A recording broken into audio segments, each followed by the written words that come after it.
Confronting team. I finished it. A masterpiece in every way. Clear of skill. Expedition 33. Lumière. Oui.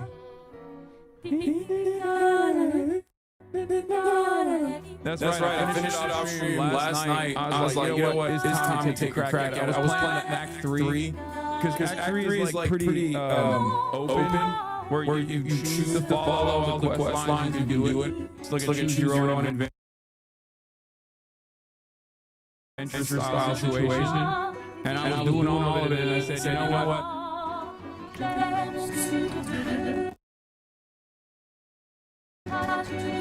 You got those content to do? No. I did all of it. I did all the post-game content, and then I basically finished the game.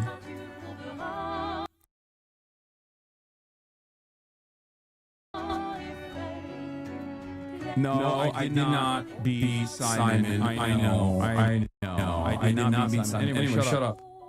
So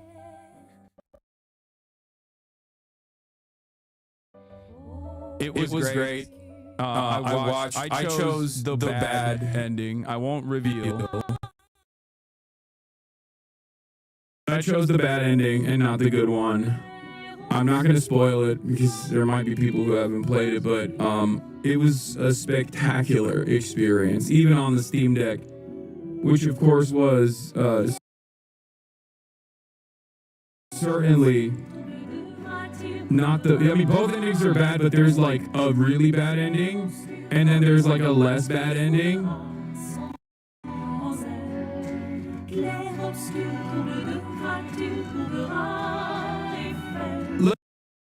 Let's just say there is a, depending on your philosophy. Okay, couple things I will say. Obviously, this game is about grief and coping with loss and trauma and letting go.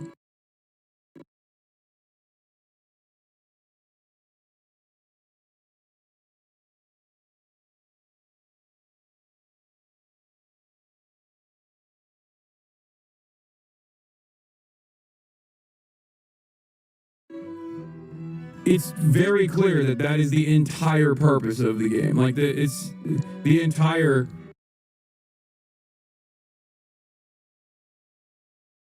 storyline is built on this concept, okay? And this is not about... Guys, I'm not giving you a spoiler. It's not a spoiler. Nothing I'm saying is a spoiler. All I'm saying is it's about coping with trauma, and it's about grief. And it's actually a beautiful game about this concept, about how people cope with it, and what is the appropriate thing to do. Okay? And all I will say is, depending on your personal moral philosophy, let's just say if you are a utilitarian, for example, there's a very obvious option there that the philosophy of the developers has regarded as the wrong one. Whereas, if you go along with the release of grief and letting go in order to move along with your life, that's still a bad ending, but it's the less bad ending. Let's just say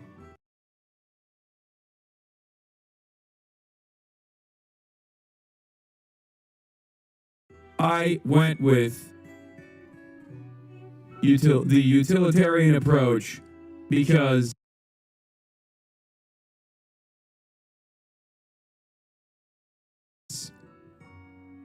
from my perspective, everyone's a real human being. And the concept of humanity and the concept of a soul is not necessarily dictated by flesh. And therefore, Therefore, I consider what the game developers clearly chose to be the immoral ending to be the correct and moral one. Okay? That is all I'm going to say. Now, of course, there's still issues there, and I think I like that they kept it. They kept some of the problems with that ending as well. But overall, I think at first I was frustrated with like how weird the characters were because it was not built around any decipherable, discernible previous fantasy character structure, RPG character structure that I'd ever seen. No orcs, no elves, you know what I mean? And for that reason, it was like difficult to understand at first. But once you push past that difficulty, that initial difficulty, I will say it, like once you find yourself in this universe, leaning into it, I think it's great. It's great that, yes, I relationship maxed everyone also. So, what a silly question, of course. And I fuck Seal, which was wrong. That was my biggest mistake. Okay, I would have if the option was presented to me at the same time, I would have gone with the Weijin waifu, Lune best girl, obviously. But unfortunately, I by accident, by sheer accident, I fuck Seal instead, and that's because I mean she threw it my way faster than Lune did. Lune was playing too hard to get, so yeah, I pipe Seal. Okay. Very quickly engaged in post-nut clarity, very quickly realized worst mistake of my life, but doesn't matter. Also, I will tell you this much. I never fully comprehended the Seal combat system, the entire game. Okay? But overall,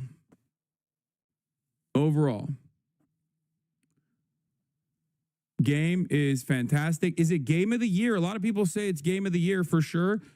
I don't know. I think it's too soon to tell. I loved it. I really enjoyed it. And I totally understand why people consider it game of the year. Wasn't Kingdom Come Deliverance 2 also this year, though?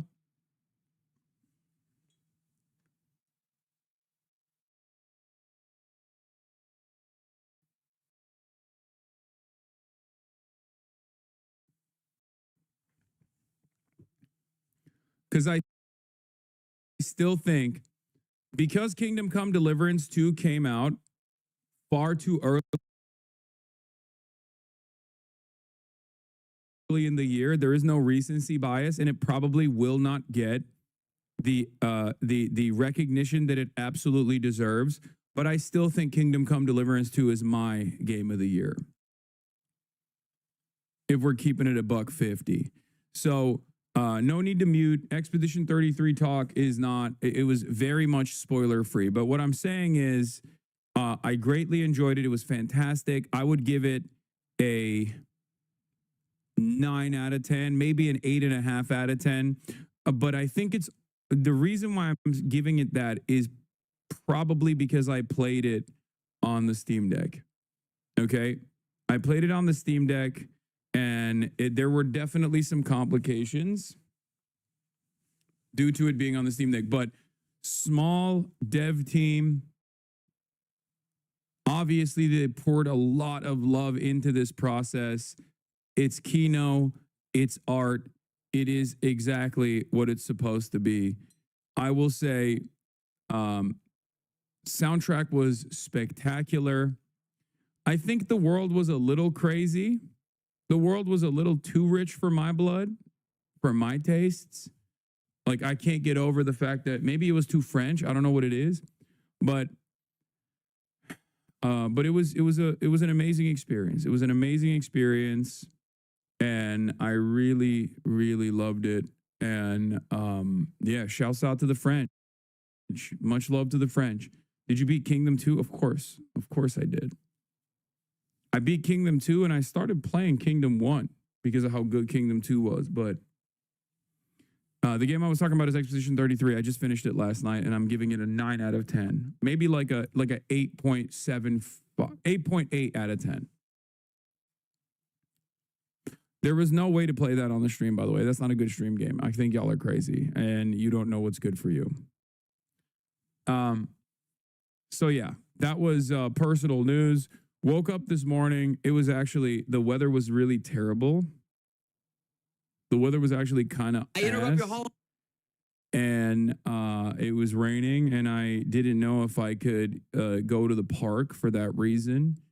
But I found an indoor court and it was awesome. Playing basketball indoors is such a fantastic experience. It was yet another moment where I pushed myself when I didn't want to do something.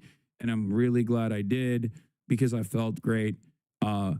This is like post leg day. So obviously playing basketball post leg day, usually on the concrete, it really fucks me up. But playing indoors, much bouncier, much better on your knees.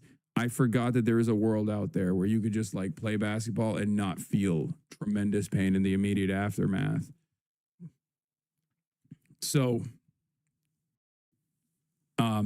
yeah, I'm glad that I did that though. Once again, this is your reminder that if you feel like you can't go out and you feel like you can't work out, you feel like you're too tired today, you got a headache, this or that, pushing through that and actually going out and engaging in some kind of physical activity is always going to be good.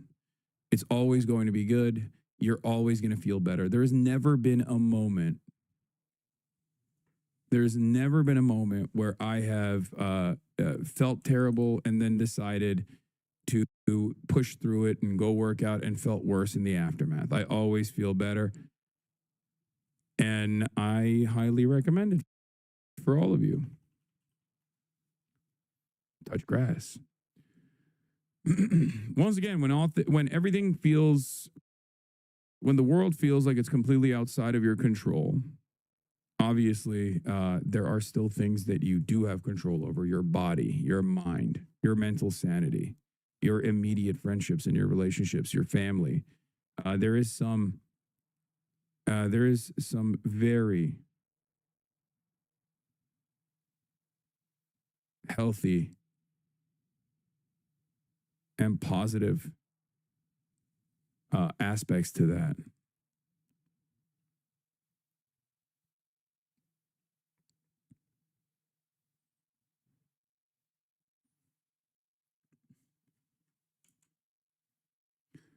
So, Son, can you please unban my other account? I literally watch you all the time. I made once to the comment saying streaming is harder than working at 9 to 5. The day after you literally had a title, just that for your stream. I don't know why I was perma-banned for that. When I see trolls in your comments say way worse things than me, please unban me.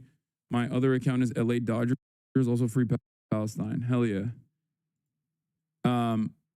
You unbanned. Okay. Do you use any hypertrophy apps for your workouts? No, I have trainers. But okay, that working out is really important, especially more important now than ever before. It's always good though. It's always good for your brain. It's always good for your mind. It's good for your body. It's good for your soul.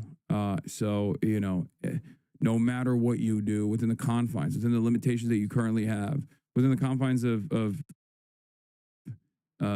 what you can do, you should always attempt to do, because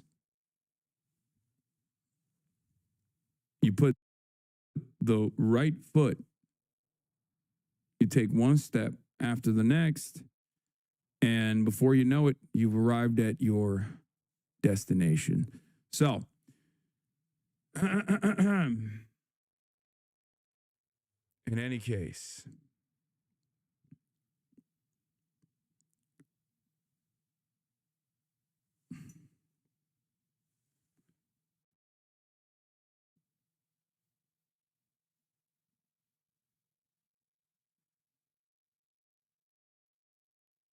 guy who was arrested for January 6th.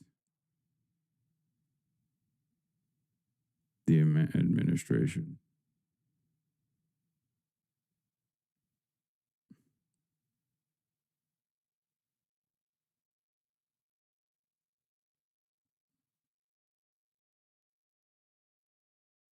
Fascist, loser, neo-Nazi was arrested during January 6th, demanding the Trump administration, begging the Trump administration arrest me for being an anti-fascist. Good luck, man.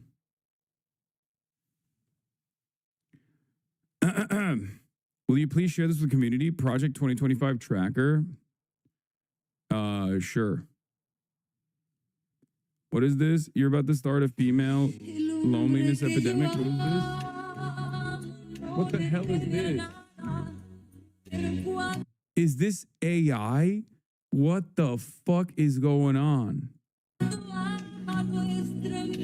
Y'all are so dumb, bro. Y'all are so dumb. This is AI making it seem like I'm doing like Chris Brown style meet and greets, bro. This is so stupid. Some people are going to believe it too.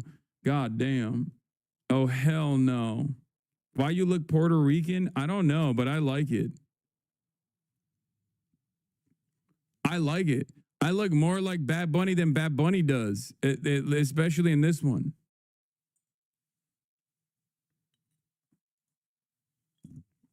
I need your help to open my backpack so I can give Bruce's present. You have to say backpack. Say backpack. Say backpack. Yo, stop saying backpack. Fuck you mean backpack? There's a photo of him walking up the stairs. Does this backpack look like there's a fucking weapon in it? It would be poking out.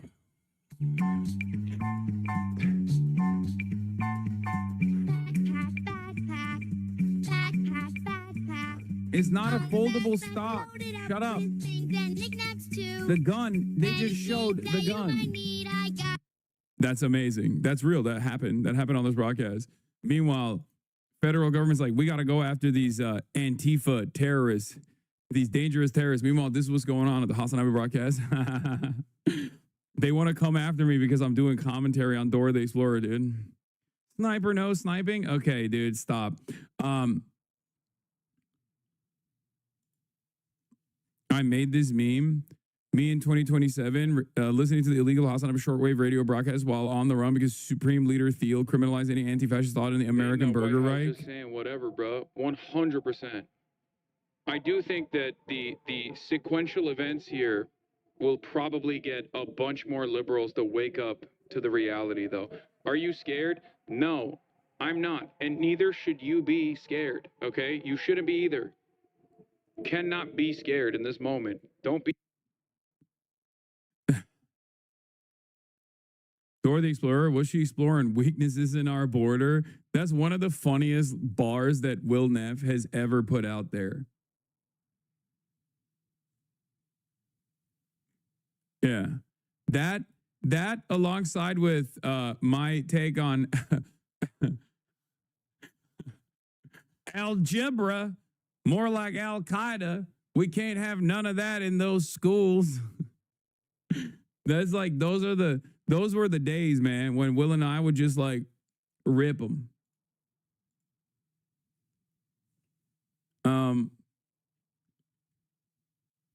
What is this? I made this little highlight of your inspiring speech and it kind of popped off.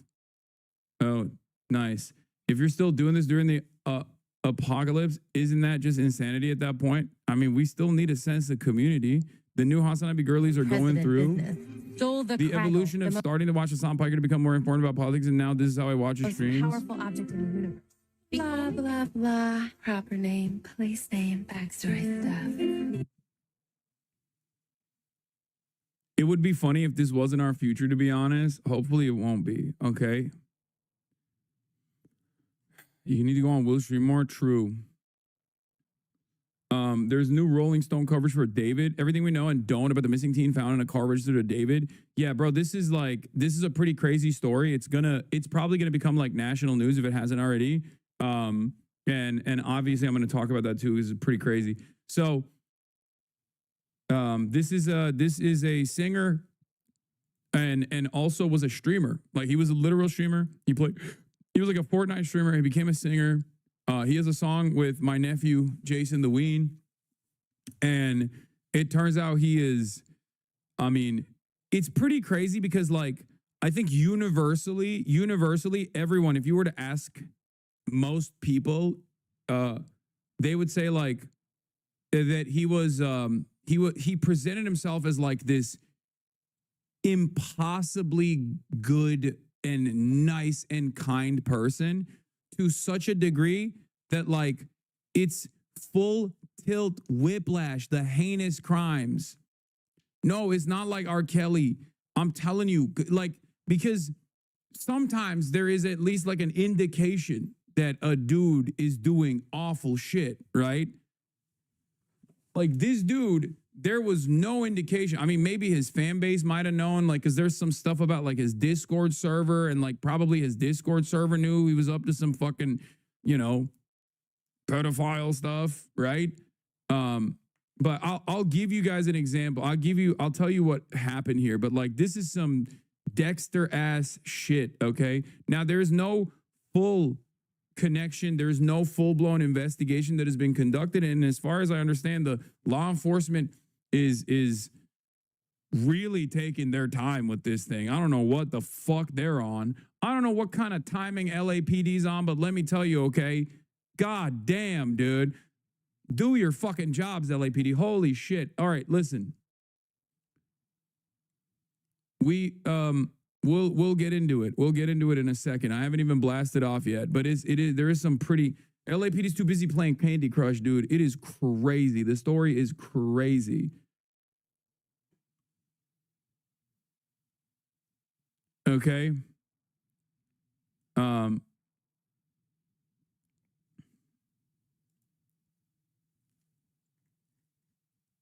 What is this?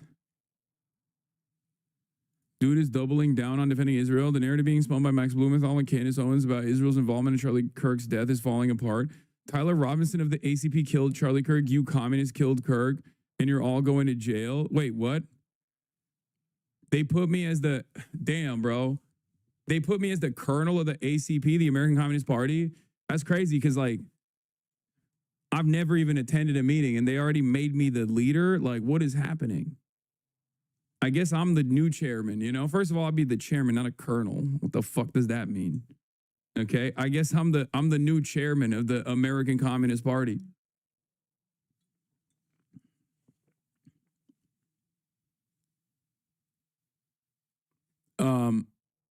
So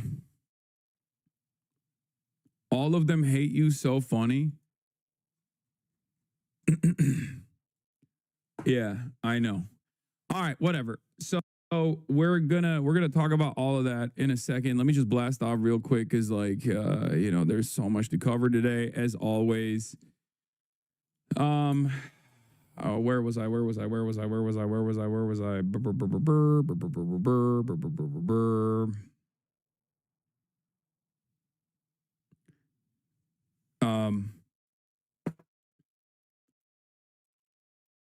Cancel culture galore.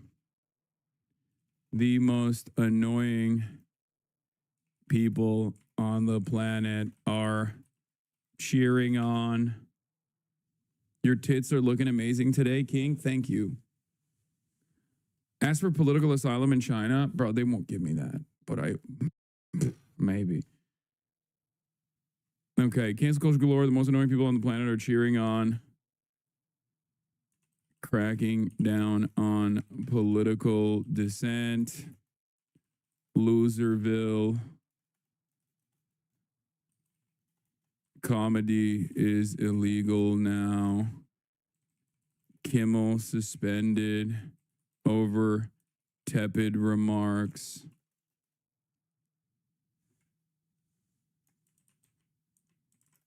What is this? If you want the Wired article link and the Australia article, I already did the Australia article yesterday. Oh, Wired did a new article. Cancel culture galore. The most annoying people on the planet are cheering on cracking down on political dissent. Loserville. Comedy's illegal now. Kimmel suspended over tepid remarks. Khalil. Judge orders. Mahmoud Khalil. Deportation. By the way, is your title meant to say illegal? Wait, why? What is it? No, I'm saying comedy is legal now. I'm saying fix your title. Yes, I'm saying comedy is legal now. Like Elon Musk. Comedy is legal now. All right. Judge orders Mahmoud Khalil deportation and so much more. Get in now. I just like, there's so much happening in the world, and it's all ass. Are you being sarcastic? Yes, dude. Yes, I'm being sarcastic. I'm saying comedy is legal now. Okay.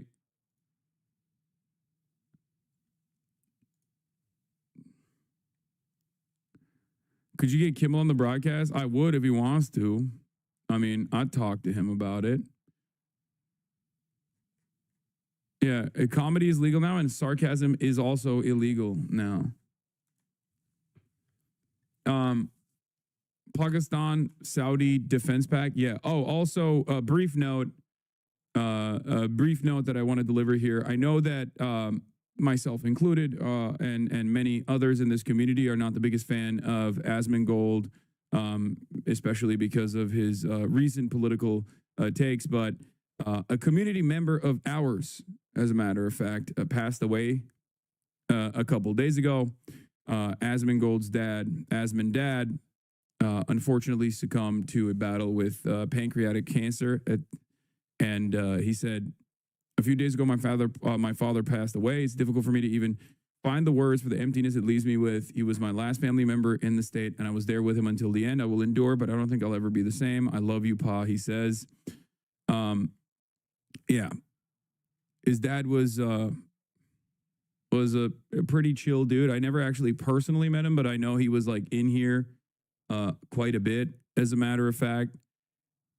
And check his last message in the chat. What did he say? Happy birthday, Hassan. Aw. Oh my God, he was a sound dandy as well.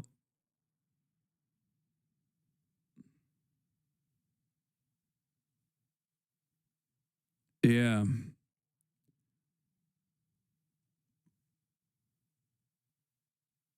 That's sad. That makes me sad.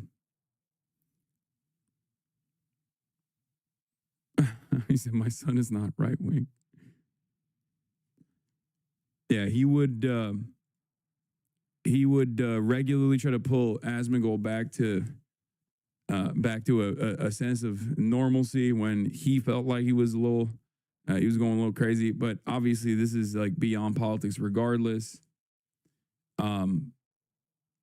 You know, I hope Asmongold's doing all right.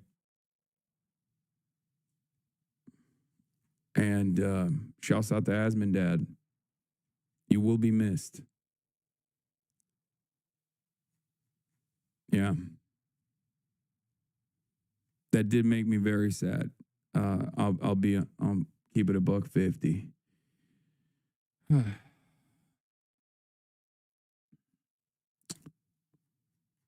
Yeah.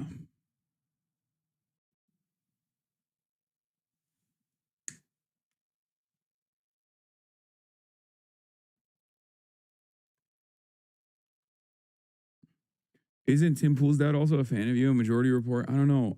I know Tim Pool's dad is a fan of Majority Report, but I don't know about mine. All right. Well, in any case, yeah, he was. I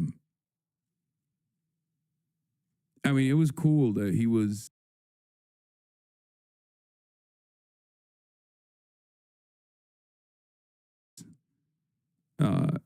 In the community, you know, he was like participating in Twitch. He was all over it, and And you know, he was a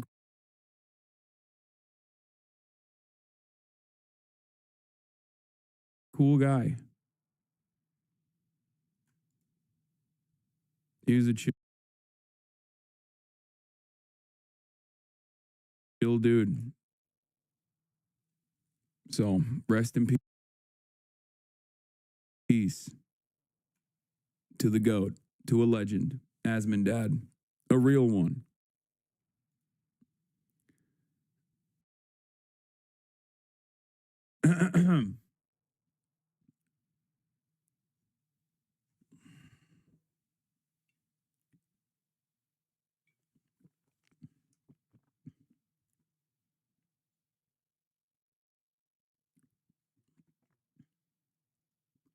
So,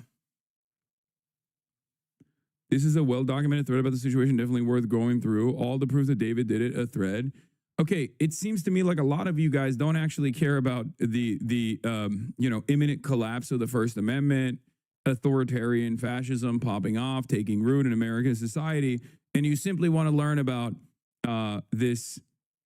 You simply want my coverage on this. You are connected? No, I'm not fucking connected, dumbass. How the fuck would I be connected to this? Is there a news story that takes place around the planet where I'm not connected to it? Okay, listen, it's not drama. It is a real heinous crime. Okay, trigger warning, pedophilia trigger warning. You know, there's some very very violent descriptions I'm gonna explain to you right now. So I'm gonna talk about right now. But basically a couple of days ago, okay, a little afternoon on September 8th, Los Angeles police responded to a call from a tow yard in Hollywood about a foul odor coming from an impounded Tesla. When the car's front trunk was opened, detectives discovered decomposing human remains. They quickly found out that the vehicle was actually registered to David, D4VD. David himself is a Twitch streamer and a Fortnite player initially, who then turned into a very successful singer-songwriter. Okay?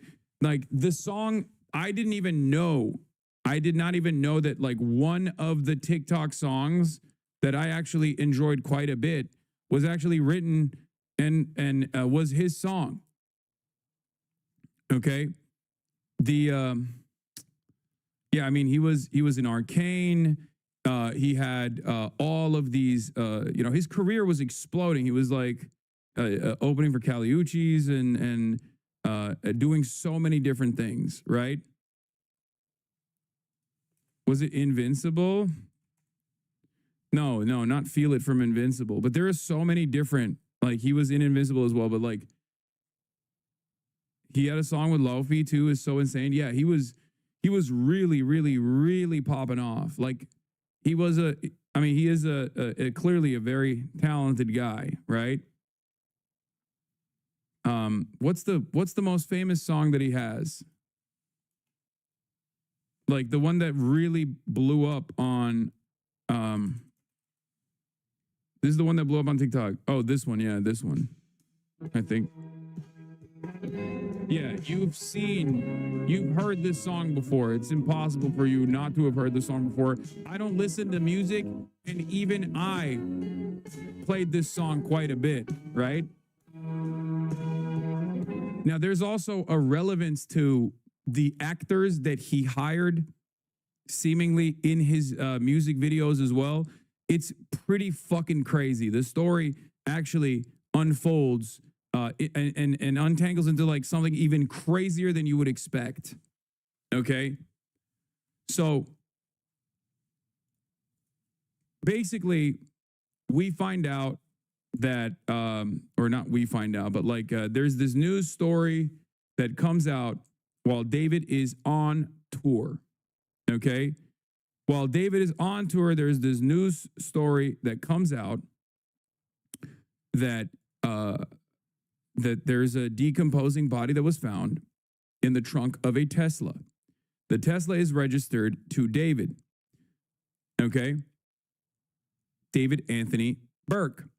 It's a 2023 Tesla Model Y with a Texas license plate. And what's even crazier about it is that, like, obviously he is cooperating with the authorities throughout the entire process, and he's still continuing to do his tour. Okay? And apparently the car itself was abandoned, seemingly. The car itself was seemingly abandoned, and it was called in by someone who was walking by in the neighborhood, and that's why it got towed. And I believe there's some details that are all over the place, but like it was initially abandoned and then impounded, okay, when someone called it in. So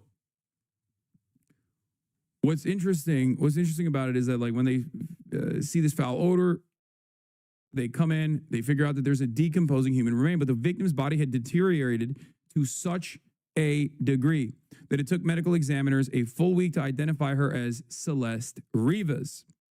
Now, Celeste Rivas is a teenager that was reported missing by her family in February and April of last year. But what was confirmed at the time the body was discovered was that the 2023 Tesla Model Y, like I said, was belonging to the up-and-coming singer David, okay? Celeste Rivas just turned 15. She actually passed away before she turned 15. Her age matters in this situation. So she's like, when people say she is 15, that doesn't tell you the full story. She is a full child, okay, full-blown child.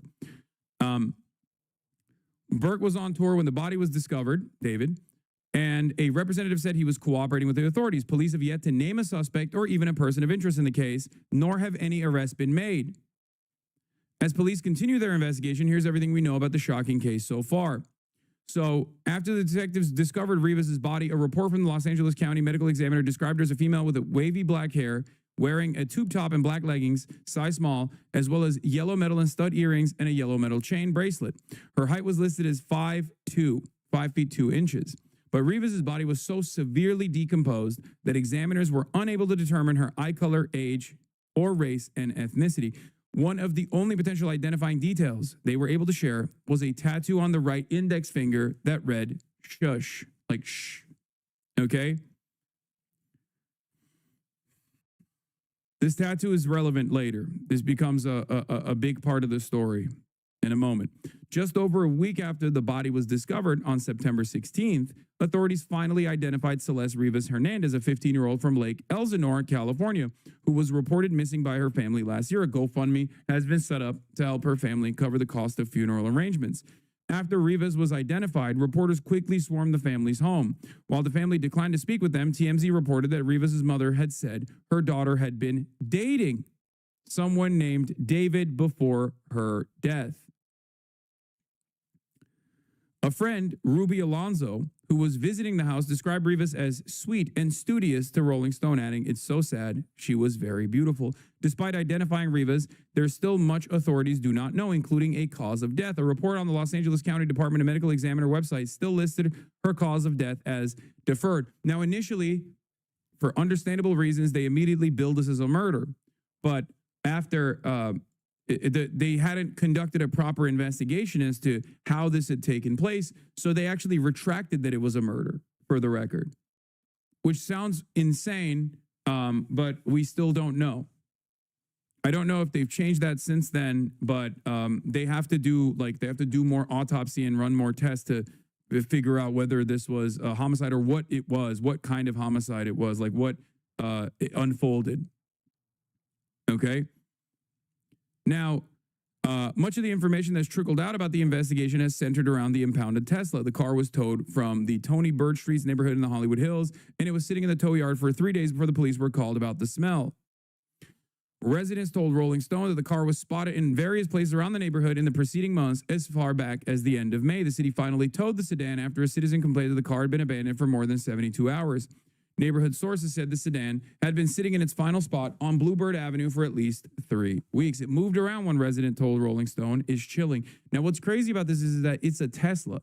So Teslas I'm not exactly super knowledgeable about this stuff, but I feel like Teslas are constantly on. It's basically like an iPad, right?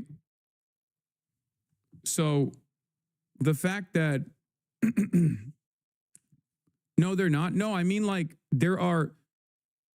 this is not like a 1967 vehicle, okay? This is a car that is basically a computer. And what I mean by that is, like, they have constant surveillance. They have the company that could actually provide a backdoor to law enforcement to offer constant surveillance, to go back in the footage. They have cameras all over the car. The car is computer. That's why Trump said everything is computer. Remember? Most cars nowadays are on 24/7, whether it be OnStar or numerous other ways in which law enforcement can actually figure out exactly where you're at. Teslas, you should be hung. I am hung. Ask your mom about how hung I am. Okay, let's keep it pushing. You mean that it can receive a ping to map its location? Exactly. Like in real time, as a matter of fact. And I also don't understand how you could even steal a Tesla, right? Because it's like stealing an iPhone, but the iPhone is always on. You know what I mean? Like, how is that possible? You have real-time location. You report it as stolen, and I assume the authorities can come and, like, take it instantly.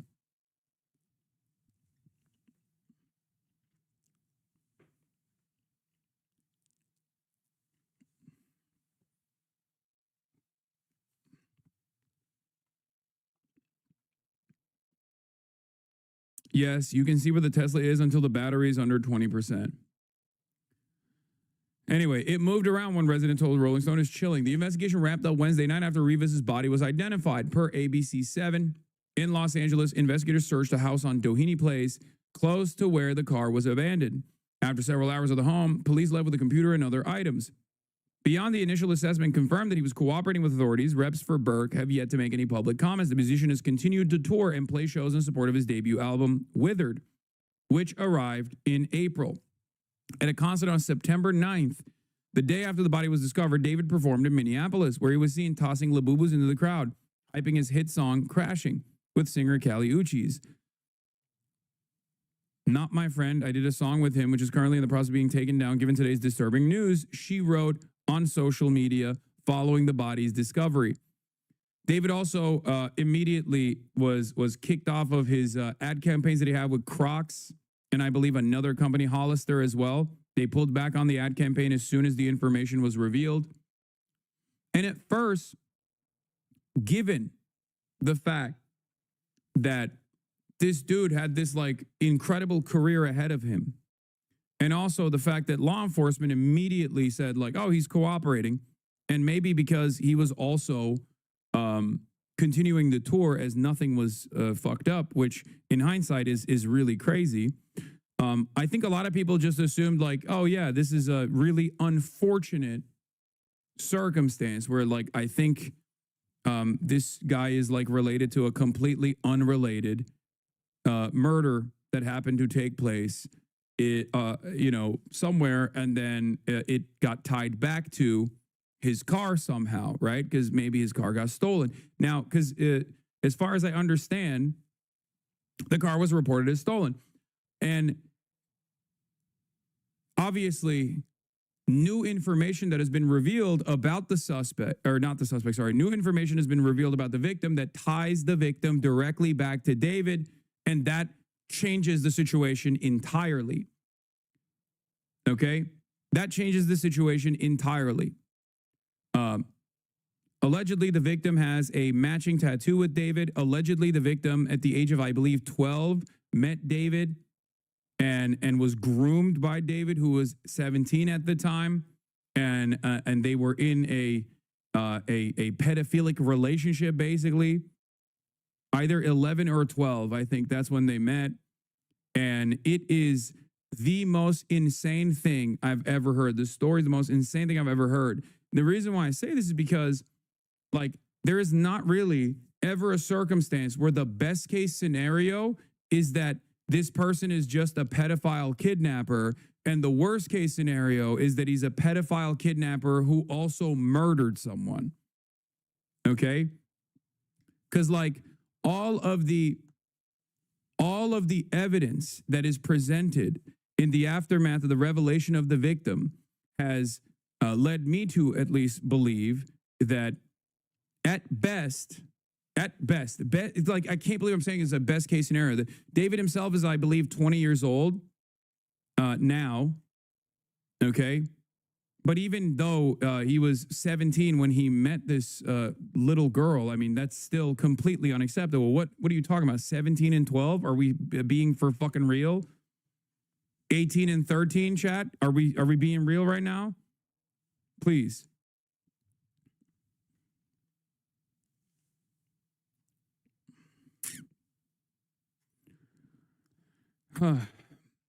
David has enjoyed an impressive rise over the past few years. He broke through in 2022 with his singles Romantic Homicide. Now, there is a really important part of this story, okay? And I can't believe I'm saying this, but it was actually fucking XQC that presented this information. This is not even a joke.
Basically talking about how he doesn't even feel remorse or sadness for this death. Am I losing my mind? Did you not feature him on stream like months ago, last summer or something? Or was that some other artist? I recall listening. No, I never did. I met him one time for like approximately 30 seconds at Teriyumi's birthday. And that's it. He was friends with a bunch of streamers, though. Like, he was really in this space. I mean, he was a streamer. He made a song with Jason the Ween. And it's so insane. Now, this song was in 2022, chat, and it was premiered deliberately on the birthday of the victim in 2022.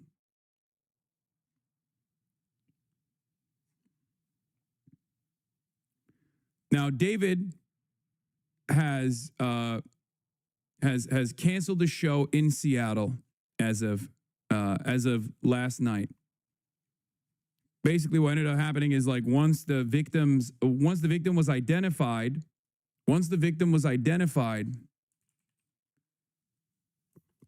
David actually finally canceled one of his tour appearances, and we don't know where he is, but I assume that he's cooperating still with law enforcement, but I still don't understand how.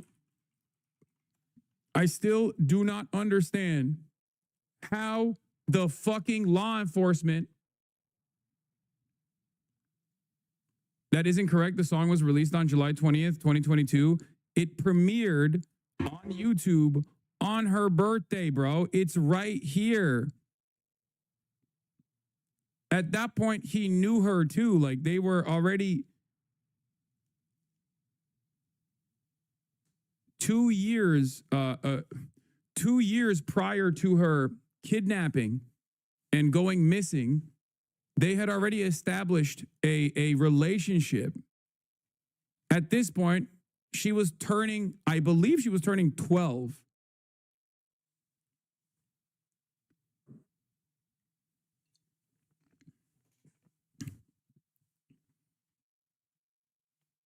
Or her 13th birthday.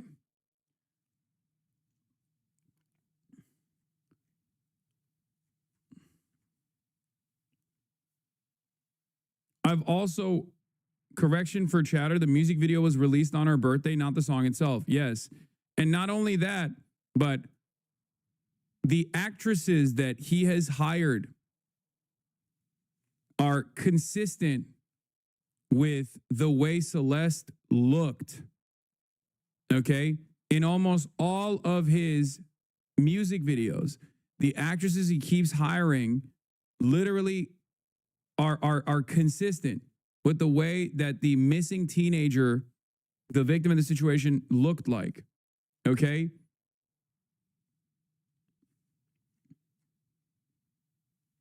I believe there was an unreleased song where he also mentions like the name Celeste on numerous on numerous occasions, but I'm not fully aware of that. But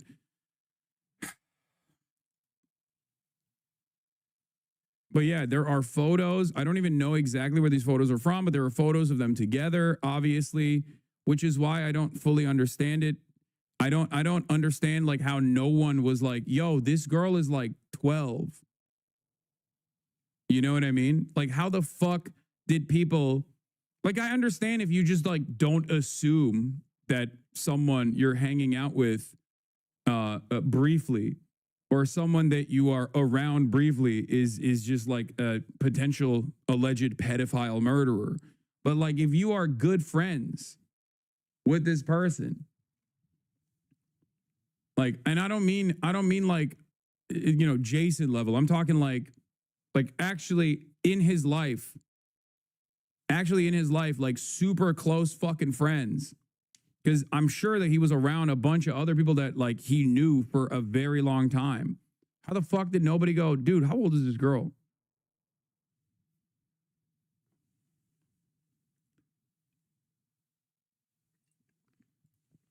Look at his TikTok reposts. Me, if I see her talk to other dudes. Me, after hearing about her past with other boys, I'm jealous and utterly disgusted by her actions. I don't know if this is real or not. I feel like there's a lot of fake shit also slinging around.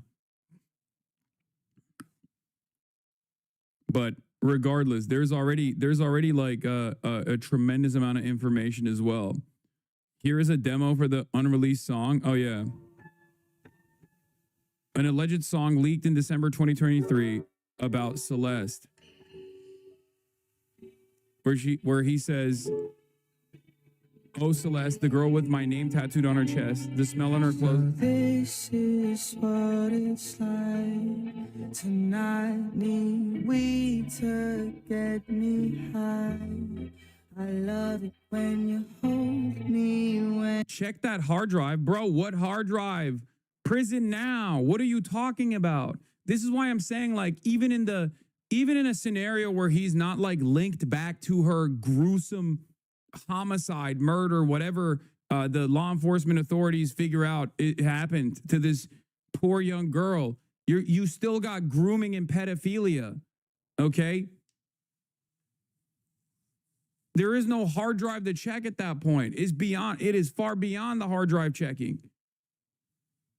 Like, I've never seen a situation where, like, the best case scenario for this person is that they're just a pedophile kidnapper and they're not a pedophile kidnapper murderer, which would be the worst case, right? Triggered much? What? Triggered? Dude, Republicans, this is not a political story, okay? I don't think you are responding appropriately to the images that you are seeing on camera, okay? Hogs. This is not about like left, right. This is not about politics, you fucking idiot. Are you okay? Unless you are a pedophile libertarian or some shit and you're like, oh, triggered? Are you triggered about people engaging in pedophilia? Is that what you're doing? I know your fucking daddy Donald Trump is like super linked with Jeffrey Epstein, but calm down, okay?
Yeah.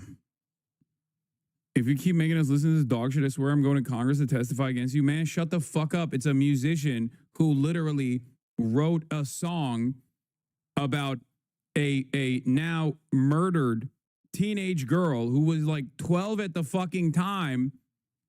And the victim is directly connected to the fucking musician. Like, I'm not listening to this because I'm like, whoa, what a bop. Oh, I can't, like, wow. Oh my God. Such great music. Like, what are you, fucking stupid? Jesus Christ. It plays a fucking role in the story. Oh my God.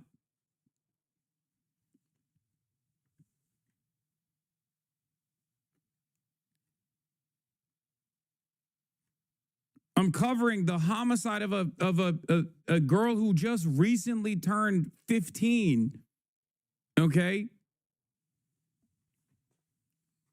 I know that person is trying to joke, make crack fucking jokes, but like chill, lock in for a second. Okay? Anyway. Did you see the video? People speculate it's her and him hanging out on stream. Yeah, I saw this video as well. I mean, this is like Arcade Yugi as well here. I don't know whose stream this is. They're speculating that this is her, but I don't know if it actually is. I couldn't tell. I don't know. at first I thought she was wearing the Gap hoodie that she was seen in, like the Gap hoodie that she was last seen in, and it's like literally in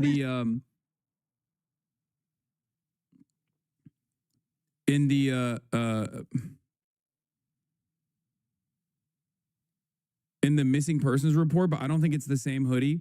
Also, this is a different girl, I'm pretty sure. Now, the reason why I say that, the reason why I say this is a different girl, I'm pretty sure, who also apparently is named Celeste as well. Unless they're talking about the girl in the back, this girl. But I don't think that's her either. Yes. There is another girl named Celeste.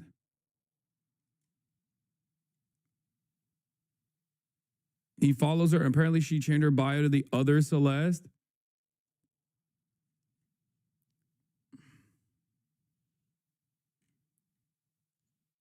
So crazy how blatant he was about it. This is some YNW Melly level of self-incrimination, but for pedophilia. Yeah.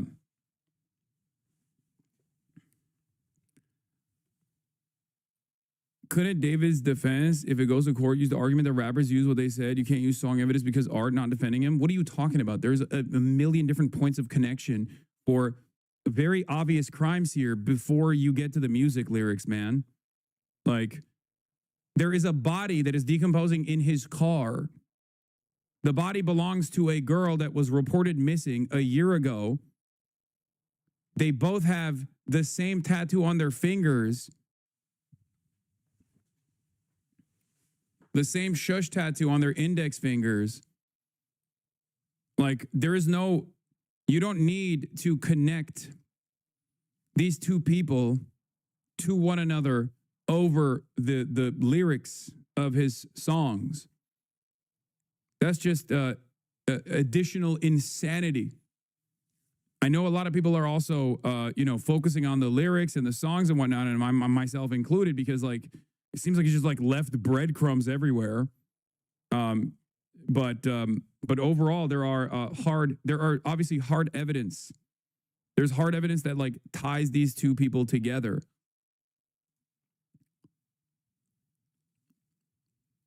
But yeah, apparently there was his Discord server that was speculating on his relationships. He's dated a Celeste at some point, even shown her on stream, trying to find proof of this, and a majority of his Discord community knows about her too. They've seemingly been together since 2022 or longer, and seems to have broken up at some point in 2024. And based on this Reddit user's post, the description given about her matched the person that David's been with. Celeste in here, hi David, bark. I don't know, he never had a girlfriend, but who knows, he might have had a sneak. But he has a girlfriend. I'm pretty sure he's dating right now. What? Yeah, her name is Celeste. Why are you adding me? Jokes, ha ha ha. Anyway.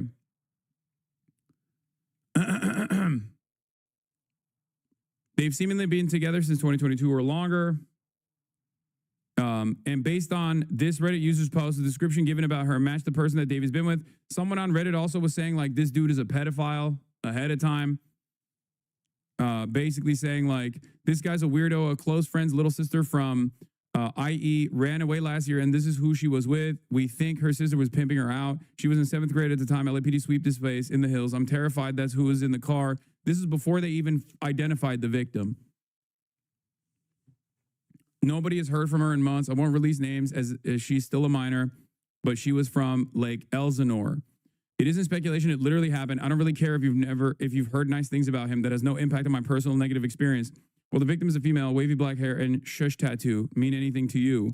I'm really not trying to release any identifying information because it absolutely sounds like her, and my heart is broken. I don't want to mess anything up regarding the investigation. I'll be reaching out to the LAPD today. Yeah, this guy literally said, I strongly doubt this is true. He has a very public social media presence, and there's no one underage in his road crew. I have only heard good things about David from tour and venue staff. Don't post stuff like this with all the speculation going around. You're going to feed witch hunts like that. It isn't speculation. It literally happened. It's an interesting situation because like this is a pattern. This is a unique pattern that like I wouldn't even go so far as to say that person is like immediately defending this celebrity. Okay, because I hate it. You're saying I hate it when people protect pedos, but like understand that like it feels like there were two different Davids, like the possible pedophilic killer, and also the public persona. The public persona and the front that he put on when he was interacting with other people was a Christian who was incredibly kind, you know, like that kind of thing, which is crazy. Like, it's real. Like, even in my brief interaction, even in my 30-second interaction that I had with him, what I was left behind with in that 30-second interaction was like, wow, this is like an incredibly nice person. What the fuck? I did not think so. I did not like assume that someone would be like so fucking nice. Think about that. Like, I don't understand how someone can just like keep up appearances to this degree.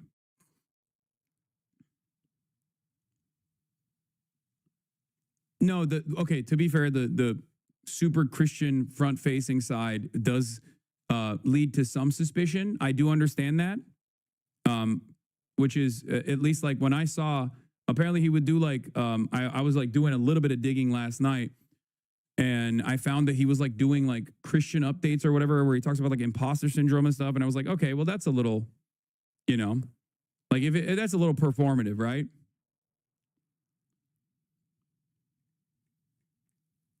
But I will say,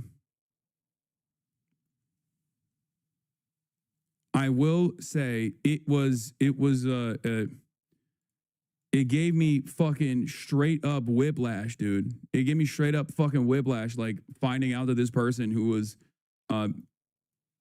so normal was also like, you know, this serial killer style person who was just like, who had kidnapped and groomed a minor at the age of 12, okay? Even younger, potentially. That is crazy.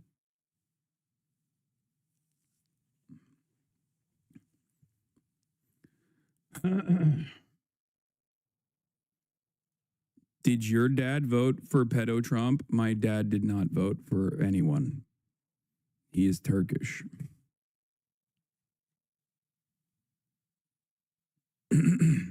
Not sure how that is relevant to any of this, but what is this? He was actually home during the time she passed, just not when she was found. A Reddit poster called it first when it happened. Can you guys stop posting this comment? I deleted it for a reason. There's an active investigation. Yes, it's her. Yes, I'm heartbroken. She was a little fucking girl, and she was failed horribly by the entire communities. I want to throw up thinking about what she could have gone through in the last year. She should be sitting in class in high school living like a normal ass kid, and she's gone. She never saw 15. They found her body on her 15th birthday. Stop tagging me and let me grieve in peace. Yeah. She was missing for a year.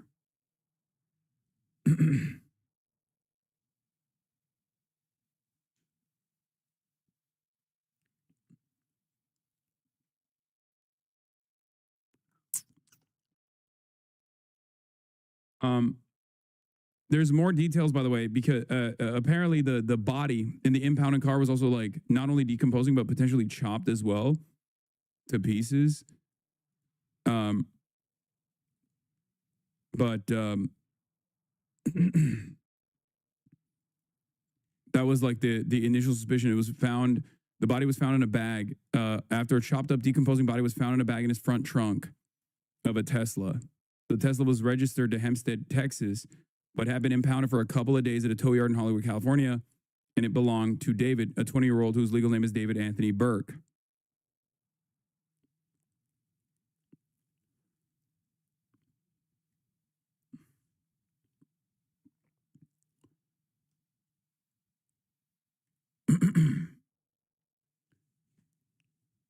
I heard the police changed the wording from dismembered to in pieces because they couldn't tell if it was due to decomposition or if it was purposeful. Yeah.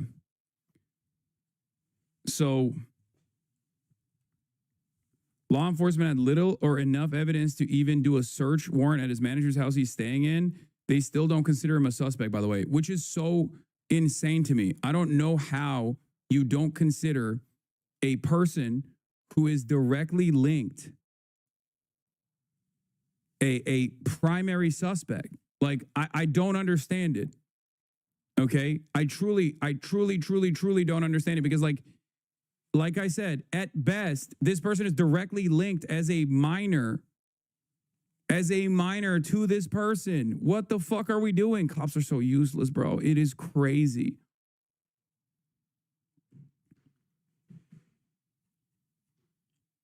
Los Angeles. Oh, by the way, the reason why the cops are botching this investigation is because, for the record, if you couldn't comprehend what was going on in the background, I did a little bit of digging into this as well. She comes from a very poor family. That's it. Hispanic background, very poor family. When girls go missing from that background, police clearly don't put a lot of effort into these fucking investigations. Okay? Straight up. I 100% think that is the reason, because if this person goes missing, okay, at the age of like 13 or 14, how the fuck do you not conduct a proper investigation to figure out like who she was around last?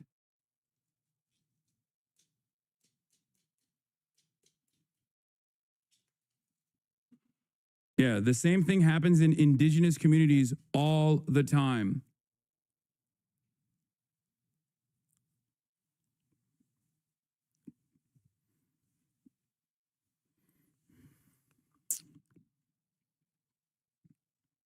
She was missing for a whole year. And it wasn't even, seemingly, it wasn't even like all that private. Like, I don't even know how to say she was missing when she was, like, it seems as though she was at least like seen in some circumstances.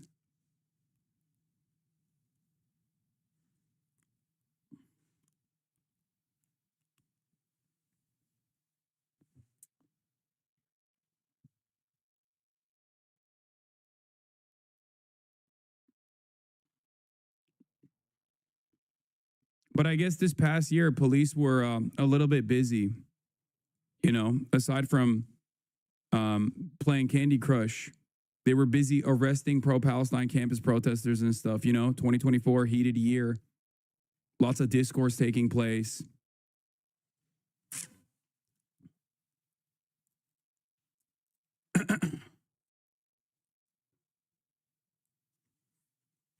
They were too busy working the college encampment counter protest movements.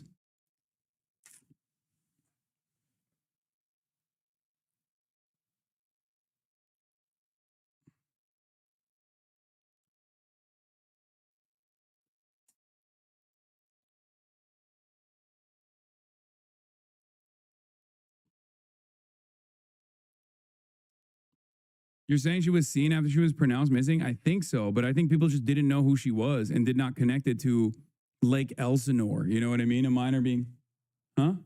Okay, I'll let him. The victim's brother was DMing someone on Twitter and brought more light to the situation. Someone link it.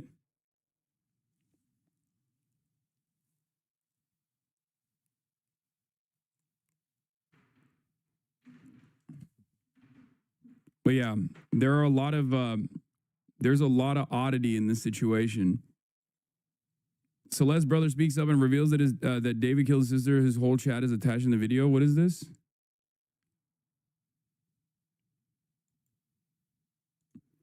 Dude, why does David follow you? All respect to your sister. I hate how shitty people are being. Was it really him? Jesus, all love, man. Yes, it was him because he found my account out of nowhere and followed me. Fuck. Well, what?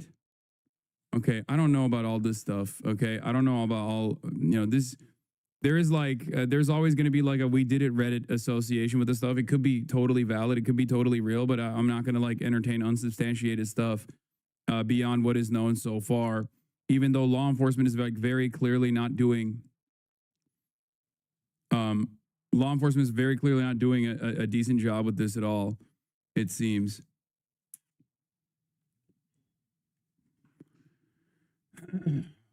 When I was writing this, I got a notie from, he also had this to say at some point in 2022, which seems odd to say the least. When I was writing this, I got a notie from you as you were talking about wanting to be with your mom and your sister again. Take me where I belong, but our circumstances won't allow us to be in our ideal situations. We got to push through it, bro.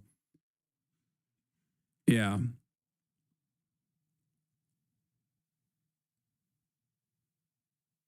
So there's also some other shit too. This was a photo that was circulating around, people saying that this is David like paying off friends of Celeste to keep them quiet. Not even a year ago, my homie told me that David for D4 Ed guy owes someone money in Lake Elsinore. Now this girl's dead, missing from Elsinore. Weird.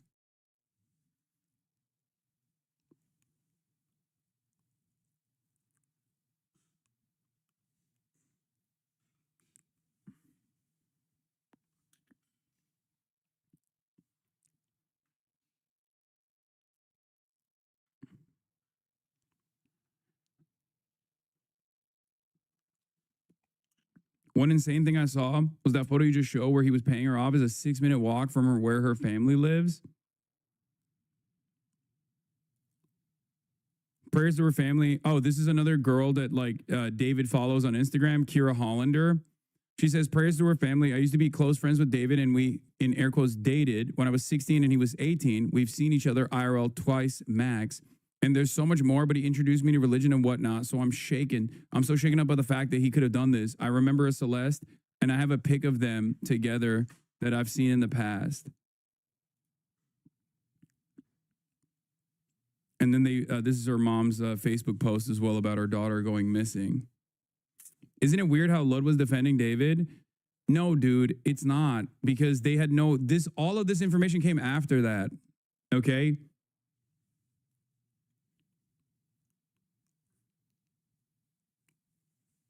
If you were to get mad, if you want to get mad at someone, get mad at the fucking proper people, the law enforcement that is like clearly botching this investigation so far. Like, how the fuck are people supposed to assume that this dude is like a? How are people supposed to know that this dude is like a fucking a possible pedophile, kidnapper / murderer? Like, that is insane. Do you expect that?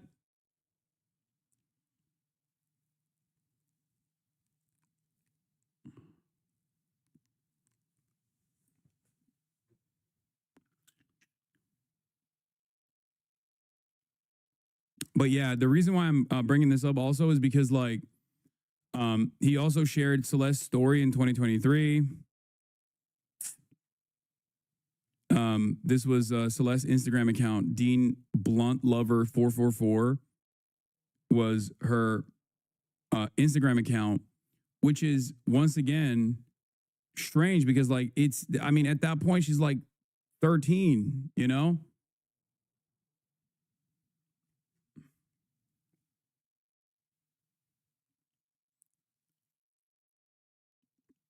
And then there are the reposts as well. LAPD homicide detectives search a house tied to David in the murder of 15-year-old Celeste Rivas. TMZ reports investigators left late Wednesday with a computer and several evidence bags.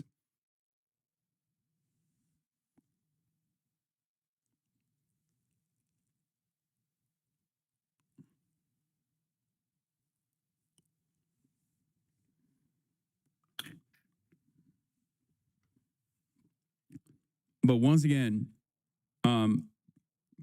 what I am confused by is, more than anything else, is that there is so much evidence tying this musician, this singer-songwriter, directly back to, at best, a minor that he was very clearly grooming and was very clearly in a relationship with. And then they found this minor's body decomposing in the front trunk of the same musician's Tesla. What more do you need?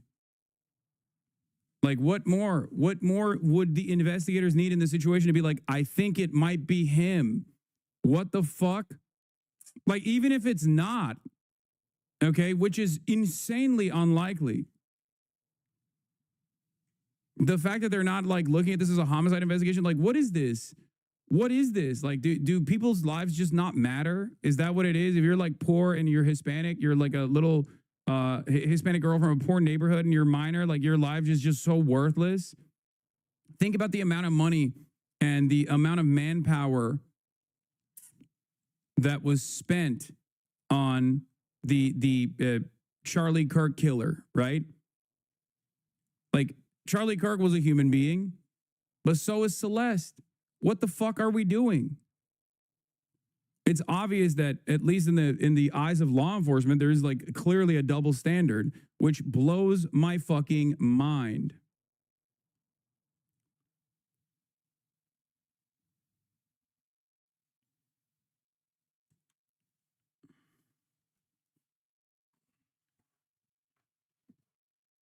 Three cops got killed yesterday and there's no outrage from it. Oh, is that the York one? If there's no outrage or not a lot of media coverage on it, I suspect it's probably like MAGA affiliated. Who knows? Maybe not, but you know, that's usually how it goes. Remember when right wingers kill someone, they didn't kill someone. It's still a left winger, you know? If they can tie it back to Trantifa, oh boy, you know?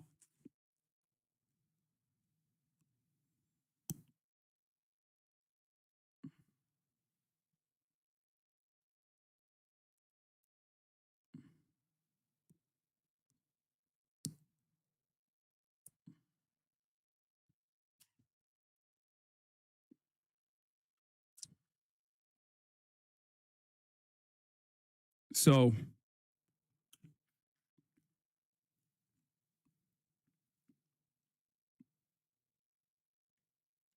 basically, I covered the song that this was like unreleased but leaked, where he makes mentions to Celeste. There are two different Celestes here as well. The shush tattoo also might imply that there was a secret that they were both keeping. Obviously, I think you understand what that secret is. The secret is that she is a super minor and he is not. Okay?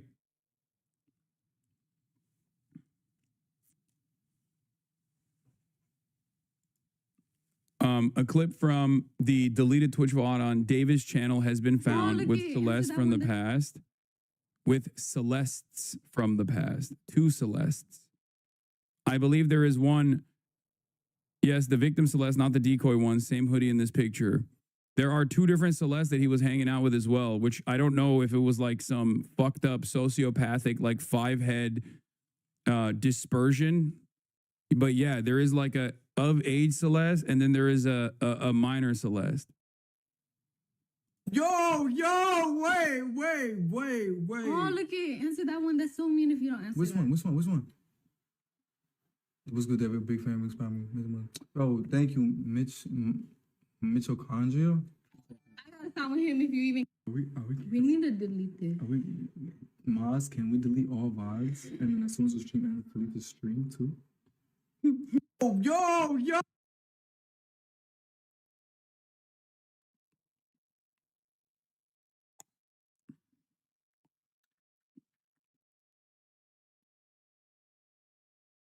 In hindsight, his shirts were odd. Bitch, I have that same shirt. Calm down, okay? I wear that shirt too, bro. I have the same one.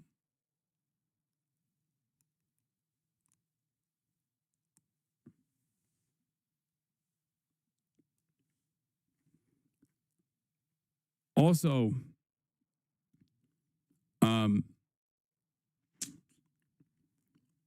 once again, the actresses that he hired in his music videos also suspiciously look like the victim as well. And this is from like years, okay? This is for years at this point. Like all the way from 2022 onward.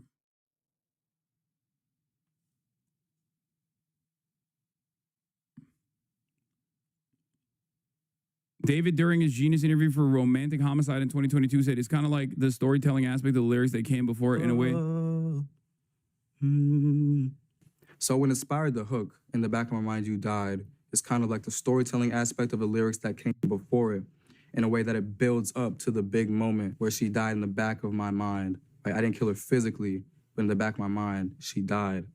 And I didn't even cry, not a single tear. I've seen people online take different meanings and interpretations from that one part of the song where it's like it's their past selves that's dying.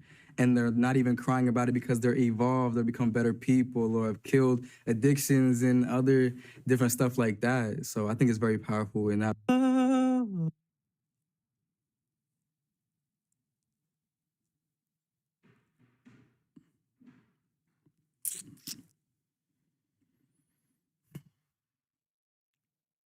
Bro, it's so crazy, down to the fucking lyrics, down to like the premiere of the music video being on Celeste's birthday.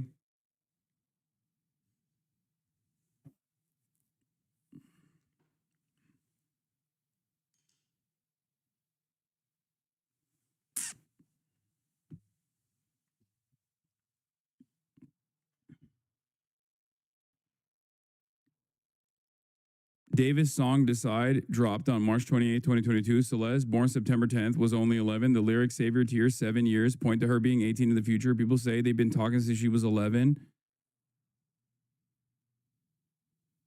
Yeah, there's another lyric that's like also a super famous one too, right? Where it's like, where he's like talking about the time he has to wait.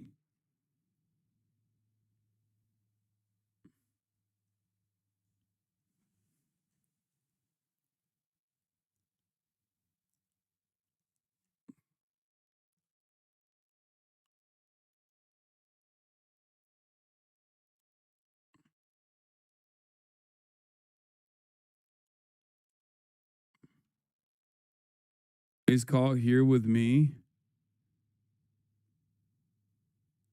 Yeah, it's like in hindsight, it comes across like almost all of his songs were about his pedophilic obsession with an 11-year-old, dude.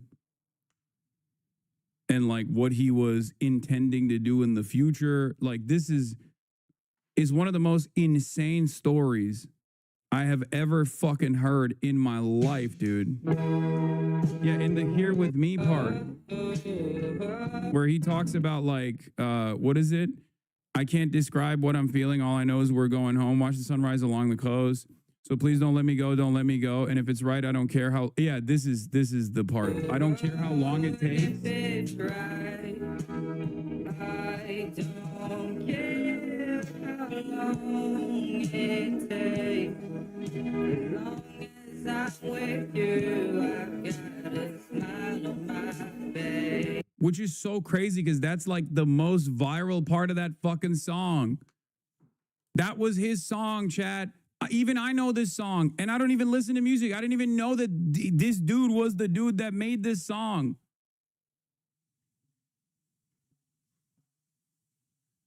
Don't cancel me, brother. I think this guy's a bad person. Wow. Controversial take. I got to be divisive here. This guy's a bad person. Don't cancel me.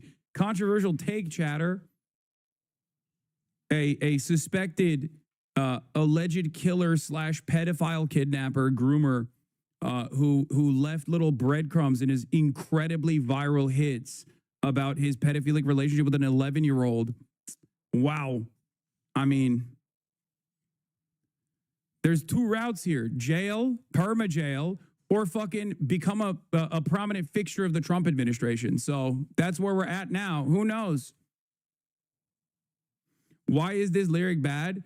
Because the speculation now is that given how much he's talked about this like relationship that he had, this grooming, like statutory rape relationship that he had with this minor, all of the lyrics that talk about like how long it takes, I don't care if it's right, I don't care how long it takes, is like about, the implication is that it's about how he is supposedly waiting for her to turn 18.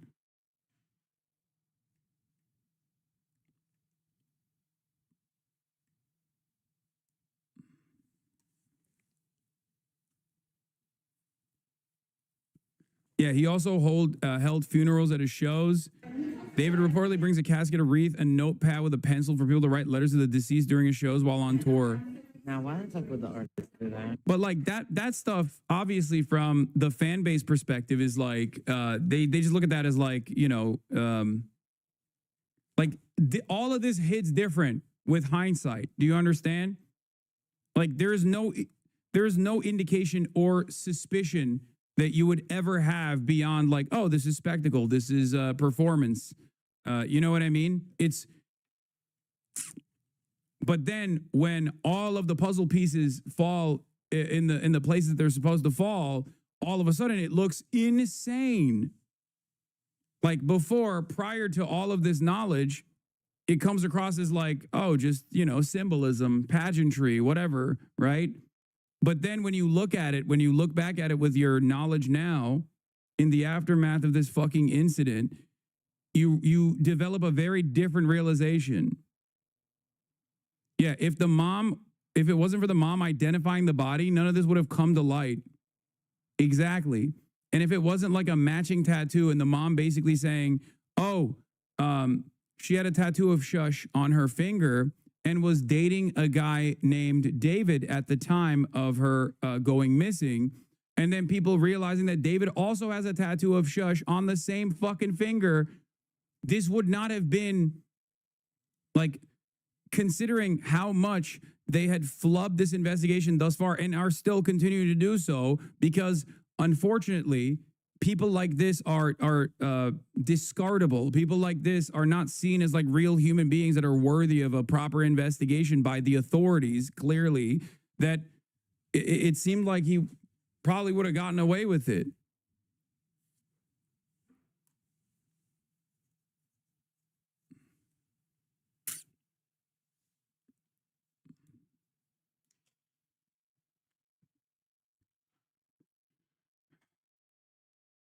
I don't think you know proper investigation. What do you mean, brother?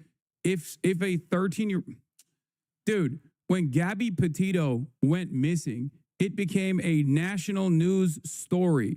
When Gabby Petito went missing, it became a national news story. She was not a public figure, okay? But she was from an upper middle class white family, okay? She played a role.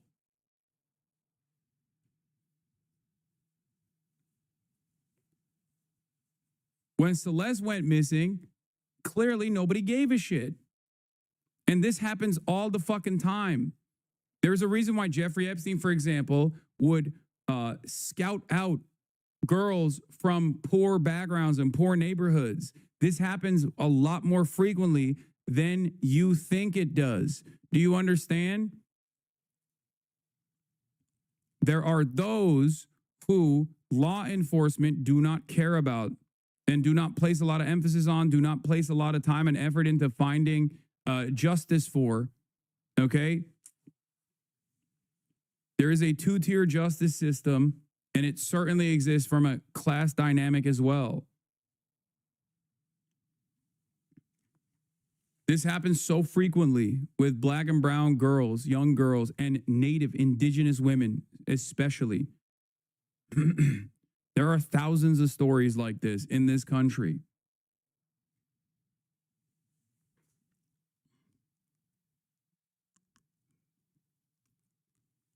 I think Gabby was a YouTuber. No.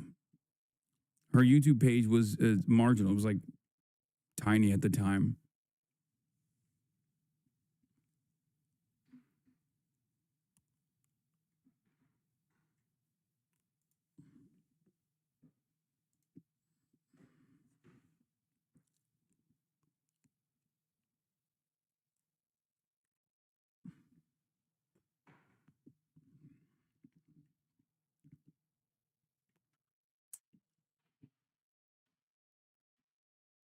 Anyway.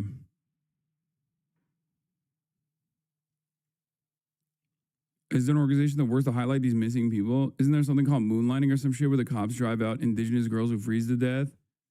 I don't know. What would they have done differently if she was rich? The moment that her family said that she was missing, they would have conducted a proper investigation to figure out, to figure out like who she was seen with prior to her going missing. They would have most likely figured out that she was dating a David who at the time was developing a blossoming music career. They would have looked at the age differences. Because she went missing in 2024. At that point, David was already a known figure.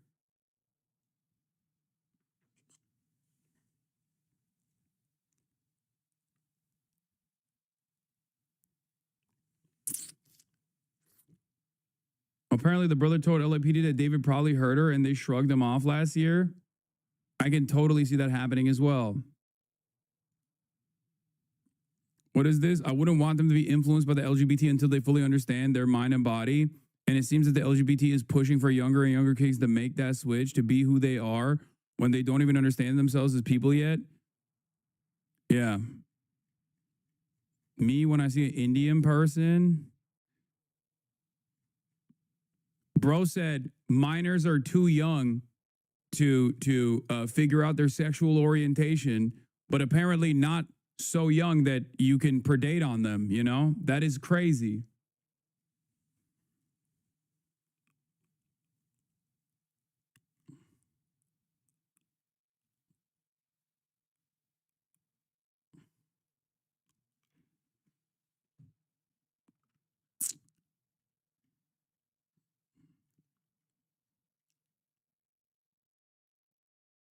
Anyway. Anytime people are like, wow, it's suspicious. The LGBT is suspicious. They're trying to take our minors. He's like, you like this guy? No, bro, I don't fucking know anything about this guy. I met him one time for 30 seconds and he was like super nice. How the fuck am I supposed to know what his background is? I didn't even know he was like Christian until I saw TikToks of him talking about like Christian, what Christianity means for him or something. I think he has like a prayer TikTok or some shit, which I thought was like weird.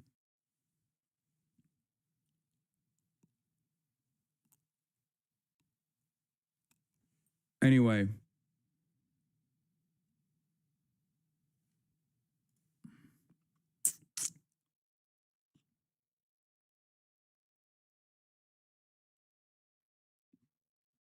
Also, I will be real. As good as I am at reading world affairs, okay, as evidenced by pre-watch Piker, my locks for this year, basically coming true. Okay, I am horrible at reading people. It seems. I mean, it's evidenced by a lot of people that I have been endlessly charitable to in my career. Because as long as someone is like nice to me, I just assume they're a nice person. I am a bit of a fool when it comes to a bit of a sucker and a bit of a fool, because I always assume the best in people when I meet them. Like there's never a moment where I assume that like someone I meet is even a remotely bad person, let alone a fucking pedophile murderer potentially. Obviously, no one thinks that, right? So don't listen to my judgment on whether, or rather listen to my judgment when I am suspicious of someone, because that means they are laying it on thick. Okay.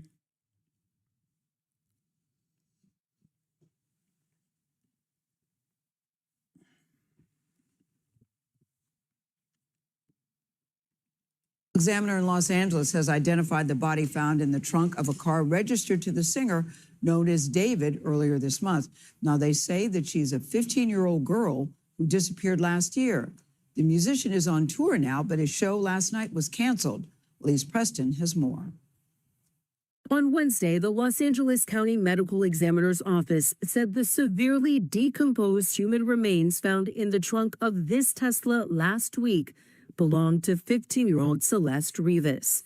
Multiple media reports say the vehicle is registered to singer David Anthony Burke, better known by his stage name, David. Police found Rivas's body inside the Tesla on September 8th after responding to reports of a foul odor at the Hollywood tow yard. The fuck are we talking about? Of course it was canceled. Brother, it literally wasn't when they found the body. He kept doing tour dates. Only after the victim was identified a week later, due to the mother recognizing the tattoo on her finger, only after that did he cancel his show tonight in Seattle. He is not in custody. Where the car had been impounded. The Tesla had been towed days earlier from Hollywood Hills, where one neighbor said it had been abandoned for weeks. It hurts. It hurts. Friends and neighbors say they're surprised by Rivas's death. When I met her, she was very lively, just like all giggly. Rivas, a resident of Riverside County, was reported missing in April 2024 when police said they received a report that she had run away from home. The medical examiner said Rivas appeared to have been deceased for an extended period of time and noted a distinctive tattoo on her right index finger. Images showed David had a similar tattoo on his finger. Representatives for the singer have not responded to our requests for comment.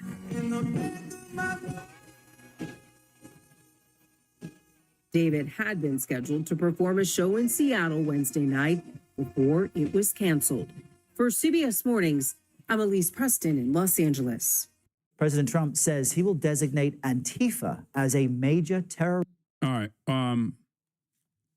Now we're going to get back to the horrible realities of day-to-day American existence. Obviously, we have a lot going on that front. We're going to talk about Jimmy Kimmel. We're going to talk about Antifa. We're going to talk about everything else. Now that we are, I think that I've done, to the best of my ability, a decent job of trying to explain to you all the stuff that I was looking into with this David situation.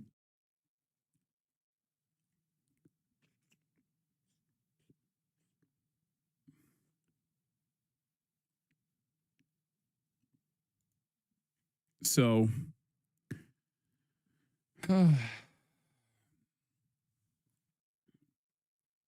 yeah, moving on from one fresh hell to the next.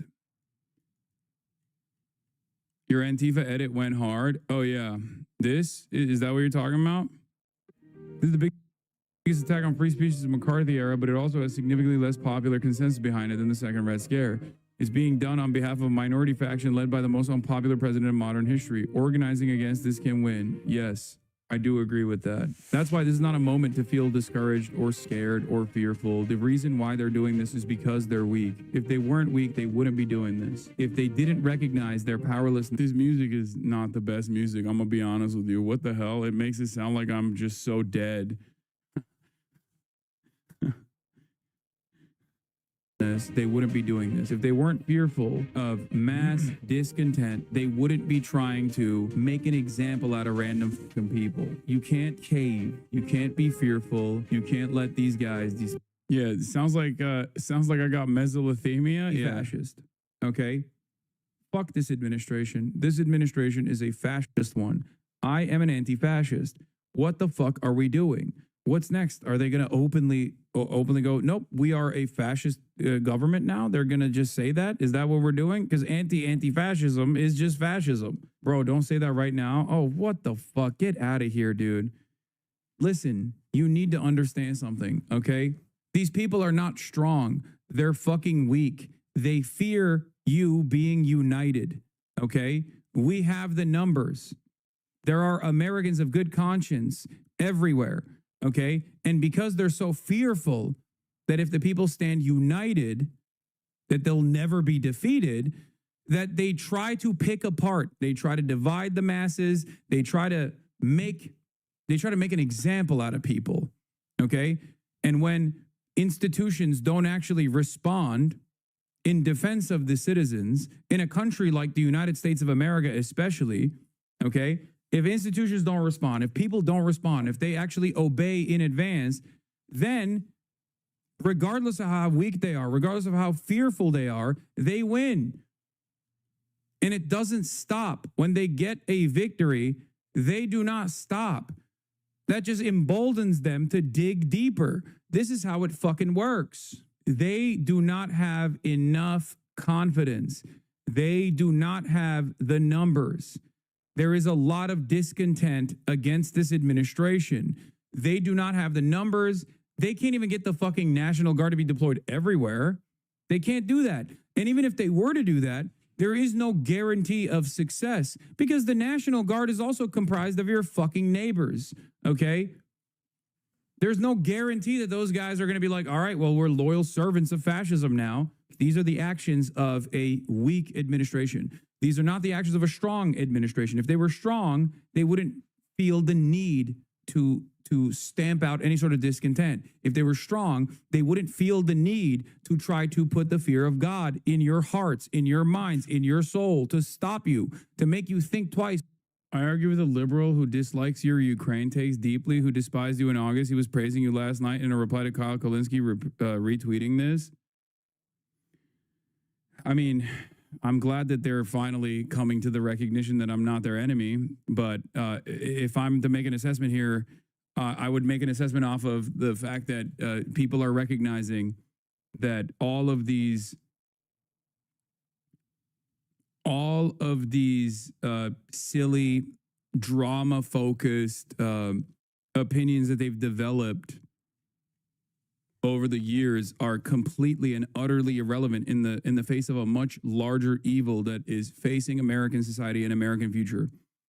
I'm glad that like fucking liberals are finally coming to that recognition. That means that hopefully if a guy like that is so primed, if a guy like that who is so primed to fucking hate me over like whatever they've seen, okay, so primed over like whatever they've read on Reddit,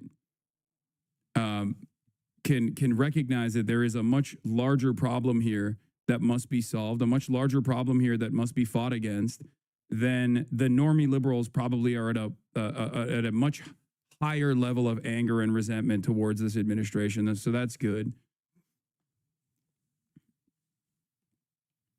Before you engage in any sort of anti-fascist action, before you engage in any sort of demonstration, because they are afraid. It is upon all of us to make sure that we don't stand down, okay? Today will be the easiest day for you to express your discontent. Tomorrow, it will get harder. And the day after, it will be even harder than that. And the less we express our discontent, the less we express our frustrations, the more this administration will feel emboldened to do more of the same.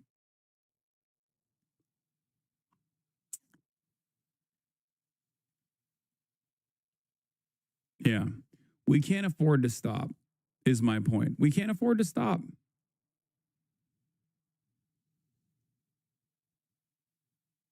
What is this? They don't have the numbers? Oh, this? It was that ant that stood up to me. Yeah, but we can forget about him. Yeah, it was just one ant. You're right. It's just one ant. Yeah, boss. They're puny. Puny? Say, let's pretend this brain is a puny little ant. Did that hurt? Nope. Well, how about this one? How about this?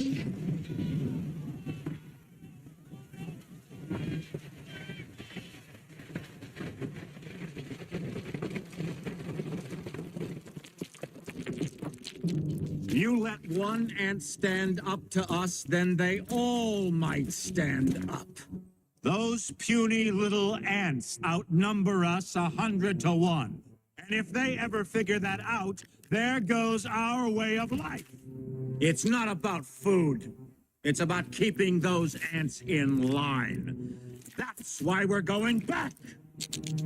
Does anybody else want to stay?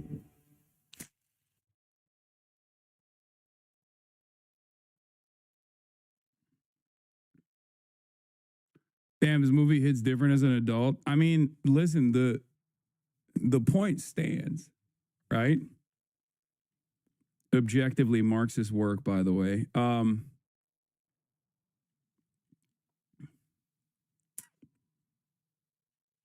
We should watch it. How do you actually stand up against successfully against an administration that just doesn't seem to care legally and has no real opposition parties? We have to do it ourselves. There is nothing you can do. You can't rely on anybody else. You can't just like sit around and expect China to do something. You can't sit around and expect the Democrats to do something. You have to do it.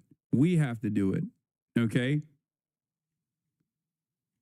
You have to rely on your neighbors. You have to rely on your communities. This is how it's been. This is how it's been since the beginning of this administration. It's very clear that the Democrats left us behind.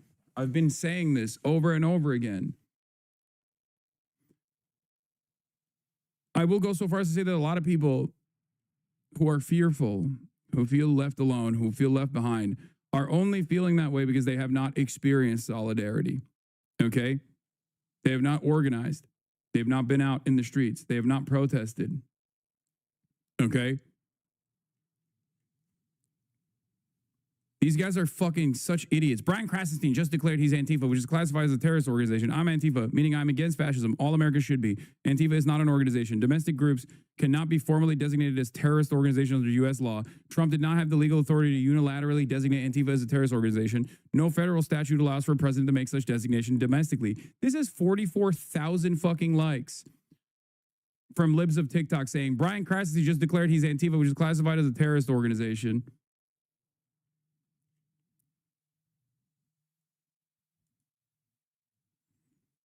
Same with this fucking dipshit. Excuse me, at FBI, I'd like to report an Antifa domestic terrorist who needs to be immediately arrested and deported. His name is Hassan the Hun. He's currently crying and pissing under his bed sheets right now. Thank you for your attention. Thank you for your attention to this matter. I said fascist loser neo-Nazi was arrested during January 6th, begging the Trump administration to arrest me for being an anti-fascist. Good luck, man.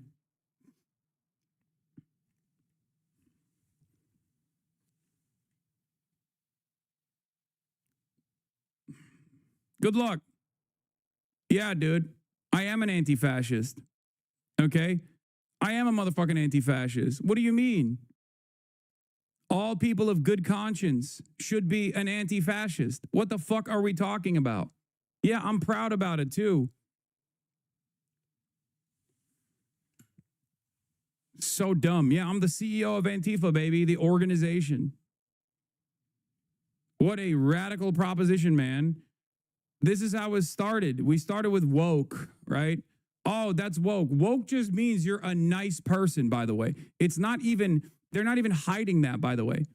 They just straight up are like, oh, you're woke. No, I just think like, you know, gay people and trans people should be left alone.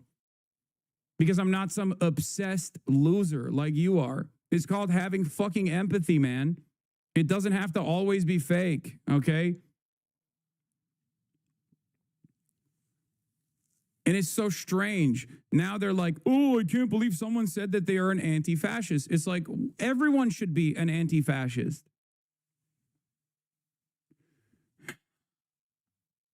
If you're an American, shut up, commie. Oh, shut the fuck up, bitch. If you're an American, your grandparents were anti-fascists. They fought fascists directly. What the fuck do you think World War II was about? There's a reason why, even to this day, active neo-Nazis refuse to call themselves as such. Now, that's changing, for sure. But up until this moment, very rarely would you have open neo-Nazis call themselves as such because they understand that there is a bad association with this, okay? Same with the Klan. Up until today, Klansmen used to wear masks. There's a reason for it, okay? And we know what happened in the first Trump administration when Nazis from all around the country came down to Charlottesville to unite the right, to do a rally, to do a massive demonstration. They did not choose to wear masks. They wore that creed, they wore that badge proudly on their chests. They showed their faces. They thought they had the numbers. They didn't. The second Unite the Right rally was loosely put together and was met with overwhelming force. This is why I say there will always be There will always be people out there who think that they're a lot more popular than they actually are. But you have to assume that your neighbors can be convinced. You have to assume that your neighbors still have some semblance of decency. Your communities are still comprised of individuals who are just maybe not paying close attention to everything that's going on. But if they did, they would realize, they would recognize right from wrong. You can't just give up on others, and you can't give up on trying to fight back.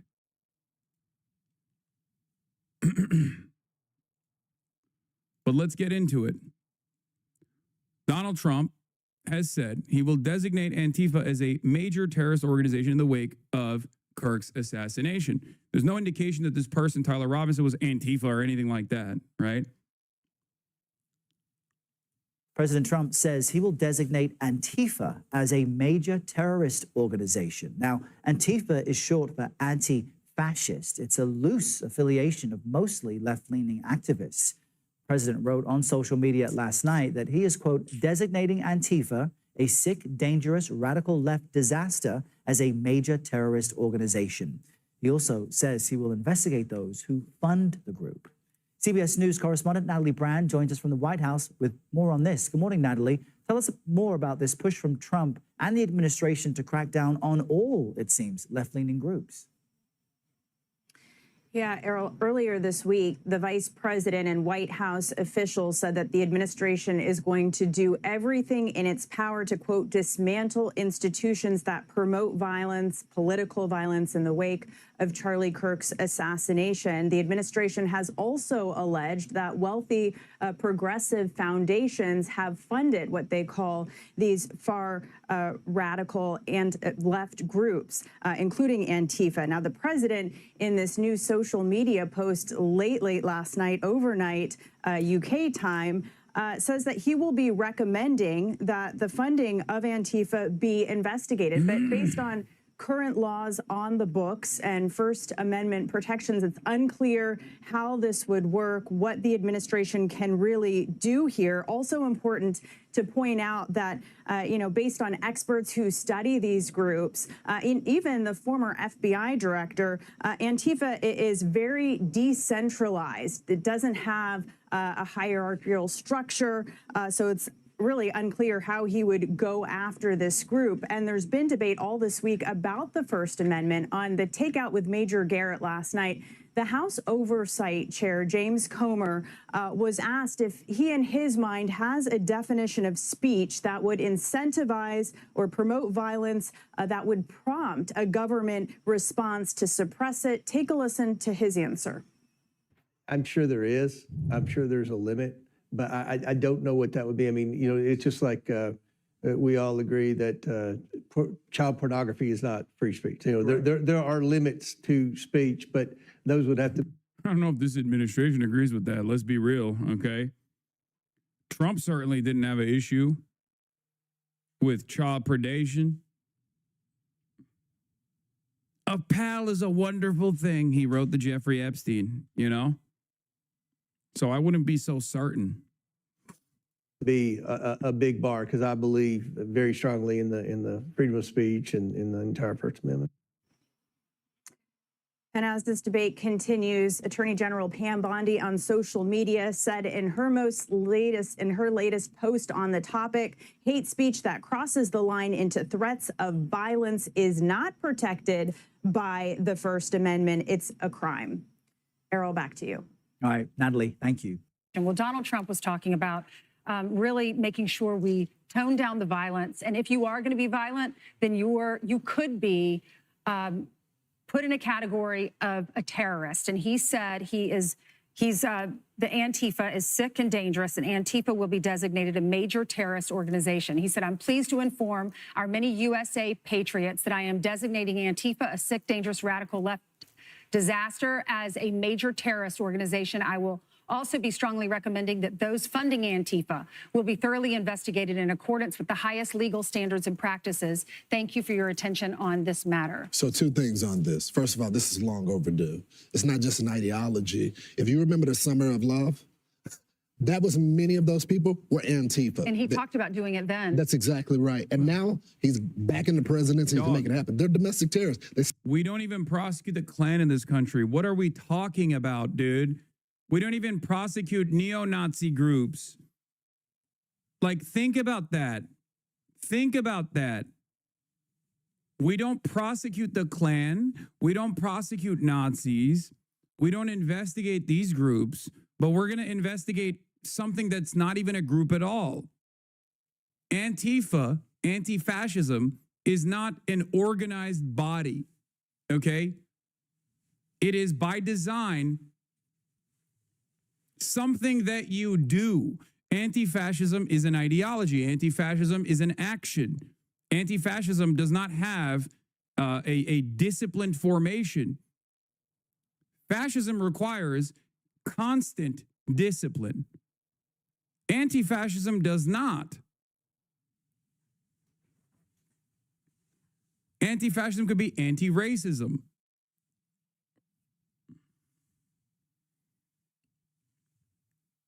All this talk, especially coming from this show, by the way, as far as violent language goes, is really interesting because Brian Kilmeade last week straight up said we should euthanize the homeless. We should kill them all. And he didn't like that he accidentally agreed with that, as a matter of fact. It was on camera. Caught him 4K. This is thought crime.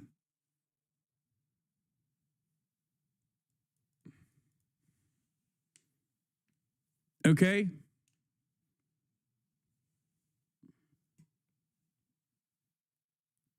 What are they going to do? The point is, and the reason why I don't actually worry as much, or I'm not as scared, is because we still have some semblance of laws in this country. We have a constitution in this country. And more importantly, we have a bunch of people who I believe, regardless of their political deviations, regardless of their ideology, will respond negatively to this.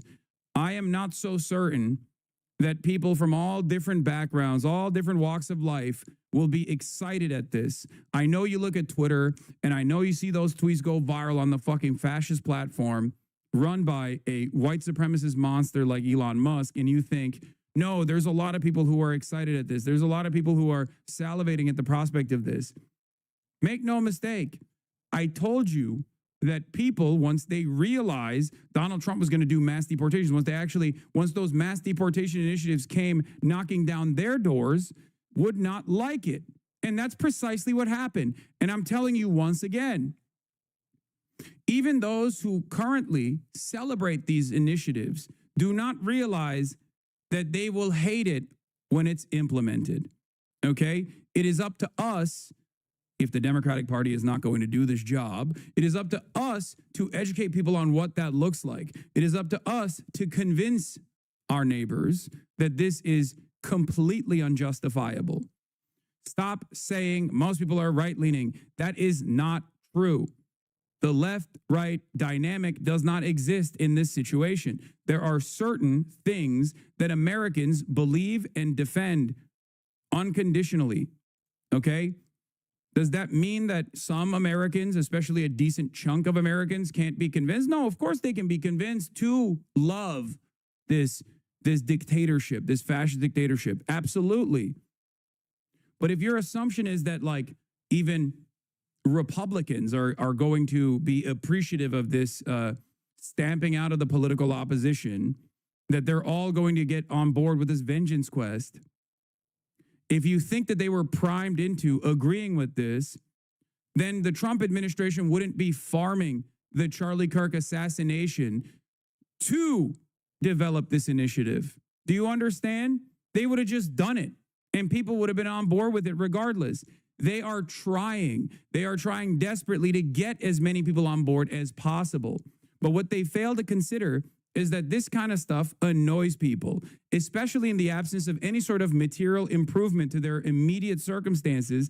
They are frustrated, they're angry, and every single day a new person realizes maybe All of this like hunting down trans people, hunting down undocumented Guatemalans is not actually improving my life in the way that I thought it was going to. Every day it's happening. And I told you it was going to happen inevitably, and it's already here. So look to that change in attitude overall. Look to the fact that Donald Trump is less popular now than he was at this point in 2017 to recognize that even though our liberal institutions are completely capitulating to the administration, there is mass discontent. There is mass outrage. There's fear as well. But this can be productive. But it can only be productive if you actually explain to people who the real villains are. It hasn't even been an entire year since Trump came to power, and there is already mass discontent, okay?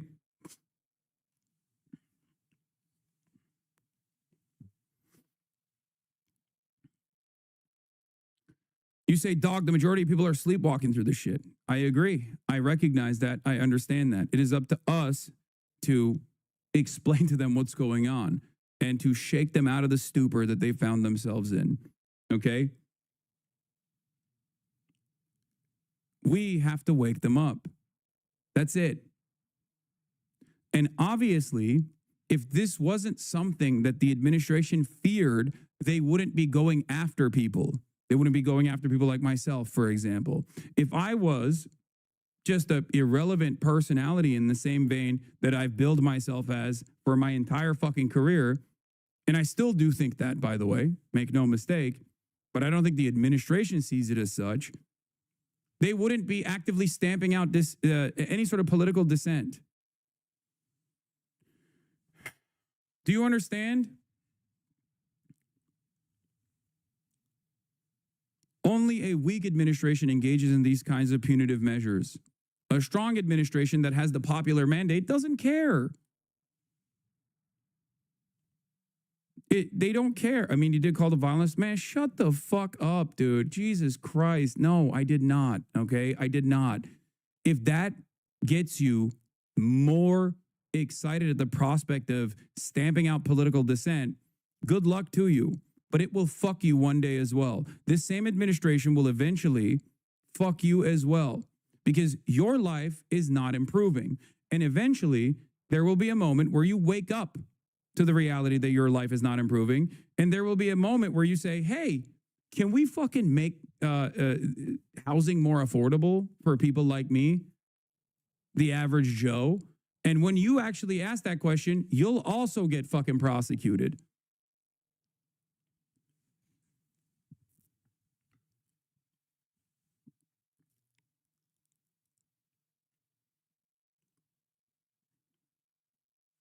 Ignoring this kind of stuff does not go away. Okay? Ignoring this kind of stuff does not make it go away. It's not going to go away. You have to address it head on. Set things on fire, they assault cops, and there was no consequences. The second thing about this that makes it so important, now that they're a domestic terrorist organization, now you can go after the people that are funding it, the RICO cases. And many people have said, George Soros, let's evaluate him and all his Open Society and all of these organizations that are funding these. I mean, Chatter, if I was a narcissistic person, there are a million different places where I would have stopped doing what I'm doing, you know? If I was a narcissistic person, I would just like stop. I would just stop doing political commentary right now.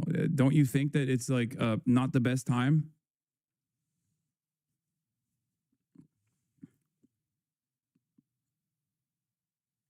Like, I have enough money, get the fuck out of America, you know? Bot 9887. I'm responding to bots now.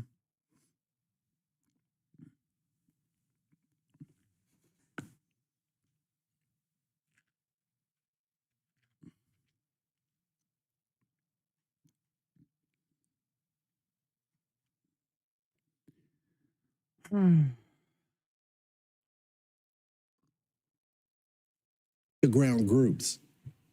when Christopher Wray came out and said Antifa is an ideology, it's not a group, we're about to find out if he's wrong or right.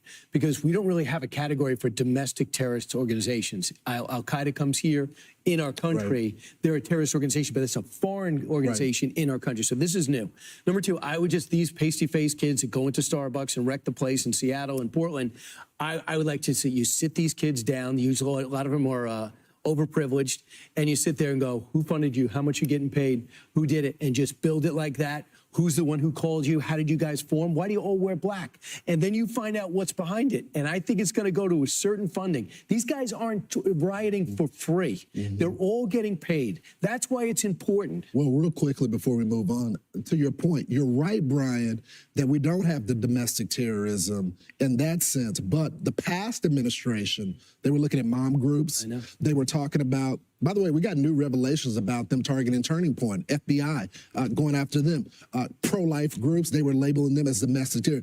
By the way, there was no evidence of this happening. White supremacist groups that they were claiming in the military and all that as domestic terror. He's talking about Atomwaffen.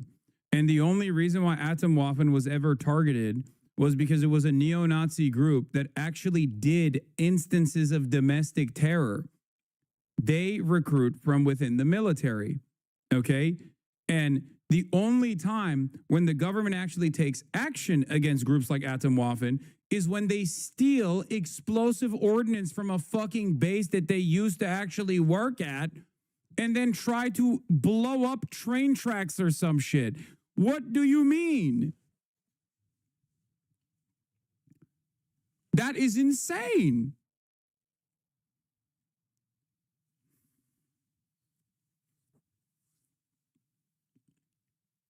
There is a reason why people like the Proud Boys, like the Three Percenters, the Oath Keepers, and numerous other neo-Nazi formations, all the way from Patriot Front to a million different groups, can openly exist on U.S. soil. The Klan, for example, in spite of the reality that they are responsible for a shit ton of domestic terror incidents and violence, hate crimes, and the like. Because as long as they are demonstrating peacefully, even though we can have a conversation about what their peaceful demonstrations are actually trying to invoke, but as long as they are demonstrating peacefully, it's still legal under the First Amendment.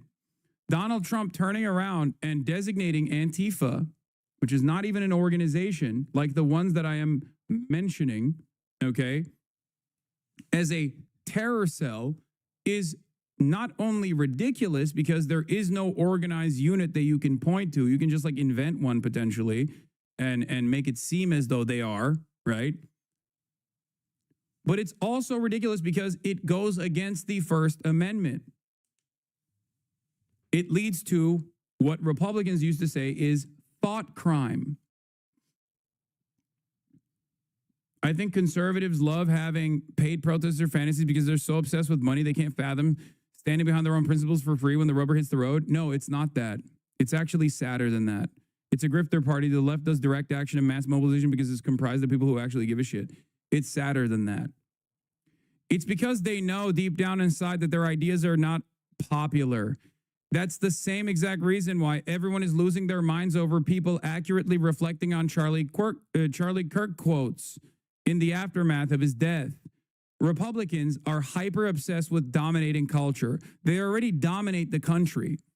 They already own the government. But the thing that they can't own is popular support for their ideas. They can sell it, especially when the opposing party in our duopoly is dog shit like the Democrats were, right? And still are, mind you. They can at least like present themselves as marginally better. But on its face, their legislative agenda is cruel.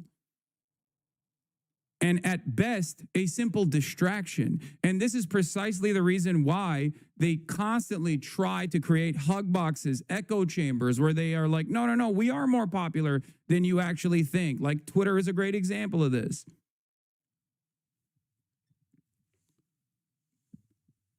They try to make it seem, they try to delude themselves into thinking that their ideas are more popular than they actually are. But once implemented, those ideas are not popular. You know what kind of ideas are popular, however? Ones that are seemingly impossible to take out, regardless of how much Democrats and certainly Republicans have tried to take them away. Social Security. Is that a right-wing proposition? No. Welfare. Is that a right-wing proposition? No. SNAP benefits. Medicaid. Medicare. You can only tackle social safety nets by shrouding it in secrecy, by initiating scalebacks and drawbacks in the dead of the night without people paying attention to it. That's the only way that you can do it. Through cloak and daggers. If Republicans were honestly running around and being like, we want to make sure that the working poor suffer, people would say, I don't like that. I don't like that at all.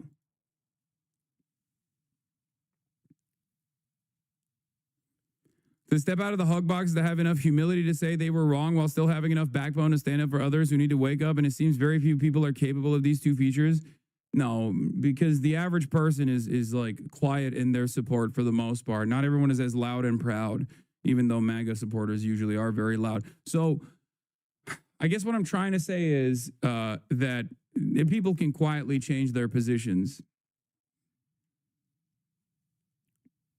and become loyal friends that recognize right from wrong. They did investigation, didn't find anything on it. These people actually set things on fire. Well, right? Antifa is short for anti-fascist, and it's a violent group. They're in the shadows. They wear these masks, and then they go in and they spark violent riots. So meanwhile, President Trump announcing plans to designate Antifa as a terrorist organization, saying this, quote, I am pleased to inform our many USA patriots that I'm designating Antifa as a sick, dangerous, radical left disaster as a major terrorist organization. I will also be strongly recommending that those funding Antifa be thoroughly investigated in accordance with the highest legal standards and practices. Fox News contributor Ben Dominich joins us now. Ben, they're not just an ideology. They're a violent group. This was the right move, right? Well, yes, it was. Lawrence, I will caution that, this is a move that the president actually made near the end of his term in 2020, though at the time that he made it, there wasn't really the opportunity to lean into it the way that I believe this second administration is going to. Namely that Antifa, to your point, is not just some vague ideology, as we were told by Christopher Wray and others at the time. Right. It's actually an organized group, and they've performed organized activity across the country. Yeah, this is intentionally vague, by the way. They're saying they know that anti-fascism is an ideology, okay? It's a good ideology, as a matter of fact. It's good. It's great. We should all be anti-fascist.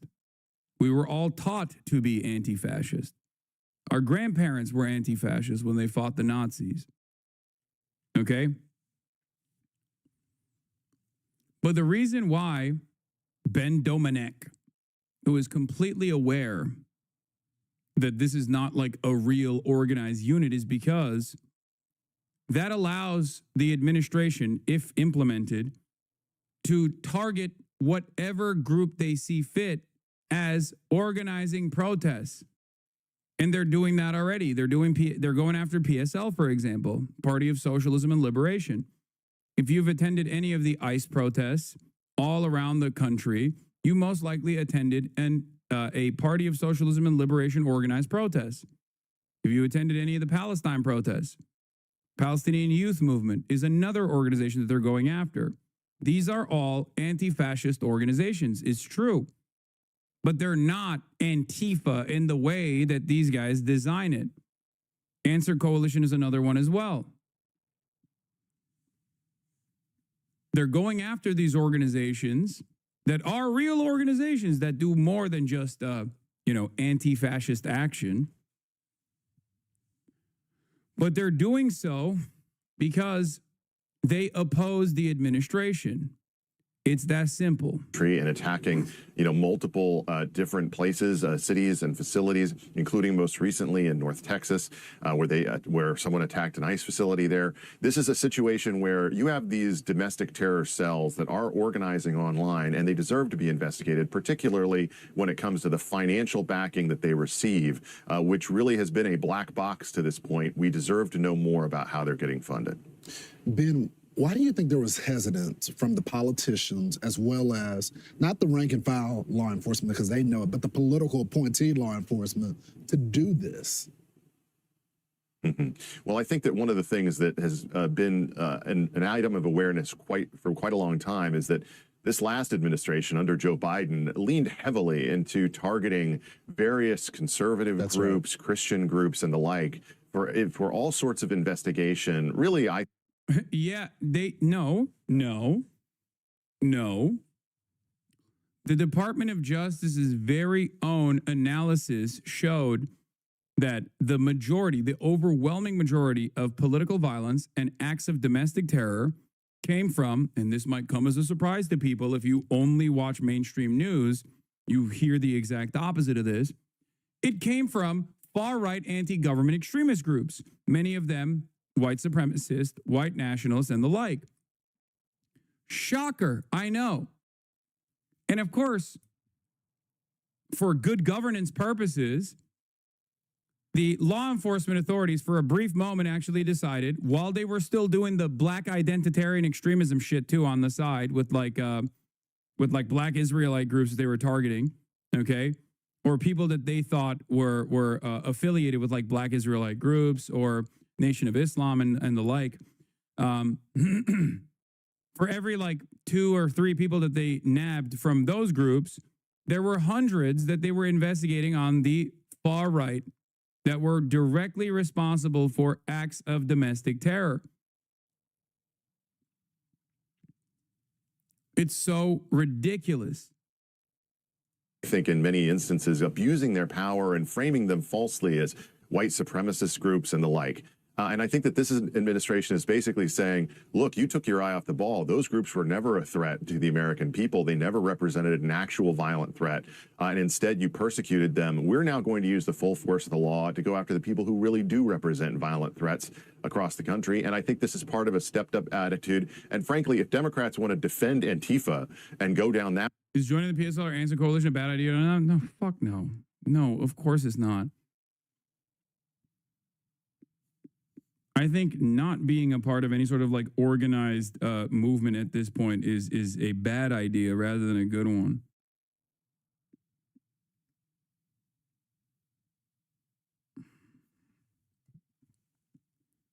That road, as I saw David Axelrod and others suggesting this was going to, be some kind of political witch hunt. Incredible. I think that, more power to them. I think it's absolutely detestable. The moment that you think, oh, joining any organization that resists the Trump administration is bad, the moment that you let that fear set in is the moment where they've won. Okay? You're obeying in advance. It's ridiculous. Do you want these pedophilic, drunk, perverted assholes to win? What are we doing? They already won? No, they didn't. And the truth is that anyone who wants law, order, and a non-chaotic streets in our cities across the country should be in favor of knowing more about what Antifa is doing before they do it. Yeah, they had no problem arresting the praying grandma in the Capitol, but the people that are setting buildings on fire. Let's not go too far. Ben Dominus, thanks so much for joining. Good to be with you. I'm Steve Ducey. I'm Brian. Americans are spineless. Fascism has already won. Stop coping. All right, dude. Let's just fucking sit around and wait for the admin to come in and put us in concentration camps. Like, this kind of attitude is so stupid, dude. Do you think you're fucking edgy when you say this kind of nihilistic bullshit? Is that what you think? Do you think this is a productive attitude to have right now? In this very moment, when there are a lot of people who are angry but don't know exactly how to channel that frustration. when you come in here and say dumb fuck bullshit like this, oh, Americans are already fascist. Americans are spineless. Fascism has already won. Stop coping. All right, we should just give up. You can say the same about Gaza. Just give up. Whatever. The genocide is happening, right? Don't you think it's fucking unimaginably disrespectful to those who have been martyred by the state of Israel already and those you could prevent the martyring of to do whatever you can? How many times do I have to fucking say this? Why not leave the country? Because I'm stubborn. I don't know how many times I have to explain this, dude.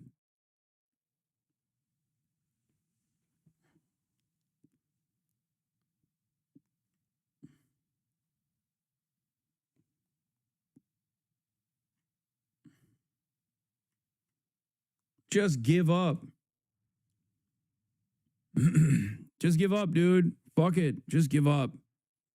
No reason to fight back as this government takes away everything that you hold near and dear.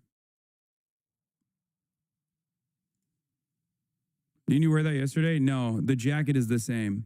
Just now, New York City Comptroller Brad Lander was arrested by Department of Homeland Security Police a second time. Lander refused to leave the 10th floor until he was allowed to inspect ICE holding cells there. He was arrested with 10 other state elected officials.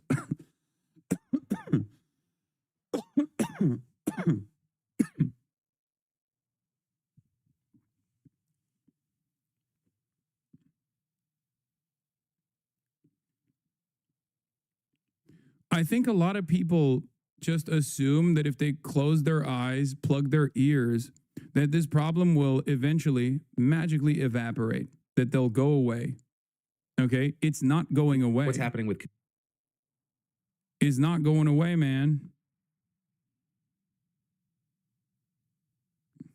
Anyway, Philly D covered it. But then next up in the news today, with the high-profile assassinations and shootings we've seen lately, there's been a big question of how are people getting so radicalized? And you're seeing no shortage of blame and finger-pointing with all that, but House Oversight and Government Reform Committee Chair James Comer, he's zeroing in on 4 companies: Discord, Reddit, Twitch, and Steam. And you had Comer writing that Charlie Kirk's killing was the catalyst for this questioning, and he added, in the wake of this tragedy and amid other acts of politically motivated violence, Congress has a duty to oversee the online platforms that radicals have used to advance political violence. To prevent future radicalization and violence, the CEOs of Discord, Steam, Twitch, and Reddit must appear before the Oversight Committee and explain what actions they will take to ensure their platforms are not exploited for nefarious purposes. And on the surface, it can make some sense why Congress would want to talk to these platforms, right? Kirk's suspected killer, he reportedly had extensive conversations on Discord about the shooting, which led to FBI Director Kash Patel yesterday warning that the agency would be investigating anyone involved in the chat. But then you're also seeing people saying, well, why the other platforms? Right? Asking why is Reddit included when they're unsure if Tyler Robinson was even active on the platform. And then you've got people asking questions about Steam and Twitch. Right? And with Twitch specifically, you have big online political commentators like Hassan Piker sounding off saying it feels like there's another reason they're including Twitch. Yeah, I wonder why they're going after Twitch, even though Twitch wasn't even mentioned in the investigation. I think we all know why, okay? It's cancel culture, and they love it, and they love weaponizing it, and they're going to keep weaponizing it against their ideological opponents, okay?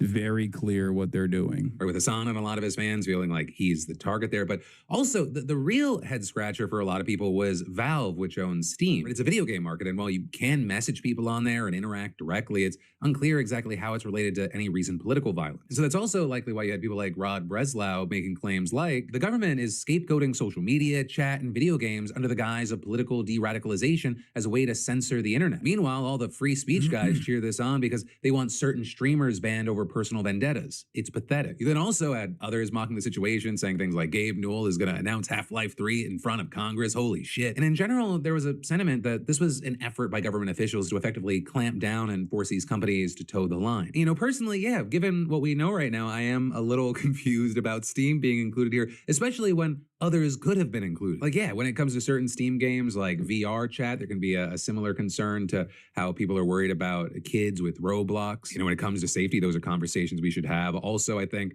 there's a lot that parents should be doing and engaging with and understanding when it comes to the kind of content that their kids might be accessing. I don't know why I said it like that. But I do feel like I'm taking crazy pills when Steam is being included here and like X isn't being included here or Facebook, Rumble. Yeah, I wonder why. Perhaps it's because those outlets are already servants of the state. Slasher says, sup, what up? What up, Slasher? Those social media platforms are already servile to the interests of the state, to the interests of this regime, okay? No matter how much, like, it's obvious that this administration does not consider far-right radicalization to be a problem. Actually, they demand more of it, okay? They want more of it. That's where we're at. They do not consider far-right violence or right-wing violence to be real violence as well. It's just a continuation of the state's demands, right? The regime's demands. They also don't like discontent. They want to stamp it out. They want to stop it. They don't want people to. They do not want Elon Musk already on your mind. What is this? Many of those organizations boycott X. Because Twitch refuses to take action to prevent Hassan from spreading calls to violence and terrorism apology to hundreds of thousands of followers, I have compiled a list of large corporations whose advertisements are placed alongside Hassan Piker's dangerous content on Twitch. This is literally a fucking Nazi, by the way. Like, again, this is a pedophile Nazi that's like doing a call to action. If you are in any of these companies, if you're a part of any of these companies, you get a call from like a bunch of pedophile neo-Nazis and you go, wow, Hassan really must be banned off fucking Twitch. I don't even run ads, by the way. So good luck. Dan Stalkman tried doing this shit before. Okay? And now the pedophile neo-Nazis are taking on the mantle. I do not run ads. No ads run on my broadcast. But that doesn't matter. Okay?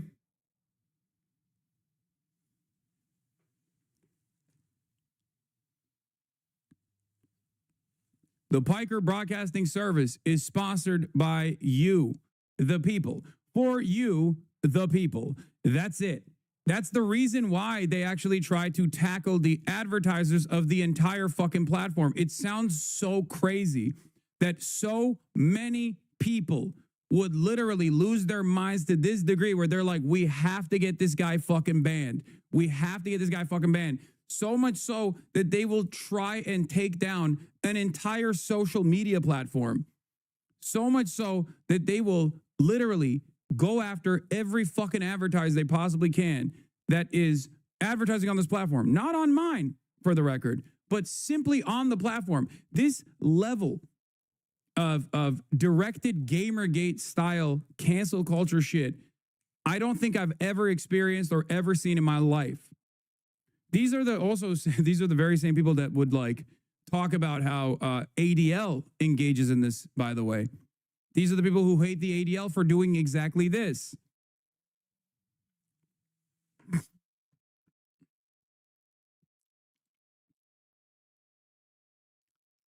Once again, the Piker Broadcasting Service is sponsored by you, the viewers, for you, the viewers. You don't even have to subscribe if you don't want to, but that's it. There is no other form of revenue here. There's no ads on this platform, no commercials run on my broadcast. But it blows my fucking mind that these guys have made a mountain out of a molehill and they have decided, like, we have to do everything we can to just try and take this guy out. Satirical Duck, thank you for the 100 gifted.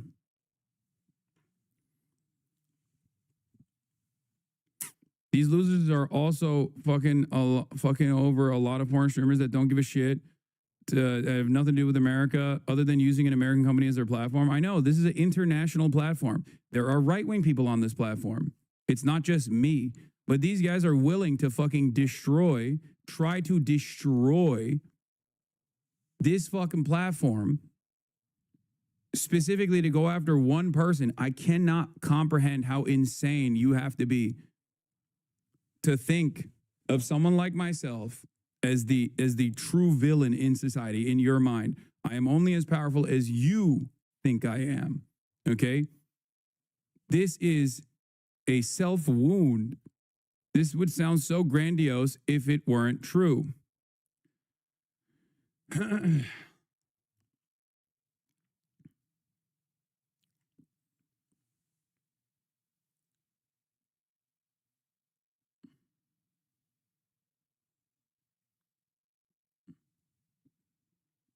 This initiative doesn't harm me as much as it harms smaller streamers.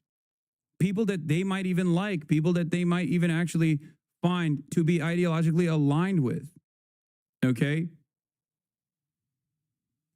It doesn't make any sense.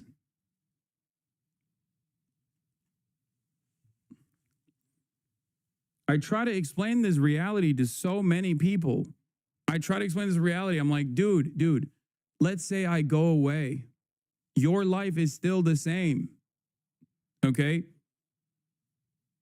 Even if you successfully got me deplatformed from Twitch, okay, and I moved to fucking YouTube or any number of different platforms, like this attempted lolcowing initiative, okay, this attempted cyber stalking operation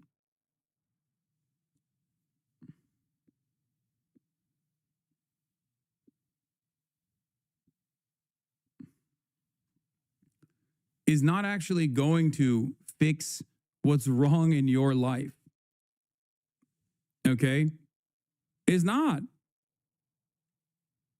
Shit's still going to be costly. You're not going to be able to ever purchase a home. God forbid you get into a medical situation, you're not going to be able to pay for it. You're going to be saddled with medical debt for the rest of your life. Okay? I tweeted about this earlier too, like here, this is where I'm at right now. No wars ended. Cost of living still high. Economy imploding. Unlimited money to Israel. Trump in the Epstein files. Workers getting kidnapped everywhere. But at least he banned trans athletes. At least he's canceling Kimmel. You're an easily tricked adult and a fucking loser. Okay? Wake up. Snap the fuck out of it. Snap out of it.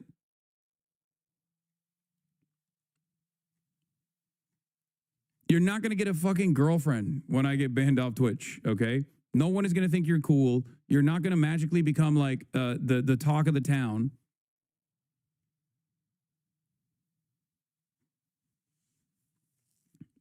For a brief moment, you're going to feel happy, I think.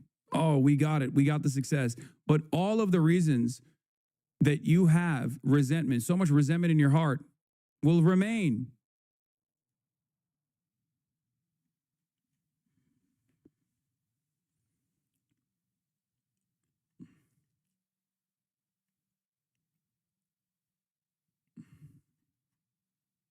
That's what's so crazy about the situation.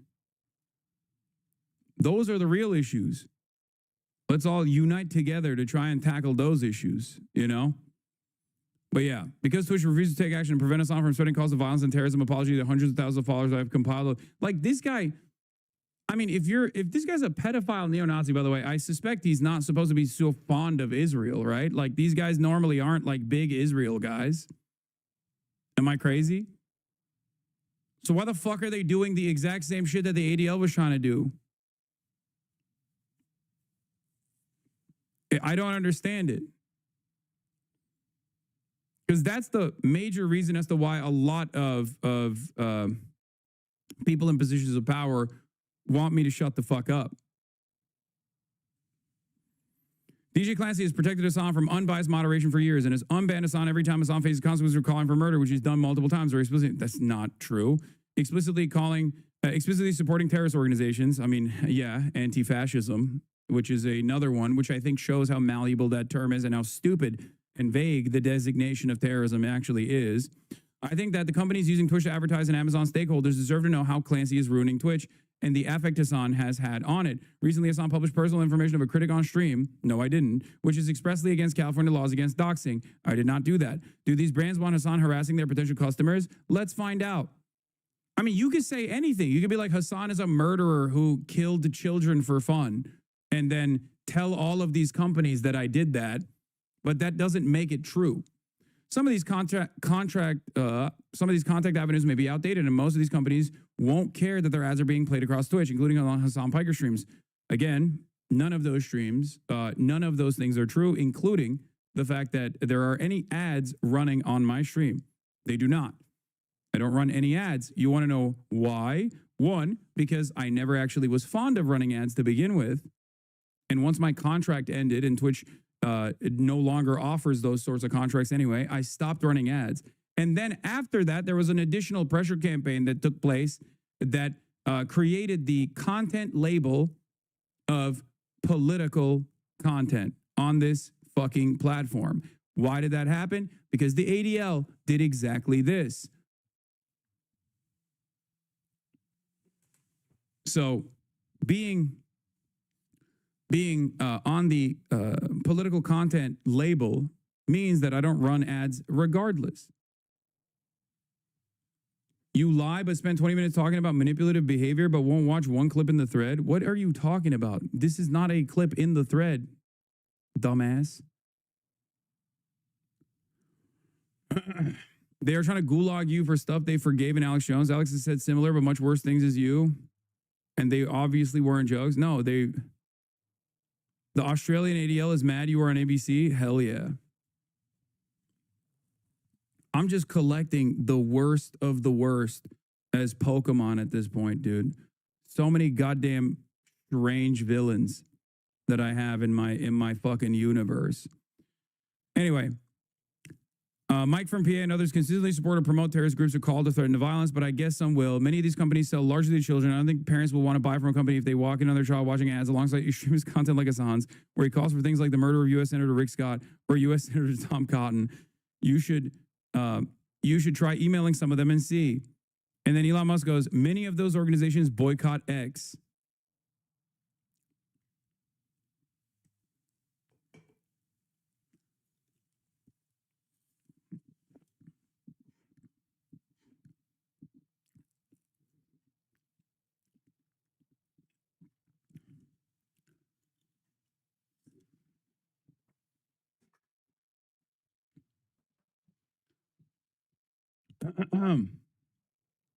You're collecting pedomons, dog. I know.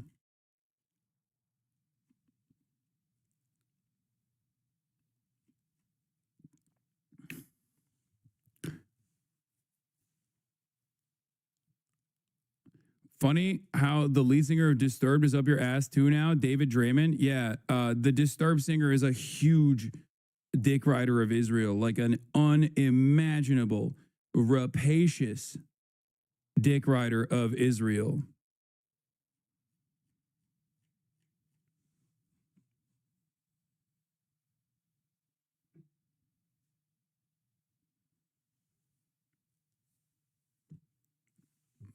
That dickhead has literally signed missiles that killed children in Gaza.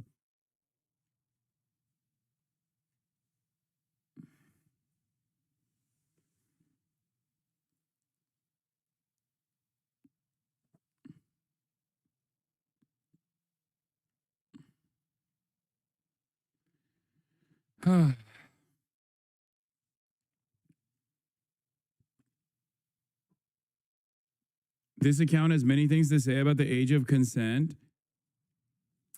Standardizing the U.S. age of consent at 16, both federally and all states, would make more cohesive, logical, and consistent jurisprudence. It's the only choice that makes any sense at all. Many countries have lower age of consent standards, but regardless of anything else, standardizing it federally at the age which a sizable majority of states agree to be acceptable, would make for better and more coherent jurisprudence. The best way to increase birth rates is to encourage young men and women who frequently engage in sex anyways to get married. One important aspect of this is to standardize the age of consent at 16 for both the federal level and across all states. 18 will be the highest age of consent standards in the developed world, and it makes no sense, especially considering that 32 states set the standard at 16 and 8 states set it at 17. 30 states have also Romeo and Juliet laws. All states should standardize at 16. You think that a 17-year-old can't consent while advocating for 13-year-olds to be chemically castrated. Very sick, evil people.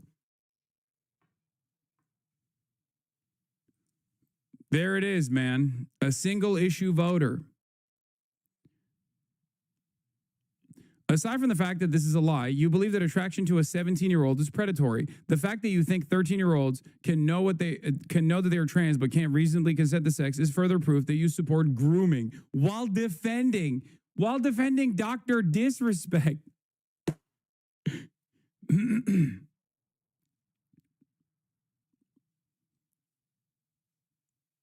Also hates Destiny. Hey, remember when you sent a girl's nudes without her consent to a random third party? That wasn't very smart. How's the court case going?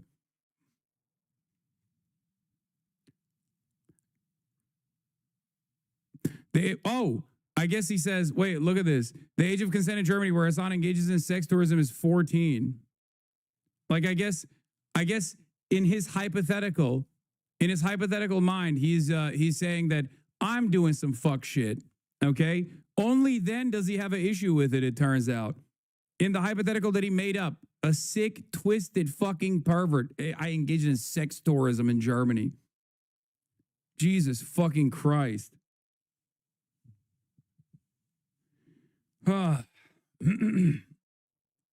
It's so crazy that it seems like he has no issue with this.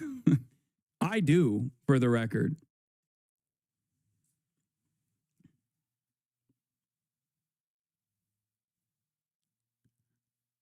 I doubt is under 18. I don't know what the fucking German age of consent laws are, but yes, I doubt that someone over the age of 18 can fuck a 14-year-old in Germany, even though European age of consent laws are insane.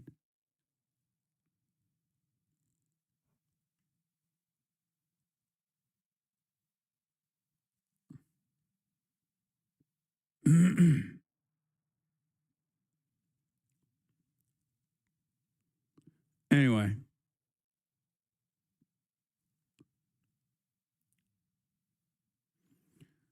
Also, some Zoran news. Breaking: authorities have arrested a Texas man for allegedly making terroristic threats to Zoran Hamdani, wanting him to go back to Uganda before someone shoots him in the head. The man was arraigned on a 22-count grand jury indictment. No way. Remember that big deal that people made of me waving my airsoft gun? That guy said the same thing about Zoran Hamdani and myself. Literally. Identical. And I responded to him by saying, good luck. That's it. And the right-wingers erupted, implying that I was going to jail any moment.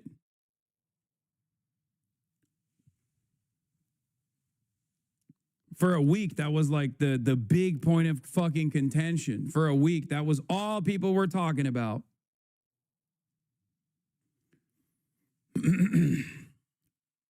In these spaces. And then, of course, when there's a reasonable assessment made on the situation, it's a nothing burger. But because they've already hallucinated this alternative reality, they just, instead of going, maybe we were exaggerating these claims, maybe we were making shit up, maybe we were hysterical, instead of doing that and like reconsidering how they get tuned into, how they develop this false consciousness and maybe moving in the direction of a healthier outlook. Instead of doing all that, they just triple down and assume I have some kind of blackmail control over all of these institutions, whether it be federal law enforcement, which they were implying was going to arrest me, or Twitch as well as Amazon. I don't know why people don't recognize that they are actively leaning into schizophrenia when they do this. Like, they are making themselves insane. I think it's kind of wild how you spent months discussing low-profile online freaks working to deplatform you to now discussing the federal government working to do the same. Yep.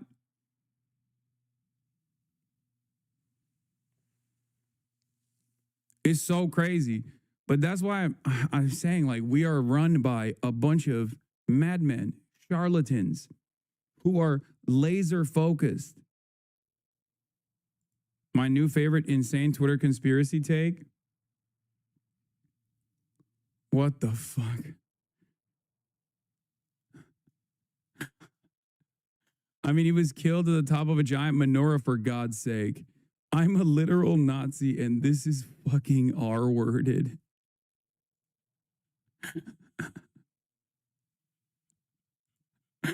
Incredible.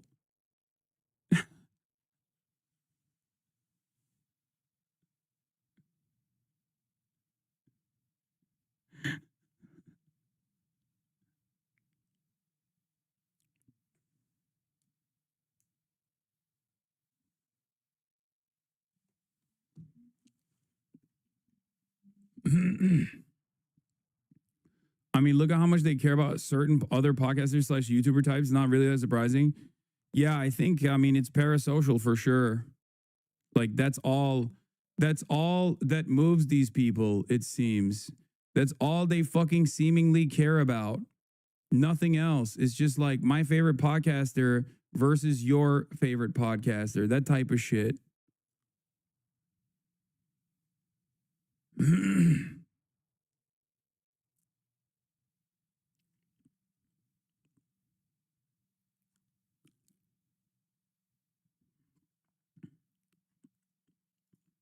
Anyway, let's continue. It's such a weird thing. You know, for now, we're gonna have to wait to see what happens from now till these CEOs are in front of Congress. And then we've got more we've got to dive into. But first, let me say, you know, my old phone carrier thanked me for my loyalty by raising my bill. I mean, it's a toxic.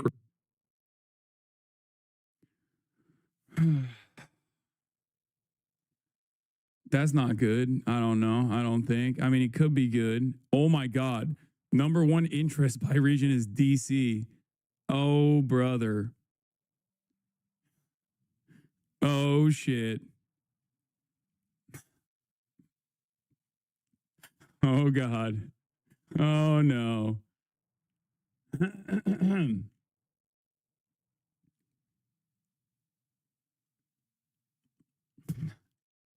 going to get fucking drone strike, dude.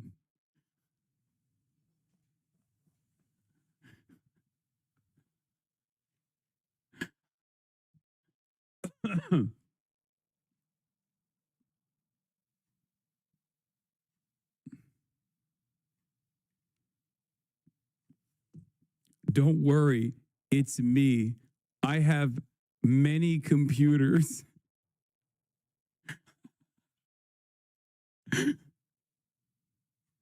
Anyway, not good. But getting back to the Zoran thing, according to the charges, Fistel allegedly left an anti-Muslim message on June 18 saying the Uganda-born Mamdani wasn't welcome in New York and warning him to watch his back and his family's back. He called him a terrorist. There's been a lot of talk about how certain language can radicalize people and lead them to violence. It's an important discussion. It's why, for example, I don't throw the Nazi label around. Thanks, yeah, sure. Maybe the people who have repeatedly called Zoran Mamdani a terrorist for the last 6 months want to rethink their rhetoric. There is no comparison between a fascist government being correctly called Nazi or fascist and a Muslim dude being called a terrorist. The fascist government is killing Muslims while calling them a terrorist. No one is doing the opposite to people, okay? We don't have an anti-fascist administration that's like singling out people that are Nazis and throwing them in prison or fucking killing them or whatever. That's not what's going on.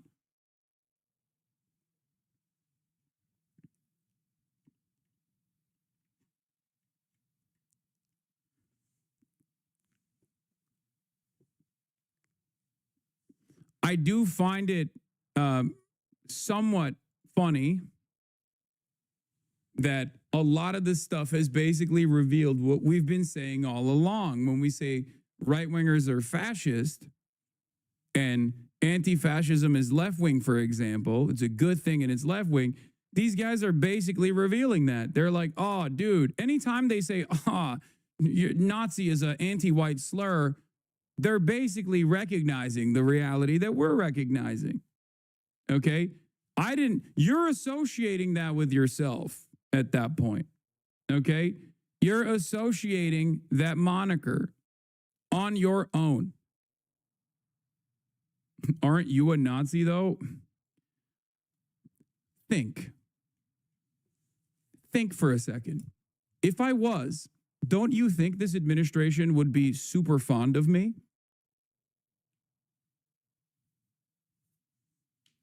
This is a literal self-described neo-Nazi, Baked Alaska. He was arrested for participating in January 6th. This self-described neo-Nazi who was arrested for participating in January 6th is trying to get the FBI to throw me in jail for being an anti-fascist domestic terrorist. Think for a moment. Please. Do you think I'm a Nazi or do you think I'm anti-Nazi? Or should I leave fucking breadcrumbs for you to investigate further? Address the pissing and crying allegations? I mean, that's just his fantasy, I think.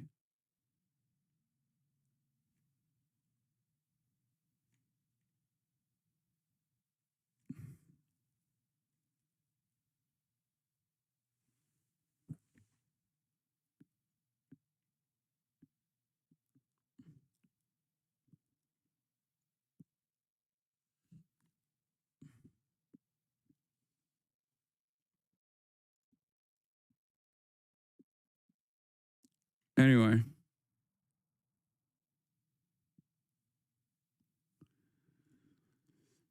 CEOs of online forums like Discord are asked to testify in the wake of the Charlie Kirk assassination. Hearing is planned for October 8th with some of the video game, social media, videos and things like that, Valve, Steam, Discord, also Reddit. Do you have any confidence that all those people that you wanted to bring before the committee and have a discussion about the use of these social medias, like they're going to actually show up? I'm pretty confident they'll show up. And look, this isn't to embarrass them or necessarily grill them. We have a lot of questions.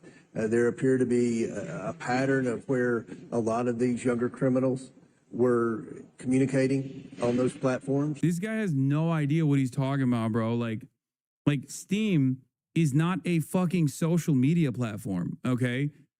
Like you can chat on it, sure, but it's never used as a primary form for communicating with others. But good luck explaining that to this dipshit.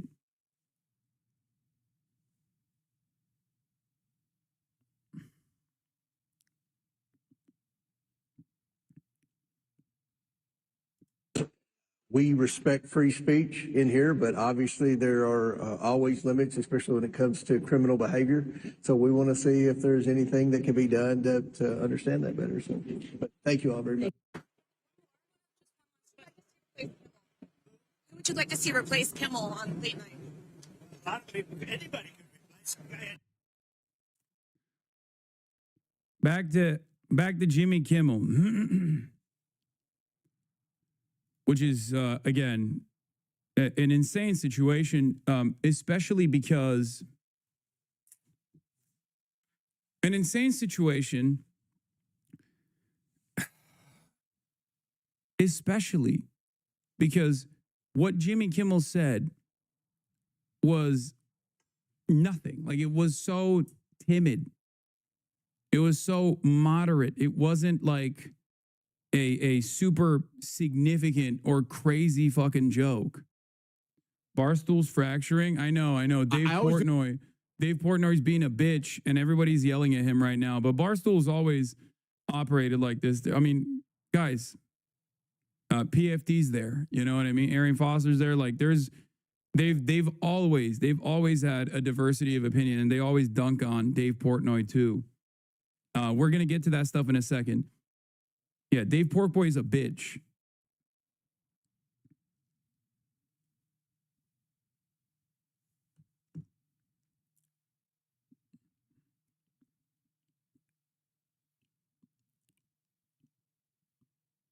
But the reason why they're mad at Jimmy Kimmel is not because of this last iteration. The reason why they're mad at Jimmy Kimmel is because he cried during COVID or some shit. I don't remember, but Republicans that have nothing else going on in their lives carry that resentment over to media figures that they despise forever. I just showed you an example of that with this pedophile Nazi that this other fucking Nazi, Elon Musk, is highlighting. Like, that level of obsession is abnormal, okay? It's stalker shit. In the real world, before the internet, if someone was behaving like that, it would look like they're taking newspaper clippings of their favorite fucking celebrity. Their friends and family would be concerned. But on the internet, you can engage in this kind of cyber stalking behavior, and this obsession can just turn into this thing that drives you, this driving force in your life when you have nothing else going on. Okay? Republicans just hate Jimmy Kimmel. They've hated Jimmy Kimmel for a very long time because he's a fucking lib. Okay? Can you explain what you mean when you call someone a Nazi? Genuine question. No, I can't. Come on, man. I mean, they're a fascist, okay? I mean, they're a white supremacist. I mean that they want to do violence to the out group in an effort to create a false sense of security and a false sense of superiority for the in group. Is that good? Is that a helpful answer for you? Do you understand that?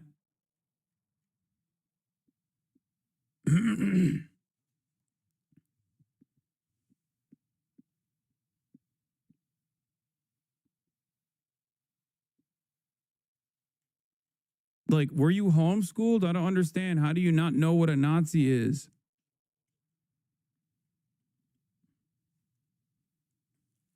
Jesus. No talent. Kimmel had, look, he was fired. He had no talent. He's a whack job, but he had no talent. And more importantly than talent, he had no, because a lot of people have no talent, they get ratings.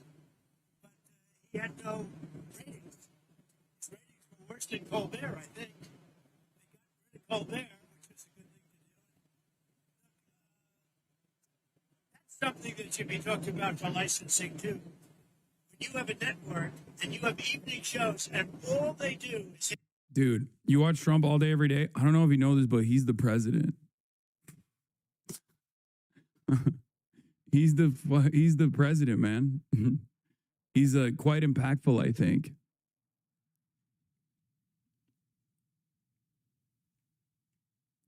To be honest, Jimmy Kimmel was lame, but he didn't deserve to be fired over that. I don't care. He could be the lamest motherfucker on the planet. What I care about is this administration enforcing this suppression of speech for the pettiest fucking reasons, okay? I care about the utilization, the illegal and unjust utilization of regulatory agencies in an effort to sanitize the content of certain broadcasts that the president does not like. That is a direct violation of the First Amendment. Jimmy Kimmel's 5 years are very upset right now. Okay, there's 48,435 viewers in here, and we're all pretty fucking upset about this. It doesn't matter. This has nothing to do with Jimmy Kimmel personally, okay? It has nothing to do with his content whatsoever. Stop doing this like pre-qualification shit. Being like, oh, I don't really like Jimmy Kimmel. Yeah, okay, dude. Congratulations. Congratulations, dude. I know. Neither do I. Who gives a fuck? It is utterly irrelevant. This is not because he's a beloved figure, okay? Also, he's not just going after Jimmy Kimmel. He wants all of the shows that criticize him to be taken off air. And he's going to do the exact same thing. Do you not understand? This is about stamping out discontent, no matter how moderate, no matter how marginal. That's what's so fucking insane about it. And a lot of people are still like, well, I don't like Jimmy Kimmel. Okay, well, you're a fucking moron. This has basically nothing to do about Jimmy Kimmel.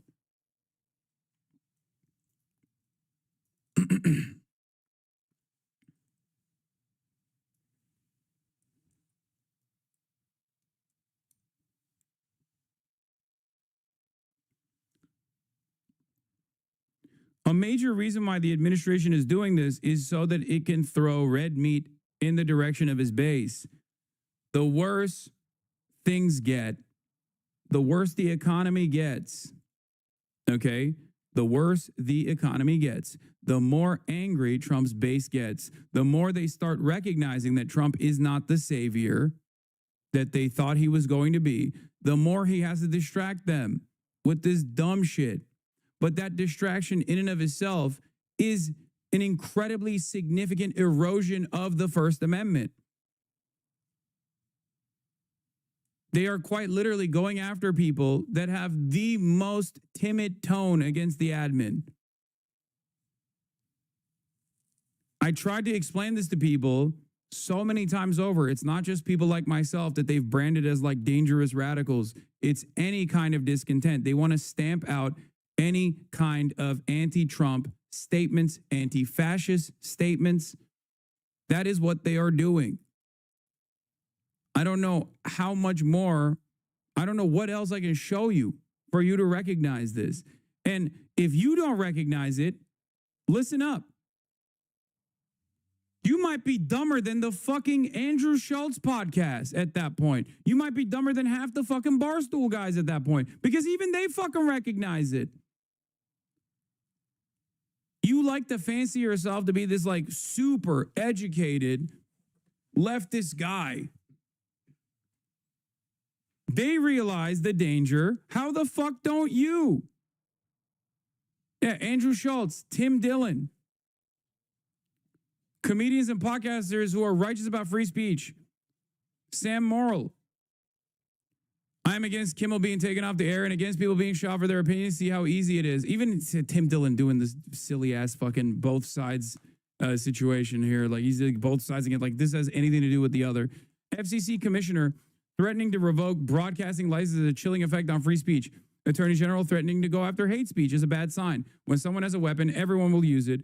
I continue to unconditionally support Israel in all of its actions now and forever. Okay, that last part is actually funny. Left, fascism is wrong unless you kill. God, why are these guys doing this fucking both sides nonsense, brother? Oh my God. Oh my God. They just keep leaning into it. Like they, even in this moment, even in this fucking moment, like the administration is going to come after you too eventually. They still have to fucking couch the statement in like, I'm on the fence. I'm apolitical. Both sides are doing crazy shit. Fascism is wrong. Unless you kill our political opponents, then we'll celebrate it.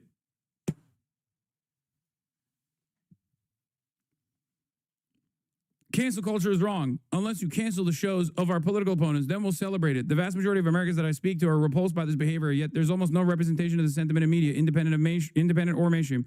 How is that possible? These guys love presenting the silliest perspectives as though it's some semblance of like incredible bravery. Come on, Andrew. Jesus Christ, dude. What is this fucking fence sitting? Just say it is completely and utterly unacceptable that the administration is fucking actively trying to suppress speech.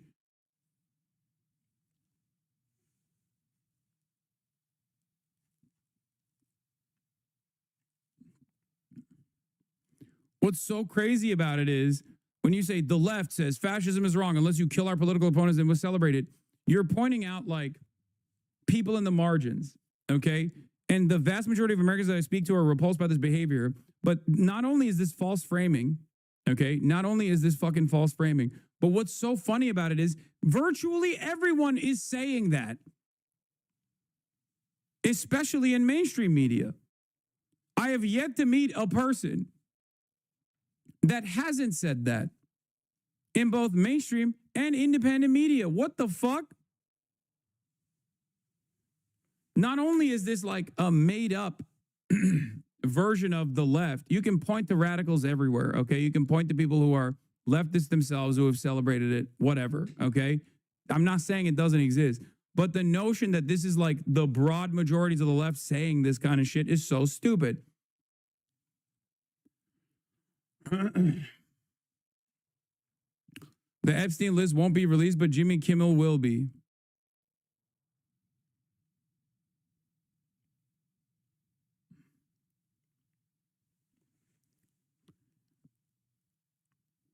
What's wrong with criticizing both sides if both sides can be dumb?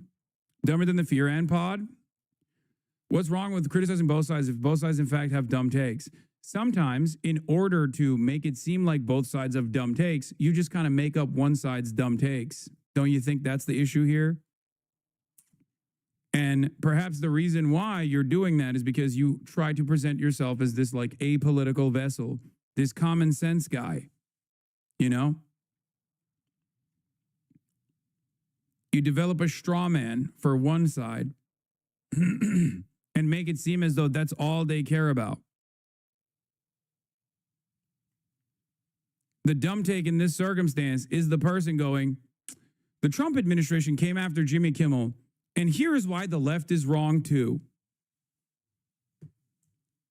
If you want to do a left-right dichotomy here, you could at least present like cancel culture is fucking shitty and annoying and unproductive in almost every circumstance, no matter if it's hysterical campus SJWs doing it or every fucking divorced dad with skin-tight Oakleys doing front-facing car videos doing it, okay?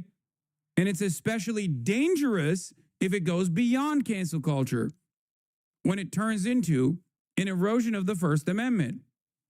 The government interfering in the content of certain broadcasts by utilizing the FCC to make threats is a direct intervention that is in violation of the First Amendment. So it's beyond cancel culture. Okay? Hassan, I beg you to please stop using Groyper terminology. What the fuck is Groyper? Oh my God, I can't wait. Come on, give it to me. Give me the fucking dumbest take I've ever heard in my entire life. Come on, let's go.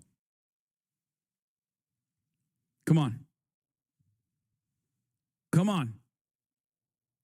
I'm so excited. I'm so excited to hear the most annoying rad lib take that I've heard. Woke of the daytime. Come on, Chomsky's brain.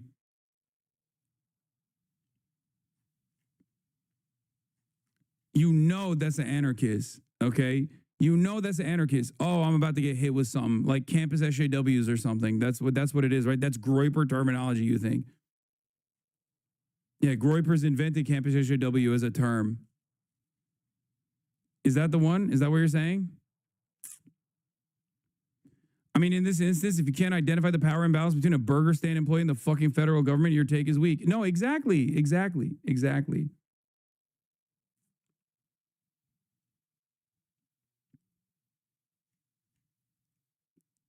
Why is this guy not giving us the take? God damn it.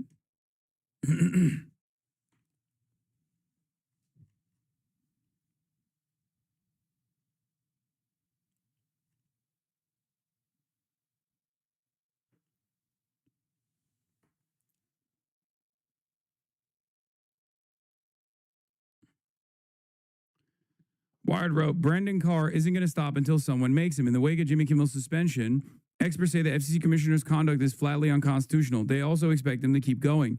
This is my attitude here as well. Okay? This is exactly what's going on. And this is a constant for everything that this administration does. Okay? This is a constant for everything this administration does. It's the same for the FCC engaging in this unconstitutional act to clean up and sanitize whatever is getting broadcasted, stamping out political dissent. And it's the same for the military deployment. You said the economy is doing bad, but assets seem to be doing much better since this year, and so do all the stats surrounding it. Lots of cuts coming in with high predictions. 2 cuts already happened. How much do you think the economy can grow in such a small window of time? Great take, chatter. In the United States of America, 50% of all commerce purchases that happen are actually happening by 50% of all commerce, all purchase that takes place on U.S. soil is done by the top 10% of wealth. 90% of the American civilian population is responsible for the 50%, for the other 50%. So when 2 shoes are sold in this country, one's being sold to the top 10% of wealth, the other is being sold to the bottom 90%. Okay? That's number one. Number two, the top 10% of wealth in this country own 90% of the stock market. Okay, these are two facts you have to remember. So when the stock market is actually performing well, as it is, that is not indicative of a healthy economy. Please talk to a normal person that works a fucking job, okay? A real job.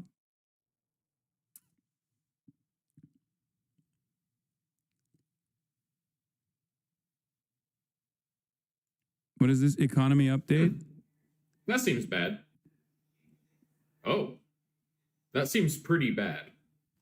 This one is actually for mortgages and, well, it seems bad.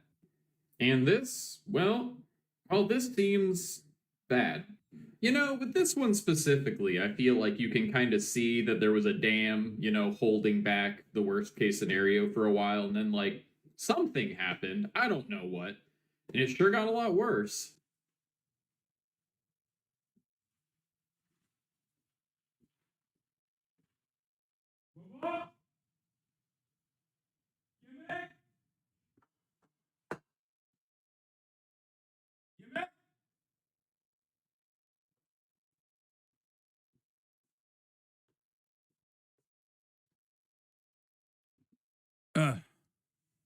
I'm yelling at my dad. SJW, soy boy, etc. is constantly in your lexicon. It's just normalize that language. Not trying to be woke of the day, I swear. Just worry about all the young people in here picking it up and proliferating their enemy's language. Yeah, it's fine.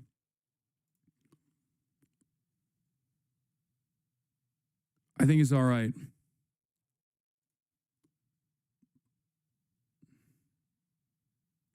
You can talk about doing it all you want, but if you actually do it, where's the?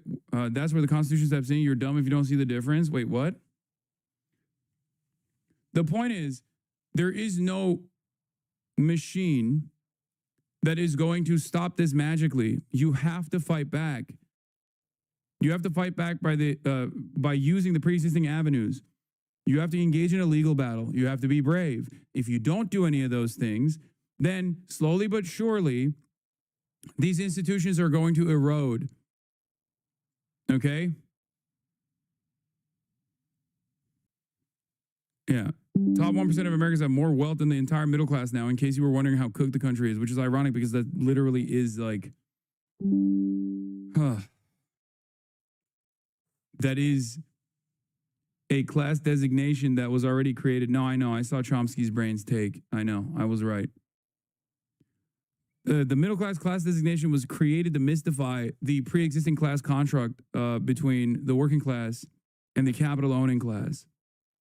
And what's really funny about this is that under unlimited neoliberalism, the economy has gotten so bad that even their own newly created class designation is also erupting. They invented a new class designation to not focus on working class versus capital owning classes. And even on that metric, they're still failing.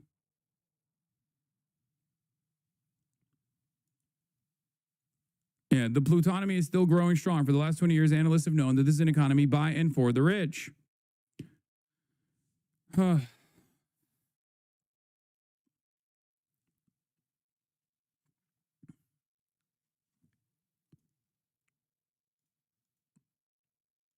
Anyway, getting back to it, Rogan, Schultz, and the rest of the podcast crowd, you think they're going to unload on Disney / Bob Iger? Yes.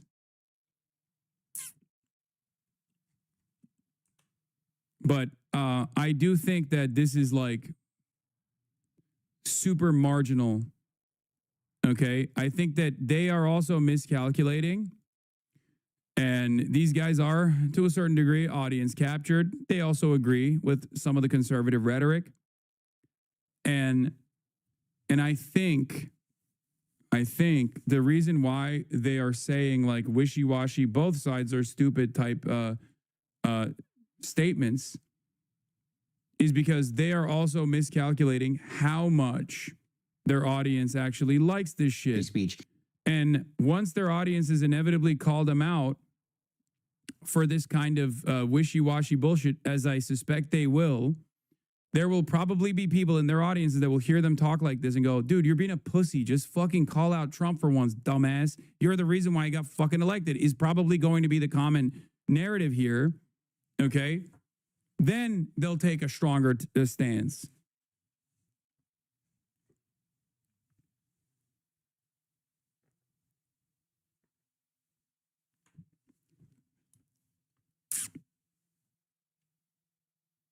Did you talk about Asmongold's dad? Yes, I did. I talked about David, the singer, and I talked about Asmongold's dad as well. Rest in peace. Asmon dad was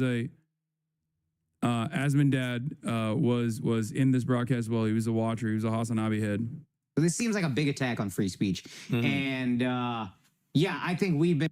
Have you literally heard of any podcast, bro, who has said they regret voting for Trump? Yes, this podcast, as a matter of fact. Andrew Schultz literally came out and was like, we didn't think you were going to do this stuff.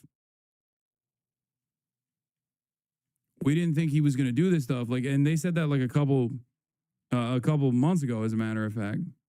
This seems like a big attack on free speech. And I think he's been way more aggro. He's been way more aggro on Trump. Andrew Schultz is like the one that was more wishy-washy, but he's also anti-Trump now. He's on the anti-Trump train as well. I mean, he's besties with Charlemagne the God, who is like one of the most esteemed liberals out there. So yeah, I think we've been pretty staunchly in favor of free speech. And it is funny to watch right-wing people just become left-wing people. Because I said something about how you're a snowflake if you think you should be. If you agree with this, that's some snowflake shit. And somebody was like, you clearly don't even know what the First Amendment means. And that's exactly what left-wing people used to tell me. Freedom of speech doesn't mean freedom. No, you know what's funny? No. If Republicans were up in arms about the Jimmy Kimmel thing, that's fine, okay? That is cancel culture, and Republicans weaponize it all the time. I know this because I am the recipient of a lot of the manufactured outrage that Republicans regularly engage in, okay? That's cancel culture. That's broadly understood as cancel culture. It is a universal principle. Everybody loves using it against their political opposition. What is happening in this instance is worse than that. What's happening in this instance is actually much more dangerous than that. It's the administration taking the initiative to sanitize and stamp out political dissent by using the FCC, okay? Using the FCC as a primary vehicle to do something that the FCC itself has openly admitted they have no authority to do so because it is unconstitutional. And in the absence of any sort of legal pushback, this won't become a constitutional problem. This is literally state censorship. This has nothing to do with whether you like Jimmy Kimmel or not. Okay? Nothing at all. From consequences. Right. So y'all have just switched. Yeah. Now, again, this has nothing to do with what happened to Charlie Kirk. That's a fucking horrendous thing. Let's get that out of the way. But in terms of censorship, freedom of speech is more under attack now, honestly, than I think it has ever been. I don't know if that's me being hyperbolic. Maybe. I mean, as far as what Jimmy said, I think it's untrue, or at least unfair. I don't agree with what he said. I don't like what he said. We should also say that. I don't agree with what he said. I don't like what he said. He should be allowed to say it. And what happened to Charlie Kirk is worse. Charlie Kirk should have been allowed to say the things we didn't like. Jimmy Kimmel should be allowed to say the things we didn't like. That's just what America is. Yeah. And freedom of speech, I've seen it truly under attack in India, where it's like you can go to jail. This is closer to that than I think what the left was doing. Which is like the FCC putting, as much as we didn't like left-wing shit, like far left policy or far left whatever thoughts, it wasn't like Joe Biden was putting pressure on somebody to get canceled for saying retard. You see what I'm saying? Yeah. That's what makes this different and scarier to me and closer to what India has. Then that's what makes it an actual attack on free speech to me. Yeah. Efendim. İçeri alıyorum eşyaları. Yavaş yavaş. Çok fazla. Çok fazla şey geldi o yüzden. Sen yayını kestin mi? Hayır. Evet. Evet.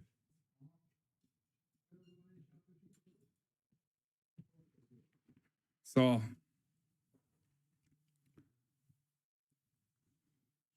Why are you stocking your own soda? What do you mean? I normally don't do it on the broadcast, but, you know, I got to do it at some point. So yeah, this is he at least arrived at the conclusion here, slowly but surely, but he did. He arrived at the conclusion, the correct conclusion, which is that this is worse than like a bunch of leftists like being annoying, okay? So much, I love that so much of their fucking gripe also revolves around saying the R word, man.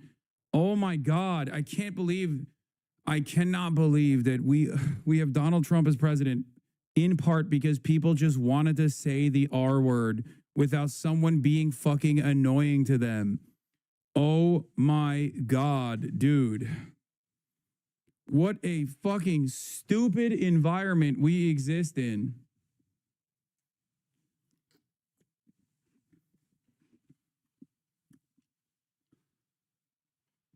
What an absolutely ridiculous environment we exist in. And then they're also like, oh, well, Jimmy Kimmel, what he said, we don't like. Like, what do you mean? He didn't even say anything. Like, he didn't say anything. He did not say anything even remotely offensive, okay? There is a reason why free speech exists, because language is up to interpretation. If you start prosecuting people over language, you can arrive at some very dangerous situations. Language is subjective. The original video of Jimmy Kimmel that caused this chaos was straight up around Jimmy Kimmel basically saying in the immediate aftermath of the Charlie Kirk assassination, they spent every moment being like, oh, it's one of your guys, is one of your guys. It turns out it was one of their guys. And that Donald Trump is not sufficiently grieving Charlie Kirk. He doesn't give a shit about Charlie Kirk. And then he showed a clip of Donald Trump doing just that. Okay? And people are trying to turn around and say, oh, Jimmy Kimmel lied. How dare you? How dare you say that the shooter was one of our guys? Motherfucker, the governor of Utah, Spencer Cox, said the exact same thing. He came from a MAGA family. You guys tried to say he was transgender and Antifa. Okay? And not only did Republicans also go along with this fucking idiotic shit, the false claims that this person was like straightforwardly a transgender Trantifa or whatever, that they were going to start prosecuting Trantifa or what they suspect is trans Antifa. Okay. But then they also recognize that the shooter was from good stock, right? From their perspective. So they actually de-escalated quite significantly. They were calling for blood. They were calling for civil war. They were calling for war. And then they fucking turned around and decided, oops, maybe he is one of our guys.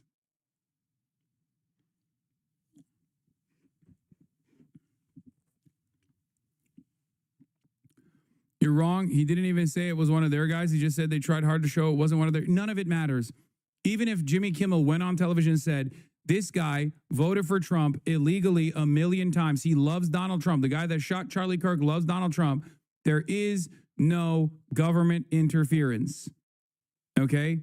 There is no fucking government interference. He isn't, though. You're being dishonest. Oh my God. This is not about the contents of Jimmy Kimmel's commentary. The reason why I even brought up how language is subjective is to prove to you why it's idiotic to try and make these kinds of decisions at the federal level.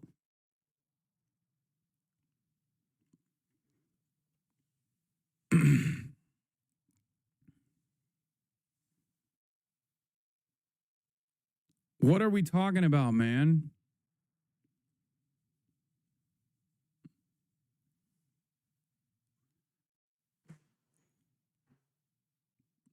Are you making an assumption that he's MAGA? Or is there proof? No, dude, I'm not saying he's MAGA. Oh my God. Chatters. First of all, what are we doing here? It's going to be illegal to broadcast false information. I guess we're going after Fox News any day now.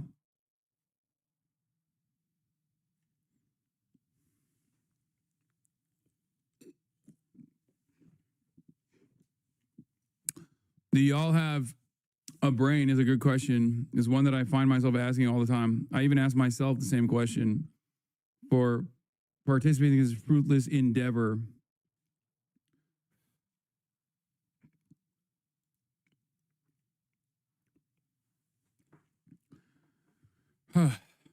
I'm not saying the shooter is MAGA or a Trump voter or a Trump supporter.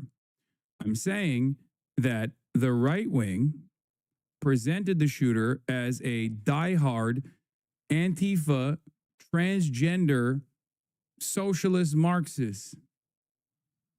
And then when they found out that he actually came from a MAGA family, they quickly scaled back their commentary. Okay?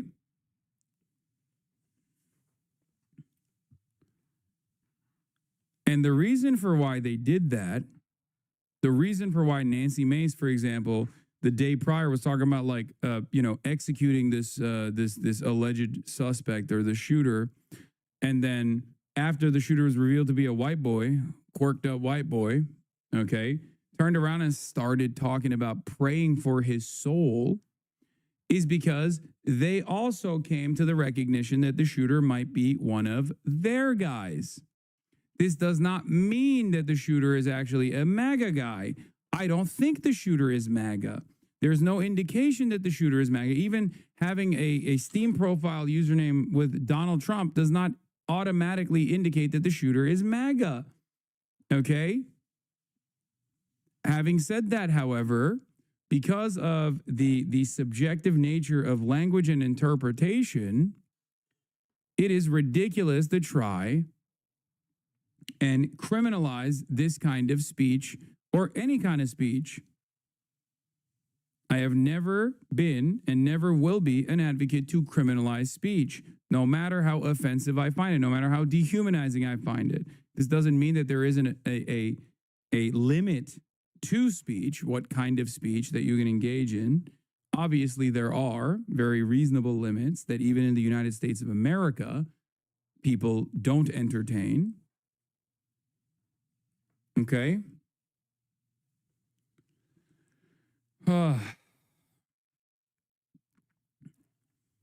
But ultimately, this conversation is not about what Jimmy said. What Jimmy said was incredibly timid. There is a reason why many people are not showing what Jimmy Kimmel said and simply speaking over it, because they also recognize that it would look incredibly stupid for them to consistently cry about this insanely moderate statement, because it's nothing. Do you understand? It's nothing.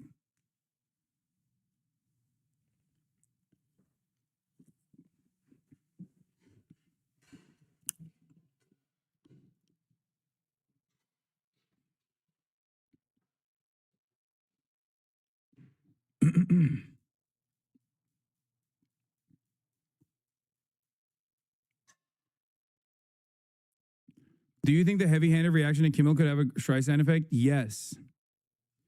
A lot more than the endless amounts of attacking people for protesting against Israel. Okay? There were so many legal and career repercussions for people's safety for the crime of exercising their First Amendment rights on college campuses. This started under the Biden administration after October 7. And it continued with the Trump administration. It only escalated under the Trump administration with potential deportations for the likes of Mahmoud Khalil or Rumeysa Öztürk. Okay? And this environment of censorship was already here, but many Americans didn't fully comprehend it because they didn't give a fuck about college campus protesters that were criticizing the state of Israel. Even if they agreed with the state of Israel, they didn't care about it enough because that's just a thing kids do. I think that the average normie basically looked at it as student protests, they happen, and sometimes they get a little they get a little out of hand, you know? But this is something that will be a nuisance. This is something that will be a major nuisance because Jimmy Kimmel is an inoffensive figure. He is an utterly inoffensive figure. You might not like him. You might not think he's funny. That is completely irrelevant, okay? Completely irrelevant in this situation. Trump primarily speaks and the right listens. In dog whistles, they attempt the same translation here and therefore misinterpret you.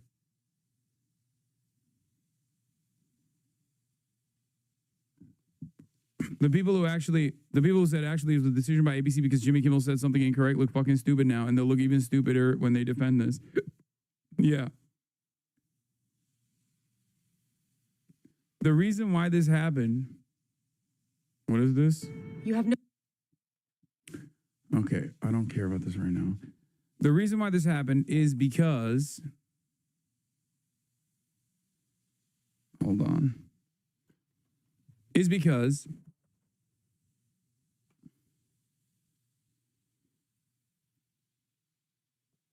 Donald Trump hates Jimmy Kimmel. A lot of right-wingers hate Jimmy Kimmel. Jimmy Kimmel says something totally and utterly inoffensive.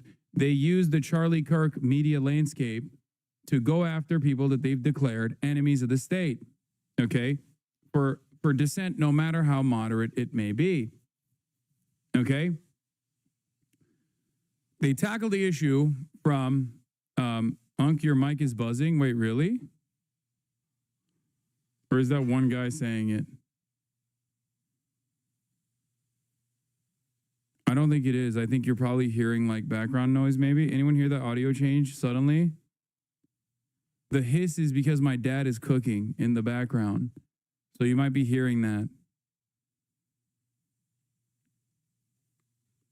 Yeah, you're hearing the hiss in the background because my dad is cooking.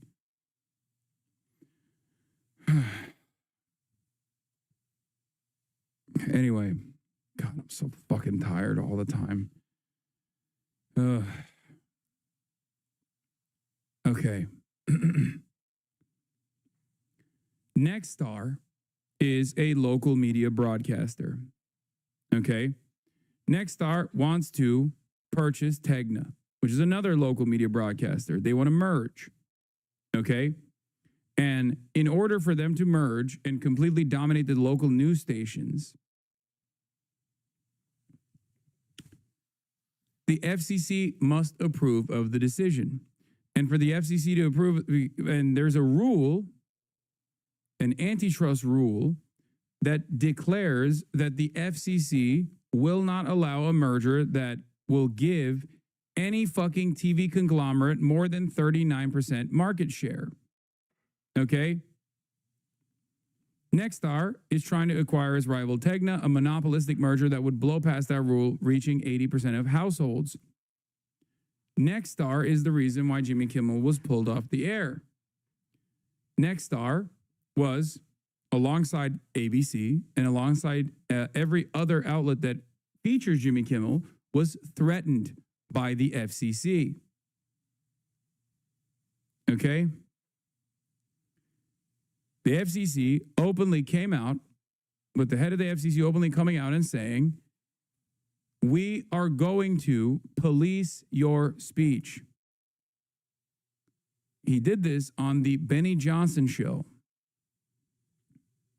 Okay? And not only that, but they also stated that Jimmy Kimmel has to apologize and then also donate to Turning Point USA in order to come back on the air. Then Nexstar went to ABC and demanded that Jimmy Kimmel get taken off the air.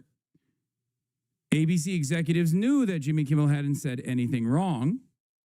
Here's the bombshell allegation from the Rolling Stone. They were pissing themselves all day when ABC Insider tells Rolling Stone. In the hours leading up to the decision to pull Kimmel, two sources familiar with the matter say senior executives at ABC, Disney, and affiliates convened emergency meetings to figure out how to minimize the damage. Multiple execs felt that Kimmel had not actually said anything over the line, the two sources say, but the threat of Trump administration retaliation loomed.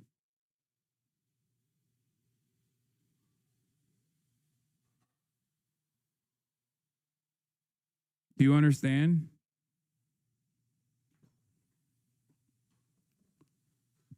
So they cave to the pressure instead of standing strong and defending the First Amendment, not realizing that this will inevitably hurt them in the long run when the Trump administration comes back and demands more censorship.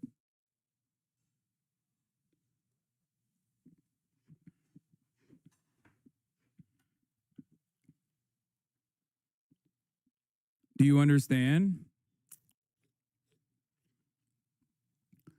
Nexstar is the largest station group in the country, also has a major merger before the Trump administration. Its proposed acquisition of Tegna, creating a mega company with 265 stations in 44 states and the District of Columbia, representing 80% of U.S. TV households. Nexstar is also a leading champion in the broadcast industry for the FCC to relax media ownership limits, something necessary to get its deal through regulatory approval. Nexstar owns 32 ABC affiliates out of a total of 200 stations.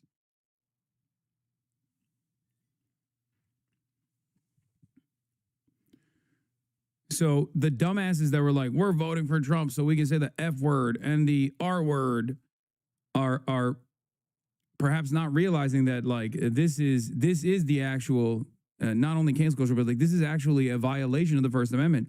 Many people mistake cancel culture as a violation of the First Amendment. Okay? Applying organic pressure is cancel culture. When the federal government steps in, that's beyond cancel culture. That's actually a violation of the First Amendment. One is unconstitutional and illegal. The other is a nuisance and annoying. Republicans do both. Okay? That's it. I'll give you an example. When these pedophilic Nazis, like the ones that Elon Musk routinely highlights, are consistently claiming that, I'm doing these illegal things on stream and companies need to step in and try to galvanize an audience to take action and to send and spam call advertisers, for example, to apply pressure to a company, that's cancel culture, okay, through and through. That's cancel culture. They're just being fucking annoying. They're being annoying nuisances, okay? And it's entirely dependent on the company to make that decision, to calculate whether or not this is appropriate, calculate whether or not I'm worthy of staying on the platform, or I just have too many people up my asshole, okay? But it's still up to the company. But when the government interferes, that actually becomes a real problem that pertains to the First Amendment. When the government starts applying pressure, well, then, the government has awesome power. Then they're censoring certain types of speech. It's completely unacceptable and it's unconstitutional.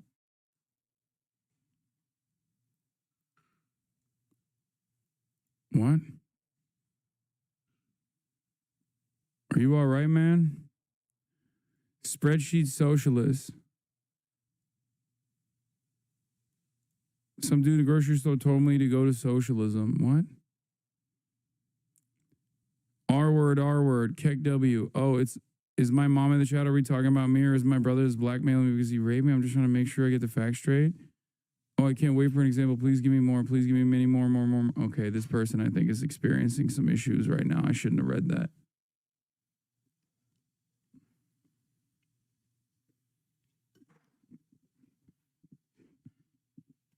Not gonna lie, your sub count, the only thing having them not throw you under the bus before this, probably their metrics show you're not botted and viewers largely only watch you. Yes. There's a couple different reasons. One, because I play ball, okay? I stick within the confines, no matter how much my haters try to fucking present it as the opposite, I stick within the confines of the terms of service. I'm a progressive figure, and also association with me for Twitch and therefore Amazon as well is a positive one in the eyes of mainstream news because they get a lot of prestige when the New York Times writes about, you know, a young activist fighting the good fight or whatever the fuck, right?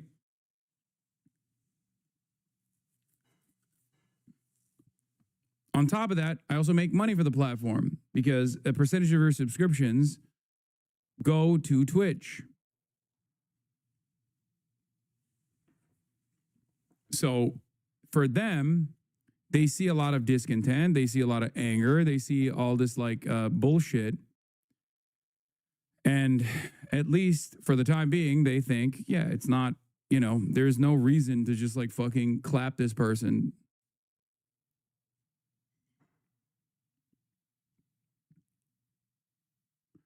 Hey.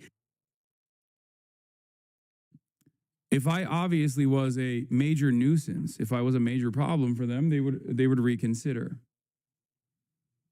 And maybe, eyvallah, sağ. Ben alırım şimdi, dur. Sağ ol.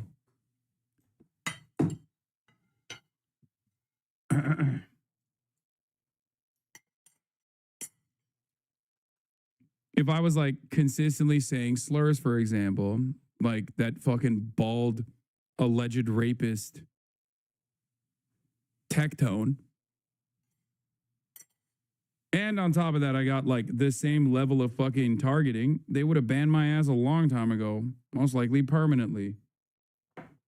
It's because I don't do the things that these dumb fucks are claiming all the time that I don't actually get banned.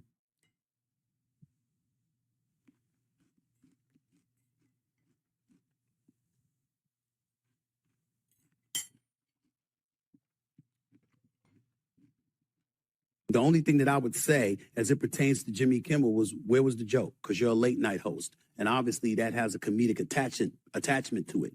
Where was the joke? Obviously it wasn't anything funny about that.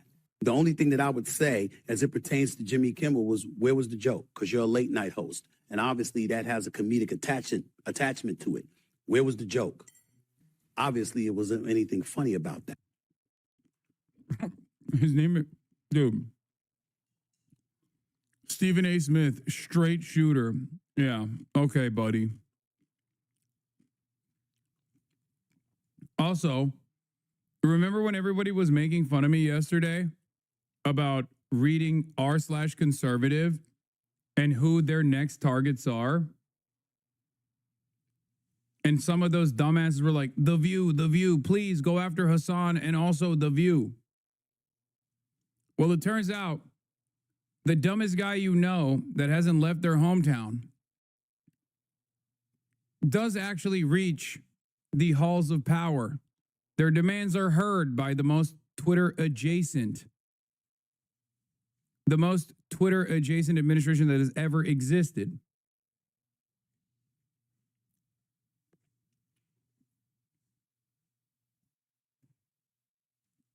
PC that maybe run afoul of this more often than Jimmy Kimmel. I'm thinking specifically of The View. And President Trump himself has mentioned Jimmy Fallon and Seth Meyers at NBC. Just wondering, do you have comments on those shows? And are they doing what Kimmel did Monday night? And is it even worse on those programs, in your opinion? Well, look, you can be unfunny. That's fine. And a lot of people are sort of saying that, well, people are punishing Kimmel because they don't like a joke that he told. But, you know, we don't need to rehash it here. But obviously what he said was not a joke.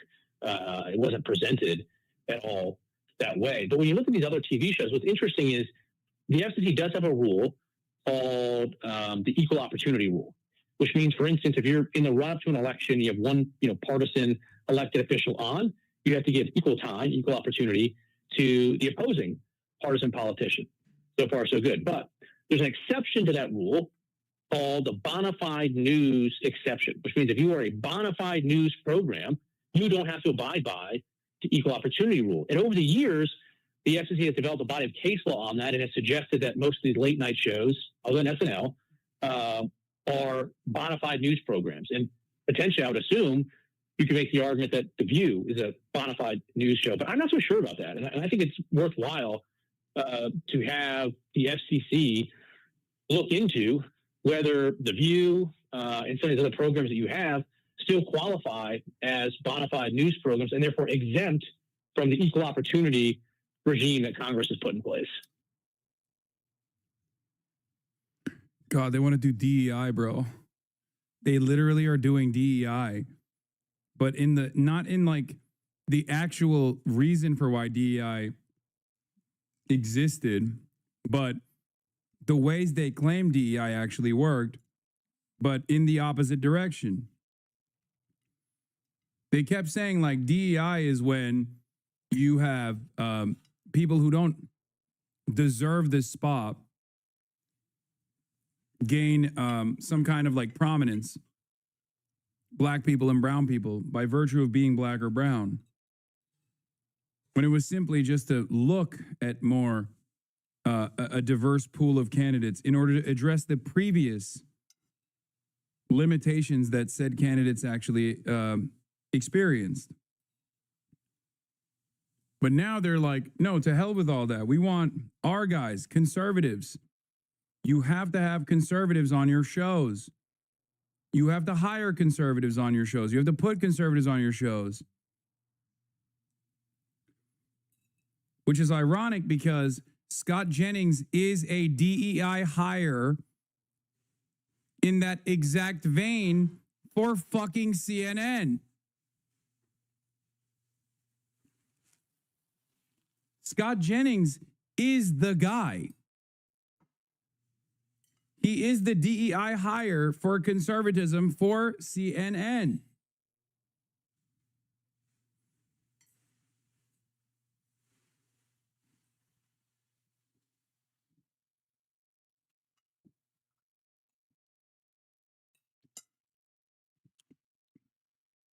Meghan McCain used to be the DEI hire for The View.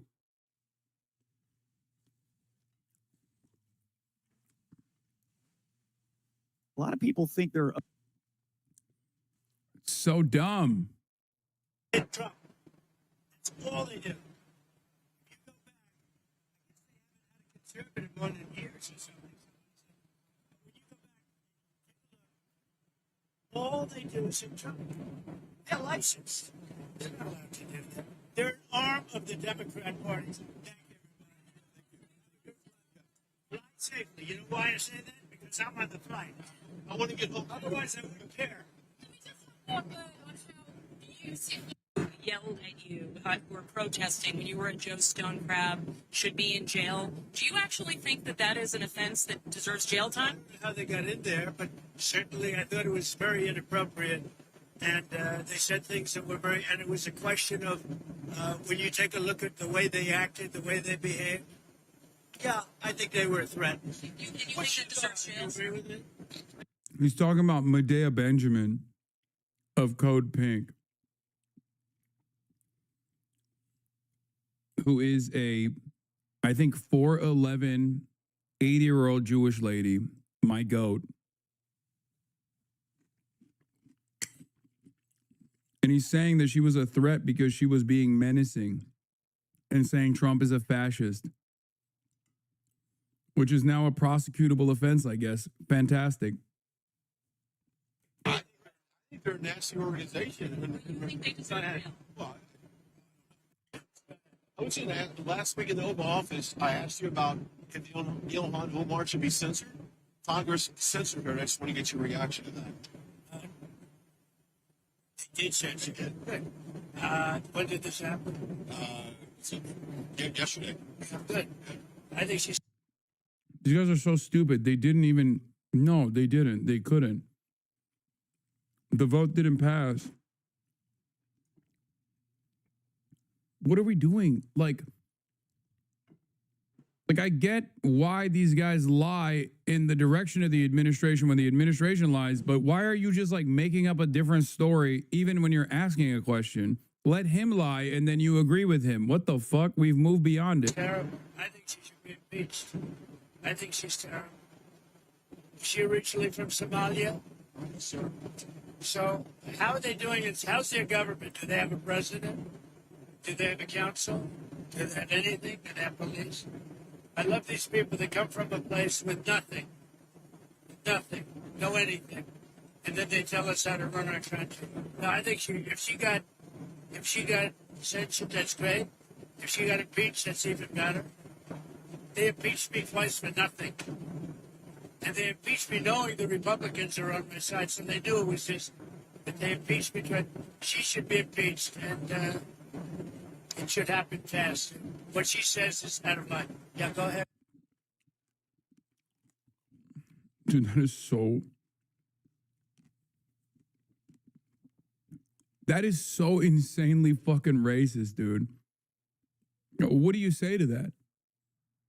What do you even say to that? They come here from countries like Somalia and they tell us how to run our country. Dog, she's an elected representative. What the fuck are you talking about? But let's get right to the news breaking overnight. By now, you've heard from Hollywood that ABC has suspended Jimmy Kimmel's long-running late-night show indefinitely after an angry response to comments he made about the killing of conservative activist Charlie Kirk. This morning, we are hearing reaction from the entertainment world and the president. Jonathan Vigliotti is in Los Angeles with the latest. Jonathan, good morning to you. And Gail, good morning to you. A rerun of Family Feud aired in place of Jimmy Kimmel Live last night. The move to indefinitely suspend his show is now raising new questions over the ways the Trump administration is pressuring private companies. Days after police arrested the man suspected of assassinating conservative activist Charlie Kirk, this was Jimmy Kimmel's reaction Monday night. We hit some new lows over the weekend with the MAGA gang desperately trying to characterize this kid who murdered Charlie Kirk as anything other than one of them and doing everything they can to score political points from it. In response, FCC Chairman Brendan Carr, a Trump appointee, appeared to threaten broadcasters Wednesday while speaking on a conservative podcast. They have a license granted by us at the FCC. Bro.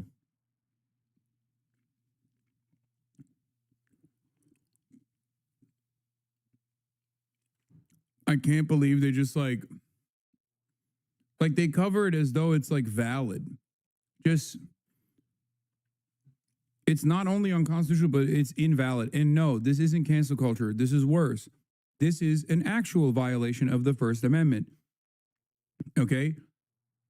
It's only cancel culture if a bunch of Republicans decide this is unacceptable and they start crying. Okay, Republican voters.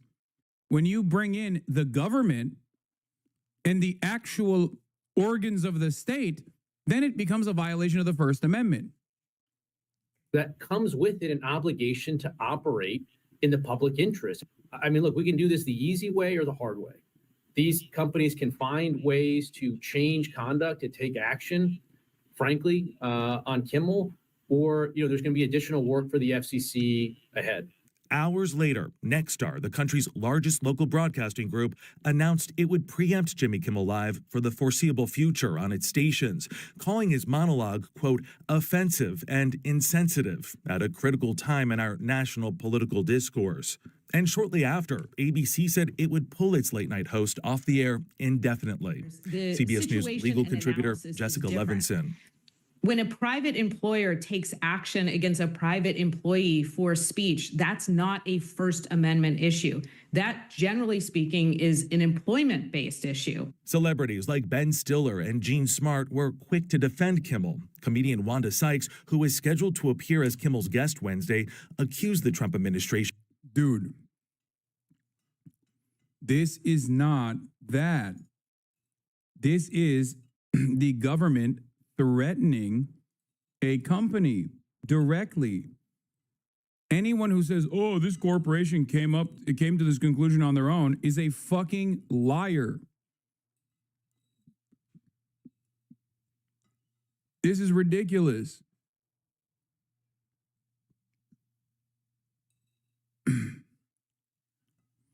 The government cannot compel speech. That is, like, you don't have to be a constitutional scholar, okay? The government cannot compel most speech, let's say. Because obviously, like, issuing death threats to the president or whatever, you can't do that, right? Like, you can face criminal repercussions for things such as that. But in most circumstances, the government cannot compel speech. Okay? This is the government compelling speech. So for a lot of people, you cannot say that you want to assassinate the president. It is illegal. You can't say it. I'm not going to say it because, obviously I'm going to get fucking clipped, so.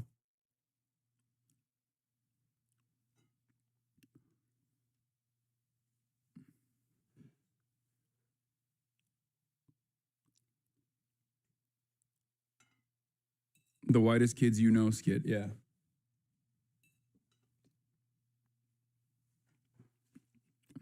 Of ending free speech. Hey, for those of you who pray, now's the time to do it. Love you, Jimmy. Reacting to the news Wednesday night, President Trump called it great news for America. Kimmel has routinely taken aim at the president in his late-night monologues, and he's subsequently been a target of Trump's ire, including after CBS announced it was canceling its Late Show franchise with Stephen Colbert, citing financial concerns. I guess that wasn't enough for El Presidente because he posted, the word is, and it's a strong word at that, Jimmy Kimmel is next to go in the untalented late night sweepstakes. You want us to be canceled because we make jokes about you? I thought you were against cancel culture. I thought that was like their whole thing.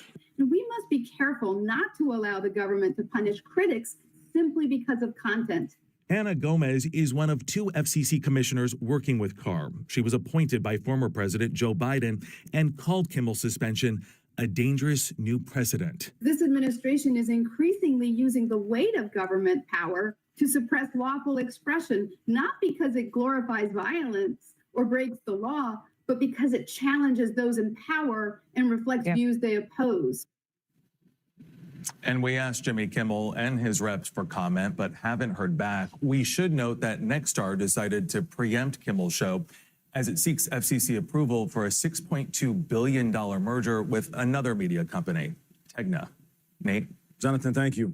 All right, it is 20 minutes after the top of the hour. ABC News pulling Jimmy Kimmel Live off the air indefinitely over the late-night host comments on the assassination of Charlie Kirk. That's right. Ty Pyro joins us with the latest on that. Good morning, Ty. Good morning to all three of you. The shakeup comes as Jimmy Kimmel continued to reference Charlie Kirk and the alleged gunman this week during his late-night monologue.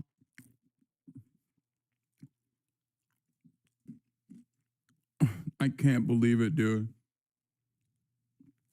The way these guys are fucking caving is so devastating to me. It all started with him calling out President Trump just a day after the assassination. Watch. With all these terrible things happening, you would think that our president will at least make an attempt to bring us together, but he didn't. Hit some new lows over the weekend with the MAGA gang desperately trying to characterize this kid who murdered Charlie Kirk as anything other than one of them and doing everything they can to score political points from. After the comedian's contentious remarks about the president on September 11th and then the MAGA base on September 15th, as you heard, Kimmel continued again on Tuesday, stating, quote, many in MAGA land are working very hard to capitalize on the murder of Charlie Kirk. Wow, I can't believe he said all of those correct things. I can't believe Jimmy Kimmel was so right. It's making me reconsider why I didn't even think he was funny. None of these things are even jokes at this point. It's just correct statements that he is saying. Again, we are prosecuting correct statements. Objective statements. FCC warning Disney there would be action taken against his comments, and then ABC pulled him off the air indefinitely shortly thereafter. Just before ABC's announcement, the president of one of the country's largest TV stations said it would stop airing Kimmel's show, calling the host's comments offensive and insensitive, and that they don't represent the values of the communities in which we are located. They're going to replace programming in its ABC-affiliated markets. SAG-AFTRA, though, responding to the suspension, stating that the decision is the type of suppression and retaliation that endangers everyone's freedoms. Now, all of this news comes as yet another ABC reporter issues an apology for insensitive commentary on Charlie Kirk's assassination, gushing over the alleged shooter's text to his roommate. It's very touching in a way that I think many of us didn't expect. A very intimate portrait into this relationship between the suspect's roommate and the suspect himself, with him repeating.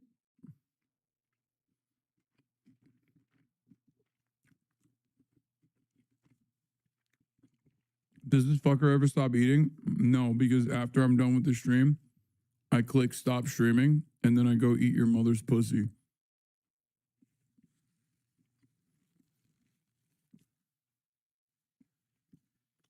Isn't that dope? She loves it. I'm your dad now. I'm your stepfather. Actually, I'm not your stepfather. I'm the father that stepped up.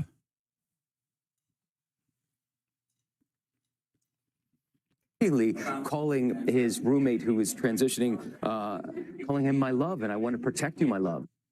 Matt Gutman, the reporter pictured there, posting, quote, yesterday, I tried to underscore the jarring contrast between this cold-blooded assassination of Charlie Kirk and the personal text read aloud by the Utah County Attorney. I deeply regret that my words did not make that clear, but let there be zero doubt here. I unequivocally condemn this horrific crime. Back over to you. Okay, thank you, Todd. Appreciate it. I'm Steve Ducey. I'm Brian Kilmeade. And I'm Ainsley Earhart. And click here to subscribe to the... It's funny because, like, they can't find anything valid to get mad at because mainstream outlets are so worried about exactly this that they would never, you know what I mean? They would never actually, like, even entertain saying something that is, like, off color.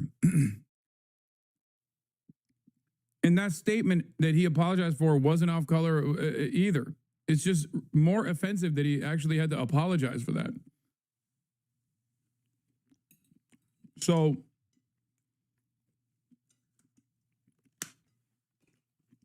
for me, what I see here is, I wouldn't even call it restraint necessarily, but what I see here is that there's really nothing that they can get mad about. So they're looking for things to get mad over and failing to find anything to actually get mad over. So they're getting mad over fake shit.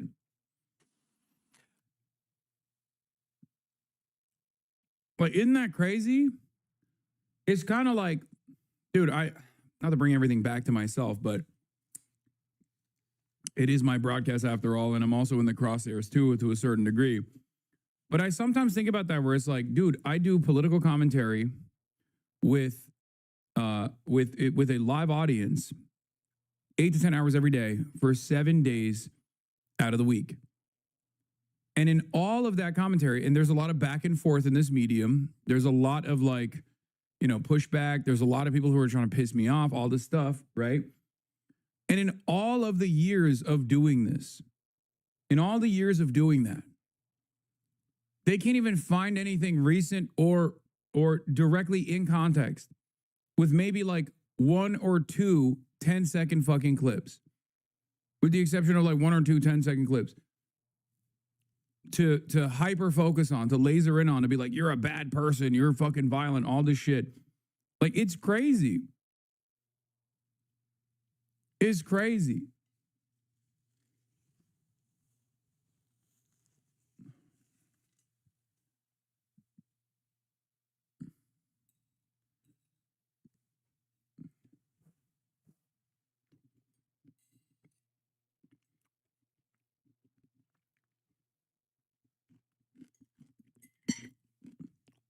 And the same goes for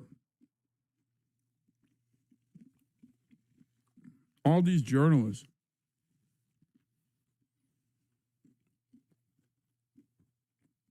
They can't find anything in mainstream media that actually reaches a standard of inappropriate misconduct.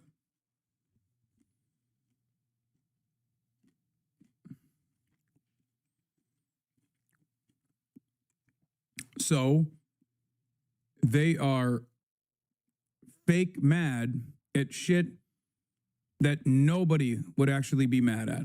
Nobody should actually be mad at. They're just faking it. And on a separate issue, free speech, your Vice President Vance said that free speech is under attack in the UK. Do you agree with him? And Prime Minister, we saw the dismissal of a very well-known chat show host in America last night, Mr. Kimmel. Is free speech more under attack in Britain or America? Well, Jimmy Kimmel was fired because he had bad ratings more than anything else, and he said a horrible thing about a great gentleman known as Charlie Kirk. And Jimmy Kimmel is not a talented person. He had very bad ratings, and they should have fired him a long time ago. So, you can call that free speech or not. He was fired for lack of talent. Yeah, please go ahead. Yeah, I mean, firstly, on the question of Charlie Kirk, can I just express how... Keir Starmer's here to suck off, dude. The kid starver.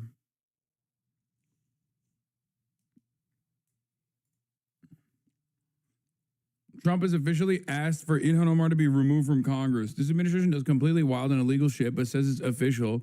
Like, okay, I officially ask you to shut the fuck up, resign, and blow a goat.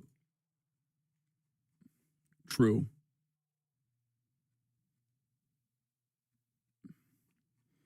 God, I fucking hate Keir Starmer so much. He is such a massive piece of shit. Talk about a guy who was not ready for the job, who cannot rise to the occasion, okay? God damn, dude. This man is doing more to ensure that fascists win in the next election cycle in the UK than the conservatives ever could have done, okay? Straight up.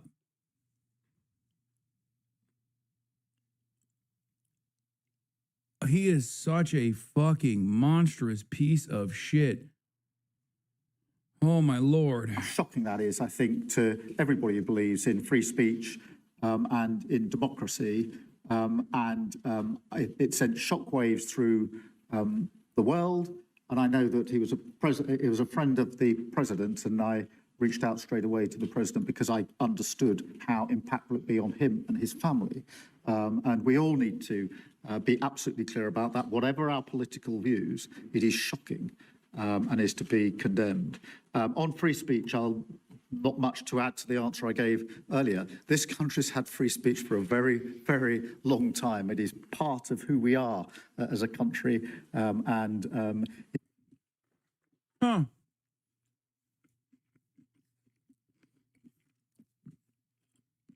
Oh, yeah? Obviously, when he says this country has free speech is bullshit, but when J.D. Vance says the UK doesn't have free speech, he's being a fucking moron.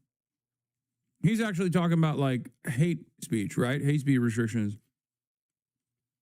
But under the Starmer leadership,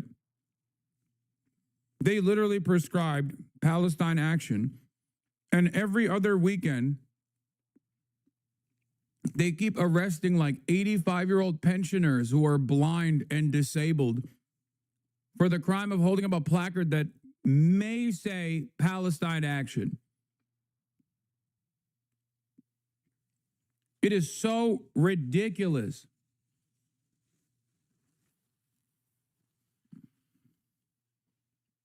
Oh, this country has free speech. Get the fuck out of here. It has the opposite. It is incredibly restrictive in an incredibly silly way, as a matter of fact. But of course, that's not what J.D. Vance is talking about.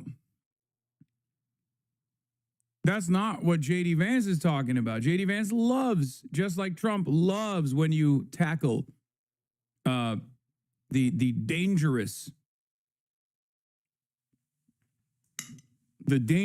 pro-Palestinian protesters. It is the values that we fought for. We fought for it during the Second World War alongside each other. So we need no reminding of the importance of free speech in this country. Thank you, Robert. Hey, it's Will Kane. Click here. By the way,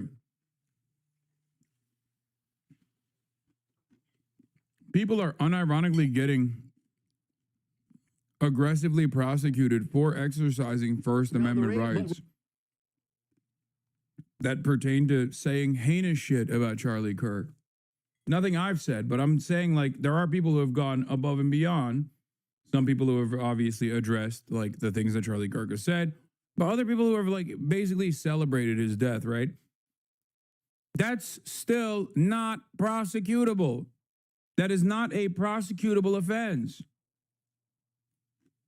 What are we doing? Ratings have come down across the board as a result of course, people just don't watch nearly like they did. I mean, I can go back, and so can my colleagues, to remembering, though, times of Johnny Carson. Now, again, to that point, Chairman, I mean, you know, the administration in power was typically the subject of most of his jokes, as would seem to be the case now. I mean, these are comedians we're talking about. This is not the news.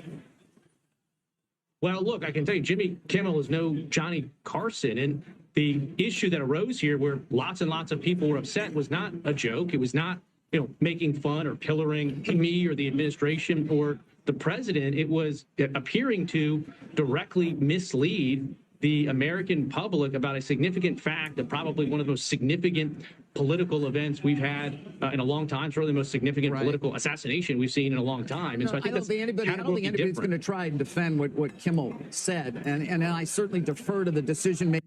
Why not? What do you mean you can't try and defend what Kimmel said? You don't even need to try. He didn't say anything offensive. It's the easiest thing to do on the planet, which is play the clip and go, what do you find to be so egregious,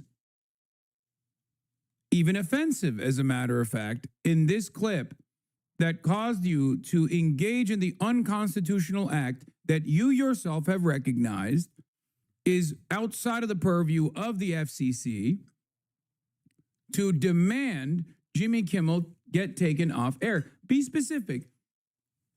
What is a crime here? And even if there is no crime, what is even offensive about this sentiment? Do it. He's right there. Then talk about how he in the past openly recognized that they did not have the power. The FCC did not have the fucking power to do exactly this. Making of the company itself in terms of saying this was beyond the bounds. But I do wonder, and I think many people do, whether you really are just targeting comedians who who typically through the years have made fun of political figures in a way that, like, these guys are such pussies, bro. They are such fucking pussies. Like the liberals here as well. Do you understand? They are having a hard time being honest, because they too are obviously worried about repercussion. Do you understand? That's the chilling effect. Do you understand? When you can't do even like the bare minimum of decent journalism because the guy that you're sitting across from can now come after you, and he has shown that he is willing to do so. That's what the fuck we're talking about as far as the government compelling speech or creating a chilling effect on speech. That's what this is.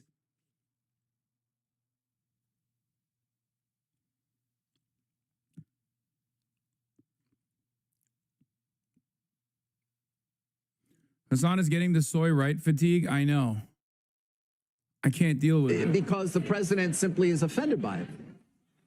No. Look, again, broadcast TV is different. We're on a cable show right now. You don't have an FCC license. You don't have an obligation to serve the public interest. Podcasts don't either. Stand-up comedians, whether they're on lots of forms of communications, don't. And Kimmel is free to do that. But if you have a broadcast TV license, that means that you have something that very few people have.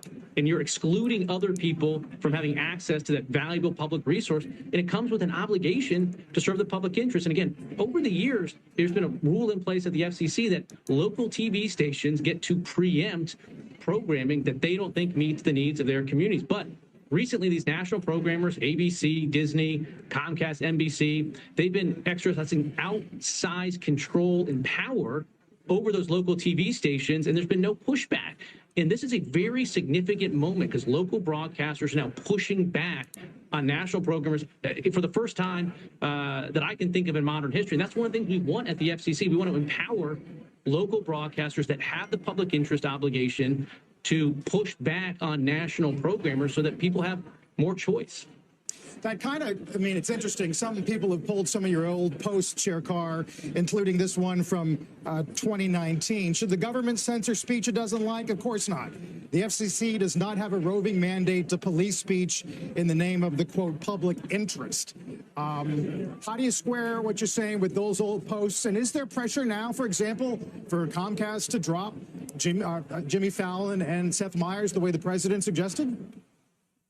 Well, two things. I've been very, very consistent when it comes to the internet. We want, wide open, robust, debate, and there's no public interest standard there. There's no licensing obligation there. But again, broadcast TV is simply different. Particularly during COVID, we saw this massive surge in censorship on the internet by Facebook, by previous owners of Twitter, and I pushed back very strongly there. But again, broadcast is different. They've got a license and they're free to go on the internet and do whatever they want. But if they want to keep access to those valuable airwaves, I've been clear. We're reinvigorating the FCC's enforcement of public interest. And it's a good thing. I mean, look, trust in the media is at an all-time low. It used to be more trusted than Congress, at least they could say, but now they've fallen beneath Congress. I think, gas station sushi probably polls better in terms of trust than the legacy broadcast media right now. Chair Carr, Jim Cramer. According to the New York Times, late Wednesday, I'm just quoting here, Sinclair, another owner of many local TV stations, said that it would also suspend Mr. Kimmel's program and called on Mr. Kimmel to apologize and make a meaningful personal donation to Mr. Kirk's family and the activist political group Turning Point USA. Do you think that's an appropriate remedy of the situation? I think Sinclair has every right to call for that. Again, Sinclair. Oh my God, it's extortion, dude. What are we doing?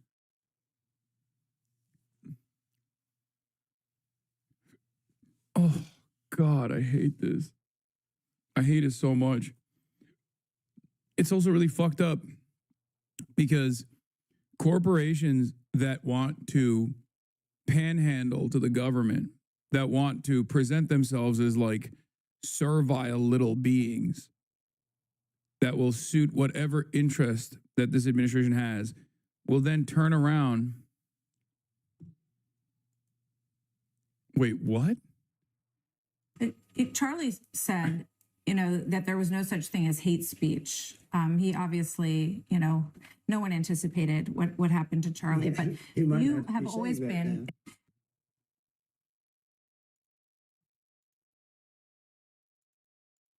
Charlie said, that there. Verbatim, I'm pretty sure there are people that have been fired for saying exactly that or much less.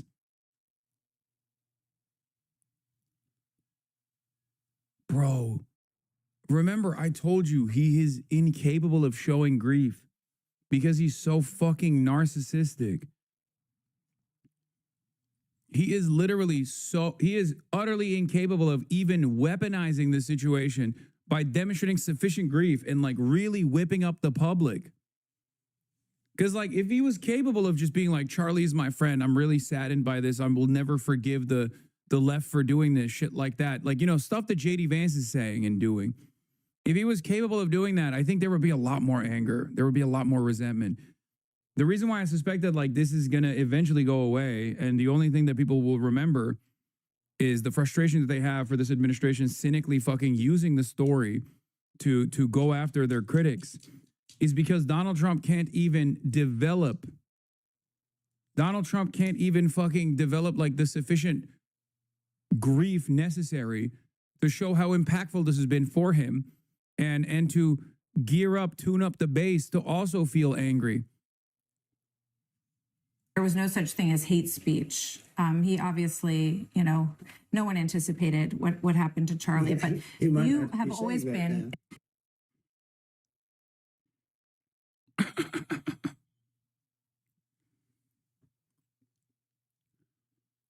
Bruh. That's also directionally unclear.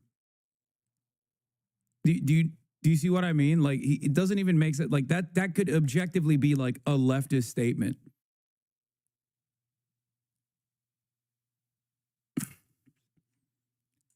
Do you guys not hear what he's saying?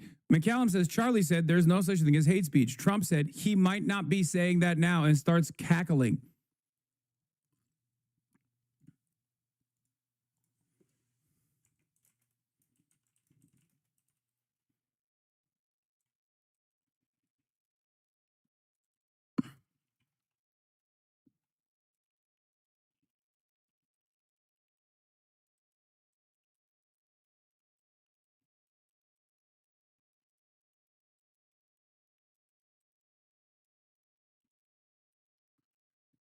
Hold on, I'm tweeting.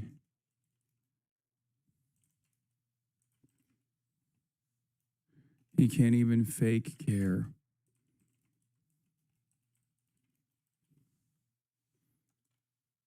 It was more of a chuckle than a cackle. Yeah. Isn't this literally what the late night host was, Jimmy Kimmel was talking about? Yes. It's ironic because that is precisely why Jimmy Kimmel was fired.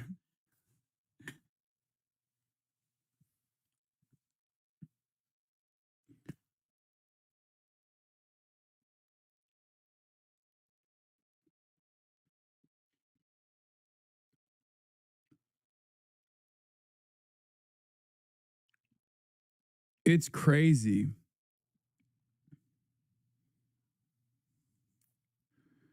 Your governor just had an epic own stop. Okay, we're past that point. We're past that point. I suspect liberals will start getting annoyed with this shit too. Okay, I obviously have way less tolerance than the average liberal has for this kind of stuff.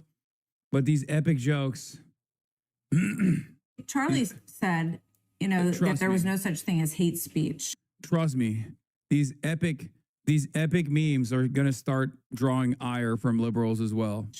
He obviously, no one anticipated what happened to Charlie, but you have always been in favor of free speech. Yeah, so do you have concerns about, some people look at this and your critics will say, well,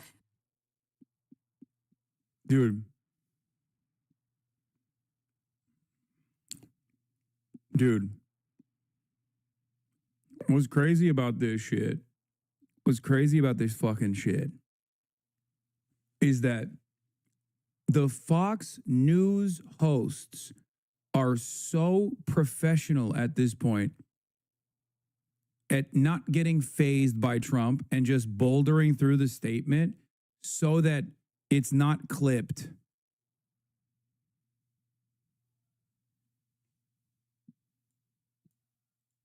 you have always been in. Like, notice how she's doing crosstalk.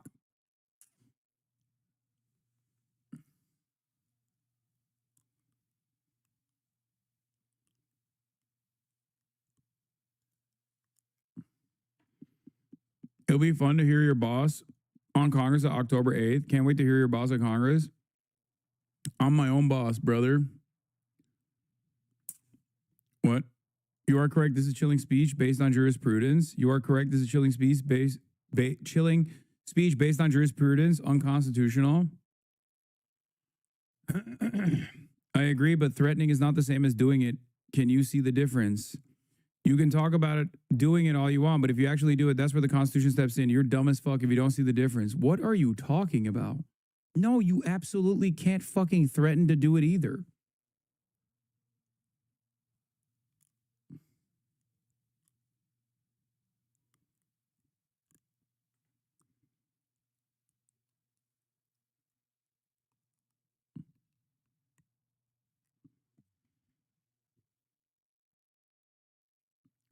Also, secondly, I like that you also recognize that this can be interpreted as chilling speech correctly, but then quite literally follow through on the government bringing the Twitch CEO to Congress to fucking try to bully Twitch into taking decisions like banning me.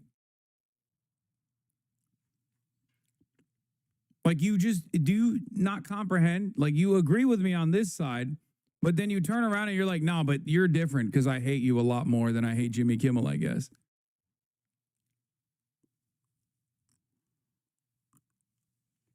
If you threaten to kill a guy unless they give you $4 and he gives you the money, that wasn't extortion. Yeah, you didn't do it.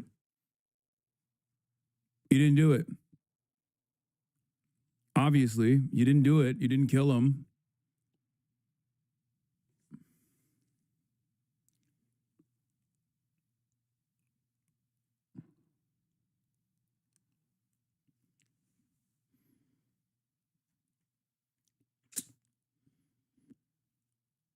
How can you hate Hassan more than Jimmy Blackface Kimmel?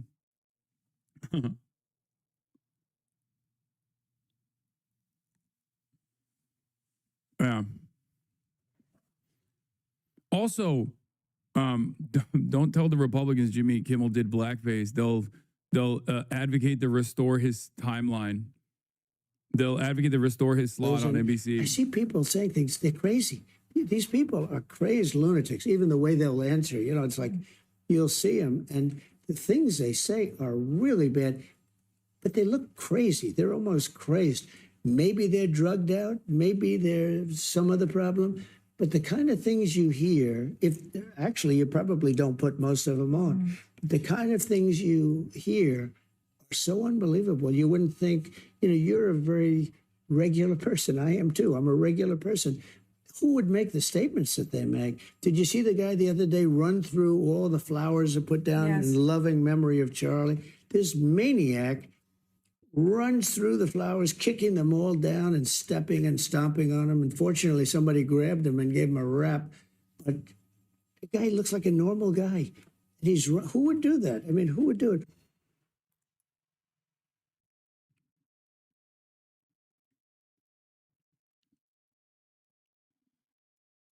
I think this will all blow over quickly. The actions of Abbott are inherently Nazi-esque, but that's not scary for a simple reason, in my opinion. The Nazis successfully improved the economy and increased employment for the whites. This Abbott is making shit more expensive, has higher unemployment, while taking rights away for everyone.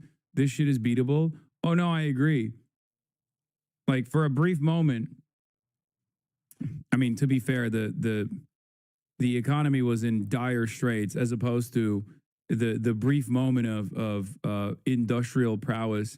No, that's not suspicious. This chatter is not actually fucking saying something wrong at all. He's saying that the Nazis were harder to defeat because they also did improve material conditions, at least, albeit for a brief period in time, especially as a consequence of how bad the material conditions were already, that they were more difficult to deal with. They were more difficult to resist against.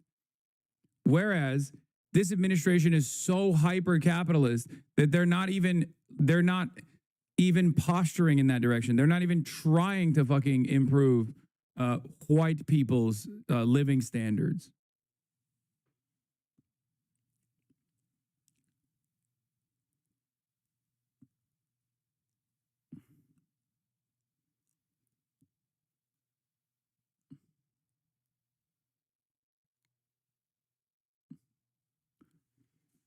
And therefore, that resentment will continue brewing. The Nazis weren't the center of a global economy, though. Fair.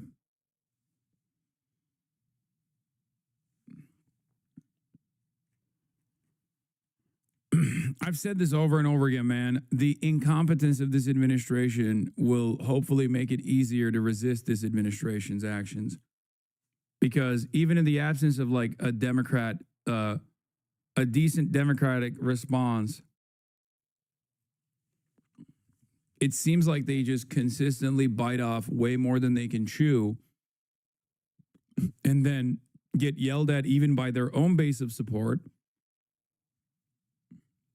And then when that happens, they turn around and scale back. That's where Taco Trump comes from. Feel me? Also, they have some of the most annoying losers on TV. Rob Schneider talking about Kimmel's suspension. Let's take a look. As you pointed to, Will, since the 1960s, you have to get a license to broadcast. This isn't Netflix. This isn't cable. This is broadcast TV. And when you have broadcast TV, you have to, the airwaves are owned by the public. And to get that license, you have to be in the interest, like you said, of the public.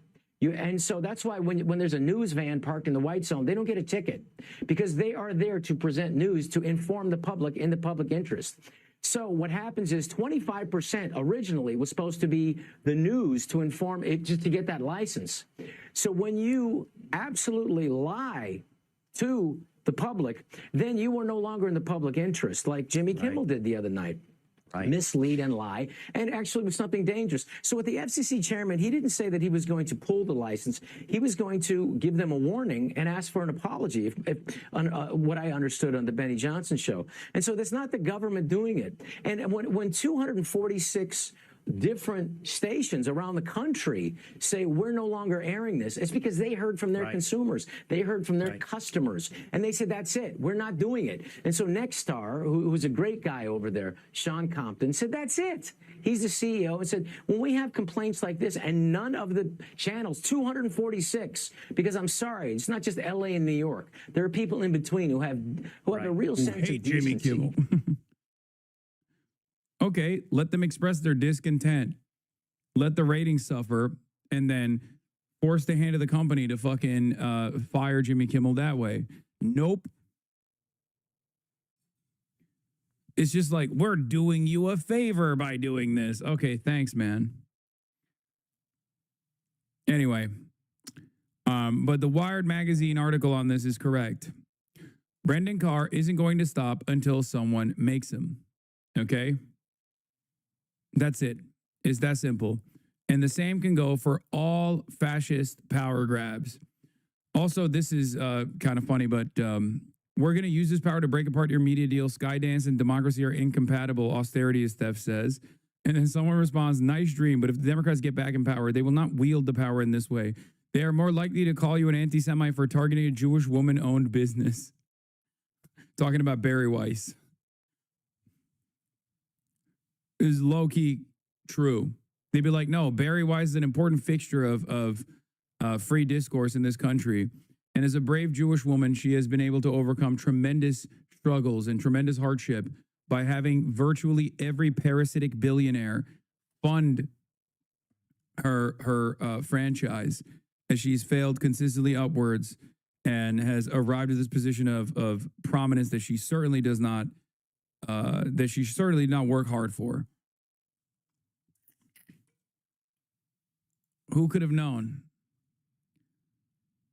You can bet Jon Stewart has something to say about ABC pulling Jimmy Kimmel's show from the air. The Daily Show legend is going to take over the news desk for tonight's episode, breaking the Comedy Central show's usual pattern of Stewart hosting on Mondays.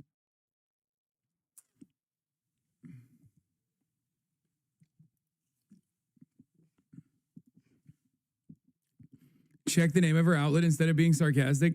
What? The Free Press? I know. She is 100% pro free speech. Yeah. Barry Weiss loves free speech. Unless you've ever expressed any sort of sympathy or empathy for a Palestinian person, no matter what your job title might look like. You could just literally be a street sweeper. And if Barry Weiss catches you saying maybe Palestinian babies aren't terrorists that deserve to be slaughtered, she will make sure you get fucking fired, okay?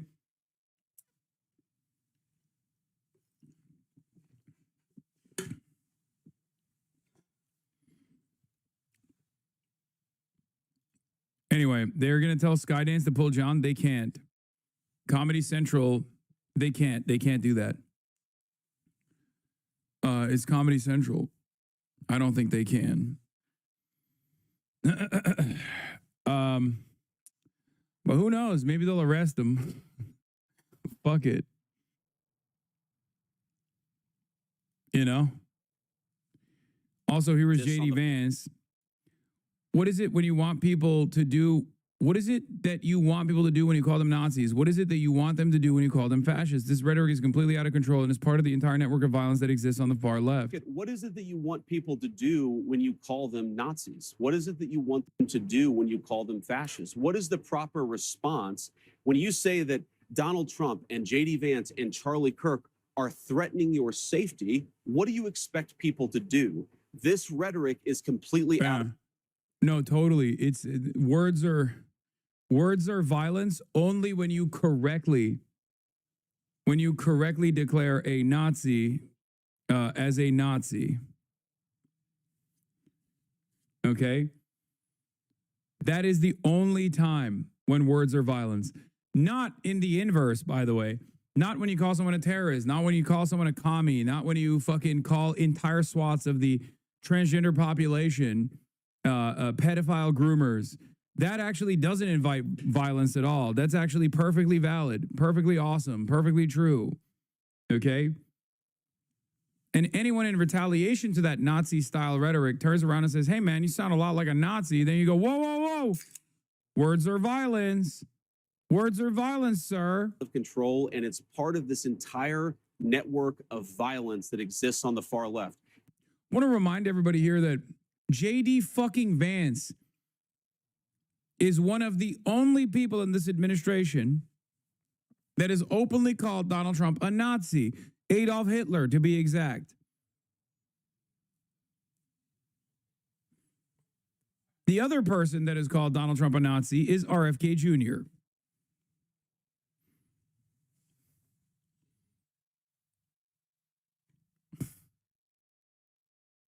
You dehumanize your political opponents. You fund paid activists to go and harass them and terrorize them. We've had a White House senior staffer just in the past week who has had actual representatives of the Democratic Party going around passing leaflets, trying to get his neighbors to harass him and showing people where he lives, where his wife lives, where his young family lives. If that's not political violence, if that's not political harassment, I don't know what the term means. Yeah, Roy Jones Jr., what is it that you want people to do when you call them Antifa? What is it we want them to do when they call them Marxists? This rhetoric is completely out of control as part of the entire network of violence that exists on the far right. Antifa doesn't exist. Yeah, I mean, that's it. Is he saying he was trying to incite violence against Trump when he called him Hitler? Yeah.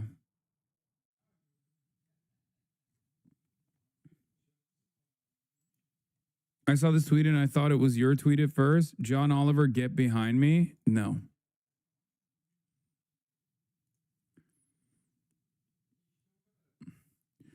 It's awesome because any and every platform is completely beholden to the mercies of the platform owners that can just as easily sell it to the highest bidder who might want to take it over because they think it's not sufficiently pro-Israel, for example.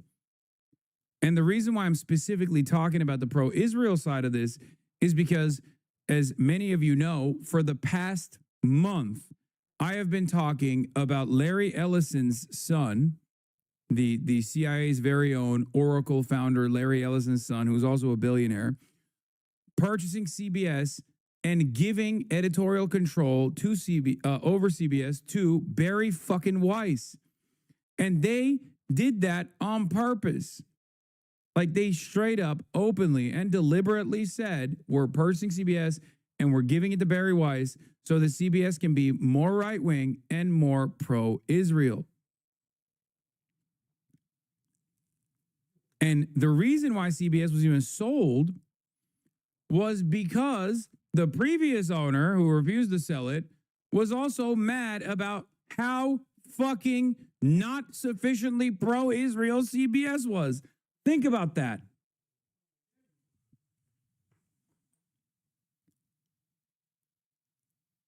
The Ellisons, Larry Ellison specifically, is also trying to purchase TikTok, another outlet that the ADL targeted alongside myself on Twitch.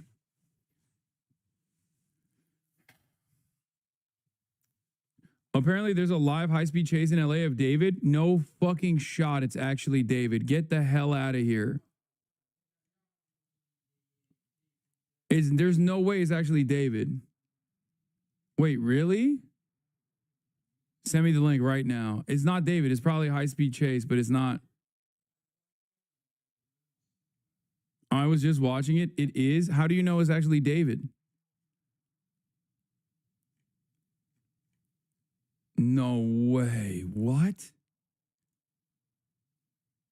pretty close to him right now, and now it's just a matter of just seeing where he's going to go. He's definitely flying past all the other cars on the freeway, which we believe are going 50, 55, maybe 70. He's blowing by them. So maybe that doesn't look like him, bro. What are you talking about? That's like a fat old man, I think. Thankfully, traffic is not very congested on in the direction that he's moving. Although maybe I spoke too soon. Here in the direction that he's moving. Although maybe I spoke too soon. Here he is on the shoulder, avoiding a slowdown there, and this is just y'all are such assholes, bro. Very dangerous.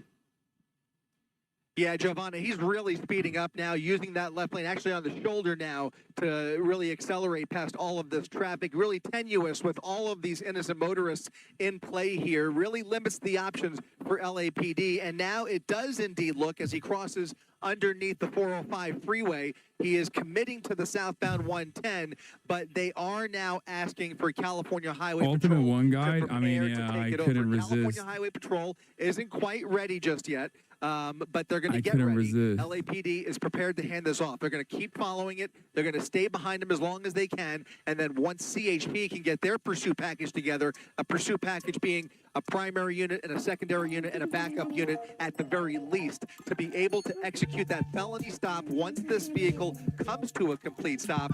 And hopefully this comes to a peaceful resolution. CHP will be prepared to bring the suspect in custody, but until they're ready to take it over, LAPD is going to stay right behind them. So they're in the middle of that transition process of handing it off to the California Highway Patrol, especially as he remains committed to the 110 freeway. Now, if he gets off the freeway, why does it say murder that could invite suspect? Other agencies I don't to get know. involved, or if Why the fuck do you think the only murder suspect in Los Angeles is David right now?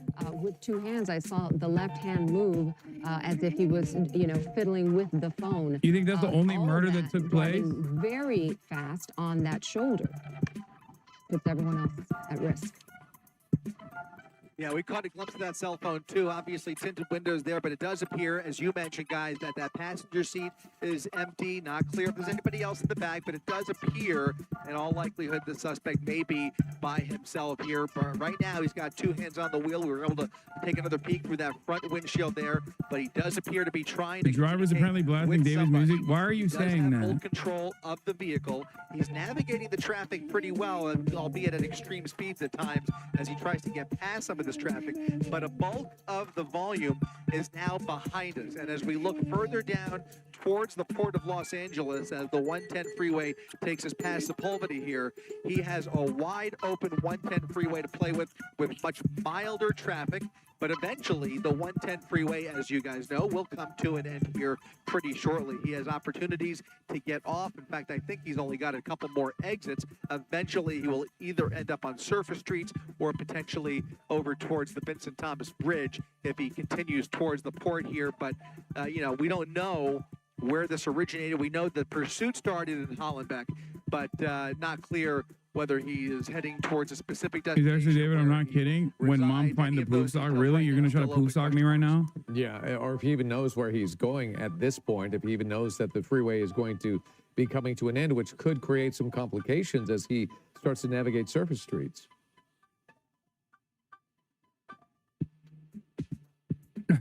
Someone said, heard the driver make fun of Charlie Kirk. Yeah, that's why they're hunting him down, dude. Welcome to Trump's America. Even in woke libtard California, you come for Charlie Kirk. You heard he said Charlie Kirk is not the best guy. That's what he said, which is sufficient grounds for a termination, obviously.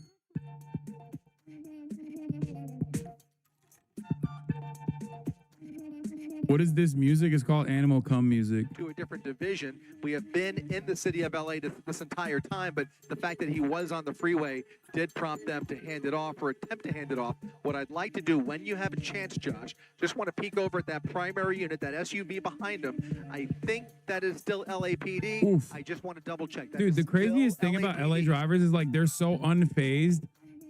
Like that's wild to me that this guy's still gunning it down the highway. Meanwhile, there's an active police pursuit happening right next to him.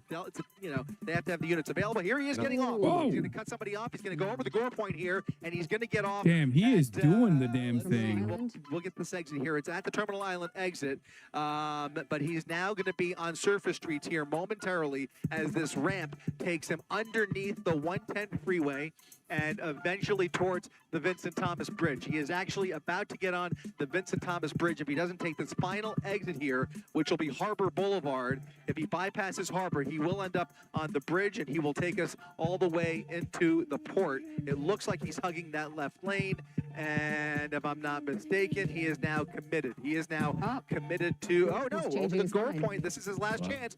A little last-minute maneuvering there really points to what you were talking about, guys.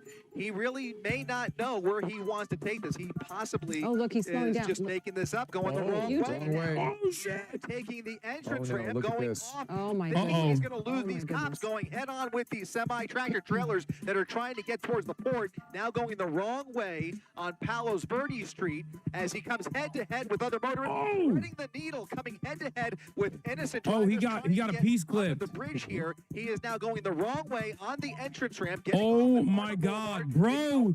He cooked the cops. He's booking it. Ramping things up. This is going to change the entire profile. I mean, on the straight they'll pick back up, but that is crazy, dude. He is going over the dividing cone. Oh my God, bro! That motherfucker is locked in, bro. That is crazy. But you can see now we have clear desperation. There's a guy directing traffic right here. He's like, what's going on with this guy? Well, he has no idea. This is a major pursuit coming right through the port here. Yeah, that motherfucker better get out of the way before the cops run him over. To get away, we are seeing a much different behavior now behind the wheel than we've seen at any point during this pursuit. Bro, Toyotas are so durable, man. That is nutty. Where he's going to maybe end up next here.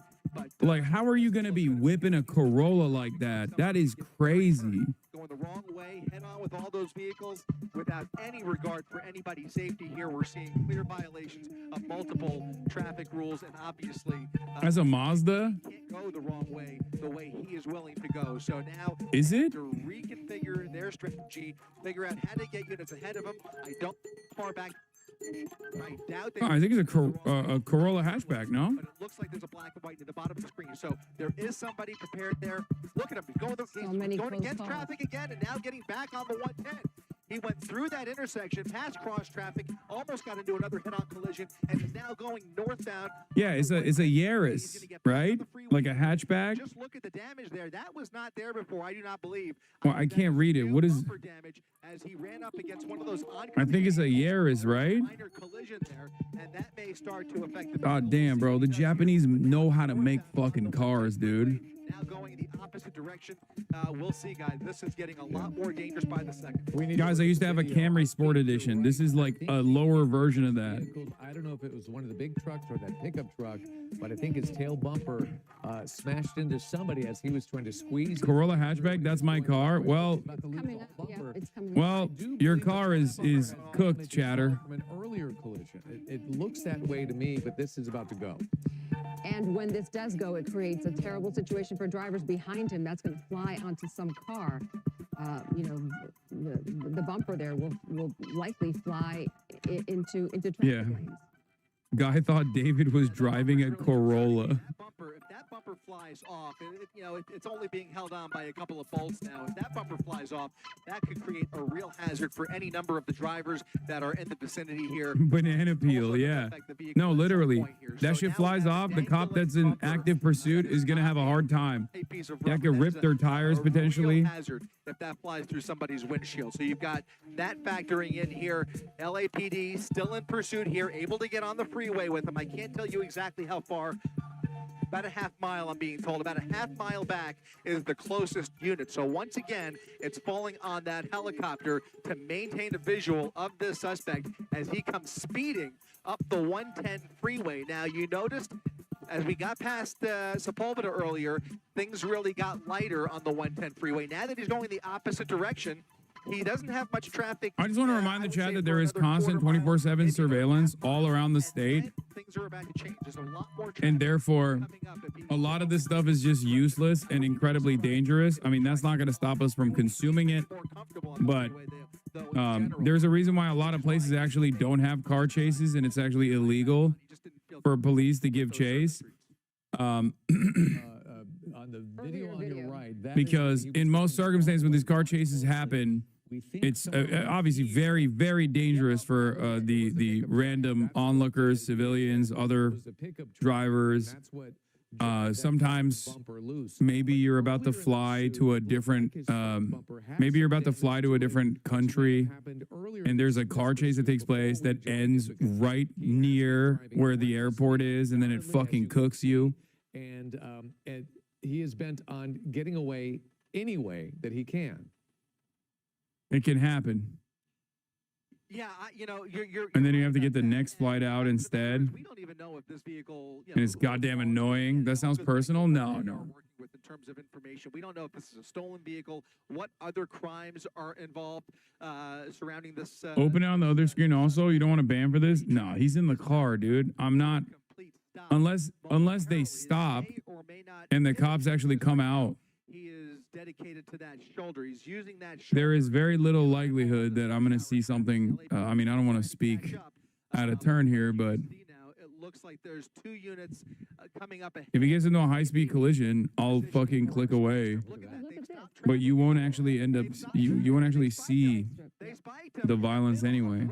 Traffic on the freeway to Oh my God, it's holding by a thread. looks like it may have been successful. Brilliant. Look Oh, at he that got front left spiked. tire. If Brilliant. that front left tire was struck, it's most likely that the front right tire was They likely spiked struck. them. That looks like that tire is already deflating from hitting that spike strip. That is going to really slow this vehicle down cooked. here as he tries He's to cooked. get It's off over. around the semi-truck. GG's. Back on the GG, no shoulder re. here. Excellent job by the California Oh, he's slowing down. able to set up for that spike strip. That's why I don't they think we've seen communicate that amongst before. each other to try and coordinate. I don't That think is we've a seen that very before on the unusual freeway. move, Giovanna. It's been especially with all that traffic. The freeway Yeah, I can't spike believe they is something spiked they will them try, but it's on the something we've seen more fucking common up in freeway. the desert or maybe up the Grapevine where they've got a long stretch of freeway. And Someone said this car represents America. I think you're right. Yeah, it's holding on by a thread. It's the bumper, dude. The bumper represents America's power as the global hegemon.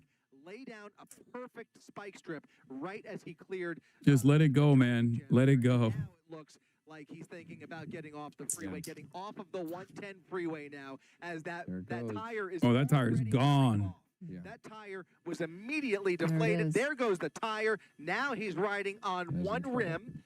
I don't know what the other side of the vehicle looks like, but he's getting off now. LAPD right behind him. He's coming between these two vehicles here. We know he's willing to ram into other cars. He's done it already. He's gone the wrong way. He has sped right through traffic, and now it looks like this vehicle is on borrowed time.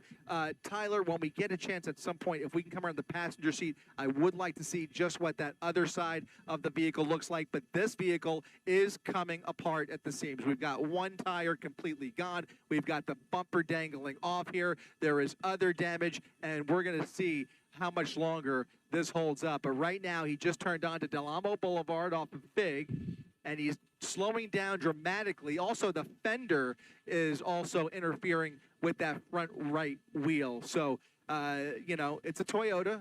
It'll go the distance, but it is on borrowed time, guys. Absolutely. And if you are just joining us, we have been on this pursuit. What's very important about this pursuit is we believe that this is a murder suspect. So beware of that. If this does come to an end and he jumps out of the vehicle, we need to be prepared for any possible scenario. We believe this is a very dangerous person that is in this car. And there's the damage.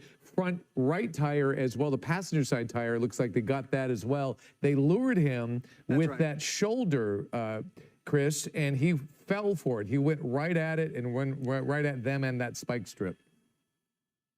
It was a work of art for law enforcement here. I mean, they're going to be congratulating that officer that laid down just a perfect spike, and great teamwork by that squad to, again, create the traffic break, create the opportunity, and basically bait him, like you said, and eventually knock out both of those front tires. That right tire is now on borrowed time. He is slowing down dramatically. This is a slower speed pursuit now, coming northbound on Main Street. Bro, of course it's glazed, dude. Are you kidding me? It's mainstream. Street. And this guy is a legend too. He's a local legend, the helicopter guy. I just don't think it's going to give him much more power with all of the damage here. But you never know. I mean, he's going to try and take this. They love glazing the cops. This is their favorite pastime. Was severely impacted. We know the left tire came off. I just got here. Is this David? No, dude, it's not. Maybe even the rear tire too. Maybe even that right rear as well. Might have been affected. So you know. It's unusual that you get both. It's unusual that you get both, because what happens is you have those spikes. Those spikes are like little straws that are pointy, and they go right into Give it a few minutes until he switches cars. I don't think he has a partner in crime, man. Rubber, and basically allows the tires to slowly deflate. And occasionally, if he turned the wheel at all, especially if he tried to avoid the spike he was doing really well, he was able though, to get some with more spikes in the back. this alleged murder suspect was doing really fucking well with the Toyota Corolla Sports Edition. Of potential dangers. He's slowing down. We know that he's wanted for murder. We don't know if he's armed. So this could, we could see another level of risk to law enforcement and the people around him. Clearly, yes, clearly a violent person behind the wheel, at least suspected of murder. And you can see now 1, 2, 3, 4, 5, 6, 7 units behind him. That's been about the case since the beginning of this pursuit. By the way, it does look like he's coming even closer. Chris, we're gonna run the video. So, we're running the video of that spike strip to show how it worked, and we were watching him go down the shoulder of the road. This is at the 90 way, right at the center, 91 freeway, right at the center divider, where they threw that spike strip out there, and they got him, and the results were almost immediate. But Chris, back to the live picture, is this a place where they would do the pit maneuver, or are they just going to wait this out? It's doable. I mean, they have that median there. They may even have control of traffic ahead of him. They don't have control of traffic ahead of them, but they do have enough pavement to play with. The key here is if they have any information regarding whether he is armed or not. If he is a known gunman, they will be less likely to execute a pit maneuver. However, if it's a stabbing suspect, they may play it a little bit differently. I should have never taught you old fucks what 6'7" is. There is an incident commander making the call at each and every step of this pursuit. But right now, that spike strip had exactly the desired effect. It was an impeccable spike attempt, a successful spike, and that may be enough to just exhaust what is left of the rubber on this car. And so with enough open road here up Main Street, they may just take it a little bit further here before they think about a pit maneuver. If it gets to that, they can use that, but that's something they'll probably save in their back pocket. Yeah. Well, he's driving slow enough that it's possible LAPD officers are ahead of him and waiting in some position to try to get him to stop completely. Coming up on a busy intersection here. This is going to be Main Street at Victoria. It's the first major intersection since we've gotten off here after that spike, and now it looks like he's so cooked, dude. There's no way. Through the intersection, continuing northbound on Main at a very slow speed, maybe about 25 miles per hour, Josh, something like that, not more than 30 miles per hour at the very most. So just got here. My daughter always says 6'7". I missed it. Please tell me. Just expends whatever is left, because his time is, he knows his time is. We got hella boomers in here. That's cute as hell. He's really enjoying. It doesn't mean anything. It's just the thing that Zoomers and Gen Alpha say. Obviously, the open they go question. 6'7". It's just a TikTok thing. Cooperate.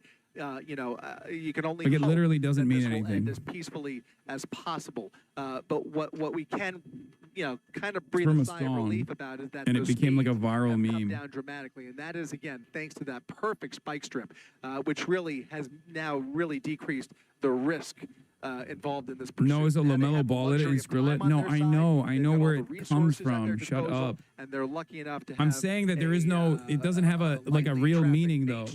As he continues now. It's just a thing that people say. Yeah, It's the he's thing still that around. kids say. A lot of folks right now that could be collateral damage if something gets really bad here. But you're right. He may be at that point where he has nothing to lose, especially if he's a murder suspect. This could be his last little bit of freedom that he has. And we don't know what his state of mind is at this point.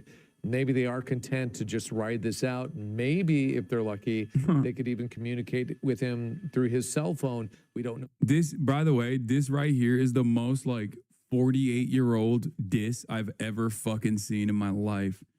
I love that we got the normies in here, which means we got the hogs in here, which means that we got like the divorced dad brigade in here as well. Hassan, you were one of those kids who tried to hammer a cube into a circular slot when you were younger, right? Like, damn, bro, just say I'm stupid. You know, what the fuck? What is this? Why do you have to reveal age, sex, and location with that?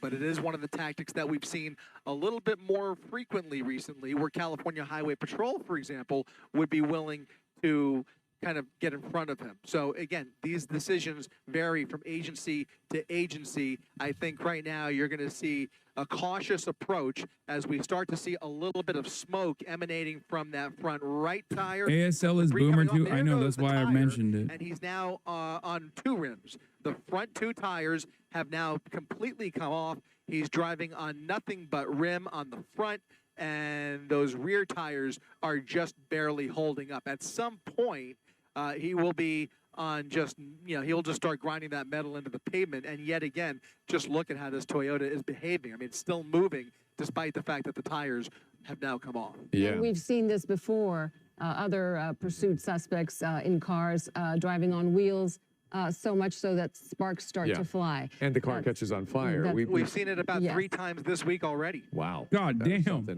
He's going to have this guy's like, I see cars on fire all the time right now. But trying to turn this thing on metal rims, on asphalt, will be exceptionally difficult. I'm sure he knows that as well. It's a matter of him just deciding when to stop. It's a good point. We'll see if he knows that.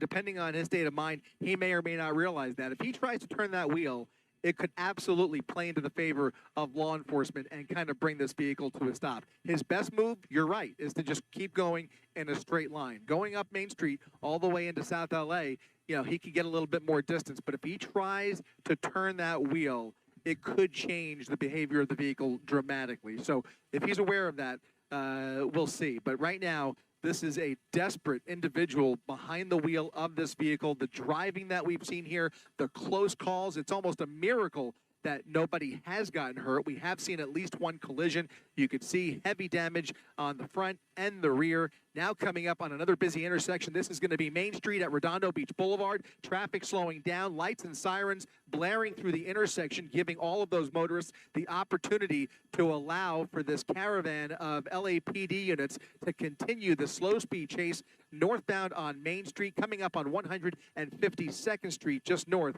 of Redondo Beach Boulevard. And you can see the other vehicles stopping. I'm sure the lights and sirens are giving them, the information they need to know to stop and just be cautious and let officers and this pursuit suspect go by. We've been following this pursuit since about a few minutes after 4 o'clock. It started in the Hollenbeck area, and this suspect is wanted for murder.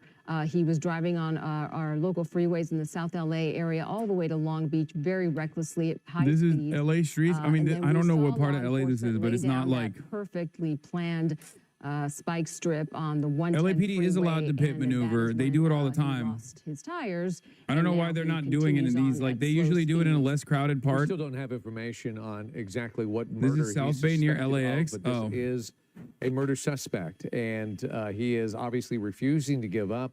It was a really dangerous pursuit for quite some time. Him going the wrong way on entrance ramps, which was really scary, but that's part of the damage you see on the back bumper.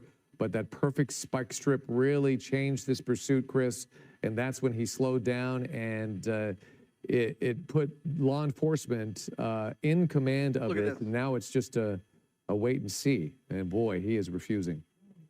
That's dangerous. Close calls here. Yeah, he's taking every opportunity to squeeze through here, despite the red light, going right through the red light, right through cross traffic here at Rosecrans Avenue, northbound on Main Street. You're right, David. That's when everything changed with that spike strip. It'll go down in the LAPD highlight reel for sure. Oh my God, LAPD highlight reel. CHP. We'll have to double check that. I believe that was CHP that set up for that spike strip. Either way, great teamwork on the part of both LAPD and the CHP. It's one of those things that is, they're very difficult to pull off, and to do it in the middle of rush hour traffic on a busy freeway at this time of the day. I mean, kudos to those guys, because it really has minimized the danger here, as he is not able to accelerate the way he was earlier on in this pursuit, doing triple-digit speeds down the freeway. Now we're fortunate that he's on surface streets. He can't go much faster than he is right now. So LAPD, again, with time on their side, they don't have to really stress too much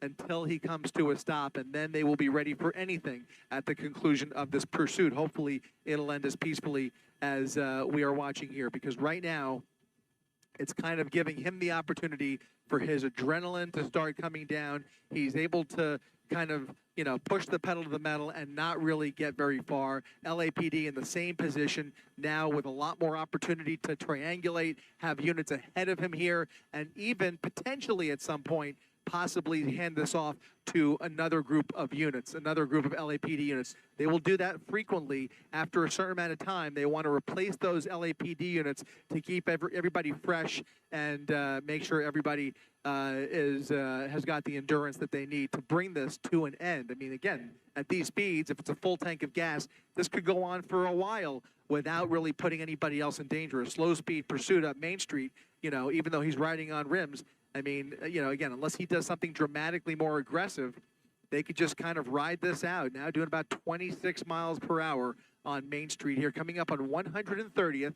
And I would say for about the last 5 to 10 minutes, he's really been going in a straight line. Yeah, he can't. Bro, stop he can't saying go. it's David. So let's show It's you not. the wrong way video first. Look at this, the audacity as he turns into they love running. They love rerunning the top moments. But stop saying it's David. The reason why is because cops are too busy doing this dumb shit instead of just like waiting it out, staking out whatever location he arrives at, and then arresting him after the fact. So they're too busy doing this dumb shit instead of actually prosecuting David potentially. David is a singer, and there was a dead, decomposing body found in his car. And then recently, yesterday, it came out that the body belonged to a 15-year-old who had just turned 15, as a matter of fact, and that seemingly David had actually groomed and potentially had a pedophilic relationship with. Wait till the pod. I'm gonna talk about all of it, but I talk about it on the pod, but I already talked about it. You don't know he's guilty? I don't. You're right. But all of the readily available evidence so far points to a tremendous amount of guilt. I mean, they had matching tattoos and stuff, so unless all of that is just a lie, and the victim's mother was just like, I had this topic first. Austin, what are you talking about? You don't get to own this topic. I have already covered it extensively this morning. I'm just catching people up on it. Calm down. Yeah. Like, you can't fucking call dibs on a topic and then get me to stop covering it on my broadcast. People say I come unprepared. Okay, the only thing you prepped for is the biggest story that we obviously were going to talk about that I've already covered. What's wrong with you? Find new topics right now.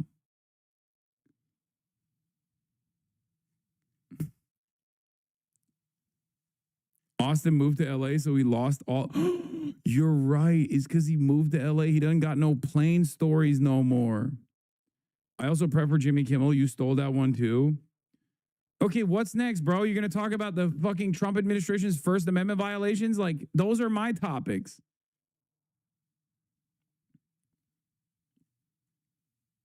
What's next, dude? You gonna talk about Trump too? Dude, don't cover Trump.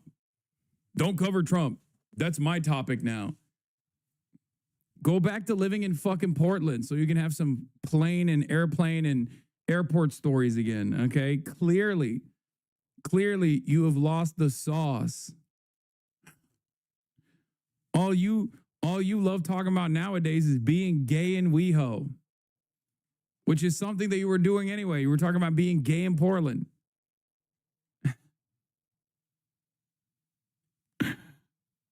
105 freeway and slow speech Austin be like, dude.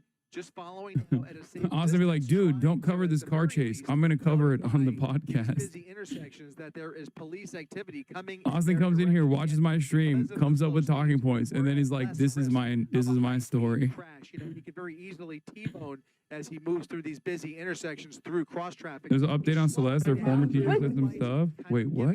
Traffic and opportunity, waiting for his space. But if he was going much faster, which I imagine if he had 4 tires to work with and really accelerate this vehicle, he would be speeding through some of these intersections, and that would put so many more lives in danger. I would be so much more afraid right now if we were speeding through these busy intersections. But that spike strip has accomplished so many goals all in one fell swoop, and now he's just kind of riding. Go look at this, going the wrong way, still swerving around over the double yellow lines to get around traffic at 108th Street, continuing northbound on Main Street, but not really willing to sit in any kind of traffic. He just wants to get this vehicle as far as he can. He's not going to get very far. We kind of know, we have an idea of how this is going to end. We just don't know how long it's going to take or if he's going to be cooperative at the end of it. But you can now see that it's just a matter of time until this vehicle gives up on him. And so he's just basically using every last bit of metal.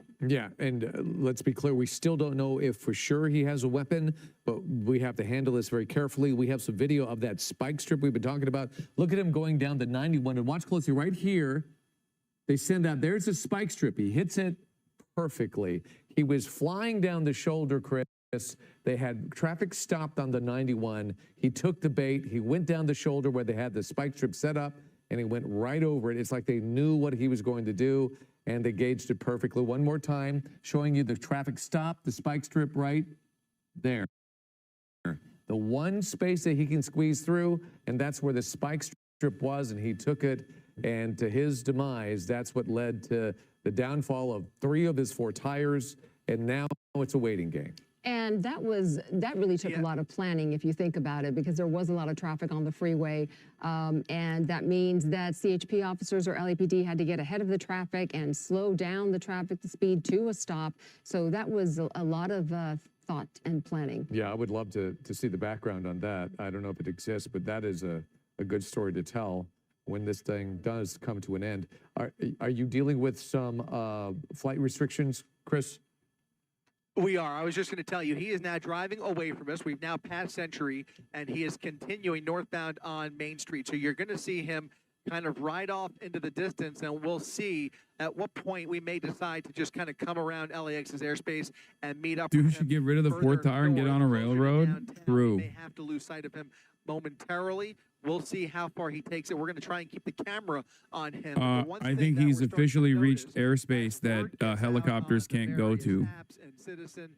We see a lot more people trying to catch right? a glimpse of That's what it is, right? That's why they're following from afar. Come outside and so yeah, one of the metas in police chases is because cops have police helicopters as well.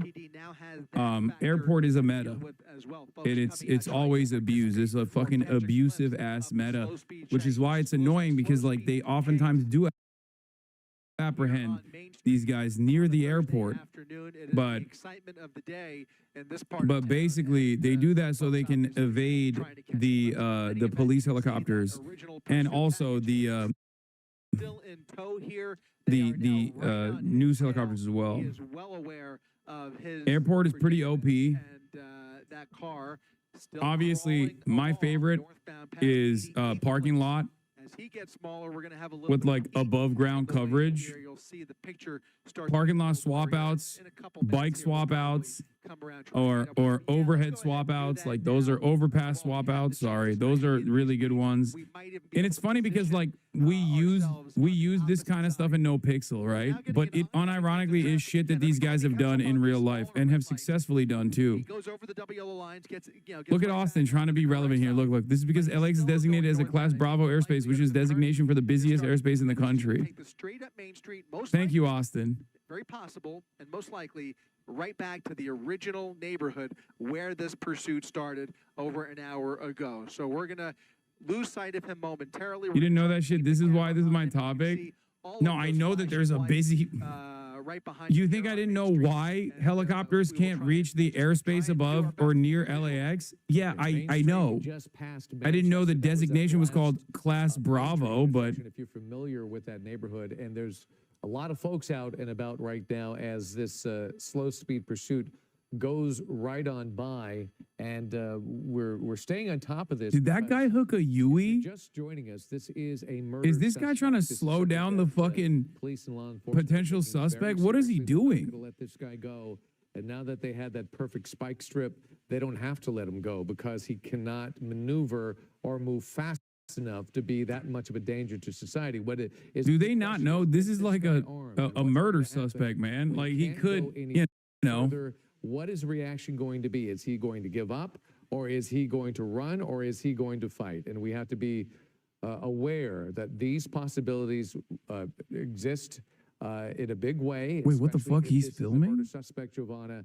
This guy, attention, a gag order has been issued to Hasanabi on topics related to police chase and air travel. He could be desperate. As you were talking, David, the man on the right of your screen was waving his hands and sort of shaking his arms, apparently egging him on or celebrating him. I mean, we don't know, we can only guess, but we can only hope that law enforcement is in touch with him in his car. We know he has a cell phone, or maybe he's talking to family. Hopefully they're trying to talk him down, convince him, persuade him to turn himself in and end this peacefully. Yeah, the tread on both front tires is gone.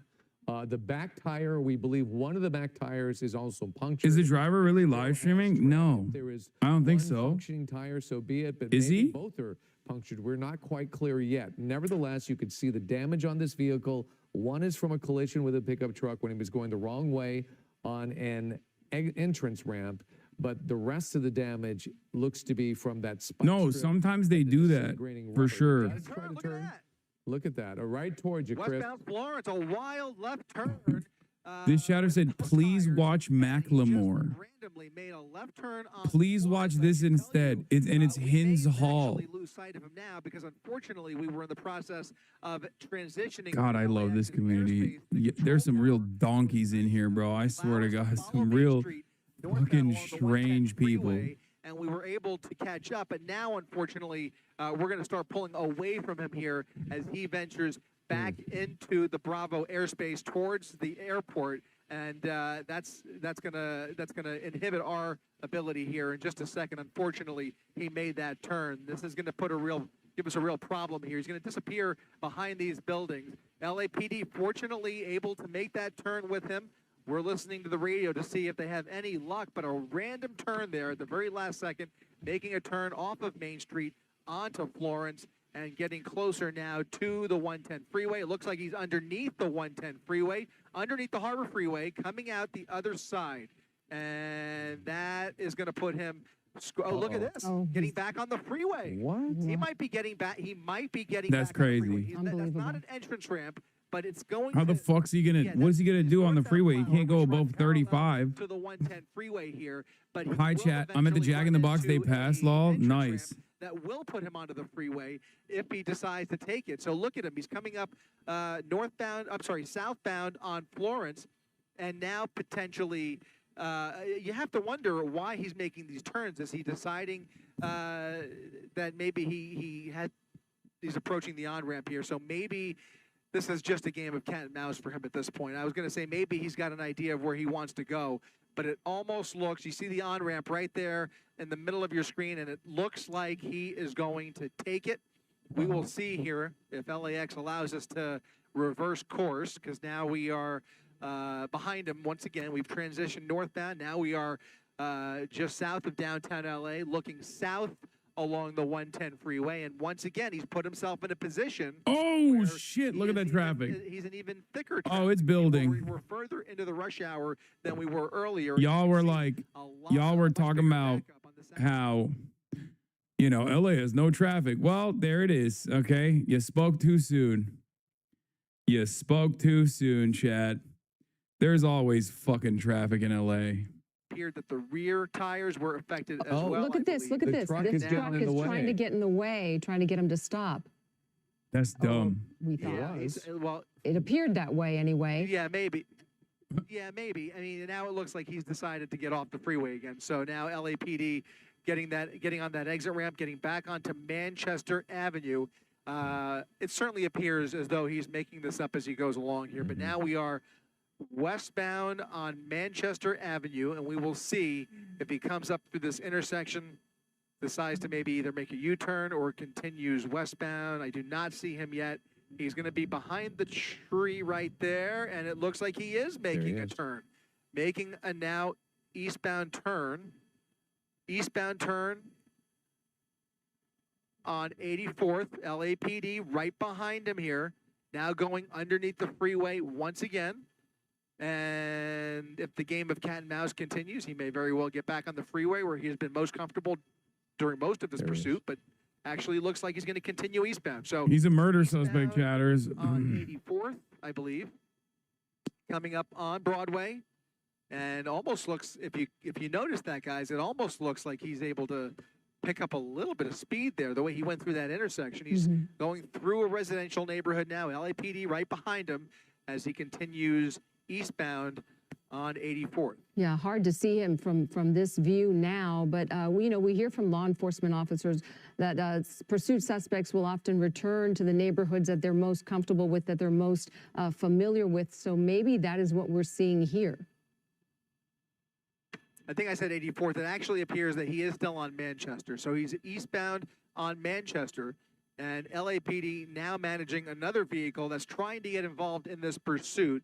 So they've got another complicating factor here. Not sure what the relationship is here, but there's another vehicle that is attempting to follow. We have multiple reports of that now as he makes a northbound turn onto Main Street off of Manchester.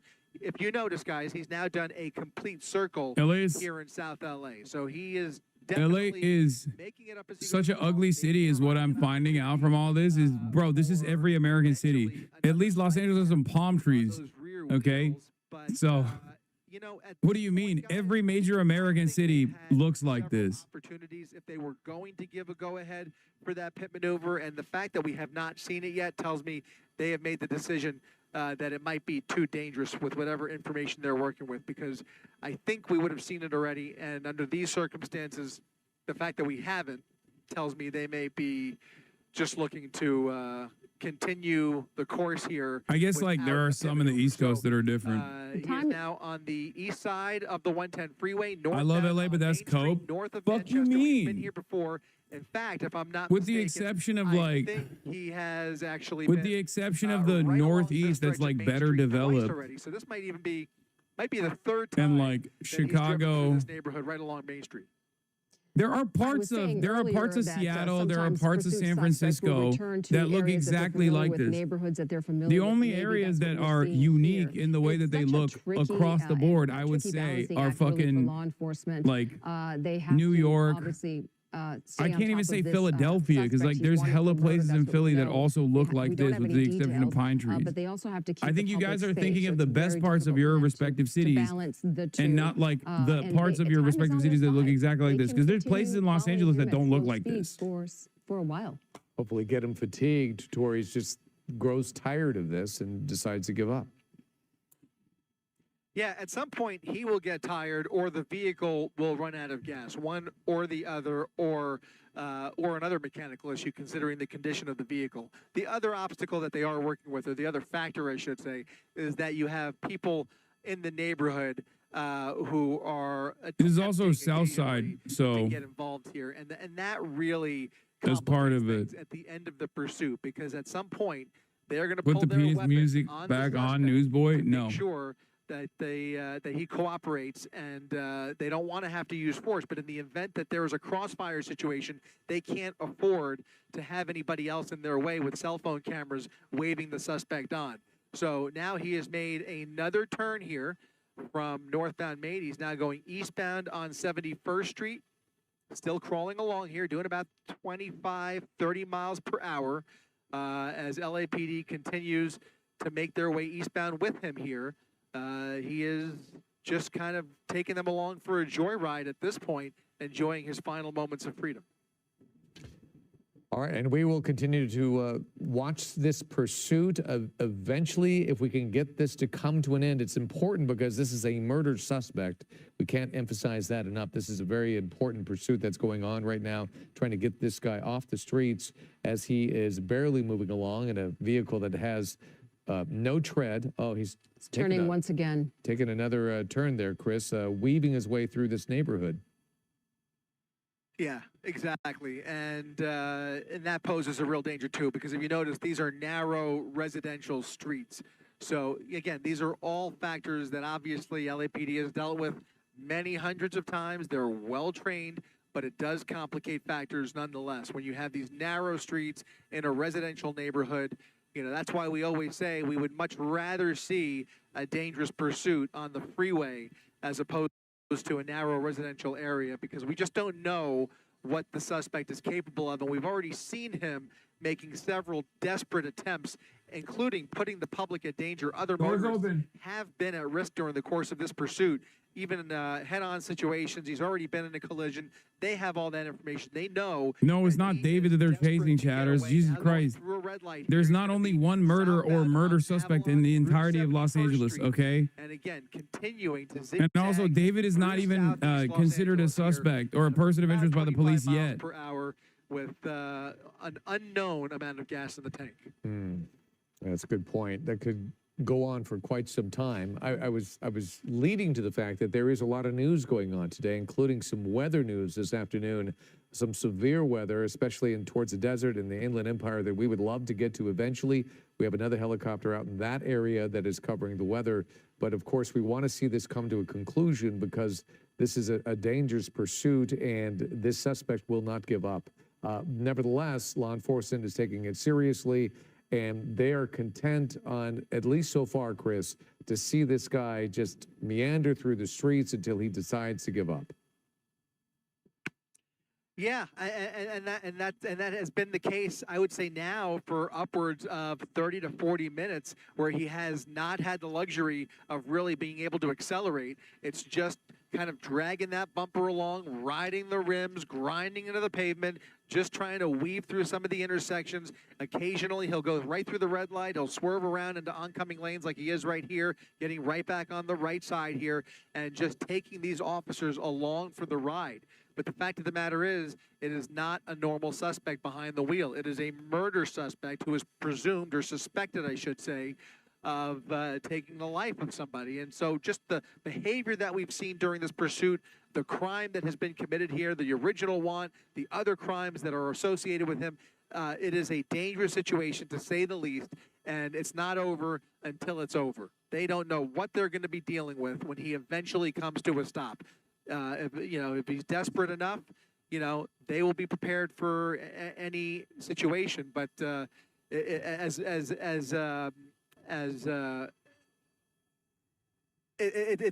seems like a static situation when you cover these. What was a high-speed pursuit has now turned into a slow-speed pursuit, and what appears to be a static situation could change on a dime once he eventually comes to a dead stop. And so, like I said, it just isn't over. They're chasing Netanyahu. When you see these people cheering him on, it gives you pause, because you just don't know how this is going to end. You see people crossing the street here. Some people came completely unknown about the pursuit, but they This hear guy's the going lights to and eat sirens it at coming one through of these this north side of crossroads, LA. man. And just knowing who was behind the wheel here, That's the we one. know That is the what they crossroad that don't he's going to eat it realize. at, it seems. It is a dangerous person, to say the least. At least he's stopping there at that intersection on a very busy street and letting some of the traffic go by, and law enforcement patiently watching him. Obviously, you know, the ultimate scenario is for this to end peacefully. Oh no my matter God, this what, guy's so a they are real willing to be fucking patient about it Macklemore fan, and dude. let that come to a In the conclusion. wild. I mean, Macklemore's We are great, approaching but Eyewitness News at 5 o'clock, and when we get I don't know to the why you're 5 just o'clock spamming hour, him so we will much. show you some of the more dramatic moments within this pursuit, and you can see how dangerous it was. By joining it right now, you see it going at a very slow pace, but that is for very specific reasons. If this guy had the ability, he would definitely try to get away as quickly as possible in a very dangerous way, which we have been seeing. Chris, you're on the move again. We are on the move. We've now been given clearance to transition southbound and hopefully meet up with him on the other side here as we transition over the 110 freeway. We're going to lose a visual here for a couple of minutes. The hope is that he either comes to a stop or continues in this direction, because obviously navigating LAX airspace is complicated and is a little bit tricky. So we're going to lose him for a little bit here, but what I can tell you is that as he continues the pattern that he's established, which involves a number of loops through this part of town, whether he continues the circle or if he it's over. continues southbound on Main Street, they have asked for another spike strip. So if they have the opportunity, What more can they spike? Didn't they clap all the wheels? will make another attempt at spiking those rear tires if they have not deflated already. Based on the ability to maintain control of the vehicle, I'm guessing that those rear tires are still doing a bulk of the work there. And so for that reason, they want to make sure they knock out all 4 tires. We know that the front 2 are gone. He's already riding on 2 rims. Now they want to attack that rear axle and make sure that they've done everything they could. And now I understand that the spike strip has been laid down.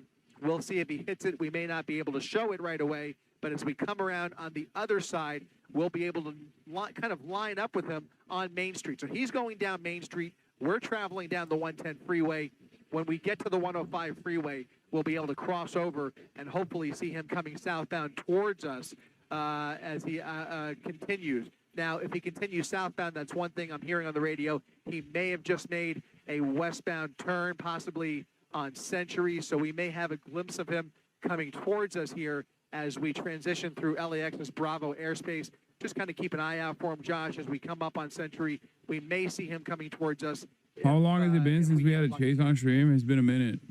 All right, and as we begin Eyewitness News at 5 o'clock now, the voice of Michelle Fisher, I'm joining David Ono as we continue to keep an eye on this wild pursuit that's been going on for about an hour now. I was in my office getting ready for the show, watching the coverage that's been ongoing, and just remarkable to see how at one point this vehicle was making these wild maneuvers and has now kind of been forced to slow down because of the condition of the vehicle. As you mentioned, we know at least 2 of those tires completely gone now. He's riding on rims for some time, and as you mentioned, maybe a second attempt at a spike strip to get the back tires disabled to hopefully eventually get this driver who is suspected of murder to stop at some point. You have to ask yourself, what is the goal here, after a certain point? I think the goal is for this to end peacefully and whatever. Listen, as long as the wheels keep turning, as long as he's got those 2 hands on the steering wheel, he is a free man, okay? Until the very last moment. So I think for him, that's the goal. You feel me?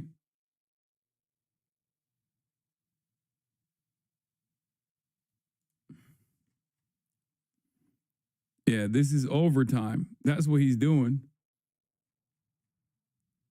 He's in overtime right now.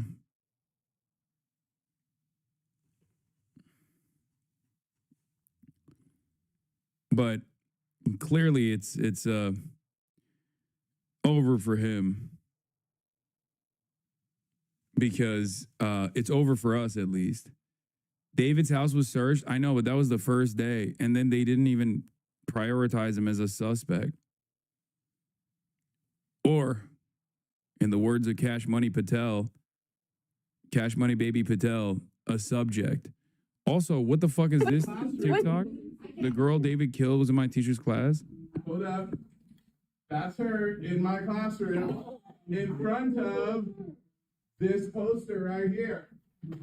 Okay, hold up. I got another one because I got a picture on TMZ of this other kid exchanging stuff with the rapper who we alleged did this stuff.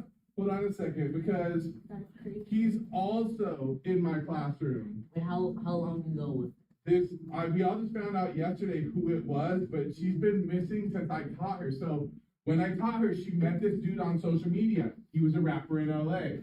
He came and got her. She ran away from home. She was gone for like a month. I don't know if he's saying that he knew that one of his students was being actively predated on, okay, by a pedophile rapper. I think he's just retelling what he has heard in the news and tying it back to himself for some reason.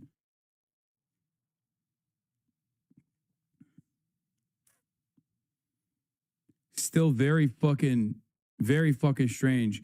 Because, like, as a teacher, it is literally illegal for him to not report that. If there's a suspicion, if he has a suspicion that, like, a random adult is like hanging out and shit in a super inappropriate way with one of his students, like, he's a mandated reporter. He has to report it to the authorities. A mandatory reporter. The cops found her in Hollywood, brought her back to our school. She came back to our school, kind of told people this story. She disappeared again in May of that year, May of 2024. That's when her friends told me what happened, that it was this rapper, that they were like blackmailing him, all of this stuff. And then I found out yesterday that she's now dead in that rapper's car, cut into pieces. You want to know how they met? I feel like I just said it. Social media. Oh, that's what he's tying it back to. He's trying to... Fucking boomers, man. Bro, he's literally trying to say, like, no, it's not that he didn't report it. He's saying he's retelling the story from what he has figured out. And he's trying to tie it back to fucking stranger danger and social media, but he's also doing it in a way where he's like kind of clout chasing. It's odd. Let me tell you another story. Hold on. Yeah. I assume he's got more stories about the dangers. Wait, what the fuck? Oh, no. Wait, is this new? Inflated. Unbelievable to see that front left rim still almost intact, despite the amount of distance he's covered just driving on those rims. That rim is intact. Is this a I would almost expect by now that we would have seen it start to fall apart, see metal flying off, and see those sparks kind of flying off the vehicle, but that's not happening. That rim, look at him gesturing towards the ice cream How truck. is he clout chasing his students, secretly filming him? No, like, he's trying to tell his personal involvement with a high-profile incident. That's what I meant by clout chasing. I didn't mean like he's putting himself on the fucking internet. I meant that he's trying to look somewhat cool by explaining his association with a high-profile victim from the same school, which is a crazy thing to do.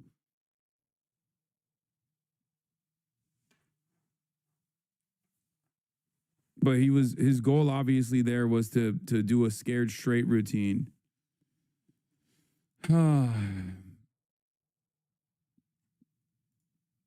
shit.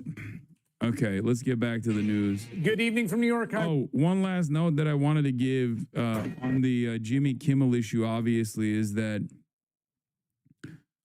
what is this? Kimmel and its consequences. Like, all these people fucking talking about Jimmy Kimmel, whether people are angry about Jimmy Kimmel being fired, which is a clear-cut violation of the First Amendment, or whether people are defending it. I think one of the craziest things that people are failing to consider here is that the standard for free speech erosion was set prior to this. Okay? Wait, hold on. Hello? Wait, what time? Well, it's 5 p.m. But no one sent me a link. Can you send me a link on Discord? Oh, shit. Okay. Yeah. Oh, I see it now. Okay. Oops, sorry. I'm going in right now. All right. I have an interview with NBC that I forgot about. So I'm joining right now to do that interview with NBC. Crap. Oops. Speak out, Gotti.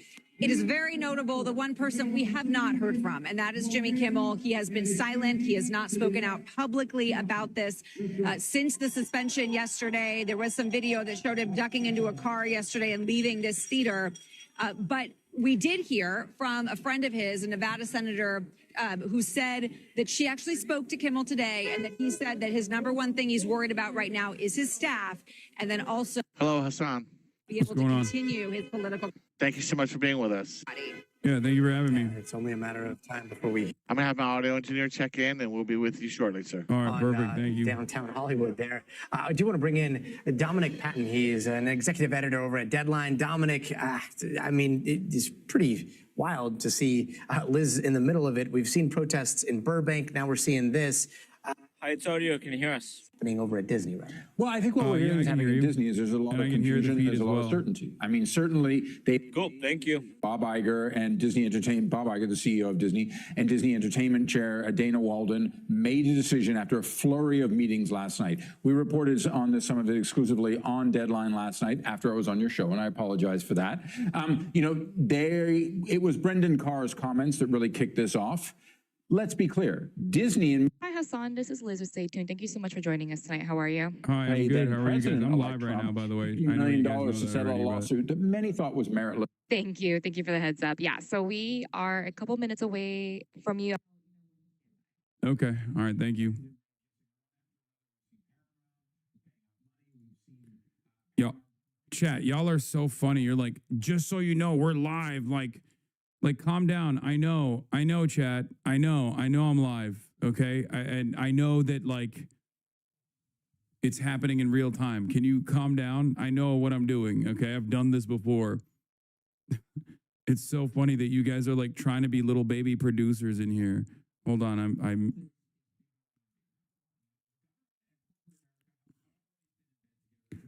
anyway, I muted myself on their end. So why not? To that degree, we see that with Nexstar, one of the, as you guys said, one of the biggest owners of affiliates around the country, 32 ABC affiliates of the 200 stations they own. They have said they will not show this. Sinclair have said they will not show this. Another big owner of affiliates, and they want an apology to the family of Charlie Kirk, and they want money to Turning Point. Interesting, and you showed the clip various times. I don't see how Jimmy Kimmel insulted Charlie Kirk's family, because I think that he, on September 10th, when the terrible shooting of Charlie happened, said no finger pointing, his prayers went out to the family. I'm paraphrasing somewhat, of course. He talked about Donald Trump's reaction to this. That is what seems to be it.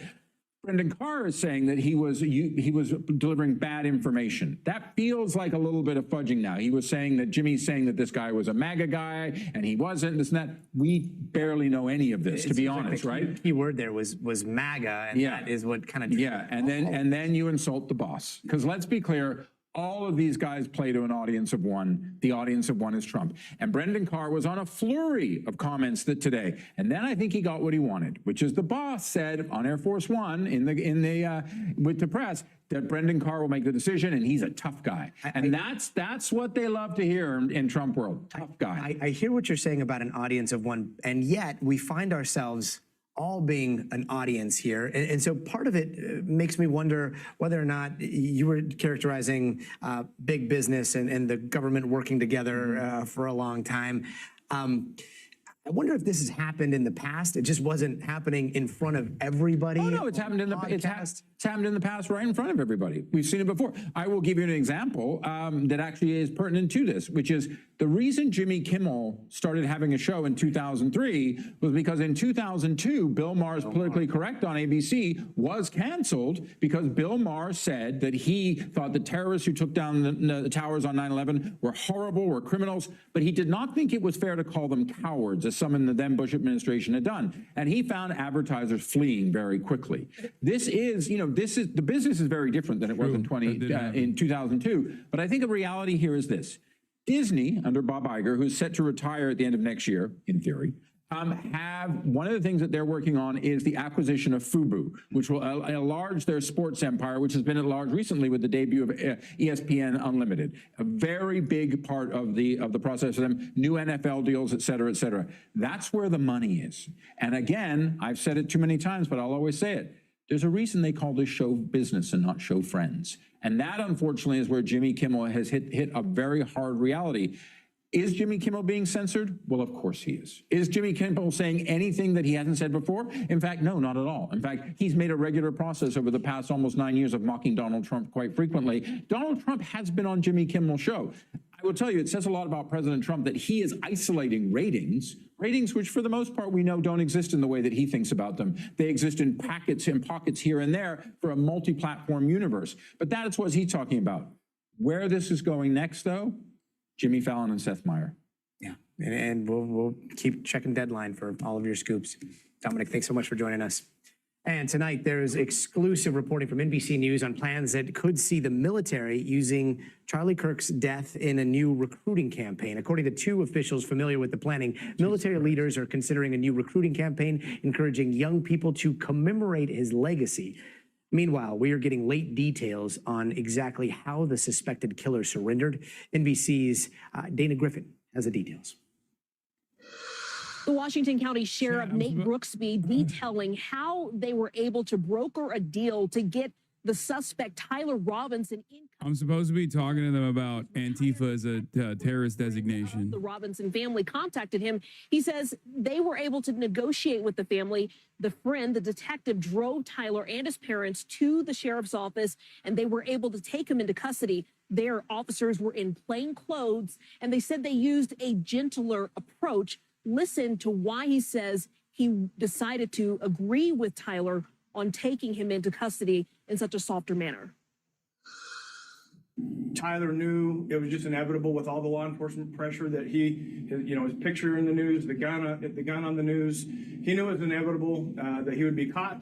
He was fearful of a SWAT team hit on his house, or he was fearful of being shot by law enforcement. So part of the negotiation and getting him to bring himself in was that we would treat it as delicate and as soft as possible. 2.5 hours later, the sheriff says federal officials then took Tyler into custody. Here on the campus of Utah Valley University, students are still coming and going as classes have resumed this week. We have seen an increase in law enforcement presence. One officer telling me that several new officers are being brought in. They were actually meeting today. That may have something to do with an alleged online threat from someone in Salt Lake City who was arrested and charged on Tuesday for making a threat to this campus. So they're obviously trying to prepare and make sure they have the resources in case someone tries to create more drama or more harm on this campus. There is a unity rally that is scheduled for Friday evening. That is going to be held indoors, not outside, like we saw the venue for the Charlie Kirk tour. So we'll be here and reporting on that. And we've seen the governor show up on campus, as well as passerbys who want to lay flowers We got ChatGPT and cards in the chat, dude. Look to at this. remember Charlie Kirk. ChatGPT. Gotti? Dana, thank you. And it's been over a week since that assassination, just over a week. And it played out almost live on so many timelines. There's a strong chance that you saw. All right, Hassan, we're like 4 minutes away from you.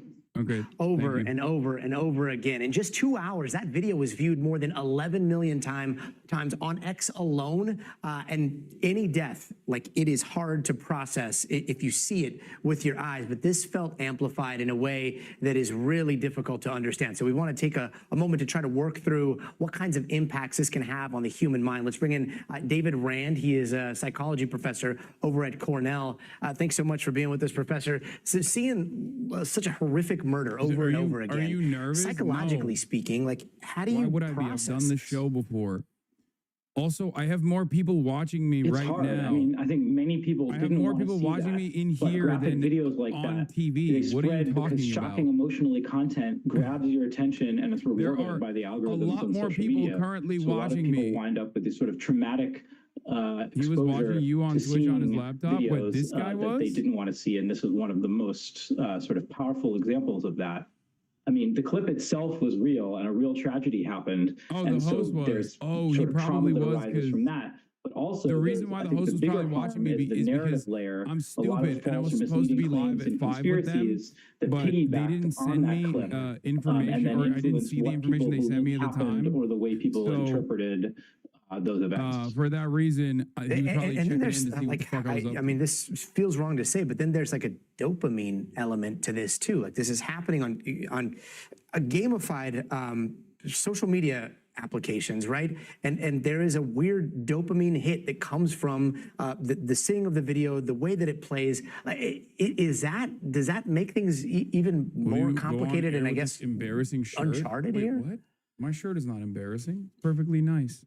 Yeah, I mean, I think that again, if things are shocking, they grab your attention. Shadow. Also, things that are really emotionally arousing and that are the combination of emotionally arousing and linked to politics and identity and things like that really grab people's attention. So even if you don't want to see it, sometimes it's hard to look away. And then the ranking algorithms on social media really reward that content that grabs eyeballs.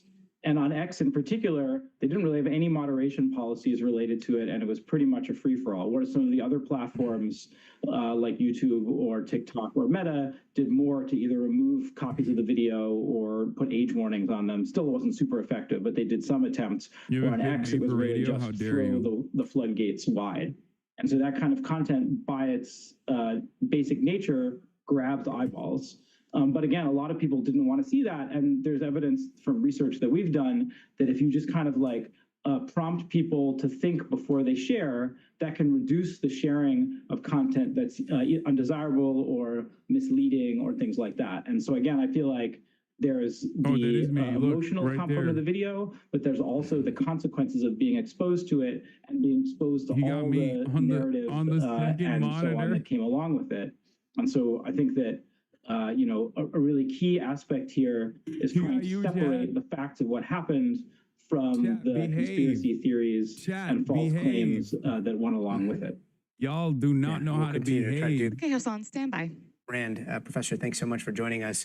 Meanwhile, the president posting this on social media, on his social media platform today, that he is designating Antifa, which he calls a sick, dangerous, radical left disaster, as a major terrorist organization, something he has said before during his first term, but is this time going to be different? And what is his working definition of Antifa or terrorist organization? Because legal definitions carry a lot of weight, and Antifa, as it's collectively known right now in society, that seems to just stand for anti-fascist. And as soon as all of this came out, there was one person online that I just saw being dragged right through all of this, his name getting tagged by a lot of people on the right saying, hey, look, investigate this guy. It's none other than the streamer, a man named Hassan Piker, political commentator online. His Twitch stream is going right now. I know it's going on your end, Hassan. I mean, your mentions are pretty wild any day, but today, like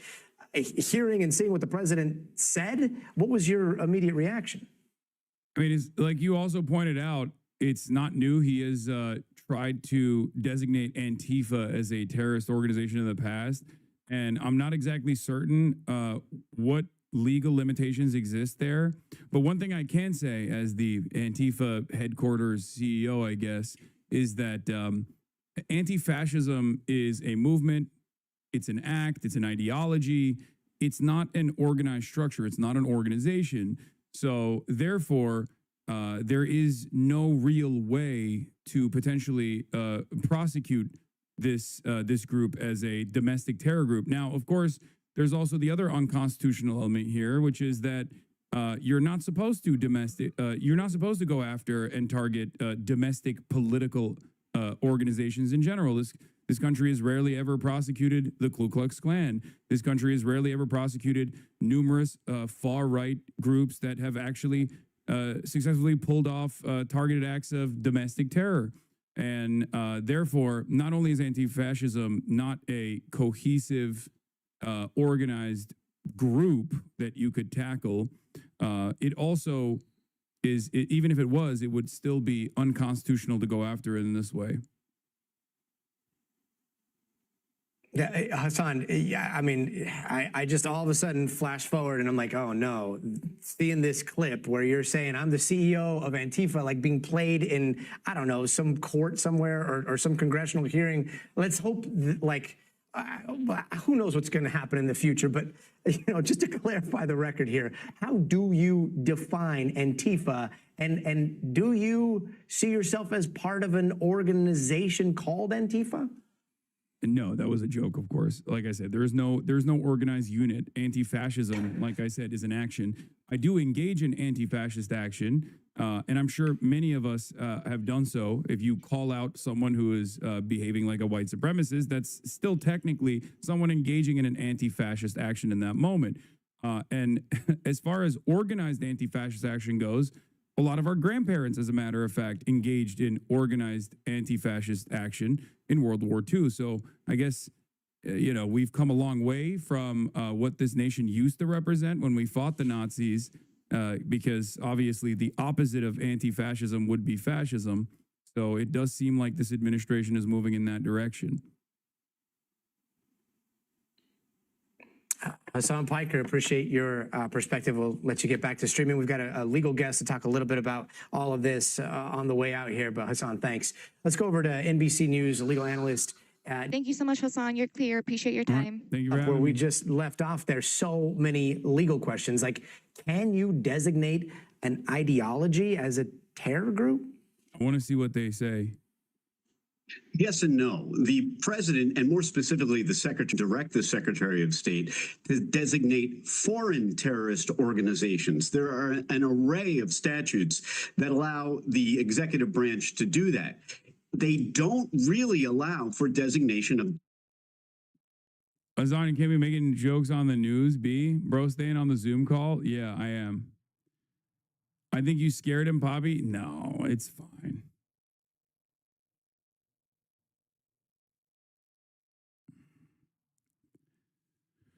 Why would you make that joke? Because it's stupid.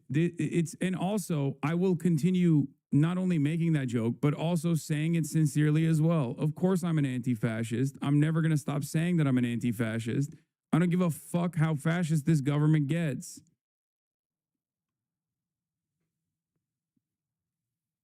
That is crazy. That is actually crazy. Comedy is illegal. Don't do that again. No, comedy is legal now. They cut us short because you were late? Well, I mean, this is a quick news hit, okay? Calm down now. Nephew, you're going to get us all brought up on RICO charges. He did ask you a targeted question trying to claim association with Antifa. Yeah, I'm the CFO of Antifa. We have a meeting shortly, Hassan. True. Anyway.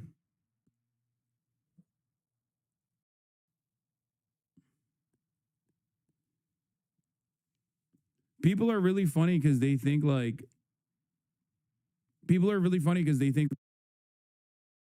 I should reconsider my firm commitment to fighting against fascism because what? Government persecution? I mean, that's fucking ridiculous. If I stay quiet and I urge others to do the same out of fear, then we have no one, you know? But if I do the opposite, if I refuse to stay quiet and I set a good example and others also follow suit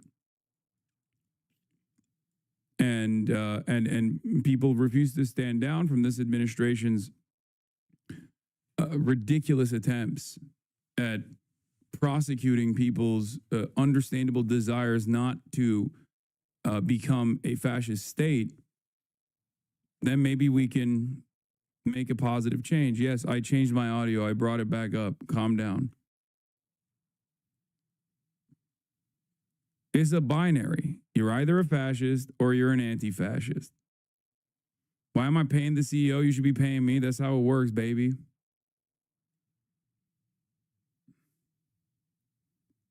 What? Keith Edwards blaming you for this? Who's Keith Edwards? MAGA calls the FBI on me after I did this?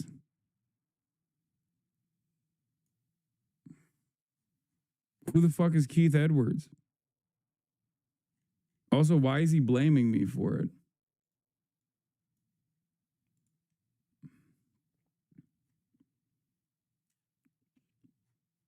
He's a political commentator?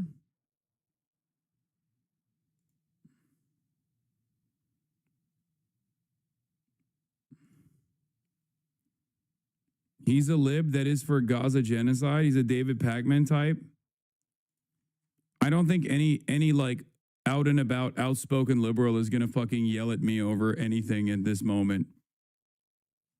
As far as he can. As far as he can. Okay, well, you know what? Fuck you. I'm not doing that. And by the way, I'm not gonna pay for your stuff anyways. So it's I don't know about you, but I'm feeling a little bit energized by all of this because Donald Trump's going to try to take this as far as he can, And what we're showing is you can try to push the margins, but there's a breaking point. And I think we're starting to feel that. Now, we are getting more reporting, like I said, where folks are uncovering what really happened, why ABC did what they did. It's not going to probably be surprising to some of you. First, Hassan said, if you don't know Hassan, he's a streamer on Twitch. I think one of the biggest left leaning streamers. Every corporation is instantly folding to the admin. Even then, I think we need to start saying regime now. He posted a clip of you 2 hours ago. What is this? Hassan Piker, Kamala Harris will be doing the exact same thing. Here's the full clip, given this is deceptively edited. Hassan was talking about how Democrats would have unconditionally supported Israel just like the Republicans did. And he is 100% correct there. Well, I mean, given the fucking context, also the video is referencing to, so happens to be conveniently cut off in this clip. He's right. For anyone curious, he's specifically talking about Israel, which many Dems, including Kamala, have yet to call it a genocide. I don't understand what, like, these guys' obsession with, like, bro, much like the bumper on the Toyota Corolla Sports Edition we saw earlier. Let it go, man. Let the bumper go. Okay? Like, please. Like, this is what positive thing do you get out of this? I don't understand. Like, I'm fucking out of all of the progressive commentary circuit right now, in this very moment, and they will come after everyone, right? They'll come after David Pacman. They'll come after Keith Edwards too, eventually. But out of all of the people that are on the left flank of political commentary and independent media, it is obvious that the administration has put the fucking crosshairs on me. So what good do you think you are doing when in this moment, instead of turning around and being like, hey, maybe we should just focus on the fucking Trump administration doing all this shit, to try and actively relitigate something that you misunderstood. Like, what good does that do? Okay, all of your fucking centrist liberal fan base hates me in this process. Okay, I get cooked. Liberals don't come to my defense. They go, ooh, this is what you got. You deserve this. But don't you realize that you're like aligning with the fucking fascists in that situation? Like, do you think you're magically going to take the top slot or something? Like, I don't get it. He didn't misunderstand. You gave him free cloud. I just don't understand it. Like, I don't understand why they do this shit where they go, ooh, Kamala Harris will be doing the exact same thing.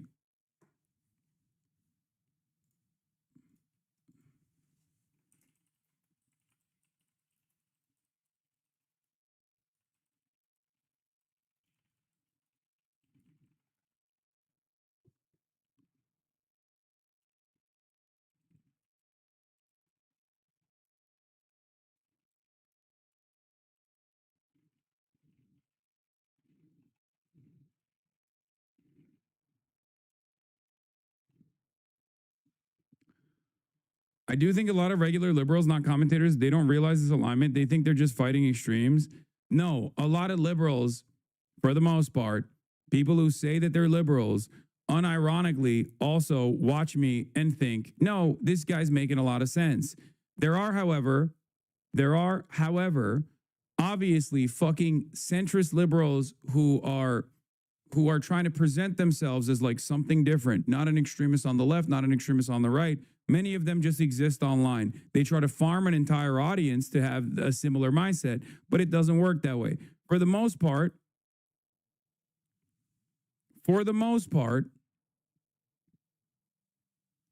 most, like the average liberals, the normies, your parents and whatnot, if they are like Democrat voters, they're not going to fucking be like, Hassan is the reason why Kamala Harris lost, because they're not fucking that stupid.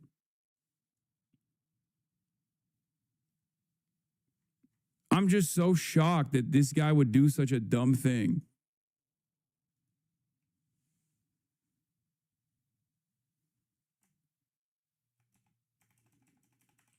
Democrats, Israel policy,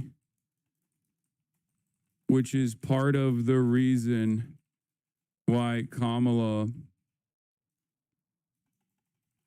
and Biden handed the presidency over to an incompetent fascist.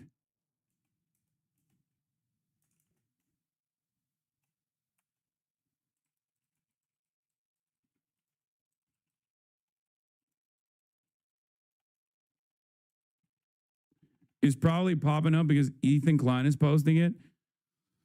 They're so stupid. I'm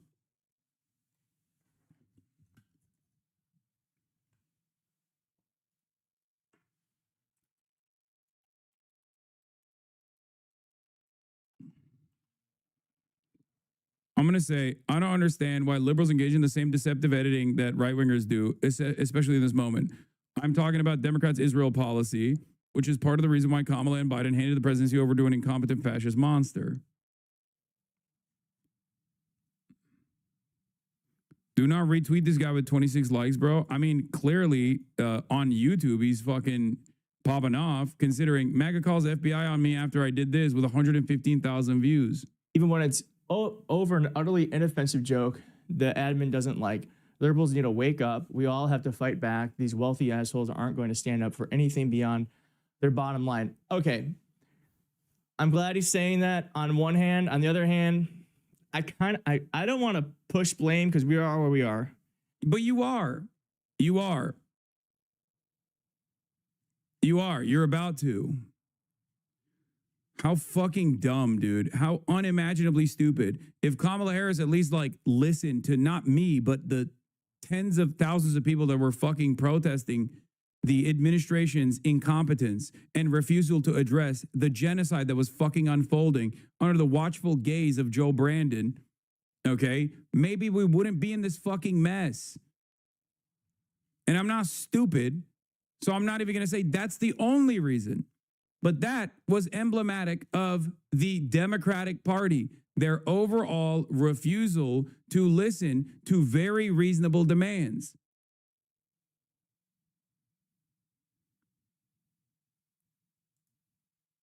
I read this earlier. People are still talking about it. You aren't the only one they blame. I mean this in agreement with you, but you got to let this go, man. I think the liberal echo chamber really overdid what small minority of Twitter leftists actually believe Kamala and Trump are the same, and that margin is not what lost the election. My 2 cents. Yeah. Ain't nobody said Kamala Harris and Donald Trump were going to be the fucking same on every issue. But their closeness on pivotal issues allowed Donald Trump to win the fucking election. What are we doing? Jesus Christ. Liberals can never fucking closely examine how we arrive at this situation twice now. Twice. Not once, but fucking twice. And when they need to meet the moment and actually fucking fight back against Trump, they're still flinging shit to the only motherfuckers that are in the streets. That's the other thing. Because the leftists that they're shitting on haven't stopped protesting. They haven't stopped protesting about Gaza. They haven't stopped protesting about ICE. They are the ones who are out in the fucking streets. And so many goddamn liberals are just like, and this is not all liberals, but like online liberals, okay? This is just a entirely online thing, because I don't think the Barbers and the Deborahs that are fucking leaving like death threats in elected representatives like voicemails, or demanding that like Democrats actually straight up put their bodies on the fucking line of fire, are the same kinds of people that are chirping online, okay? I think liberal voters, Democrat Party voters, like straight ticket blue Democrats, are way more angry than the dumb fuck centrists that present themselves as centrists online. Now, that guy that we just looked at, I didn't think they were one of them. I did not think that this was like one of those people. As a matter of fact, I've heard like a lot of very good takes from this account. He deleted the tweet, by the way. Oh, he did.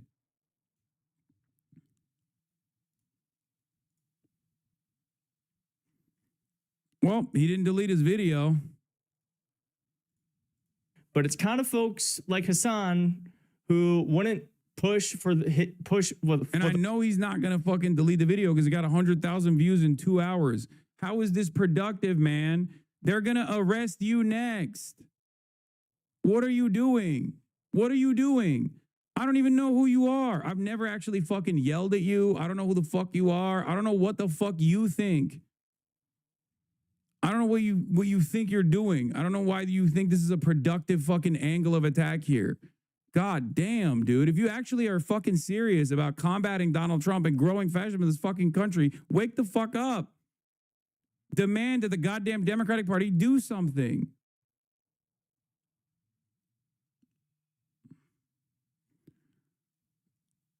Kamala Harris's new book hits the reader on the head with a central argument about why she lost the presidential race to Donald Trump. I didn't have enough time. Opposite of the truth-based public polling, her peak was in August and September, and her image deteriorated over time despite a massive fundraising advantage. People were wary about her connections to Biden and where she stood on the issues, and she never properly addressed their concern. Ergo, she lost at the same time that down-ballot Democrats did not. From the admin, pulled off a near-complete sweep in swing states. That's the story. Democrats won down-ballot statewide races in enough swing states to have won the Electoral College despite getting swept in Pennsylvania. The winning coalition was there. Harris just didn't do what was needed to assemble it because she insisted on campaigning on vibes. And it wasn't just fucking vibes either. It was bad vibes.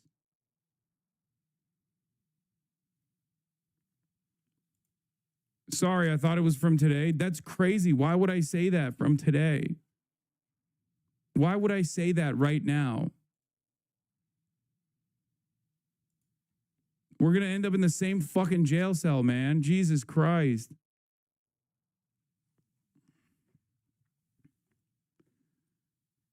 Kamala Harris lost because her policies were ass. She did not meet the moment. She didn't even recognize why she initially had tremendous popularity. The voters were looking for an alternative. They were excited. They were excited about who she might be. Okay? But then she showed everybody that she was just Joe Brandon, but younger. She said it herself. Yeah. The polls narrowed after Harris switched her message from change to Biden 2.0 continuity.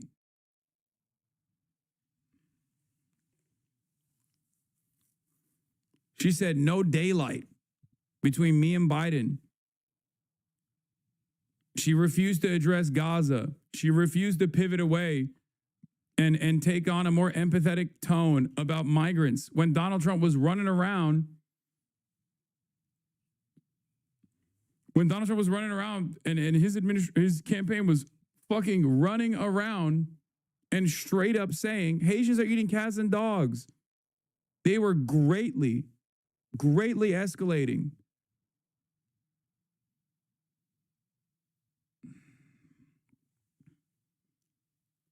But also he messed with the votes. Stop.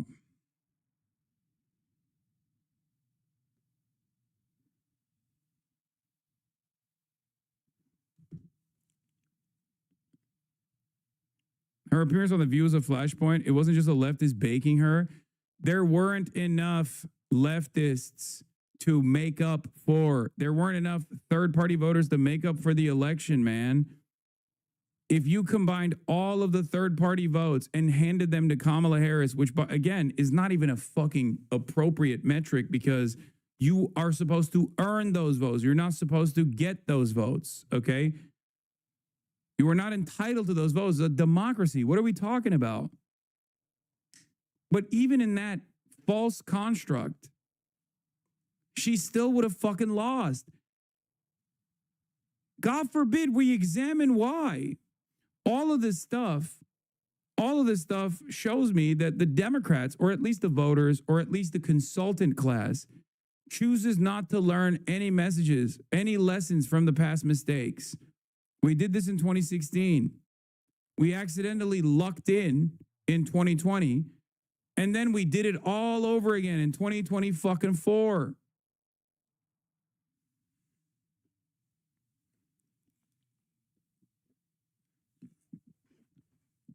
For me, one of the most instructive moments, there was a couple moments that I always go back to in the election that you guys remember, right?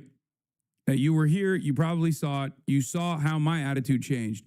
DNC final night, refusal to have a single Palestinian speak at the DNC, basically saying they're cut out from the equation.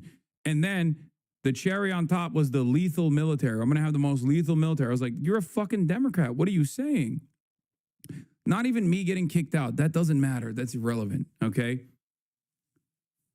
The fact that I was there was already shocking enough. But another incredibly revealing moment for me was when they pumped, and I know Central Committee knows exactly what I'm talking about, when they pumped $30 million into television ads in the state of Pennsylvania, okay? They put $30 million in TV ads into Pennsylvania. And it actually didn't move the needle in the direction of Kamala Harris at all. It actually hurt her chances in Pennsylvania. That was a clear-cut indication that the message was bad. Because when you put a bad message in front of as many eyeballs as possible, and they say, this is not for me, you're going to get smoked. You're going to get fucking smoked. It's not just about Gaza, even though Gaza played a formative role in this. The genocide played a formative role in this. But it's the inability to read the room, or the refusal, rather, to read the room that is emblematic of all the issues that are at the heart of the Democratic Party's incompetence. There were so many incredible failures. Teaming up with fucking Liz Cheney and parading her around. Sending Richie Torres to Michigan. Sending Bill Clinton to Michigan to say Judea and Samaria.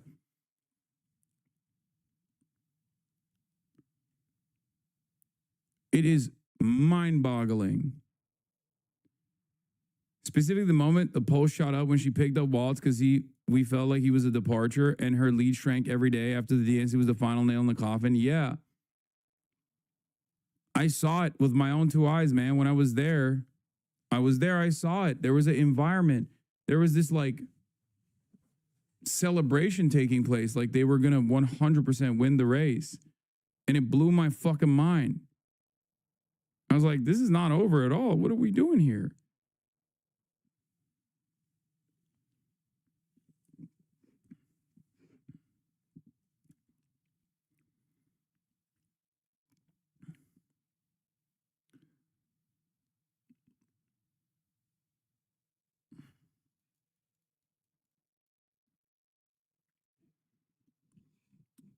God damn it, dude. And I can't believe that liberals still fucking try to relitigate this stuff to be like, you did this. I think it's crazy. I think it's crazy, and it's a disservice to your audience. And inevitably, it's a disservice to yourself. Because unless you're going to become a loyal fascist soldier, you're fucked. Okay? Like I said earlier, it's a binary. You're either a fascist or you're an anti-fascist. There is no in between. There is no centrism in this regard. So make up your mind.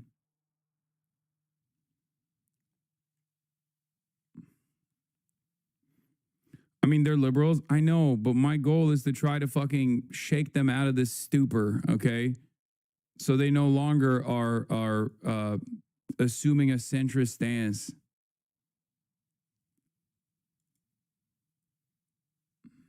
It's very frustrating to see. All right.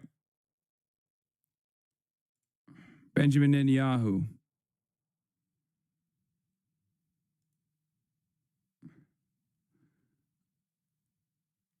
What is this? Sorry, I thought it was from today. Jesus fucking Christ. What is media literacy? I know saying sorry is the worst thing you can do on the internet, but I'm sorry, mistakes happen. I mean, he cooked me. Like, he was trying to cook me. That's why he put it in the fucking video, too. I don't know if he used that video in his video, but, like, he obviously clearly thinks I am one of the reasons why Kamala Harris lost, which I think is crazy. Anyway, speaking of people who have incredibly low approval ratings beyond Kamala Harris, let's talk about Benjamin fucking Netanyahu. God, lol. It's like you never even read any history. Don't you remember how the centrist liberals were able to prevent the rise of Hitler in 1933? Yes, my goal is to hopefully eradicate centrist liberalism so they become radical anti-fascists. Okay? The goal is not to push them aside and be right, okay? Because at the end of the fucking day, if we're talking about right now, and if we're talking about what's going to happen in the future, who gives a fuck if you're right in the long run and the Nazis win? Are you stupid? You're dead, okay? In that situation, you're dead. I'm dead. We're all fucking dead. How does that help anybody? Oh, at least like when you're in the fucking concentration camps, you can be like, I was right. See how wrong you centrist liberals were? It came for you too. You know?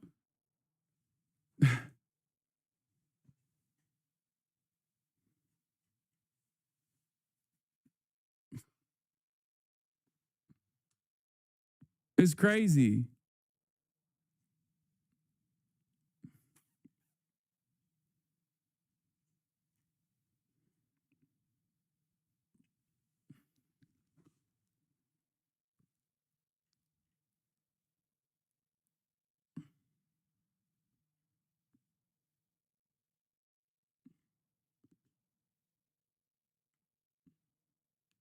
Anyway.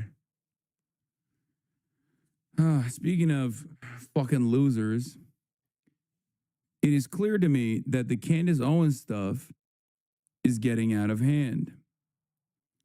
So much so that it caused war criminal, genocidal monster Benjamin fucking Netanyahu to directly respond to Candace Owens. What a time to fucking be alive. Okay?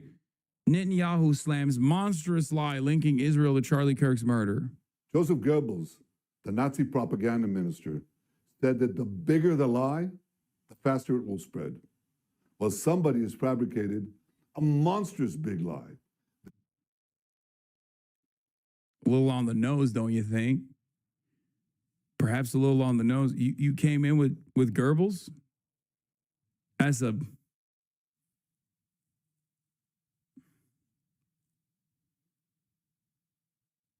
Like, that's crazy. That's wild. What? I don't... Like, my man didn't even mention it in a negative fashion. He was like, and I agree with him.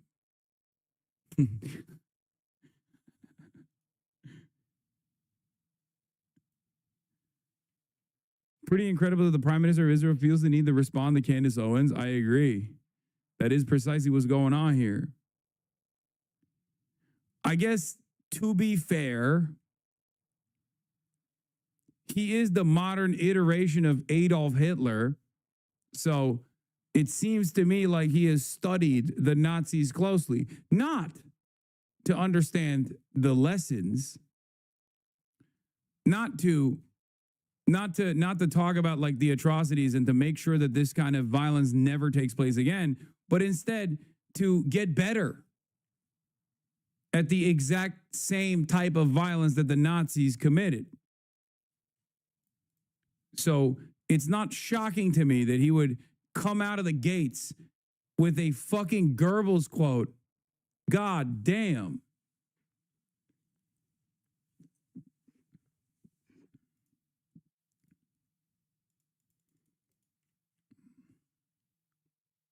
That Israel had something to do with Charlie Kirk's horrific murder.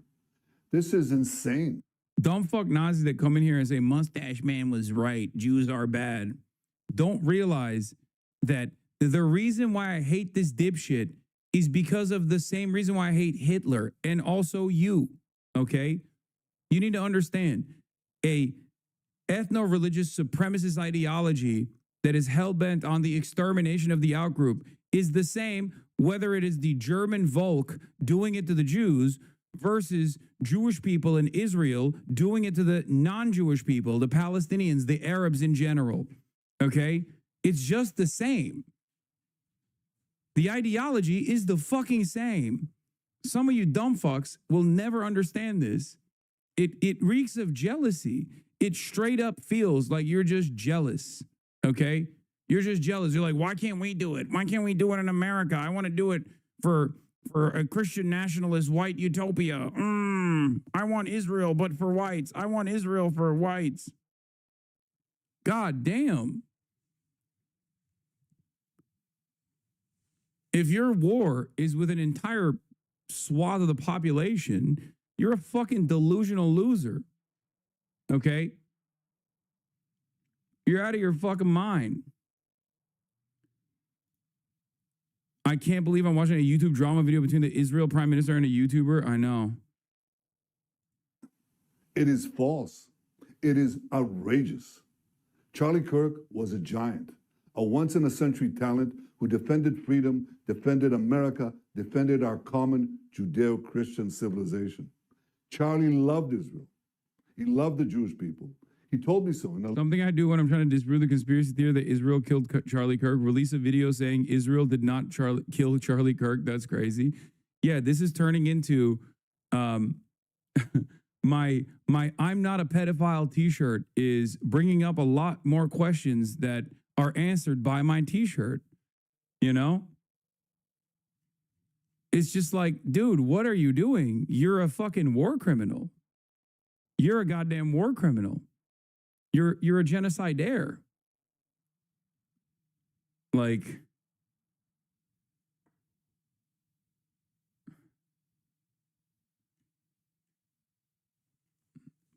you also are not only a child starver, child mutilator, the person that's doing the modern Holocaust, but you're also a deeply unlikable person. Like, you have no charisma, you have no redeeming qualities. And part of that is because of the first thing that I mentioned, obviously, but you also have no way of salvaging your reputation. So what's really fucking stupid in this process is that every time you go out and say anything, because of how much Israel has lied and because of the arrogant ways in which envoys of Israel present themselves in the Western world, people just go, yeah, I didn't believe it before, but now that I heard Benjamin Netanyahu talk about it 15 fucking times, now I'm not so certain. Maybe Israel did kill fucking Charlie Kirk. That's what it is. That's what this does, okay? This has the opposite of the intended effect. Unless maybe he's trying to make it seem like he did so that people shut the fuck up about Israel or something. I don't know.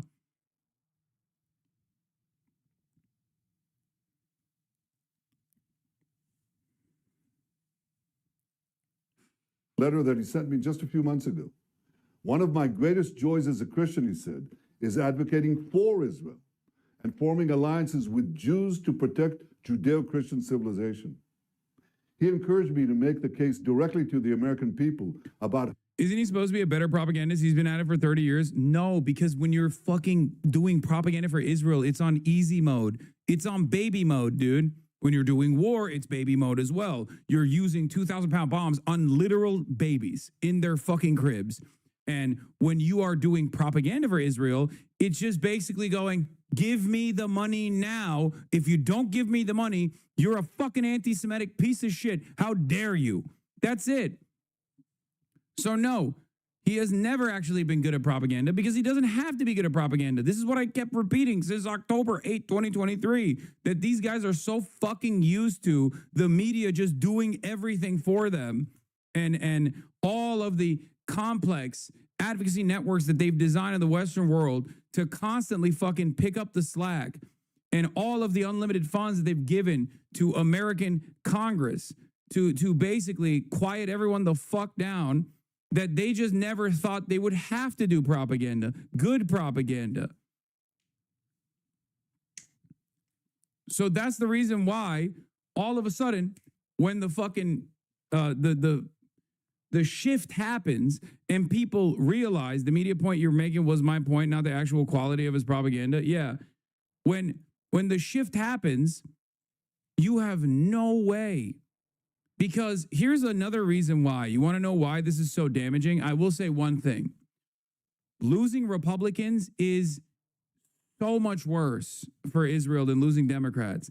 That's the reason why they spent most of their fucking effort pumping progressive groups. That's the reason why the ADL was billed as a progressive civil rights organization and not one that was doing neo-Nazi shit and propping up Republicans. That's the reason why AIPAC pumps Democrats full of money, because Democrats are squishy. They don't like seeing dead children. They don't like ethno-supremacist ideals, because in their hearts, a lot of Democrats, are not as like aggressively war hawk adjacent as you would suspect.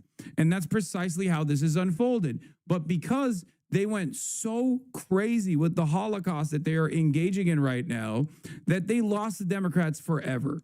Okay? But in the process, what they did not realize is they were losing the Republicans too, because of their fucking arrogance. That's why he's so desperately trying to go after Candace Owens and be like, this is not happening. Tucker Carlson, you are a bitch. Oh, here's Matthew Petty on it. After years of running circles around leftists, Likud propagandists have no idea how to deal with people as mendacious and bad faith as them. Millions of dollars learning to master woke argumentation, only to be one-shotted by Candace using their own lie early and often tactic. That's it. That's straight up. That's the point.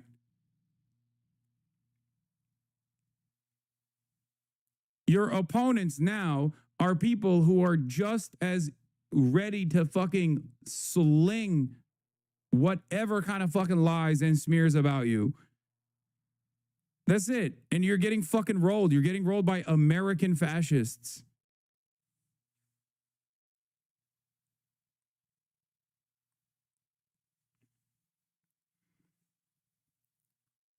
It's also part of the problem because like they don't have a way to communicate with like the new right. Okay. They don't have a way to communicate with the new right, partially because like many of them are deeply anti-Semitic and deeply anti-Semitic in the anti-Israel way. Okay. Some of them believe that all of America's unlimited warfare in the Middle East was done at the behest of Israel, was done at the behest of Jews. And that's the reason why there are so many Muslims in America and in the Western world. There are a lot of people who feel this way. There are a lot of people who think like, oh, we did Israel's dirty work for them, and look what we got in return. There are a lot of people who also fucking despise how arrogant the pro-Israel side is. These are the issues. These are the untenable problems that they have designed.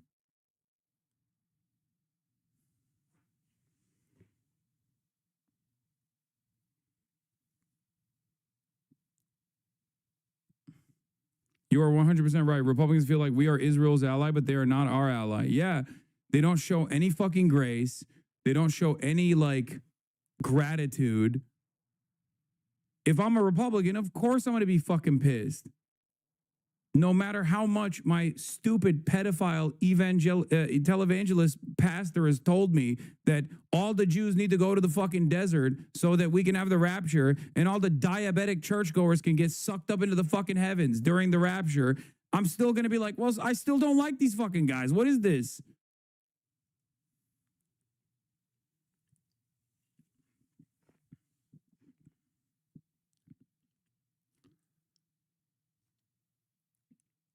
How vital Israel is to U.S. national security. He told me, the Holy Land is so important to my life, it pains me to see support for Israel slip away. Now, if Charlie disagreed with a policy of mine or a decision here and there, not only did I not mind, I welcomed it. This is the essence of Charlie. This is the essence. I welcomed it. I would never assassinate him. I would never order the Mossad to do a hit on Charlie Kirk. Here are all the different times where I knew exactly where Charlie Kirk was, alone. Look at my phone. We had Pegasus spyware on his phone. We could have gotten him anywhere we wanted if we chose to do so. How dare you? What do you mean? Do you really think Israel would assassinate Charlie Kirk at a school and not kill everyone in the school? Does that sound like Israel to you? That's not the Israel I know.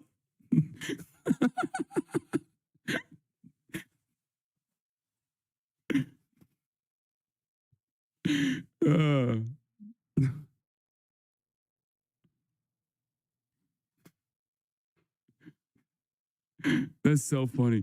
Is this Hassan over the theory now? No, I'm still very critical on the theory, but it is very funny that he is like so desperate that he just keeps making this worse for himself. And the more he comes out and says dumb fuck shit like this, the more people go, okay, maybe you did kill him. You are talking entirely too much. Like, these guys literally made Charlie Kirk's death all about Israel. So, of course, a lot of Republicans were like, that's weird. That's fucking weird. That's the weird thing that you're doing. Why are you doing this? Of a free country. It's exactly what Charlie stood for. And I knew that his suggestions always came from the heart, from his love for Israel and from his love for the Jewish people. A few weeks before his death, I spoke to Charlie. I invited him to visit Israel again. And sadly, that won't happen. Now some are peddling these disgusting rumors, perhaps out of obsession, perhaps with Qatari funding. What I do know is this: Charlie Kirk was a great man, and a great man deserves honor, not lies. Rest in peace, Charlie Kirk. May your memory be a blessing.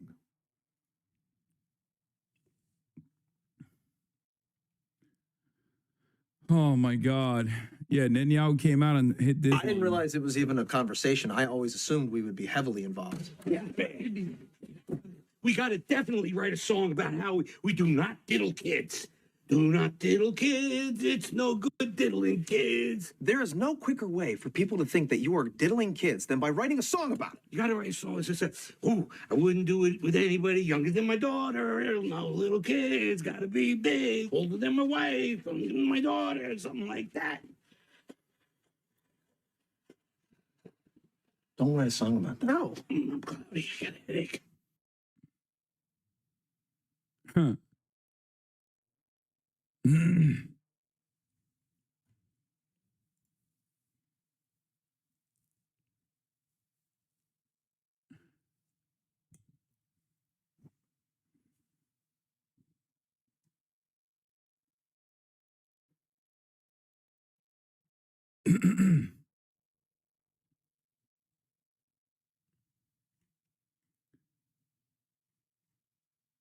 Amazing. The U.S. is mired in Israel's quagmire, each day edging towards deeper and deeper strategic consequences. Even many in traditionally hawkish pro-Israel circles now recognize how disastrous the Netanyahu-Trump axis has become for their own cause. It is a perfect storm of hubris and impunity, one that is trending towards self-destruction for any rationally defined Israeli and American interests alike. This path of self-destruction reflects not just failed leadership, but a failed foreign policy establishment and its media echo chamber, long complicit in cheerleading impunity, undermining diplomacy, and erasing Palestinians and other key regional actors and constituencies. Ultimately, it's the same playbook that produced Iraq. But this is not the early 2000s. The U.S. no longer holds unchallenged global dominance, and the cost of repeating those mistakes will be far more severe. No amount of propaganda or historical revision can obscure what much of the world already sees happening in real time before its eyes. Klan has also responded to Benjamin Netanyahu. I'm telling you guys, I've been through a lot of media attacks. I mean, you name it, I've been through it. This is another level. Okay, this is like, it's like, there's a thirst there that I've never seen. They are all parroting the same talking points. They're clearly collaborating. I can tell you it's a Zionist attack. I've lived through enough of them. This is what they're like. And they all kind of say the same thing, slightly different. And the idea is to pile up and hope that if people keep seeing the same thing, they'll just believe it's true. And of course, Bibi Netanyahu, defending Bibi Netanyahu seems to be at the center of it all. That Zionists control a lot of publications in America. That is just a reality. We can even go through that. It's a little weird that I have never said throughout discussing this case, which I care very much about, that Bibi Netanyahu murdered Charlie Kirk. Tucker Carlson never said that. Megyn Kelly never said that. I mean, come on. She just merely implied it, I guess. Like, what are we doing?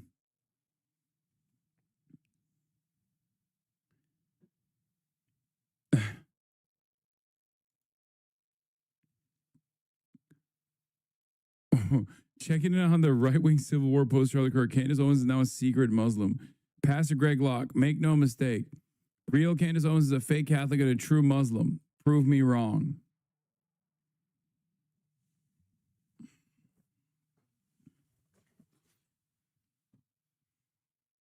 Inshallah, one day, my friend. One day, brothers.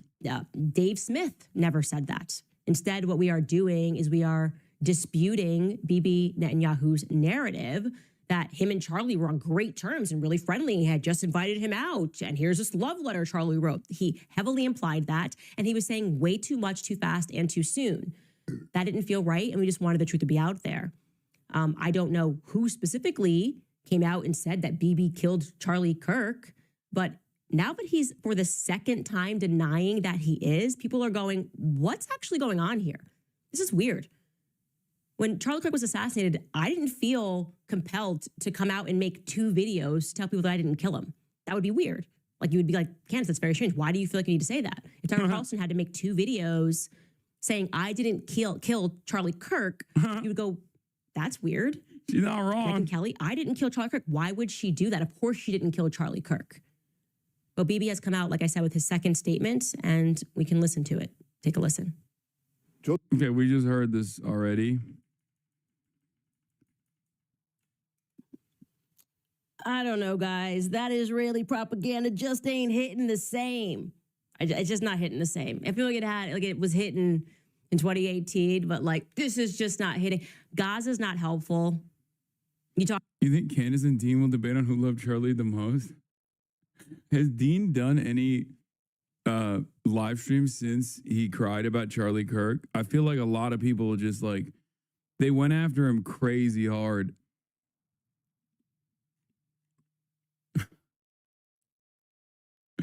Bro, you want to know something crazy?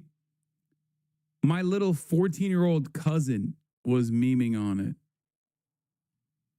Okay? That is crazy. Like, he saw it and he was cracking jokes.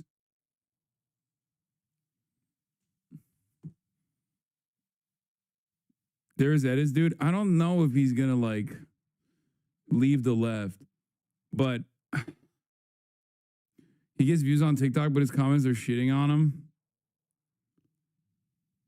Yes, he threatened to switch sides to the right because of it.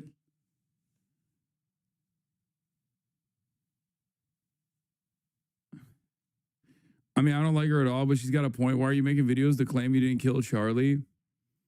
I mean, why is he making any videos at all? He should just go to prison.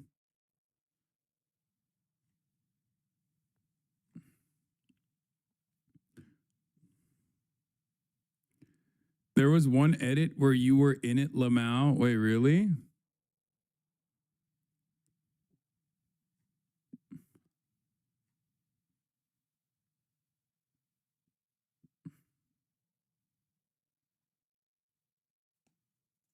Please stop sending me the Charlie Kirk, Tyler Robinson, furry, gay porn shit. I don't even know if that's the actual Steam account, okay? Please. I don't care. I don't want to see that, man. The fucking what? What, you guys haven't seen it? Here. Exclusive. Charlie Kirk suspects disturbing secret kinks. Sickening cachet of porn searches revealed. His pedophile friend and furry shades of gay game. And it's, of course, behind a paywall.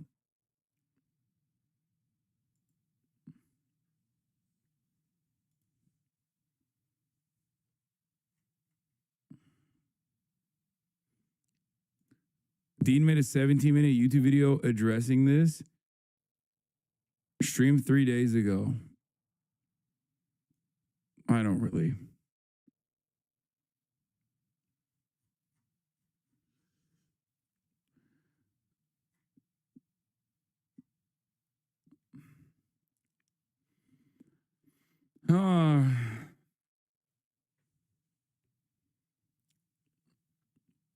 Yeah.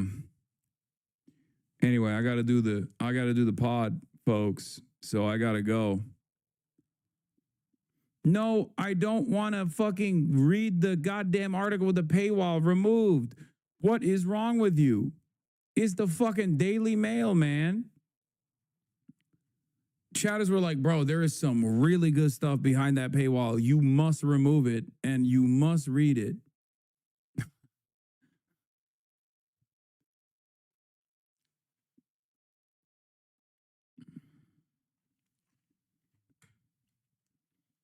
Great journalism there. Anyway,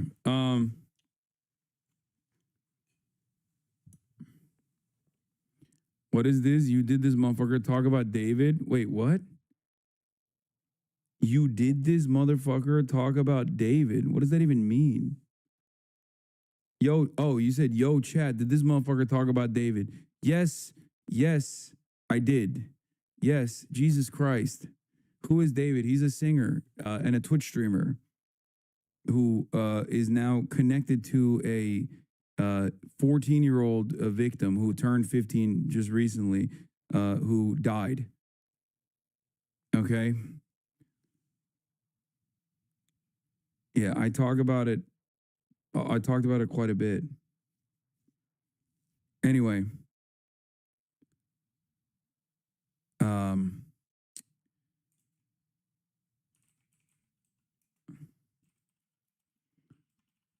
Hold on. All right, everybody. Hey, love you all, and I'll see you tomorrow, okay? But Tomorrow, big news, oh boy, big news. Tim Heidecker is going to be on the broadcast, ladies and gentlemen, tomorrow. Comedy is legal now. Comedy is legal again. Comedy is legal forever.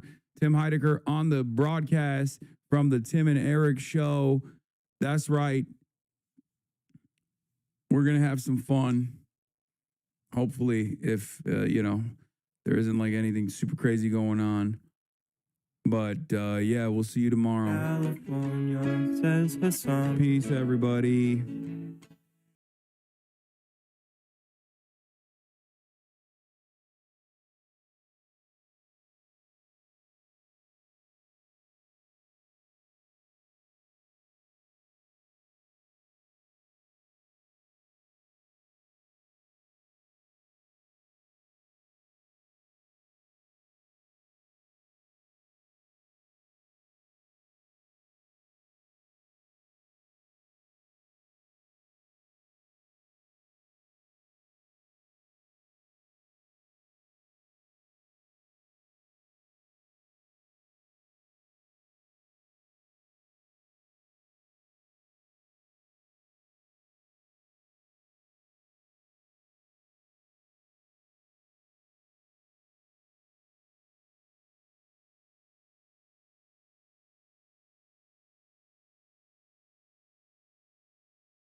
talking the whole time. And now explain what he means by that. We did not leave Iraq because we were Zionists. We left because we were no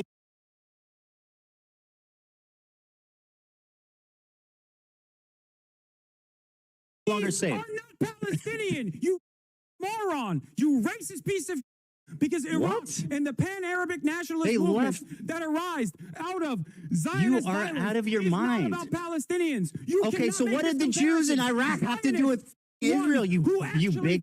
Terrorize the You are Palestinians. so out of your And mind. then Iraqis. Dude, you screaming and cannot point to grandstanding doesn't mean you're Iraqi right. government's This is pathetic. racism during the Okay. pan-Arabic nationalist movements as a vindication for why, or a comparison as to why Israel had to do the Nakba. You racist piece of Folks, that's enough of the dog chat.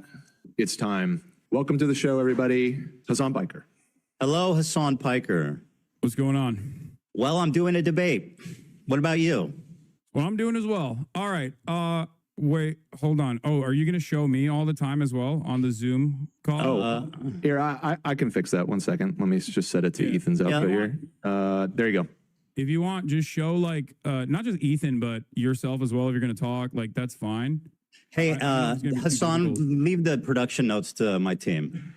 You can switch your show how you like. Well, you know, they were my coworkers as well, Ethan. Well, it's been a while, my friends, and guess what? They are not now. No, I know. So let's start. I mean, so you did this content cop, right? And I mean, did that go how you expected? It didn't seem to hit very hard. Before we get started, can I lay some like ground rules so we can have like a productive conversation? Okay, sure. Yeah. Okay. So I wanted to come on to make this as issue specific as possible. But yes, you have grievances with me. And of course, I think they're valid to address. Okay, and of course, good. we'll talk about that. Hopefully, I'll be able to address some counterpoints as well, if you will allow me in that process. Of course. But Absolutely. before we get started on anything, I would like to potentially talk about definitions so we can have like an established definition on a lot of the things that we're going to be talking about. Is that okay with you?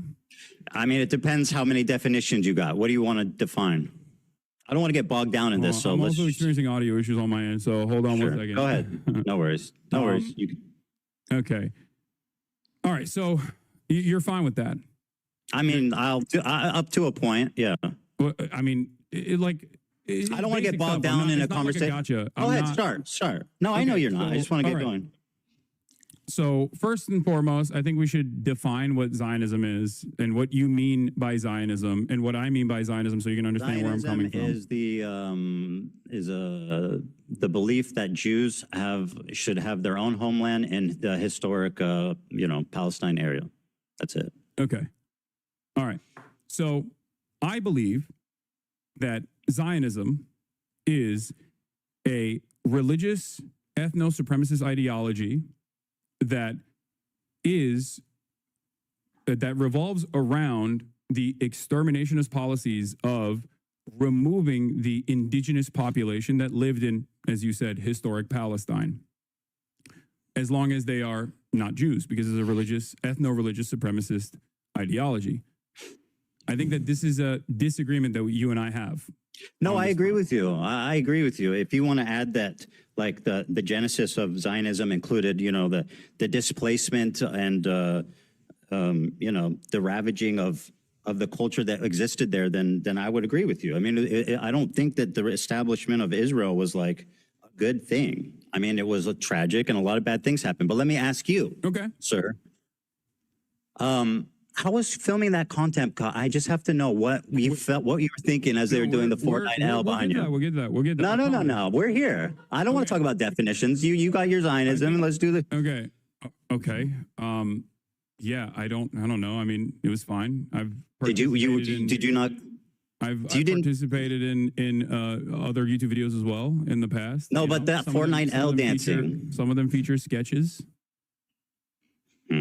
Okay. I noticed you weren't in the other shots. Why was that? I think I was being interviewed by. Oh, really? Who was interviewing you? What was happening? I can't really remember. Really? Oh, that's convenient. I think you were embarrassed, frankly. You were absent from every other shot. Wait, I think you saw him doing that Fortnite dance, and you said, "I got to get out of this." No, and by the way, care. I'm giving you credit for that. I mean, Ethan, you're a comedian. You know, you participated in some sketches. You know, it happens. Nothing that. I mean, Really? You're one of your most famous sketches. You in a fucking diaper. Like, what are you talking about? Yeah, we've done. Done funny things. Okay, you know what? Yeah. Let's not debate the merit of our comedy. You're right. I'm very hacky, and so are you. Okay. By the way, you believe that the likes were botted on that? What? You had said you thought the likes were botted on the content cop. Do you still believe that? What? The likes were botted on the content cop? I don't know. I have The no dislikes idea. were botted. The dislikes, sorry. Yeah, you said it was brigaded and was botted. And it was unnatural. The dislikes on the video. I don't really care about this. I don't know. I mean, I don't. Well, I'm I don't asking. recall I don't saying care it, if but you- I don't know why this is a major. You point did of say contention. All right, so you asked that question. No. Let's get back to some other definitions. Hold on. Let me finish, and then you can do your definition. Okay. Do you it's think not it my was? definition? I want to hear your definition. That's fine. I'll answer how you like. I hope you know that, like, you know, I don't know if you know this, but I didn't publish the content cop. iDubbbz did. Yes, I know that, and I Okay, good. addressed him All right, thoroughly. Do you know that? Do you believe he should have included the context of the CPS call? What? What? You don't know what I'm talking about? Wait. I'm a little confused. You are asking me, Yes. what my opinion is on the iDubbbz's video. content cop. Correct. That's about correct. The CPS. I don't know. Maybe. Sure. Okay. I mean, Yes. I think it was more so about. Like your year-long conquest of deplatforming and also harassing. Right. Well, 90% of the quite clips frankly, were harassing from a the bunch of episode pro-Palestinian entitled content CPS creators. Came to My House, Hassan. I don't know if you think that's an important detail. I sure do. Ethan, I think you know my position on this, as I made it very clear. I think it's completely inappropriate to fucking call CPS. No. That's I think it's completely obvious. inappropriate I'm to call saying your CPS friend on a Hassan you content made creator a you video don't like. with I don't know why did a you're- I total don't know why fucking you hit think I have job. any hand All right, go in ahead. this. Ask me a question. I don't have any, like, dude, listen, Go ahead. Listen to me. Go ahead. Listen, we're both content creators online. We both have received an endless wave of harassment. You and I have talked privately about this. Hassan, I don't care. Let's when we just had a go podcast. on. No, You- what do I you don't- mean? I- You brought this up. I don't- You brought it up. Hold on. Let me say my I know piece. what you're saying. We've all brought it been up. harassed. Let The me bring- internet is let me say tough. my Whatever, piece. yada yada. Ask me a question. No. Please, Ethan, please. Because you're so boring, bro. I just want to have an interesting You know who else conversation. also Go told me ahead. that? Andrew Tate. Please, just hold on and let me Wow, I have- try to wow, explain God my forbid. position to you. You and I are both content creators. We get an endless wave of harassment, doxing, swatting, all of this stuff, okay? Sometimes by the same people, ironically enough, by the same communities. You and I know we've had these conversations in private before been a while. before we, stop doing our podcast. And you know my position on this. I think it's completely unacceptable. I because know am you're victim against to the same CPS. exact things That's that not happened to even you in this interesting. regard. I would never in a million years advocate for that. Okay, sort ask of me a thing, question. And don't think it's appropriate. And I don't know Very why good. you Ask me a think that question. I have anything to do with this. Because you're not you're misrepresenting what I asked you. I didn't ask you, do you think it's okay that people called CPS? I asked that the video that you participated in, which was a total fucking hit job that used 90% of its clip from an episode of the podcast called CPS Got Called on Me and didn't even include the title of the podcast. Now, do you think that's fair? I think you should take this up with iDubbbz instead of me. Okay, sure. Ask me a question. Yeah, I didn't make any of the editorial decisions in iDubbbz's content cop. I'm asking what you thought about it. Okay, not if you made it. It's pretty fucking pretty obvious. Go ahead, ask me a question. I'm sure that I'm sure that it would have been all right if he mentioned it. It would have been all why right. this is a major point of contention for you. I thought we were going to talk about Israel-Palestine. We're talking about whatever we want to talk about. You had said that I have problems with your character. That's what I'm talking about. Go ahead, ask me a question. But you having problems with my character is Hassan, ask me a so question. far I'm going to move removed on to the from you next topic asking here. me about iDubbbz's editorial decisions in his content cop. I'm asking about your opinion on it. Go ahead, ask me a question. Okay. So, do you believe that Israel is committing a genocide in Gaza? Yes. Okay, great. Awesome. So you agree with the with numerous human rights organizations, the UN? I already said yes. Okay, great. No, that's important. Thank you. Thank you for saying that. I also agree on this. If you believe that Israel is committing a genocide in Gaza, okay, do you feel like you have used your limited amount of time that you have as a content creator speaking out against Israel doing a genocide on the Palestinian population living in the Gaza Strip? Or do you feel like most of your commentary on that issue has overwhelmingly been to rail against people that are doing that? Pro-Palestinian advocates that you feel like you've been wronged by, myself included. Yeah, I don't know if you know this, but if you're pro-Palestine, it doesn't absolve you of criticism. That's something that you guys keep harping on. Do I think my coverage? I don't think that is the case. Okay. Do you think my coverage has been like totally balanced? I would say no. I've obviously given less time to the Palestinian perspective, and I think the reason for that is simply that not just the Palestinian perspective, Ethan. I think that rather than talking about that issue in and of itself, rather than talking about the genocide itself, every time you have I'm answering your question. Every time you've talked about Israel-Palestine, it almost always revolved around. I was going to tell you why. Do you want to let me answer? Vendettas that you have experienced from pro. I was going to explain that. Okay. Would you like me to? You asked me a question, so I'm going to answer it. Go ahead. The reason for that being is that I feel like I'm responding to a lot of bullshit that's been passed my way ever since Leftovers ended, starting from you and your community. Now, that's my answer to that. Now, let me ask you about this. This sword has a Nazi swastika hilt. Okay. Do you disagree? What's funny about that? I think it's funny because you've made this a major point of contention. That's why I think it's funny. It's a swastika, is it not? It's a sword that is a bleach sword, as you know already, that has a hilt that has a Japanese manji sign on it. But yes, it does look like a swastika, as I've also noticed and have talked about on numerous occasions that you've brought forward on your podcast. Yeah, of course you're conceding that because we fished this up, but yeah. Such as when I made fun of, I believe it was Alexa that grabbed it, and I said, "Oh, you immediately go over the swastika one." Yeah, exactly. Do you think? Yeah.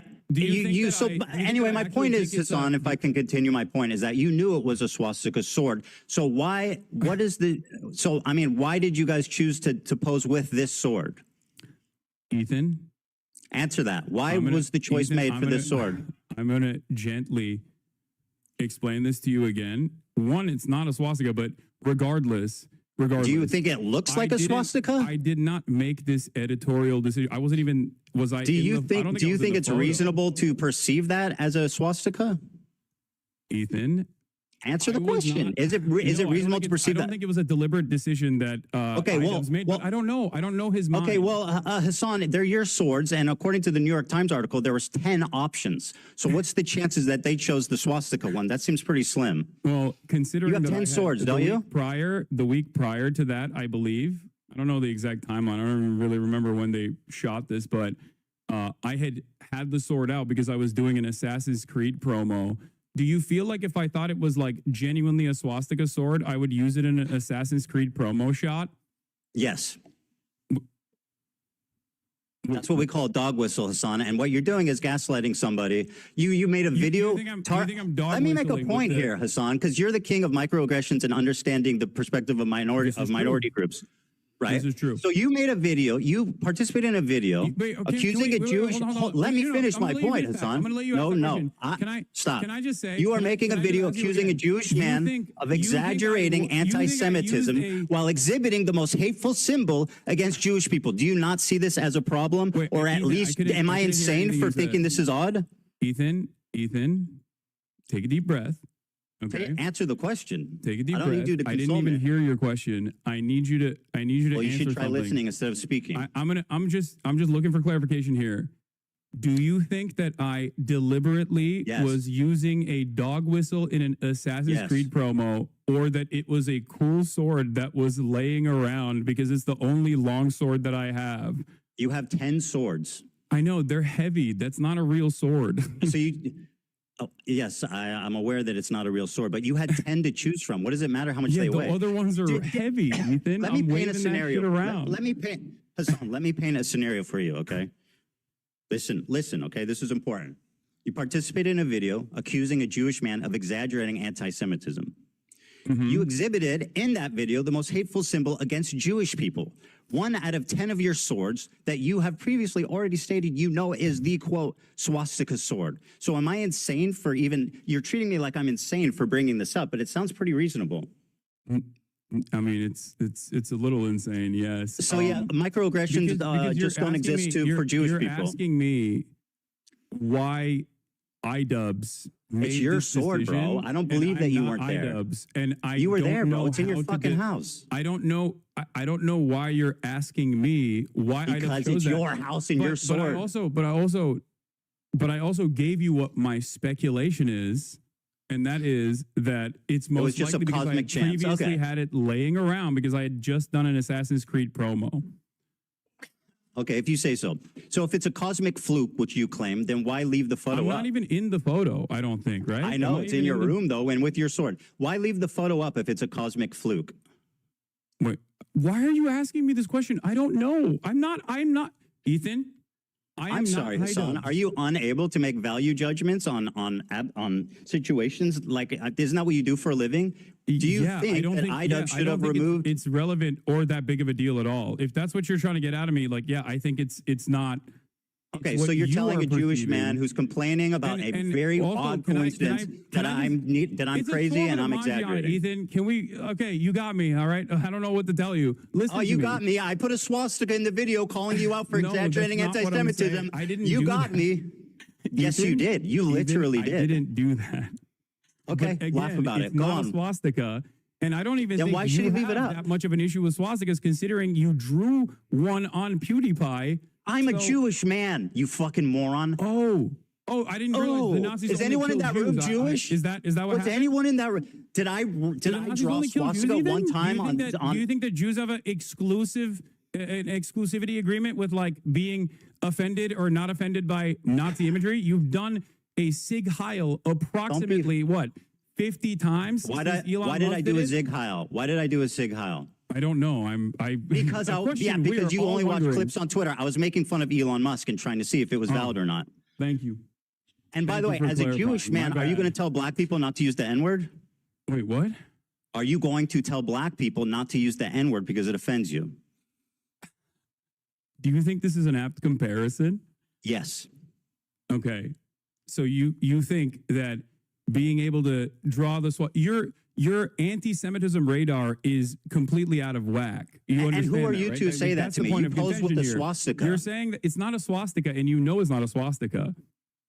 I mean, it literally is a swastika. No, it's not.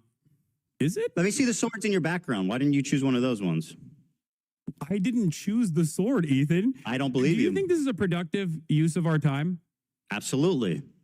So anyway, you say it's a weird cosmic fluke. Personally, if I think it was a weird cosmic fluke, you say basically it's not a swastika. The difference between the Hindu symbol but and it's not.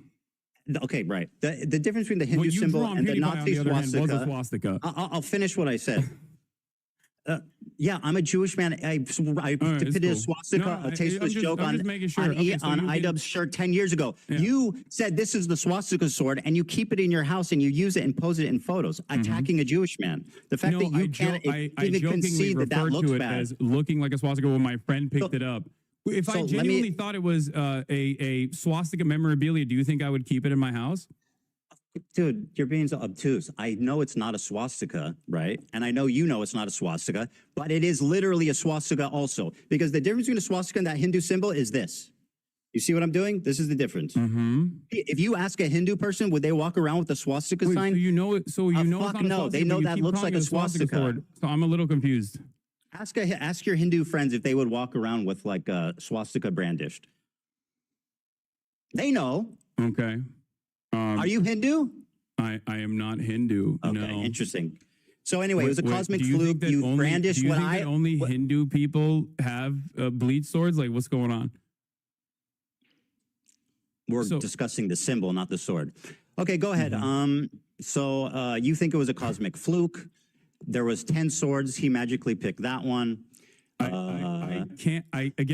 I'm speculating and on the he left it up. decision-making of a person. If it was a mistake, he could have deleted I'm not it. him. I don't Go know. ahead, Again, I'm going to repeat myself here. I think I'm doing this a lot. You don't need to. Go ahead. I am not iDubbbz. Ask me the next question. I don't know what was going on in his I'm not mind. accusing you of being iDubbbz, Hassan, but you're acting like you're incapable of making value judgments on things because No, you're because not I already iDubbbz. made the value judgment. I think you're being crazy.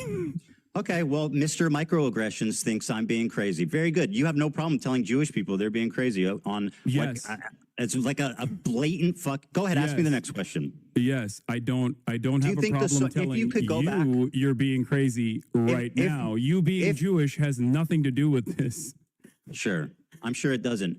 Do you think going back that it was a mistake to use that sword? I don't really care about this at all.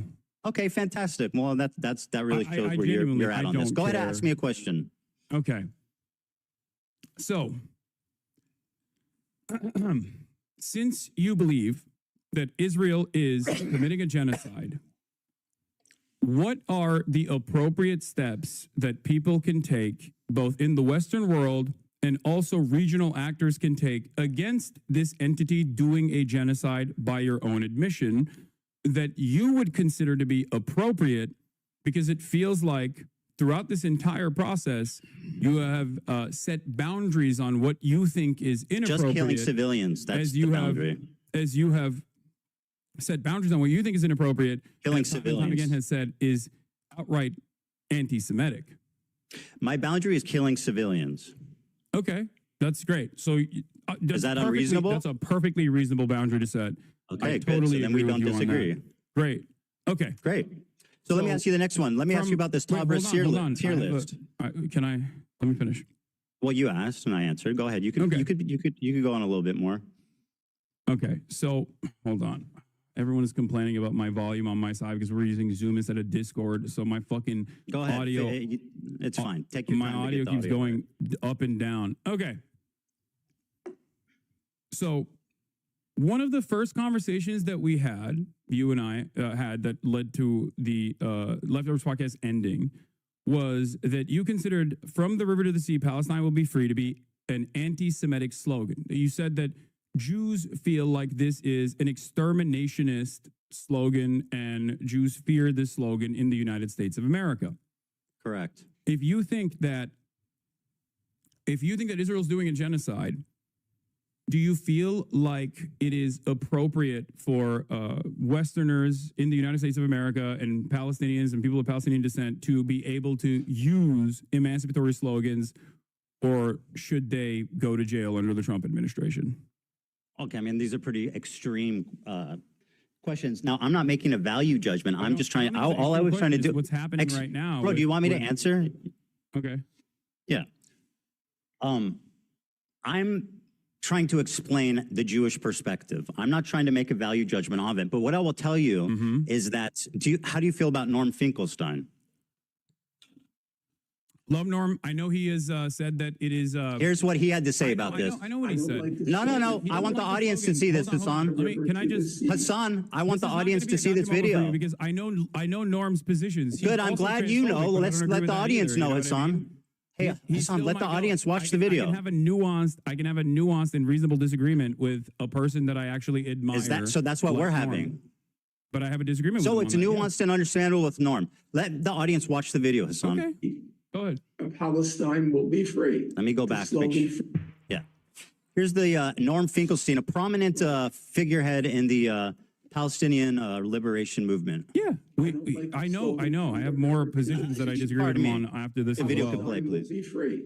I think it's a bad slogan. I know the slogan from the 1960s, the 1970s.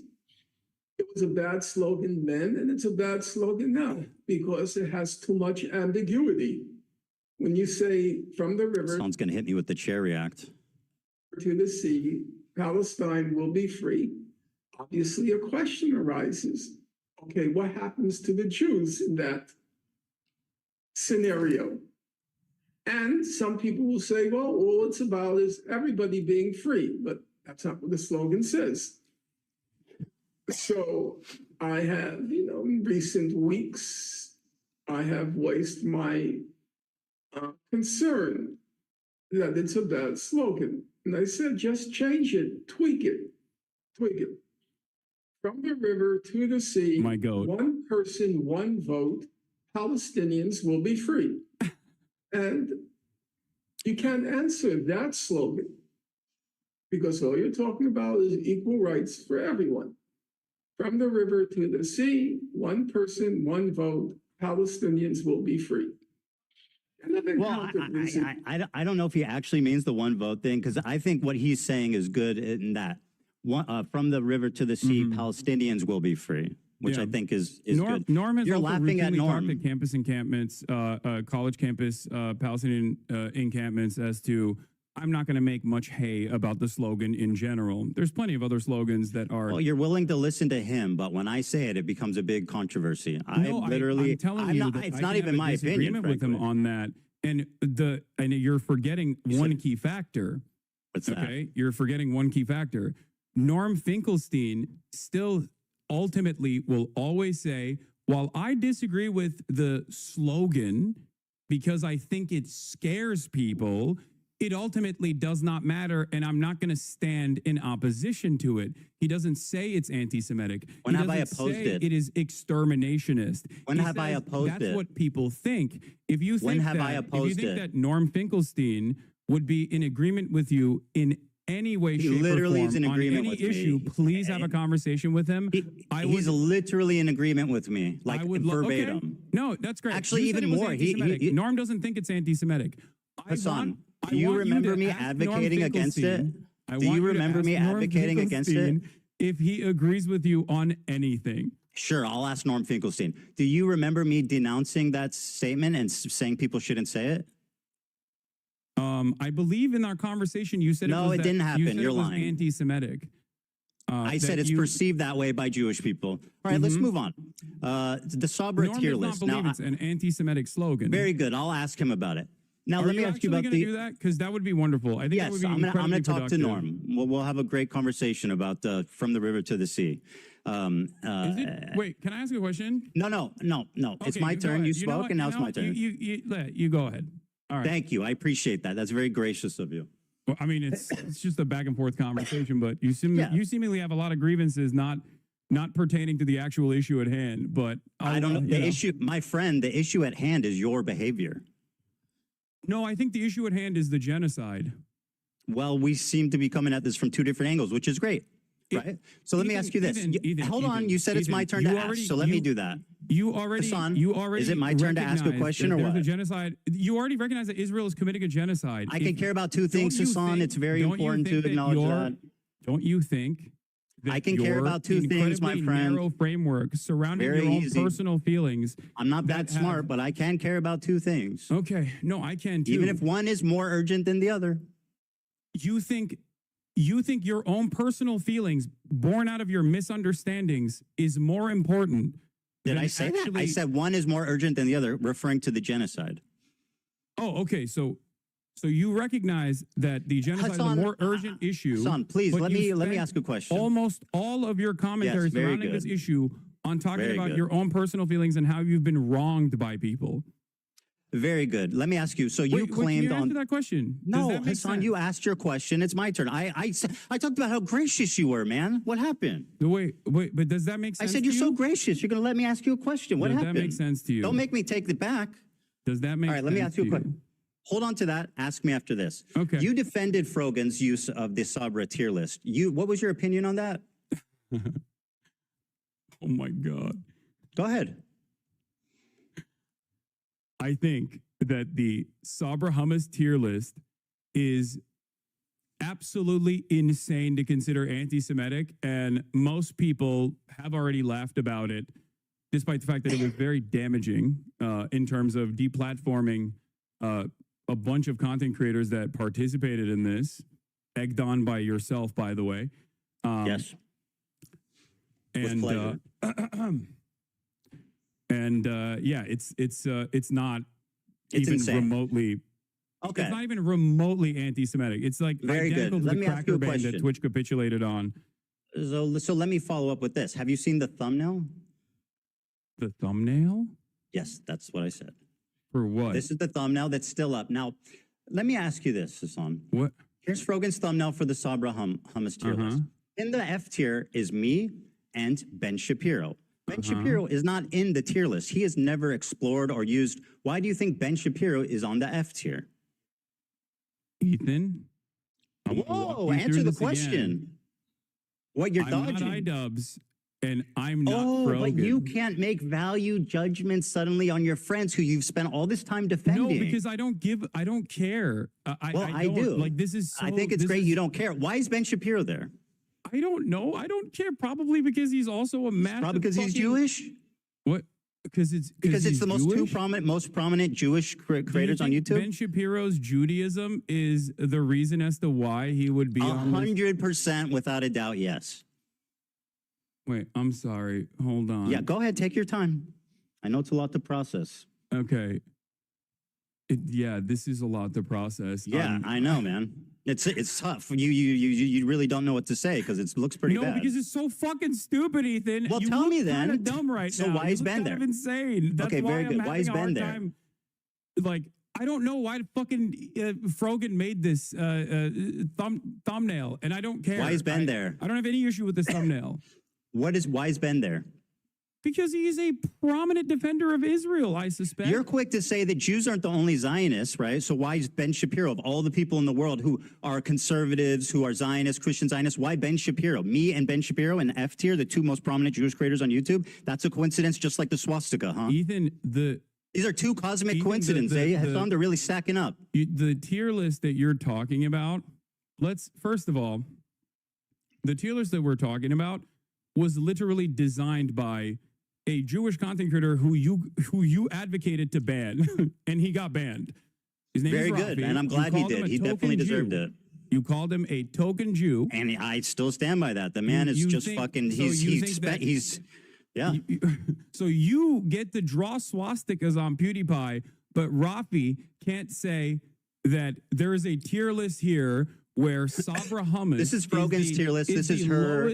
The Sabra hummus, liking Sabra hummus is the lowest tier. Ben and Shapiro. The highest tier is being able to get a Habibi pass. You, as a Jew, get to determine what other Jews are able to do. You're the Pope of the Jews, as Sam Cedar likes to call Ben Shapiro. I'm not determining what they can do, but this is Frogan's bit. This is her stage. This is her bit. I mean, you can say the Jewish dude is the fall guy and did everything, but that's not true. You get to draw swastikas, but Rafi can't even say Sabra hummus is dog shit. He can say whatever he wants. Oh, so I'm not criticizing. By the way, you think that my criticism is that he doesn't like Sabra hummus? Are you being serious right now? By the way, is that a beef? Hold on, what are you drinking? It's a Dr. Pepper cream soda. Isn't that, who owns that? I don't know, but it's not on the BDS, national BDS list. Are you sure? Yes, we'll double I'm 100% check. Sure. Okay, we'll double check that. It's not about Sabra hummus, and like let's not be obtuse. Actually, the BDS one is actually pretty funny too, because like you've been, you consistently talk about how like I drink Diet Coke or whatever.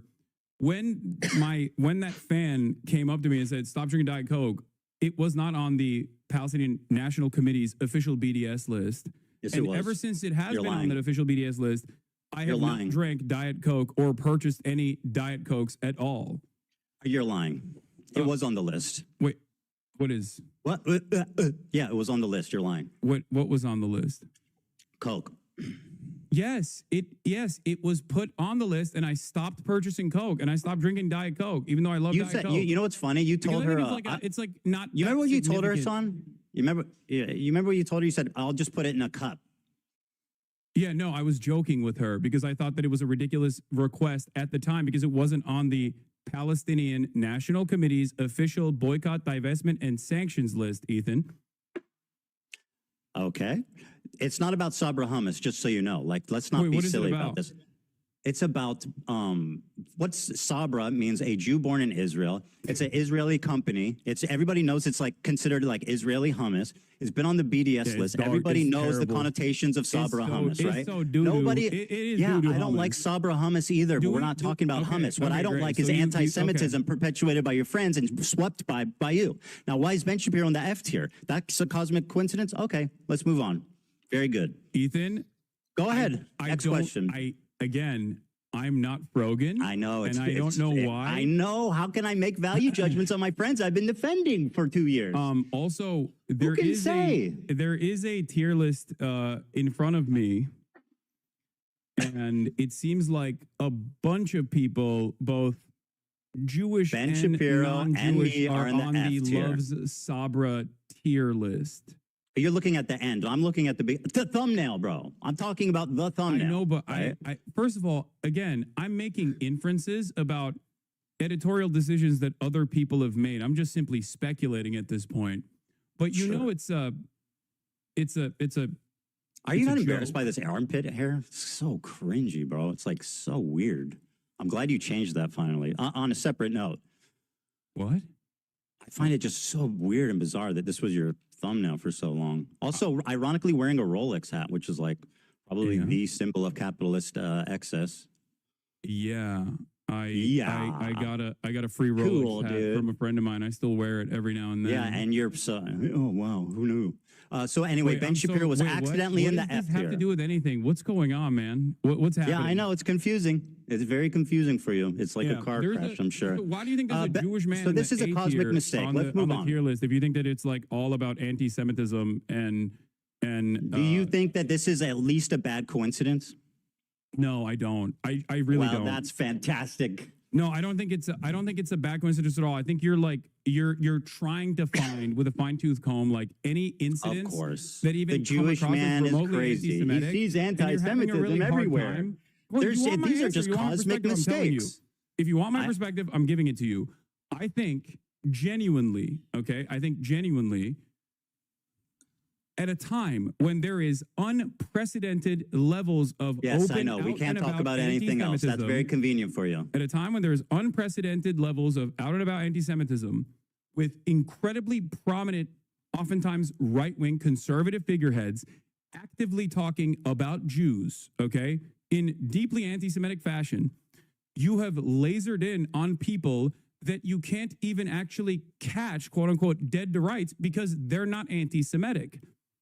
Well, they're not wearing a shirt that says, I hate Jews, but they're walking around swastikas and doing tier lists with Jews on the bottom. I mean, that's as close as you can pretty much fucking get without them just saying, I hate Jewish people. Ethan, it seems to me like you And I think you're acting really silly and obtuse right now. The guy who's all about microaggressions and understand the perspective of minorities and stuff, telling a Jewish man that he's hallucinating anti-Semitism and won't even concede that this looks bad. No, okay, you're fantastic. hallucinating anti-Semitism in this circumstance. I'm not saying anti-Semitism is not a prominent fixture of American politics. Very good. I actually do think that anti-Semitism has exploded in popularity in American politics, especially. So that's not my point at all. I'm saying you individually right now wish that these people were anti-Semitic. So you're trying to find anything you can hold on to. It's really not a stretch, man. None of those people are me. So I don't know why we've stop with the devolved value judgment thing. Like you can't make a decision. from- It sounds stupid as hell, dude. Wait, I sound Let me stupid ask- as hell? What? No, when you go, I can't draw. I'm not them. I mean, it's. I mean, I don't know why you're asking me what their genuine decision making is. Why would I and want my don't know. best friend I can't Idubbbs to tell be you what their- anti-Semitic? What their process was. Why would But I don't want think my it's best an friend issue. Idubbbs to be anti-Semitic? Why would I want that? You think I enjoy my friends and people around me Can I be honest? being Do you anti-Semitic? want me to tell you why? I don't think you're going to like the answer. Yeah, this is going to be good. Go ahead. Okay. You want everyone that has criticized you to be anti-Semitic so that it makes you feel better about your position. It's not your own personal positions that you have explained to people that come across like you're using anti-Semitism as a shield to deflect criticisms against Israel. And that if they are actually out and about anti-Semites, that'll make you feel a little bit more comfortable, like you won the argument in your mind, and that your community would also finally go, oh yeah, you're right. You're a permanent victim in this situation. But because there's an unimaginable amount of anti-Semitism everywhere online, it comes across as shocking that you laser in on what you perceive are dog whistles when they're very clearly not even dog whistles at all. And I'll give you an example of this. Something that you did that I found very funny was you tweeted, or you don't tweet, sorry. You Instagram posted about my Theo Von podcast appearance. Sure My did. Theo Von podcast experience where you were like, oh, I can't believe Theo Von didn't actually ask him about his like dangerous anti-Semitism or any number of different things in the conversation. including, I think you talked about Rick Scott. Now, we did actually talk. Theo Von and I did actually talk about Rick Scott. Let's pull that clip up, Hassan. But hold on. Let me finish. But what I found very strange about that was the fact that Theo Von, and I didn't even know this at the time, the day prior to me, had actually interviewed Candace Owens. I think you and I both agree that Candace Owens is an anti-Semite, right? I think that he was on that 1-2 punch. Okay, so wow, so bow, bang. Do you think hit him with that Ethan, anti-Semitism, boy? Ethan, as your former he was on a vibe. As your former podcast co-host, do you think that I am anti-Semitic, one, and if I am, if you think I am, do you think I'm as anti-Semitic as Candace Owens? So, yes, I think you're anti-Semitic at this point. I'm comfortable saying that. At this Are you point. as anti? Well, let me finish. Then let's move on from You asked me two and questions. let's address No. what You I'm asked doing that's me. anti-Semitic. Hold the phone. You asked me two questions together. I'm going to answer both. You said, do you think I'm anti-Semitic? After talking to you so far today, I can say unreservedly yes. I think that you are more anti-Semitic than Candace Owens? No. But I think your form of anti-Semitism is way more destructive and sinister. Candace Owens is outright. Hold on there, Hassan. This is an important question. You think I'm anti-Semitic now? Because 2 days ago you said I'm going to answer. I'm going to answer. Okay. Or yesterday. Your form of anti-Semitism is way more insidious because it's silent, it's tricky. She's out there just saying what she believes, and I respect her for that. Nick Fuentes is just out there. Nobody knows that what's his stance on Israel. Candace Owens' stance on Israel. But you're tricky. What you do is deny the heritage of Middle Eastern Jews, stuff like that. You accuse them of being always the oppressor, always. Can you everything? And by the way, you spent the first part of this debate calling me insane for what I think most people would perceive as blatant, obvious anti-Semitic acts. I don't think most people would look at what you're doing right now and think that. Well, let's not worry about that. Let's mental sanity. Well, we'll have time to poll the audience afterwards. So let's continue. All right. Well, look. Going back to the Theo Von situation, and you said I'm anti-Semitic, right? Yesterday you said, or 2 days ago, in the aftermath of the Sam Cedar conversation, you said I'm not anti-Semitic. So what has changed in that process? Is it this conversation that you and I had? Yes. Okay. All right. Got it. All right. Here's the clip, by the way. You accused me of not. You accused me of not mentioning that Theo Von did not ask you about Rick Scott. Let's go back and watch the clip. No, I said I didn't say in the clip. Bro, you literally look like the dude from Beetlejuice. That's crazy. On your the small head Ethan, guy. I use my words very carefully. I said in the Instagram story that you posted. I don't watch your stream that much. I don't. I only see like in the waiting room. Bro, Oh, that's crazy. Do you see the resemblance? What? You're this guy from Beetlejuice. In this photo, you have like the same coat and shit. Yeah. Yeah, that's you are a comedian. I sure am, buddy. I see you laughing. All right, anyway. So you accused me of misrepresenting what happened. Let's play the clip. Right? $800 billion of Medicare and Medicaid that they want to cut. Mike Johnson goes on stage, says, goes on Caitlin Collins on CNN and says, oh, there's a lot of fraud happening. There's not fraud happening in Medicare and Medicaid on the point of the recipient. Right. It's happening on the point of the providers. Right. And that's why I got banned recently on Twitch yesterday. Because sorry about that one day. Yeah, you just got back. Yeah, Libs at TikTok was like posting about how I said something. What is this? And they misconstrued it as though it was a call to action to assassinate. Wait, why are you showing me this, Senator? Well, you're saying I didn't bring this up, but I'm saying that Theo didn't bring this up. He didn't. You brought it up, framed it in your own way to basically preempt a tough question. Yeah, Ethan, I said on the Instagram story that you posted about me. Dan, can you switch it back to Ethan? Don't switch it back, Dan. I'm just kidding. Go ahead. I'm switching it back. 1 second. All right. Thanks, Dan. I know, this looks man. ridiculous on my end. It sure does, sorry. buddy. Okay. So yeah, this was if you want, and it's not just because of the video as well, but the post I was referring to was make sure Theo knows how you feel about hosting a terrorist adjacent content creator, and I believe there was another post about it or something. But again, I said he was irresponsible to platform you and not ask you difficult questions. So the question I have for you once again is like he had Candace Owens on. Like, do you feel like that's a little bit more damaging in terms of spreading potentially anti-Semitic narratives? Or do you think that anti-Semitism is when you feel bad personally, and that could be any number of different things that I've done in any given moment? Yes, I think you were just as bad as her in your own special way, and that's why. And you guys were hitting that same flavor on anti-Semitism in my own special way. Yes. Okay, got it. All right. Very cool. good. Very good. So let me ask you a question. Hassan, can I ask you a question? Officially, not talk about like Frogan or anyone else and tell me why I'm anti-Semitic? Because yesterday, 2 days ago, you said I wasn't, but also for a year. You're repeating yourself. Well, I am, because you haven't answered this question. I have literally answered it probably 2 times. The reason that I'm saying you're anti-Semitic is because how you responded to my question at the beginning of this interview. Ethan, for an entire year, you called me a virulent anti-Semite, a rabid anti-Semite. You never did. You did. You went back and forth on it. I have actually went back and checked. I had said that you've spread anti-Semitism and stuff, but I never called you an anti-Semitic. I went back and checked. You're lying. Spreading anti-Semitism. Yeah, I mean, it's a difference. Okay, got it.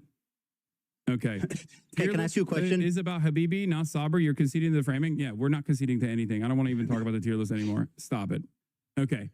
Okay, let me ask you, my turn. Do you think it's appropriate to accuse, any Jewish person you disagree with of working with the ADL? No, I don't. Here, for example, is someone using it to anti-Semitically. Ethan Klein and ADL in unison got. Hassan, let me finish. You're getting ahead of yourself, buddy. I do think that that's a. You're getting ahead of yourself, man. That's a valid thing to not only speculate, but also I stand on that for sure. Hassan, I'm getting there. You're getting ahead of yourself, buddy. Here's an example of it being used in an anti-Semitic way. I'm sure you'll agree. Timeline on that doesn't make a lot of sense. What is this? Hey, this is your fan who ran up on me on Rodeo. Who the fuck is this guy? My fan? Yeah. Remember? Is this the guy? Wait, you remember? No. This is the guy that you claimed was my fan, right? He was calling me the fucking F slur. I mean, there's a clip of being like, "Yo, I love this dude." Anyway, who cares if he's your fan or not? The point is, hold on. You brought this dude up. It doesn't matter. And I believe I'm showing him as an example of you. It does matter. It does matter. Okay, fine. He's not a fan. I don't care. You brought him up. Listen, wait, what do you mean you don't care? If I brought him up, Hassan, let me finish my point. Why did you make it seem like that person was a fan of mine then? Let me get to there, okay? You asked me. It's my turn to ask a question. Why do you just think because I brought him up doesn't give you the space to interject? Because he rolled up to me and tried to fucking clout farm? Is that why? Yes. Okay, thank you very much. Clearly disturbed by his presence? Is that Hassan, why? I think you know where I'm going, and I think you're scared.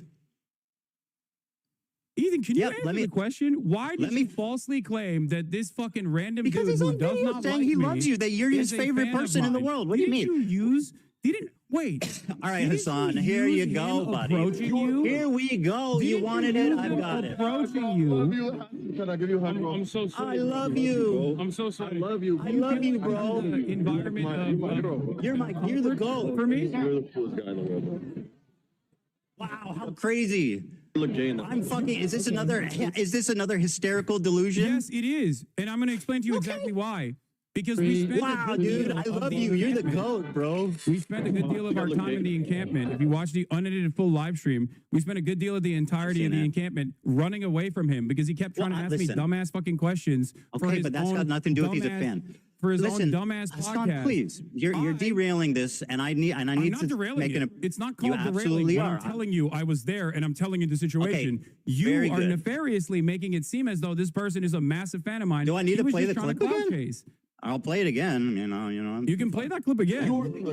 Oh my God! No, I had subtitles. Can you play the clip where he openly admits he doesn't know who I am and asks people around? Because that also happened. You're my hero, bro. I love you. You're the coolest guy in the world. You're the coolest guy in the world.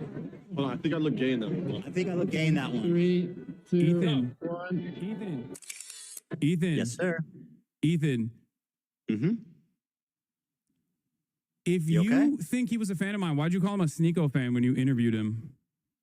Because he's both. I mean, surely there's crossover. Oh, there's a crossover. Do I need to play the video again? Well, I'll do it again. My Fuck producer and my camera op, March. My producer and my camera op, March. I'm so sorry, bro. I love you, bro. I'm so and he's sorry. in the chat right now. I have to interview you. You're my girl, bro.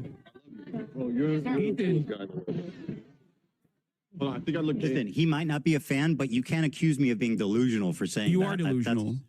Okay, very good. I'm delusional. Let me get to my point, please. I mean, so I'm not even asking you to endorse this guy. I'm just simply showing you. I don't endorse him, and he's I know not a you fan don't. of mine. So why did you claim that he was a fan of mine?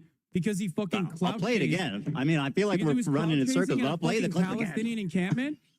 That's why. That's all it takes for you. No, it was when he said, "You're the GOAT. You're my hero. I love He you." didn't know who I was. He was just saying that so he could fucking ask for an interview. He for his literally podcast, for his recognized you. POA podcast. Okay, who cares? I don't care. Wait, So now let me you move don't on. care. Do you want to It talk seems about like- this for 2 hours, or do you it want to seems actually like have a this is conversation? Wait, well, hold on. You can't just say you don't care all of a sudden when you look like a fucking asshole for falsely claiming that some random person who I'll play it stalked again. you is a fan of mine. You said he was a fan of mine in. I believe in your in Okay, one I of lied. your videos. Yeah, you I said he was lied a about fan him of being a mine, and I was fan. sending harassment your way. I concede. Yes. Don't you think very that's good. a big point of contention? Don't you feel like this is a big point of contention? I concede. I want to show you an Do example you of. see my side of this though? Because I like think a no, random, you're a being random dishonest. a random Sneeko fan comes up to me, wants Random the clout Hassan chase, fan comes up to and you. wants the clout chase, and you turn around and you say that he is a fan of mine to prove a point, to make a false point that to imply that I'm sending people to harass you. Do you feel That's like not that's what I implied. appropriate? That's a total lie. I have never accused you of anything of the sort. So that you is an didn't- outright, you did not imply horrific, that this person that was a bad fan faith of mine lie. was Yes, I actually did. harassing you. Yes. Now, that's a big logical leap, Hassan, from he's a fan of yours to you're sending people to harass me. That's fucking insane. And by the way, Did he not harass you are a liar. You know that. Did he right? not harass you? Bro, what are you talking about? Did he not harass send you? him? Did you send him to harass me? No. Did he harass you and then you imply in your video who that he was a cares, fan of bro? mine, Go leading ahead, when the you're done. audience Go, to go. believe, I'll leading wait. the audience to believe. Here, we have a clip, by the way, Dan, if you want to play this supposed fan of mine, since you guys are playing clips over there. By the way, this was a while ago. He timestamp. turned on you when he saw that you support trans rights. I know. He spoke ill of you. No. Even before he actually Bro, meets who cares? me. I'm not even mad. I don't care about this guy. No, well, seemingly you care enough about it that you brought him up here and you used him in the past. You didn't even let me explain why I'm You used showing him in it. the past to act like I was sending hate your Bro, way. you're terrified because you know where this is going. I have no idea where this is going. This has been a journey. Well, how about you let me fucking speak and then we can figure out, we can take the journey play this together. clip, though? So this clip is just an example, not that you're endorsing him, not that he's a fan. Dan, I sent you a clip. I passed it along. It's out of my hands. It's the first I'll play it, I'll play it, I'll introduction of play this it. character Yeah, onto the stream where he's like, "Who is this guy?" I'll play it, yeah. Are you guys doing interviews? I know I look Jewish. He doesn't. Oh, no, we're just streaming. Israeli, I look like Israeli. We're just, the guy, normally the answer would be yes, but he's busy right now. What are you guys doing? You're not there. We're just streaming. Live stream. Oh, live streaming? Yeah. Good. You're not even in this clip, bro. What are you talking about? You're not even present. What? You're out playing with swastika swords or something. You're not even in this clip. Dude, why aren't chat? I think he's showing it on his side. You're not seeing the clip. I played it. Yes. Yeah. He's showing the clip. That is the first introduction of this character onto the broadcast, and he doesn't know who the fuck I am. He just sees cameras and goes, "Oh, I would like to do interviews with this person who is famous." It seems that was the whole point. The reason why I showed you that is because he was never a fucking fan. And then when he saw the full extent of my viewpoints, he started calling me the F slur. He's a Sneeko fan. Hassan, in that clip, he doesn't see you. You're not there. Ethan, he is a clout chaser and not a fan. Fine, bro. I don't care. Who cares? Well, let me I ask do you a care question. because okay, I very do good. care because you have made an inference that is Oh my God, erroneous. dude. You are have made an dragging your inference feet that on this is- topic, bro. It's getting ridiculous. You've made Can an we inference please move that on? is ridiculous. This clip and you sent also didn't prove me false. wrong at all. You're not there. And you were never there, Hassan. Okay, let's continue, please. All right, yeah, go ahead. Okay, so this is an example of someone who I think is anti-Semitic. You probably agree with me on that, but I don't want to put words in your mouth. He's not a fan of yours. I think that He's- guy. That I Yeah. mean, from what I've seen, Yeah. any number of different things I've seen from that dude, I think he's like a right-wing dating coach or something. Yeah, he is. Dating Money 101, baby. Yeah. Like and sub. All right, so here he is using the ADL. He accuses me of being in the ADL, and I'll play it. Okay. I don't know, but I heard you survived it, and I heard you survived the Holocaust. That timeline on that doesn't make a lot of sense. I heard you in the ADL, bro. The ADL? No, I'm not. All right, so he says, I heard you're in the ODL, bro, which, like, obviously is, you know, I perceive that as I anti-Semitic. don't think you're in the ADL, Ethan, if that's what you're going to say. Well, you said, and I'll quote a tweet that you made. Yeah. Okay, go ahead. You said, I'll quote, he worked with the ADL to make Zionists a protected class on Twitch. Now, that is an outright lie. I don't think it's an outright lie. I You worked took with the credit over it, ADL. didn't you? Sorry. I worked with the ADL. What does that mean? Yeah, as in like worked alongside. I don't think you're in the ADL. Oh, that's what you meant when you said I worked with the ADL. I worked beside them, just incidentally together. You didn't mean that I worked with them privately to get people banned. Of course not. No, I do think that. I stand by that. Didn't you say I you think choose that your words worked very carefully? Alongside the ADL. You to just draw told me up briefly ago, concerns. you choose your words very carefully, Hassan. Not always. I'm famously. Oh, okay, we're walking that back. Sometimes I speak out the side of my mouth when I say you work with the ADL. Here you are again repeating the lie with Steiny on video. Go ahead. You had time Constantly come after me when his knows I'm not anti-Semitic and making these inferences that I am and like partnering with like the ADL and partnering with the ADL. You want to unpack that one there, buddy? Yeah. Again, partnering with the ADL. That is precisely what took place. I have never spoken to the ADL, so what does that I'm mean? not saying you directed the ADL to You take know action. how Well, silly you know you what? I am look. kind of saying that. I am implying that you directed the ADL to take action. You are Well, a that's prominent. that's you are that's a a defamatory prominent claim that has creator. zero proof. You are and, a and prominent frankly, it contributor. sounds a little Jewish If I thought conspiratorial. that you worked for the ADL, I wouldn't have said you worked I've not with spoken to the ADL. I would have said There- you worked for the ADL. Now, what's interesting to me, of course, about this is that Hassan, you have taken I do not credit work for with the these ADL. bans. Hassan, I do not work with the ADL. You were a part of the mass smear campaign with That your is not YouTube working with the videos ADL. Would you say that falsely claimed I got that nothing to this- do with the ADL? Blame Frogan for doing a racist fucking panel at TwitchCon that became a That viral wasn't a story, racist independent panel, of me. Ethan, just like cracker is not an anti-white term. Okay, except public pressure clearly works on Twitch, and they make erroneous bans when they don't want people coming after them. Twitch has Here's caved Frogan and repeating the capitulated same to lie that public she heard from pressure you. on numerous Acting like that instances. with the last This is what she year. learned from you. Everything in your power to push people to bully and harass me, including weaponizing propaganda organizations such as the ADL to get me banned off Twitch because I made a So joke. she said I weaponized the ADL. You said I partnered with the ADL. You said I worked with the ADL, but you didn't mean that I spoke to them. You just meant that we were magically skipping along and happened to just, without even seeing each other, just working together in perfect harmony and love. And by the way, I'm pretty sure you're implying that I worked directly with them on this. No, I don't think you worked Okay, well, directly you with them. doubled down on it. You said that you do believe that, and I just want to let you know that No, that I is don't a think you deform- directly work that with is a- them. I think your goals are aligned on this. Yes, and you're But then, for Mr. Precise words, say that. Don't say you're partnered with the ADL. Do you understand? You said partnered with the ADL. Me, a Jewish man, you accuse without any evidence at all of being partnered with the ADL. You're now admitted trying to rewrite history and say, that I you got said the you were streamers working banned. You besides took ownership them. over You it. are What a are you liar. talking about? You are a virulent fucking liar. Ethan, did you or did you not take ownership over the bans? I think, yeah, I might have. Does that mean that I'm working with the ADL? Ethan. Hey, Hassan, can I ask you a question? Are you working with the Neo-Nazi Party of America? Because they're also anti-Zionist. No, seriously. Are you working with the Neo-Nazi Group of America who's also anti-Zionist? Ethan, have I do you work with them? Credit? Are you affiliated with them? Are you partnered with neo-Nazis? Or do you guys happen to have the same goal and are completely related? Here's a parallel for you. Have I taken credit for a neo-Nazi anti-Semitic incident that took place?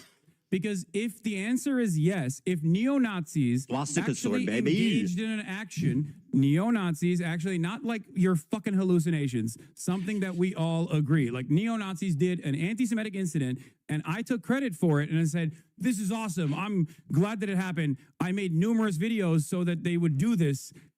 Yes, you would be I was on the tier list, bro. Saying that comparison. It was literally targeting me. I was on the tier list. Especially Why wouldn't I considering, respond? Ethan. I don't have to be a member of ADL to respond to someone harassing me. Are you fucking dumb? Listen to my words. I'm trying, but it's just fucking lies and filth and like empty air. From your perspective, my association as a 10-year fighter of anti-Semitism, my association from your perspective with anti-Semitism is like something that is so laughable that I don't even know how to describe. Like you're like, oh, it's a swastika sword, but then you admit that it's not a swastika sword. That's how loose this association is. It looks like but on the other hand, I can't say that you have worked alongside the ADL. That's not what you said. In getting streamers. You said banned. I'm partnered with. Partnered with. You are lying. You are rewriting. You are not taking accountability. You said I'm partnered with the ADL. I can't take accountability for your hallucinations. Hassan, do you think that the normal, reasonable person watching that will infer that we were just coincidentally working the same, or that I was working directly with them? What do you think a reasonable person What do you think the average person would conclude from saying I'm partnered with the ADL? What do you think a normal, reasonable person would infer when they hear you, Ethan Bro, you are Klein, literally gaslighting me. It's so obvious what you meant. Bans of Twitch streamers, and then after they are banned, you say, I'm glad that they got banned. I take credit for it. What would a normal, reasonable person infer from that? I was on the tier list, dude. What? I was responding to them. It wasn't like a fucking like. It wasn't like I went out of my way to get them banned. I responded to them. I was on the tier list. There's been 3 instances, I think, of, in my opinion, very credible accusations of anti-Semitism. You've accused me of hallucinating all 3 now, which is very convenient. Because they're not credible. We are not in agreement. These are not credible allegations of anti-Semitism. These are hysterical hallucinations of a person who desperately wants all of his critics to be anti-Semites so he can feel comfortable. I'm so glad this is on record. In the unique position that he has created for himself. I'm so glad this is on record. So you think I'm glad you, yes. So you think that you think a reasonable person would hear you say he's partnered with the ADL? And not think that I was working directly with them? I think a reasonable person will hear your own words and think that you probably worked directly inside of the ADL. Have I ever mentioned the ADL? Have I ever mentioned the ADL? You took credit for Did I ever mention the ADL, Hassan? Answer the question. Matter. You took credit for the ban that the ADL pressured. Do I ever mention the ADL in my entire fucking career? I'm laughing in your face, idiot. And I did that shit. I'll take credit for it. I fucking did that shit. I didn't even know what they were. I hope she gets permanently banned. If you have the thing, it was even. I ever? It's a clip where you are saying, "I did that shit. I'll fucking take credit for it." You know who did that shit? The ADL did. You are taking credit for something that the ADL did. I'm not even making that inference. You're saying, well, they attacked which one do you think? What do you think the average person would think in that situation? You sound so silly, bro. When you are saying that you did that shit. And it's the ADL's pressure that caused these people to be banned for such a ridiculous, bro, I was being silly. Stupid, I don't care. Not anti-Semitic thing at all. I was being silly. They attacked me. I responded. Do I know who? Yeah. Oh, my bad. Okay. Well, all right. I guess we can move on then. Well, do I think I got them banned? I don't know. Who knows? You know. Yeah, you got a Jewish content creator alongside multiple Arab content creators banned off the platform for 30 days because you cried about it. There's a reason they call them token, my friend. Reacted. You spend time being a token, you're going to get spent. But it was just silly. You know, fuck them, right? You want to cash in on your Jewish friends anymore? Or can we move on? Am I what? Would you like to cash in on your Jewish friends more, or can we move on? Cash in on my Jewish friends. That's right. Do you know any Jewish people that aren't anti-Zionist? Yes. Who? I'm not going to review. I don't want to. They're normies. I don't want to. Dox Okay. them. Yeah, you're lying. No, I'm not. You're surrounded. I'm not lying. Yes, you are. You're absolutely lying. Dog, I live in West Hollywood. You think I'm not around Zionist Jews? What are you talking about? Yeah, you do you pass Jews on the street? Yes. Are you friends with? No, I'm friends. Yes, okay. I am. Very good. And don't believe they've you. treated me with much more dignity than you have, as a matter of fact. Well, yeah, because Surprisingly they're enough, not we on the can have a receiving more end of normal an conversation. insane I fucking can have a more normal harassment conversation campaign. with Why them would they? Why than wouldn't you, they? seemingly. All right, so you They would think most that likely laugh just at to all of recap, this just if to they're watching. recap here, but so we can move on. I mean, did the random Zionist Jews that are treated you so kindly, did they have CPS show up to their house or skulls sent to their house? Ethan, I didn't do that. Ethan. I didn't say you did that. I don't know why you're bringing that up. But I know you that don't, has but nothing you're to do with acting me. up. I'm not. Part of your that. shtick, Hassan, is acting obtuse when you're caught in a corner. All right. You've dominated the conversation so far. I think we should get back to some stuff that. I agree. Let's just summarize. No. Look, can we just get back to Israel? This is Palestine, quick. please? It's Like, very quick. You see as a genocide. I just want to put a cap on this. Just a cap. You're doing the thing that I'm so critical of you on. Okay. Partnering with like the ADL. You said so. Just to put a cap on this, and we'll move on. You said I'm quote partnered with the ADL, which you now claim was just a. You didn't mean that I was working with them. You mean that we had the same goal. Okay, very good. We'll see how that plays. Go ahead. What's your question? Okay.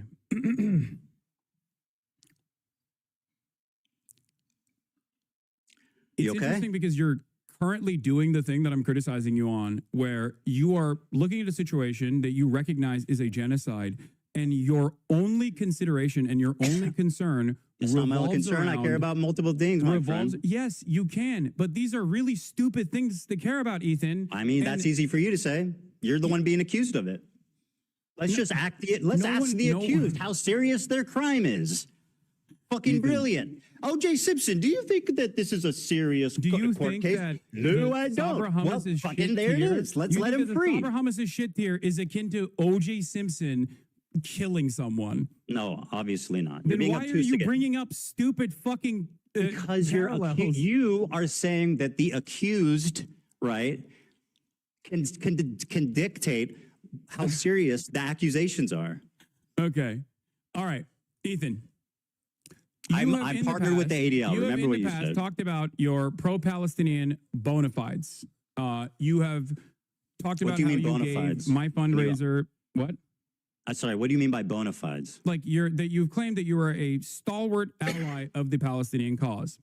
Correct. You tried to also say this to Sam Cedar as well. You brought forward the fact that you had given $6,500 in your context puke that you did as a further indication that you are pro-Palestinian, even though you then turned around and actually criticized additional fundraisers that had taken place, like the Creators for Palestine charity that generated $1.3 million, including the fundraiser that you initially had given $6,500 to as a reason for why you were such a staunch ally. Why did you turn around and say that pro-Palestinian fundraisers are actually completely irrelevant in the grand scheme of things and completely useless? Do you think that pro-Palestinian charities are simply there to make yourself feel like you're pro-Palestine?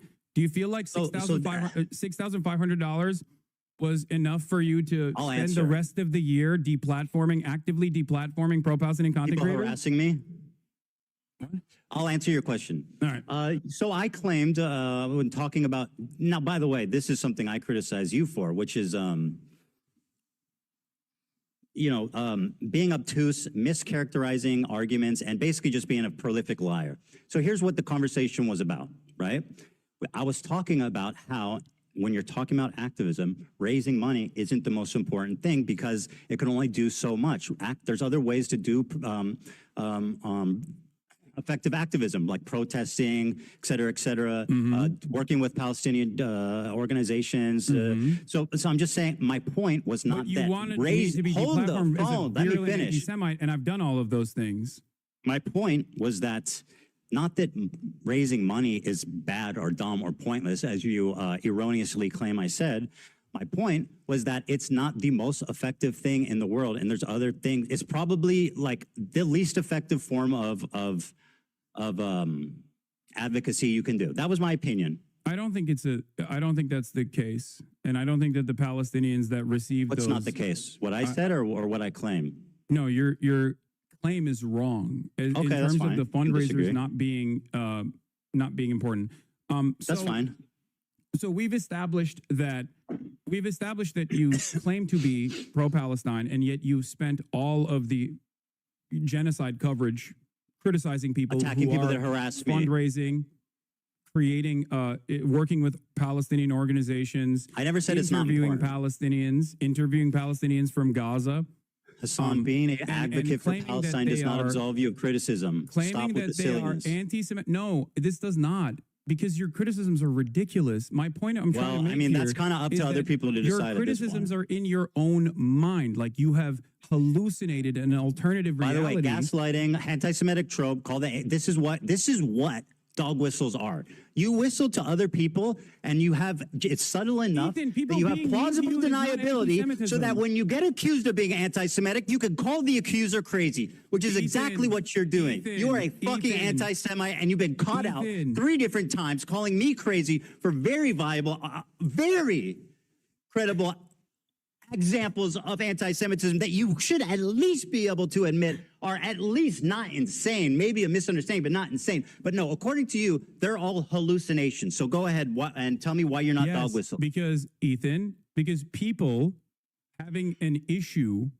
with your statements and with your coverage on, as a prominent content creator with a relatively progressive audience, your coverage has entirely focused on your own personal feelings and a lot of misplaced paranoia from people who are criticizing you. There you go, dog whistle. You literally think that people Can we get a whistle soundbite every time he calls me paranoid or hallucinating?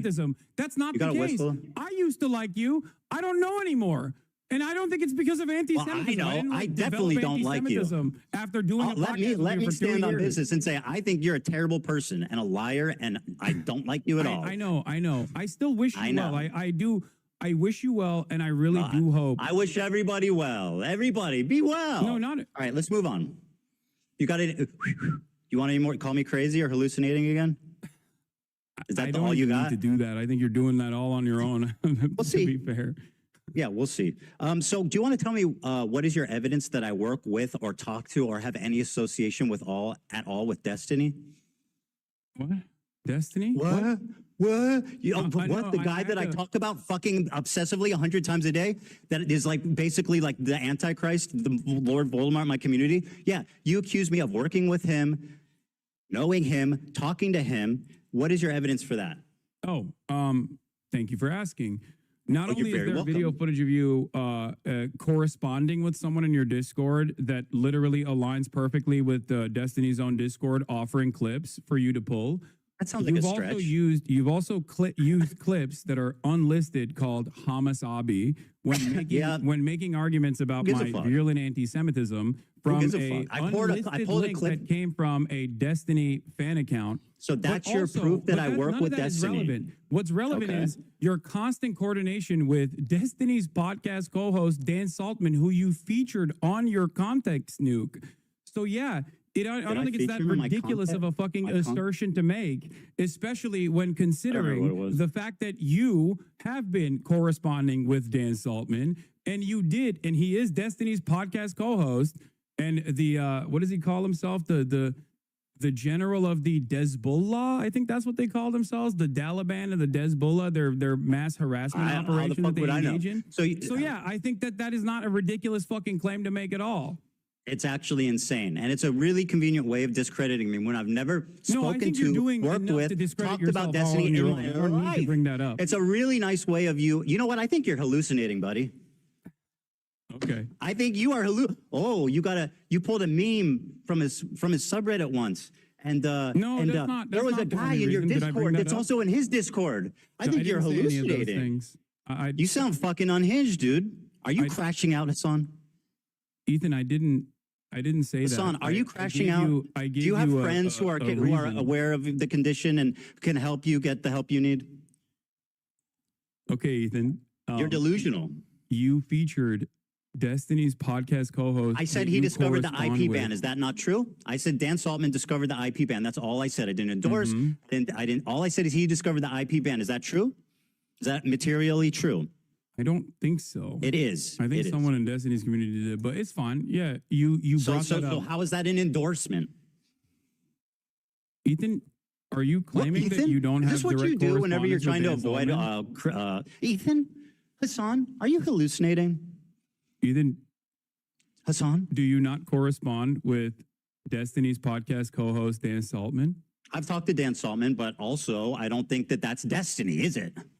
Yeah, no, that's just his podcast co-host and is perfectly aligned with him and uses his community to brigade and also has literally tried to blackmail people in Destiny's own community. I don't really fucking care because that's not Destiny, is it? Sex crimes that he did. Man, do you feel like that's really a good person to align with? That you I'm now not endorsing openly him. I'm not endorsing him at all. I just said I've spoken to him. No, yeah, you're not endorsing him. You're just getting information. Have you ever spoken to somebody you don't endorse? I mean, what kind of silly bullshit are we doing here? That is, yes, well, I there you speak to go. people I Oh my don't God, endorse. I'm dude. speaking to one right Dude, now. you talked to Dan Saltman. You're fucking outed as a Destiny's best friend. Ethan, you're the one who admitted that just now. You also I said I've brought spoken forward, with Dan Saltman, not that I'm a Destiny collaborator, which is what you claim, which is an outright, pathetic, provably wrong lie. And this is part of your disinformation campaign to delegitimize my points without ever having to address them. And isn't that convenient? You never have to address anything I say because you can just say, Ethan's friends with Destiny. Ethan's hallucinating. Ethan, I don't think I didn't bring up Destiny. You did. And also because you lied about me for 2 years working with them. 2 years. That's right. Hassan, listen. Ethan, this is kind of embarrassing. Year and a half.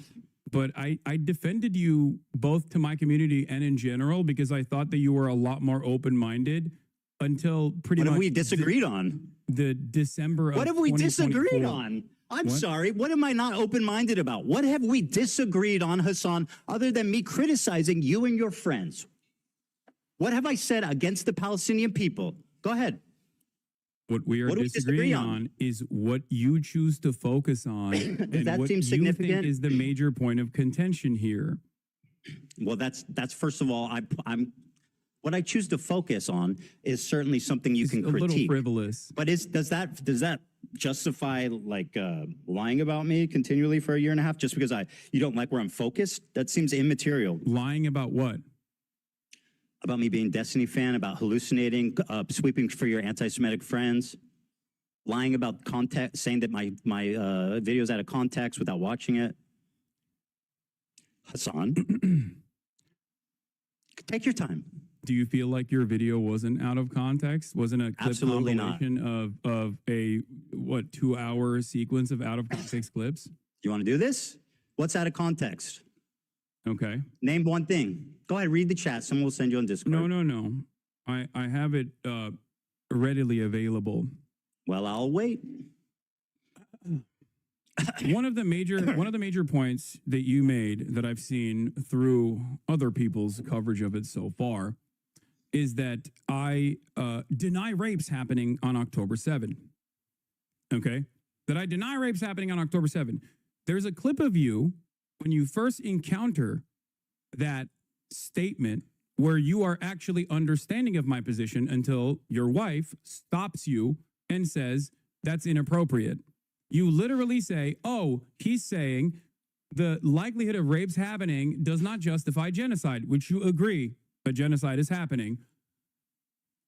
Ever since then, though, months later, you still chose to use that. Her name is clip Hila, that by the way, 14 Hassan. seconds I long don't out know of why you context. referred to her as my wife. I find that a little chauvinistic, frankly. You know who she is. You know her well. You've begged for Teddy Fresh from her many times. So, like, yeah, you know who she is. Okay, You've written her Hila. emails asking for clothing. Her name is Hila. That's, I mean, yeah, that's so. fine. Why don't you say that? Okay. Who goes? Oh, your wife? Like she's not. She has no. She's just like. I Oh, wasn't. Can you respond to what I was saying? yes, absolutely. With great pleasure, I will respond. Why is it that you because initially Hassan, understood the full that was context one. Until Gila stopped you and said, Very good. No, no, He no. said it. I'll answer. Would you like me to answer? That's one example of many. Seeing your response in the totality of all the responses shows that you do deny the rapes that happened on October 7th. In the totality of all my responses. In fact, you had promised me, and I know you would never lie to me, that you would watch the context puke with me. So why don't we pull up that bit there, and we can see how out of context it is. Boom. Do it. Great. Someone pulling that, Dan? How you doing? I'm waiting for the link. You good? Am I? Oh yeah, I'm great. I don't think this is going the way you perceived it to be going, but sure. I mean, you're reading your chat. Do you think that's the most accurate way to... I was going to be... I was thinking about being a lot more stern initially, but this has turned into the last conversation that we had where I am trying to gently nudge you in the direction of sanity. And Ethan, I want you to really understand. You're crazy. You're crashing out. You're hallucinating, my friend. Come sit over here. You know what I mean? Don't ignore the swastika. Ignore the accusations of working with the ADL with no credibility. Ignore the tier list with fucking Ben Shapiro and Ethan. Come sit here. You're hallucinating. Oh, thank you so much for, you know what? Thank you, Hassan. That's so kind of you. How fucking genuine of you to take off the baby gloves. You fucking liar. I mean, this is the baby. You are glove. a prolific liar, bro. Where's the link? Just Control F for. The reason, for the record, the reason why I don't like to bring Gila into the conversation is because I'm addressing my concerns with you, and I don't think that it's appropriate for me to, extend the lens of criticism I to mean, other that's people. a little silly considering you're like, well, actually, it was Hila who influenced your opinion, the evil IDF lady. Okay. Anyway. While we're waiting for the clip. No, I got it. Well, okay. The violent rapes that took place, that is way beyond the pale. Another soda, but I'm hearing you. There is one instance in captivity. Chair react. That we have. I'm not going to let you chair react to me, buddy. You grab that Dr. Pepper. I'll wait. No, I said I'm listening to you. Don't worry. I was just grabbing another soda. Go ahead. On the pale. There is one instance Did you put a in Hamas captivity. headband On me? I sure did. There is one instance in captivity that we have actually gotten verifiable evidence on. Beyond that, the systematized mass rapes that Hamas dealt on October 7, not a single bit of that has been verified. And people still run with it over and over and over again. Many young people who were simply attending a music festival. Women were horribly raped. I can't see myself, by the way, if you're showing my reaction. You're giggling. You're giggling. It's so funny. No, I'm not giggling. You sure are. Bro, what rapes did Hamas do? What are you talking about? What rape did Hamas do? Anti-Semitism account that considered me to be anti-Semite of the week has also been hallucinating rapes once again, doing rape fantasies once again because they're fucking mentally ill. Hamas has committed. That's something you go to a lot. You notice that? What? Call people mentally ill. find that odd. Probably should revise that. I don't know if that's kosher for leftist values. Horrific I'm not exactly I'm not exactly doing a lot of stuff that's kosher for leftist values in general. Okay, but so you have no problem weaponizing mental health. Yeah, when someone is hallucinating, I think it's appropriate to say that. Yeah. By your authority, I will decide who's hallucinating. Hassan. Watch this. Horrific acts of sexual violence. And Hassan, I am so sorry. You promised that we would watch this. I pulled it up. Now sit silently and enjoy. I got the point. You're saying that you're showing clips of me. You're showing clips of me saying that someone is women and girls, men and boys slaughtered after enduring sexual violence. The deadliest day for the Jewish people. Doesn't matter if fucking rapes happen on October 7th. Like, that doesn't change the dynamic for me even this much. So that's the other part of this problem that many people that can't contend with. Like, I can't believe how quickly leftists go from believe all women to Pixar didn't happen. There you go, Hassan. What do you got? Pixar didn't happen. Great commentary, by the way. Okay, so I mean, it's pretty apt. Okay, so let's talk about it. Let's talk about it. You did actually. I'm surprised. You did actually show the my findings on the UN committee report that came out. That was the one that you misrepresent. I'll continually. I did not that you misrepresent fucking continually lie about the conclusion. Wait, what did I misrepresent about the UN preliminary report? Go ahead. You tell me what it said.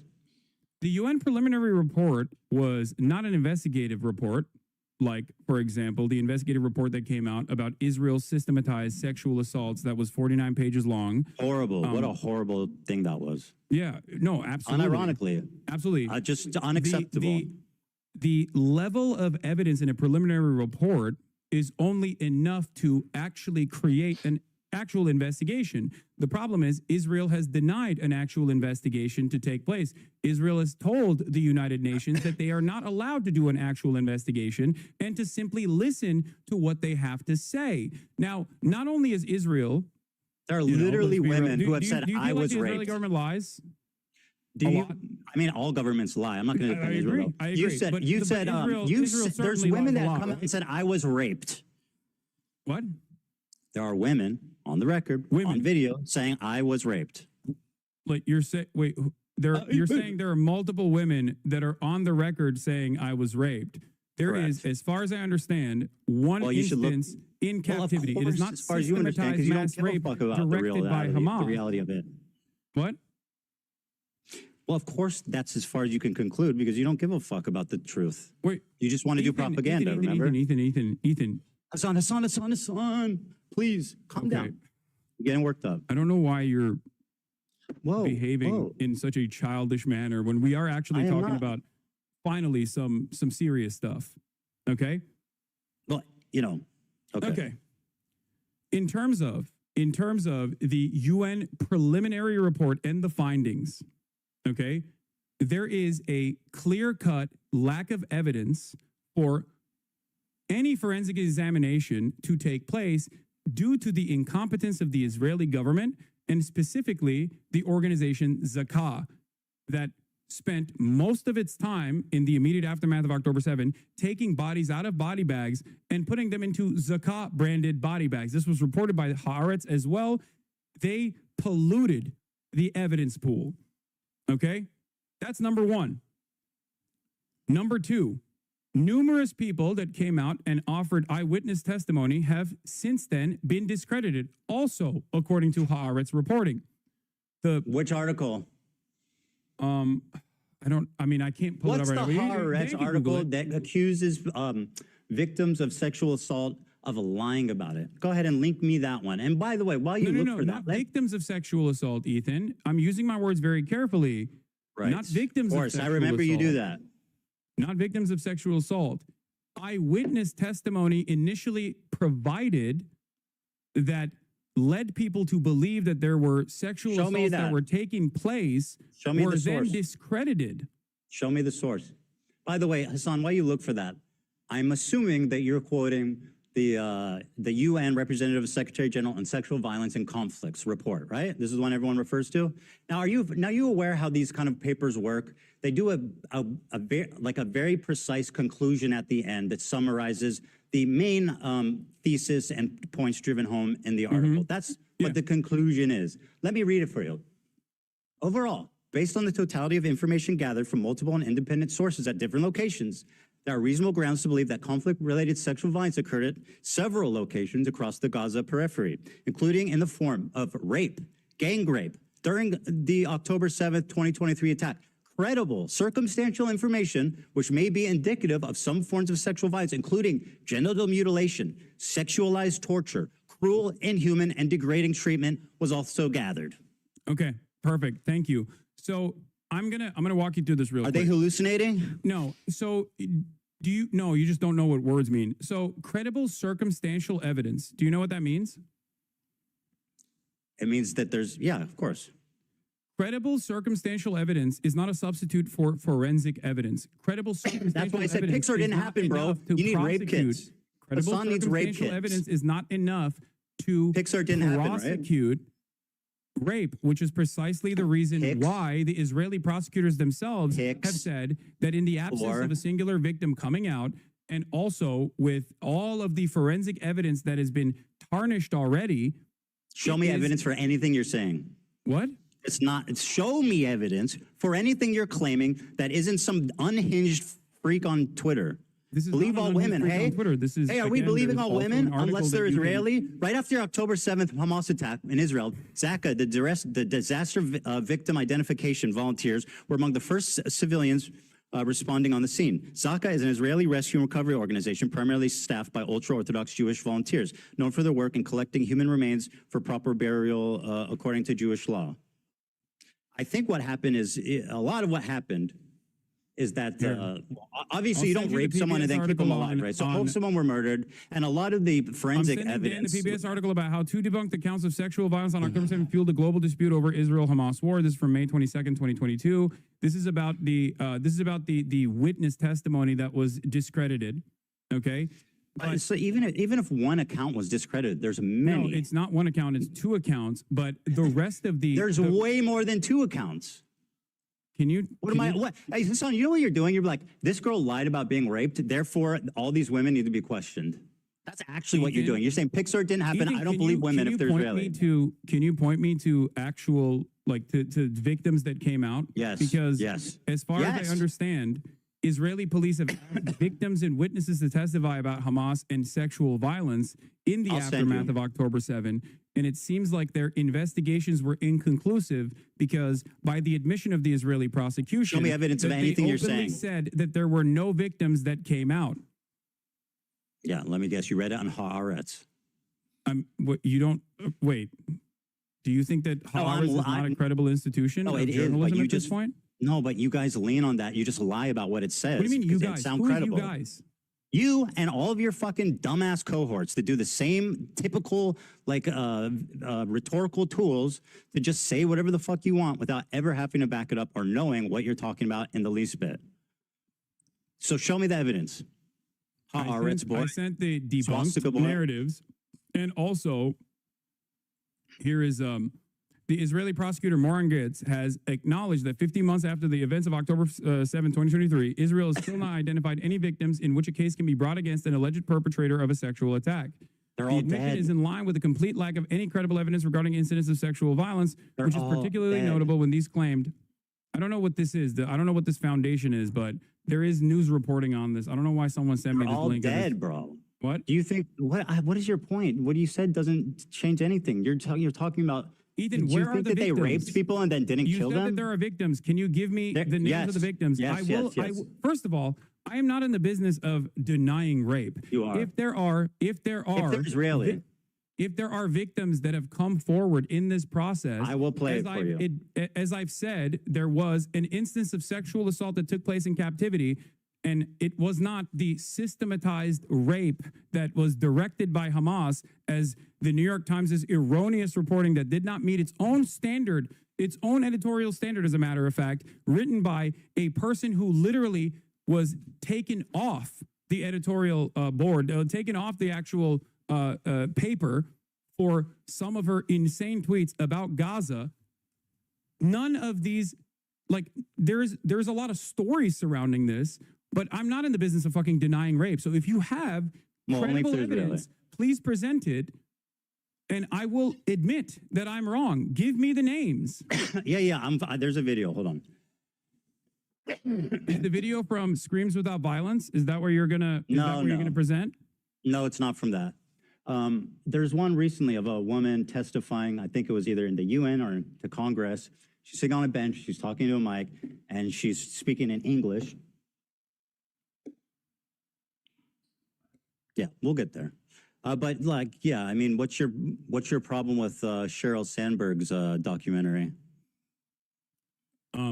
Sheryl Sandberg has also been accused of sexual harassment herself, but outside of that, you What does that have to do with what's written in her documentary? Her documentary is basically the unsubstantiated claims that some of which were directly found to be incorrect. But not only is it unsubstantiated claims, it's just a recycling of the same screams without violence, the screams without words article that the New York Times wrote that didn't even meet its own editorial standard. Okay, we're having this conversation. You seemingly act like you care about sexual violence taking place against Israelis. Meanwhile, one of the hostages that actually was returned in the early stages did get raped by an Israeli fitness instructor. I have not seen you talk about that. I have not seen you talk about the Israeli Why would I talk about a crime that an Israeli did unrelated to the conflict? Israel had Do you find it interesting? There's something that I... Israel had a January 6th style pro-rape riot where a bunch of rabid right-wing Do you think I'm defending this? Why I'm not defending the prosecutor's office and forcibly with guns took out 6 concentration camp prison guards from the Sde Taman facility that had actually raped numerous Palestinians on camera, on CCTV Are you done grandstanding? Here's a victim that they raped to death. Are you done? Here's a victim you asked for. Here we go. This is from, I think there was an even more recent one than this, but where's the audio? Fuck. Hold on, let me unmute. Unable to move and had to ask for permission to use the bathroom. In that house, I was sexually assaulted by the Hamas terrorist who had guarded me. He forced me to go to the shower and entered the room, pointed his gun at me. He was breathing heavily and had a monstrous beast-like face. He meticulously planned his assault, scheming and waiting for the moment to have his way. He kept asking me private sexual questions while sitting next to me in his underwear, lifting my shirt, touching me, and constantly asking me when my period would be over. Sorry, just to put in here. Is she lying yet or no? Is she lying or hallucinating? Ethan, have I ever said that rapes did not take place, at least according to one credible personal testimony in captivity, not on October 7, but in captivity? Kind of, yeah. Yes. Over. You're doing it right now. What do you mean, kind of? I knew exactly what he was planning to do. You literally and yet I couldn't do anything. Wait, pause it for a second. No, listen to what she has to say, Hassan. Ethan, I don't disagree. Hassan, don't silence her. Let her fucking talk. No, because you're acting like this never happened. That it's exaggerated. That everybody's lying. That Israelis are just inherently evil monsters that are responsible for everything bad that's ever happened. Listen to her. Ethan, listen to her words. Ethan, I had no one to comfort me and was forced to act nice to my the person who had just listen to this victim. Show her some respect, Hassan. Horrifying way. Oh, it's so gross the way you're doing this. Not a day goes by that I don't think about what that terrible man did. You're definitely show respect, bro. That is fucking gross. No person should ever be subject pull the to fucking such plug on this. Holy shit. Treatment. Now, you really have no problem speaking over a rape victim when they're Israeli. Dude, you don't give a fuck about rape. Look, what are you doing? Look at what you're doing. I never said that no one ever got sexually assaulted in captivity. First male rape survivor of Hamas on October 7th. In the video, a man who was stripped naked and raped by Hamas on October 7th. As revealed for the first time, how he was spat on and humiliated as his murderous rapist laughed. The victim, only identified as Initial D, is the first man to speak about the sexual assault he and others experienced when Hamas elite, the Nakba unit, massacred, kidnapped, and raped innocent people enjoying the Supernova music festival. They pin you down to the ground. You try to resist. They take off your clothes, laugh at you, humiliate you, spit on you. Said the victim who's hold on. Listen to me. Listen to my words very carefully. Touch my private parts, they rape you. You're not going through this in a dignified way, and I think it's very gross. What you're doing here is simply weaponizing a victim as a fucking prop. A victim that I also acknowledged, okay? Silence. And you know I acknowledged it because you posted it in your video that you just showed me. Here's the clip. Reveals that sexual assault and rape was a regular component of the life as a hostage in Gaza. It doesn't matter if fucking rapes happened on October 7th. Hassan, maybe you would like to call her a liar. Please, You're go doing right it again ahead. in the video. Listen, happened on October 7th. There are dozens of testimonies from witnesses, most of whom were hiding and heard. Oh, yeah. Ethan, in the beginning, Are you denying that? In the beginning, I'm going to use my words very carefully here. There's In the more beginning, you stories said coming on out. October There's a 7th, UN there were report. numerous victims of sexual violence that you said, not me, you said that there were numerous victims of sexual violence that actually came forward. So I ask you for names of the numerous victims of sexual violence on October 7th. Because I never hold on. that there was You're no saying sexual only- assault wait, that what? took place. As a Wait, matter you're of saying fact, they have to looked have at been that on a- report. I looked at that same UN report and said that there was valid, credible, firsthand account, firsthand testimony on sexual assault that took I place wish in you had the captivity. That energy was you not on have October 7th. for the Israelis raping people. As I wish you had the same energy for the fucking Palestinian terrorists raping people. I wish you had the same energy. I can't invent rapes. You have not given me any names. What are you talking I'm about? showing you people and names. What do you mean? What do you mean? What's with my people and names? I don't understand. Trauma of the victims. If there are victims, you said believe. All right, you know what? This is not going anywhere. Let's just move on. Yeah. What do you mean? just- You can't just let's just move I on. gave you from two. This is a major point of contention. You have falsely It's just smeared me exhausted. as a rape denier when you yourself, the one evidence, the one deny mass rapes instance, happened, and you're doing it right now. instance of sexual violence and I showed captivity two. I just that showed you we know two. of up until this point. Just showed you two. And I both agree on. You know I that showed I you agree two. with that. You know that I've talked about it. You know that I've No, acknowledged you deny it, mass and rapes yet- happened, not that rapes happened. What? You deny that mass rapes happened, not that rapes happened. Listen to my words. Yes, I do. I do deny Okay, it. good. Well, there you Because go. There is no evidence. And for the I record, just showed you two. The clips that you used, ironically enough, the Actually, reason I why showed say you it's out of three. context is because at that point, I personally took a position where I said very carefully and very deliberately that mass rapes that are directed by Hamas did not happen. There was no evidence for this whatsoever. Okay. 4 survivors told authorities they were sexually assaulted on October 7th. Report. First-hand account of such crimes have been rare, as most victims were killed. Hassan. Report follows earlier testimony from a man who said he was raped by terrorists at the Nova Festival. 4 people have told authorities that they were sexually assaulted by terrorists on October 7th. Channel 12 reports.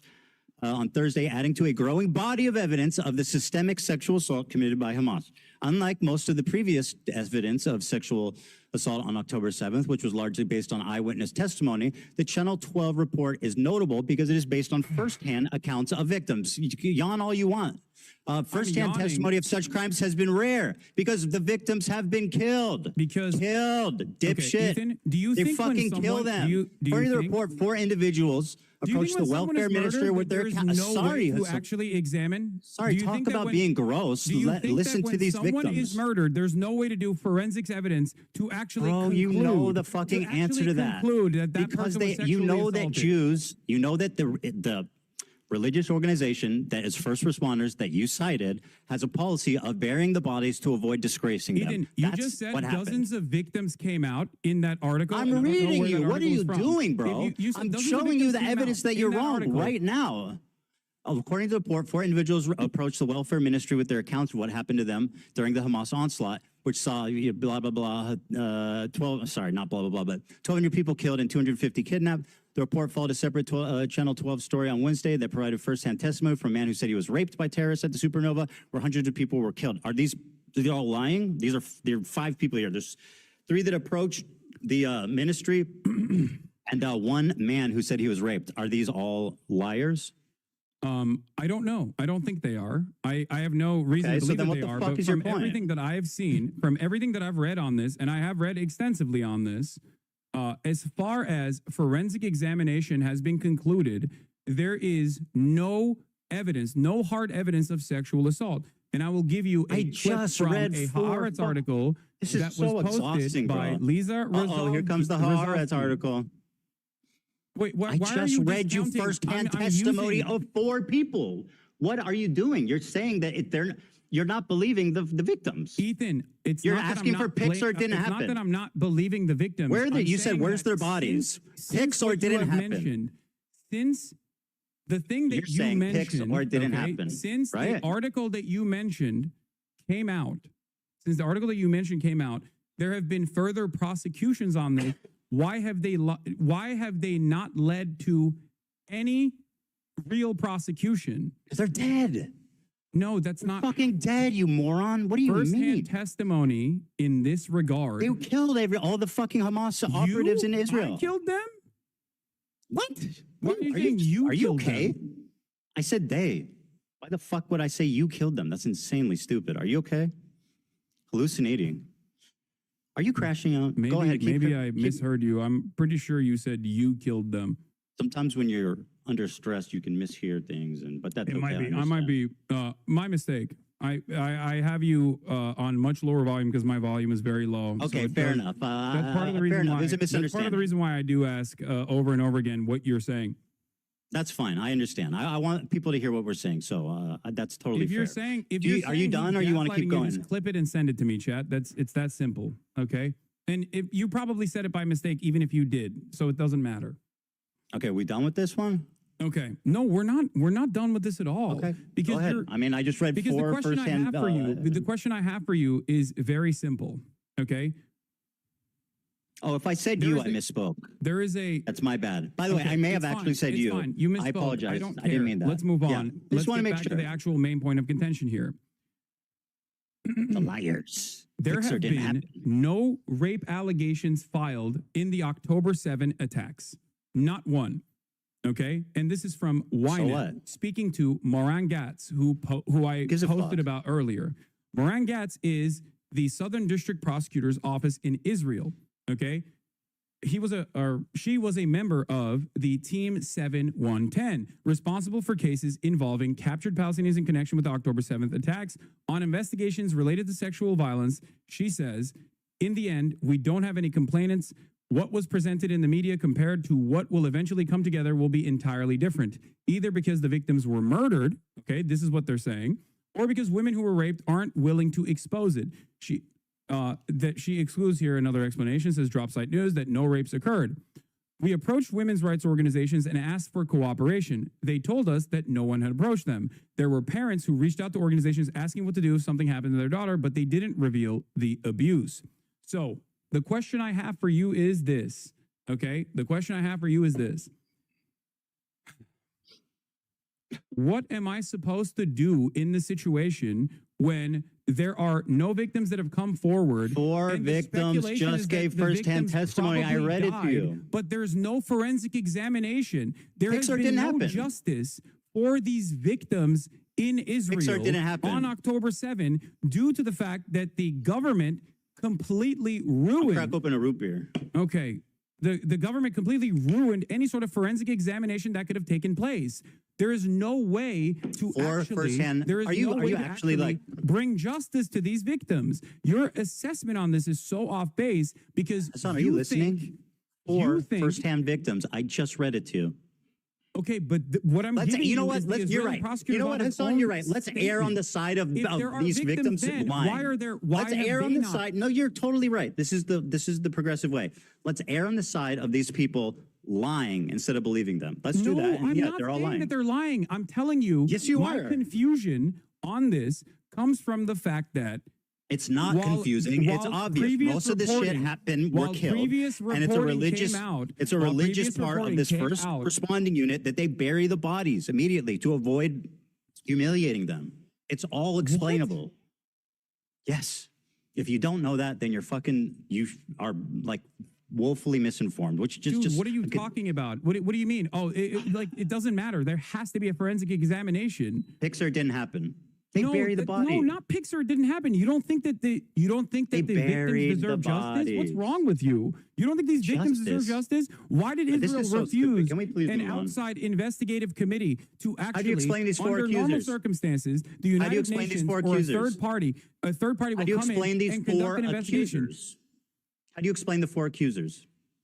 I don't know why. Okay, how do you very good. explain the prosecutor? Well, let's err on the after those side of four them lying. accusers? My information is more relevant because it's new. Unbelievable. It's newer. Okay. I don't know. I can't. I guess we're at an speak impasse out. here. I cannot. I mean, listen, Hassan, I we're cannot at an impasse. disprove Can we move on? something that I don't know about when the prosecutor, do you think the Israeli Southern District prosecutor actually did not examine the testimony given by these victims?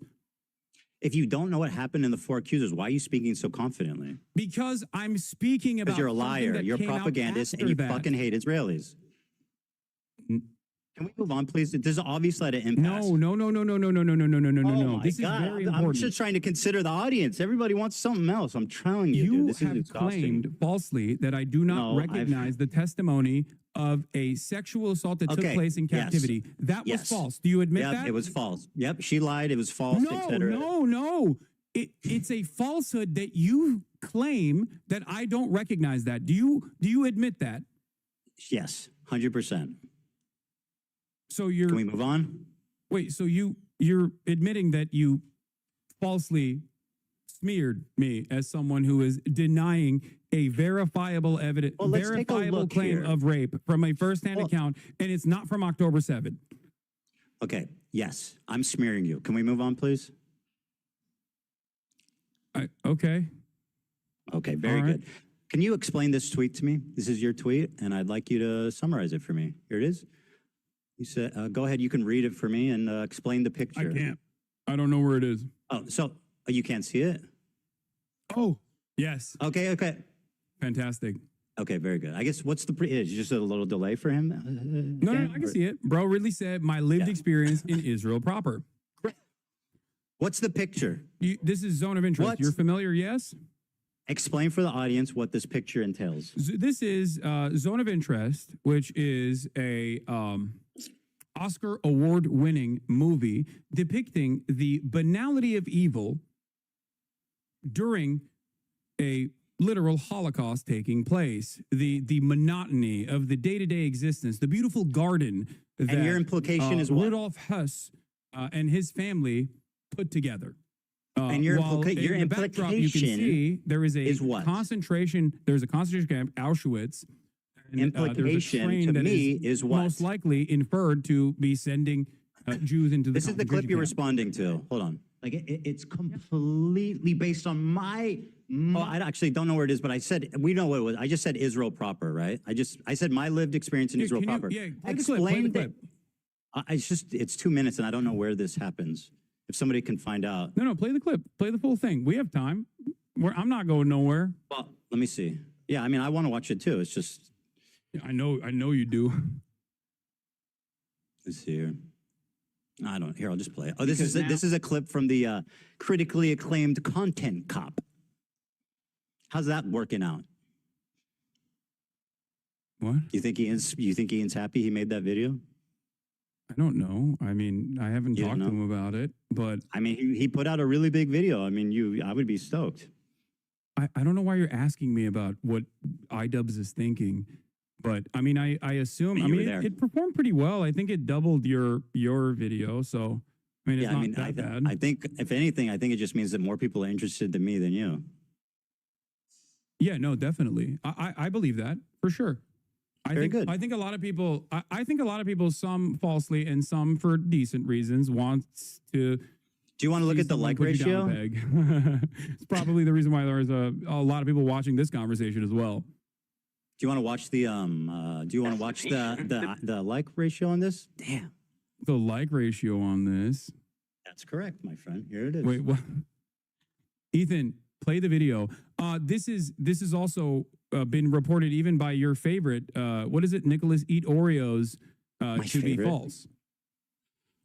Okay. The dislike metric is not let's watch correct. it. Why am I arguing on behalf of Ian's video's performance? I don't give a fuck. Come on, play the video, dude. Come on, Jesus Christ. Play the fucking clip. I mean, it is ironic that he came and did this whole show of doing it with you and it like just completely humiliated him. I think that's kind of funny and interesting, but I'll play the clip. Not on leftovers. He's now talking about it on his podcast. What I want to do is show you. Are you not? Hold on, I'm sorry. His entire creator clash is in ruin. The event is going to be fucking absolutely canceled. He's probably not even going to be able to reimburse most of the fighters for the time they trained. How is that not a train wreck? Ethan, I'm just not saying. iDubbbz. I don't care about your petty vendetta against iDubbbz.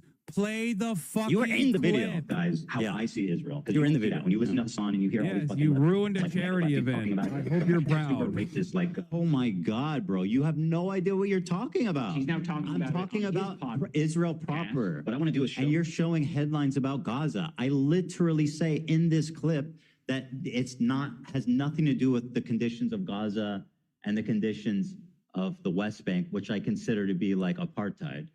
Like it's completely based on my lived experience of 5 years living in Israel. My lived experience, bro. You are so fucking out of line. You have no idea. How do you have the confidence to make this video?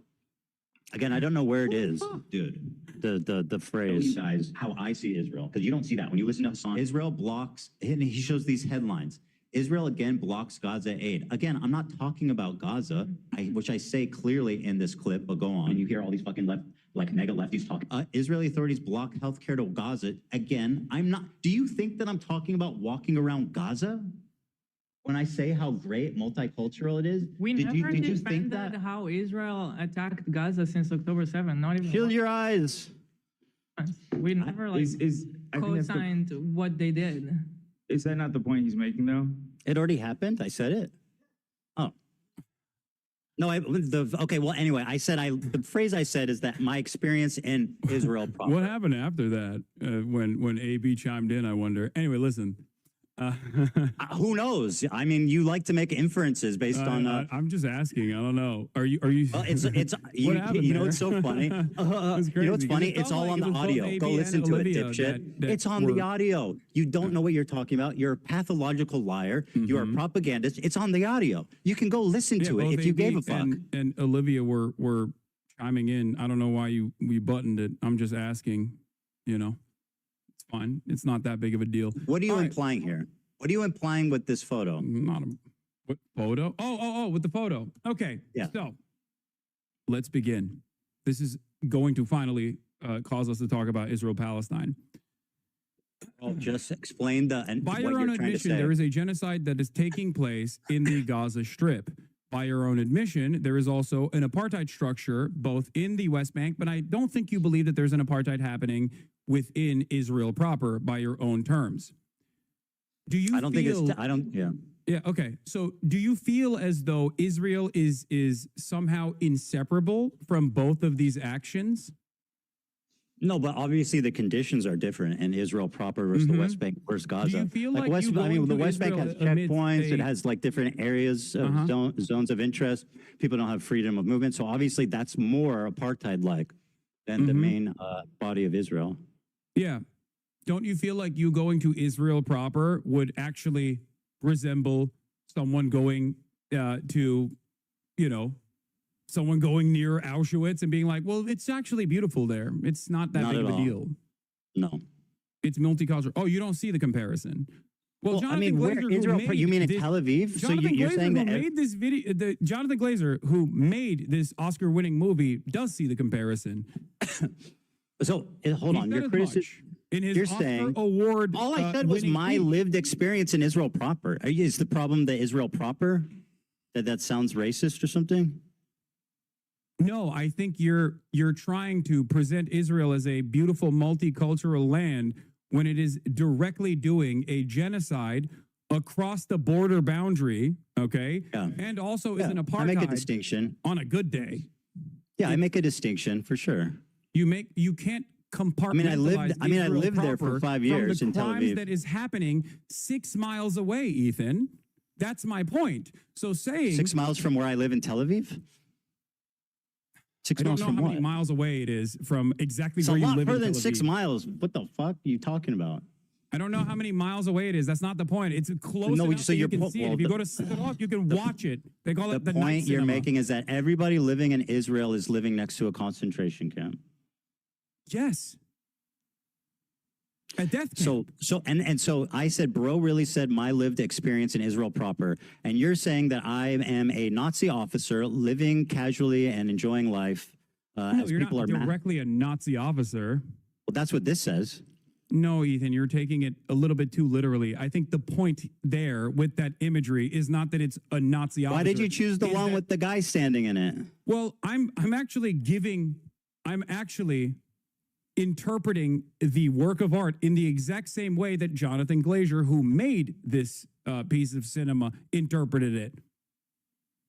The entire point is you can have a wonderful life as an American Jew in Israel. Of course you can have a wonderful life in Israel. That's the point, because Israel is a ethno-religious supremacist apartheid state that is currently doing a genocide. It is the entire underlying principle of why this nation state was founded. That's what it was founded on. It was founded on exterminationist principles I definitely of the agree. indigenous Palestinians, which you seemingly agree to. So yes, if you actually think Israel is doing a genocide, then it comes across as rather odd that you would go to Israel to show how multifaceted and how wonderful Israel is. It would be exactly like someone saying, oh, you don't understand. I'm German. I am going to Poland. I'm going to go to Warsaw. I'm going to go to Auschwitz, and I'm going to show you how wonderful Auschwitz looks like. It's German territory. Thank you for, I lived in Tel Aviv. I worked beside Palestinians. I worked with them. I took the bus with them. I walked around the streets with them. I went to the restaurants. They worked with me in my businesses. It's not what people expect. That's my point. Yeah, you don't see. That would be lying. That would be lying to your audience about the actual lived there for 5 years. totality of Israel. You want to talk about my totality of anti-Semitism inferred off of like hyper specific narrow definitions that you have invented in your mind? Talk about the totality of a country that you recognize is doing genocide. You think it's appropriate? You think it's appropriate to go to Israel while there is a fucking genocide going on by your own admission? You did a show with me and you considered me your friend, and you knew that I was apparently a Nazi officer that whole time. What?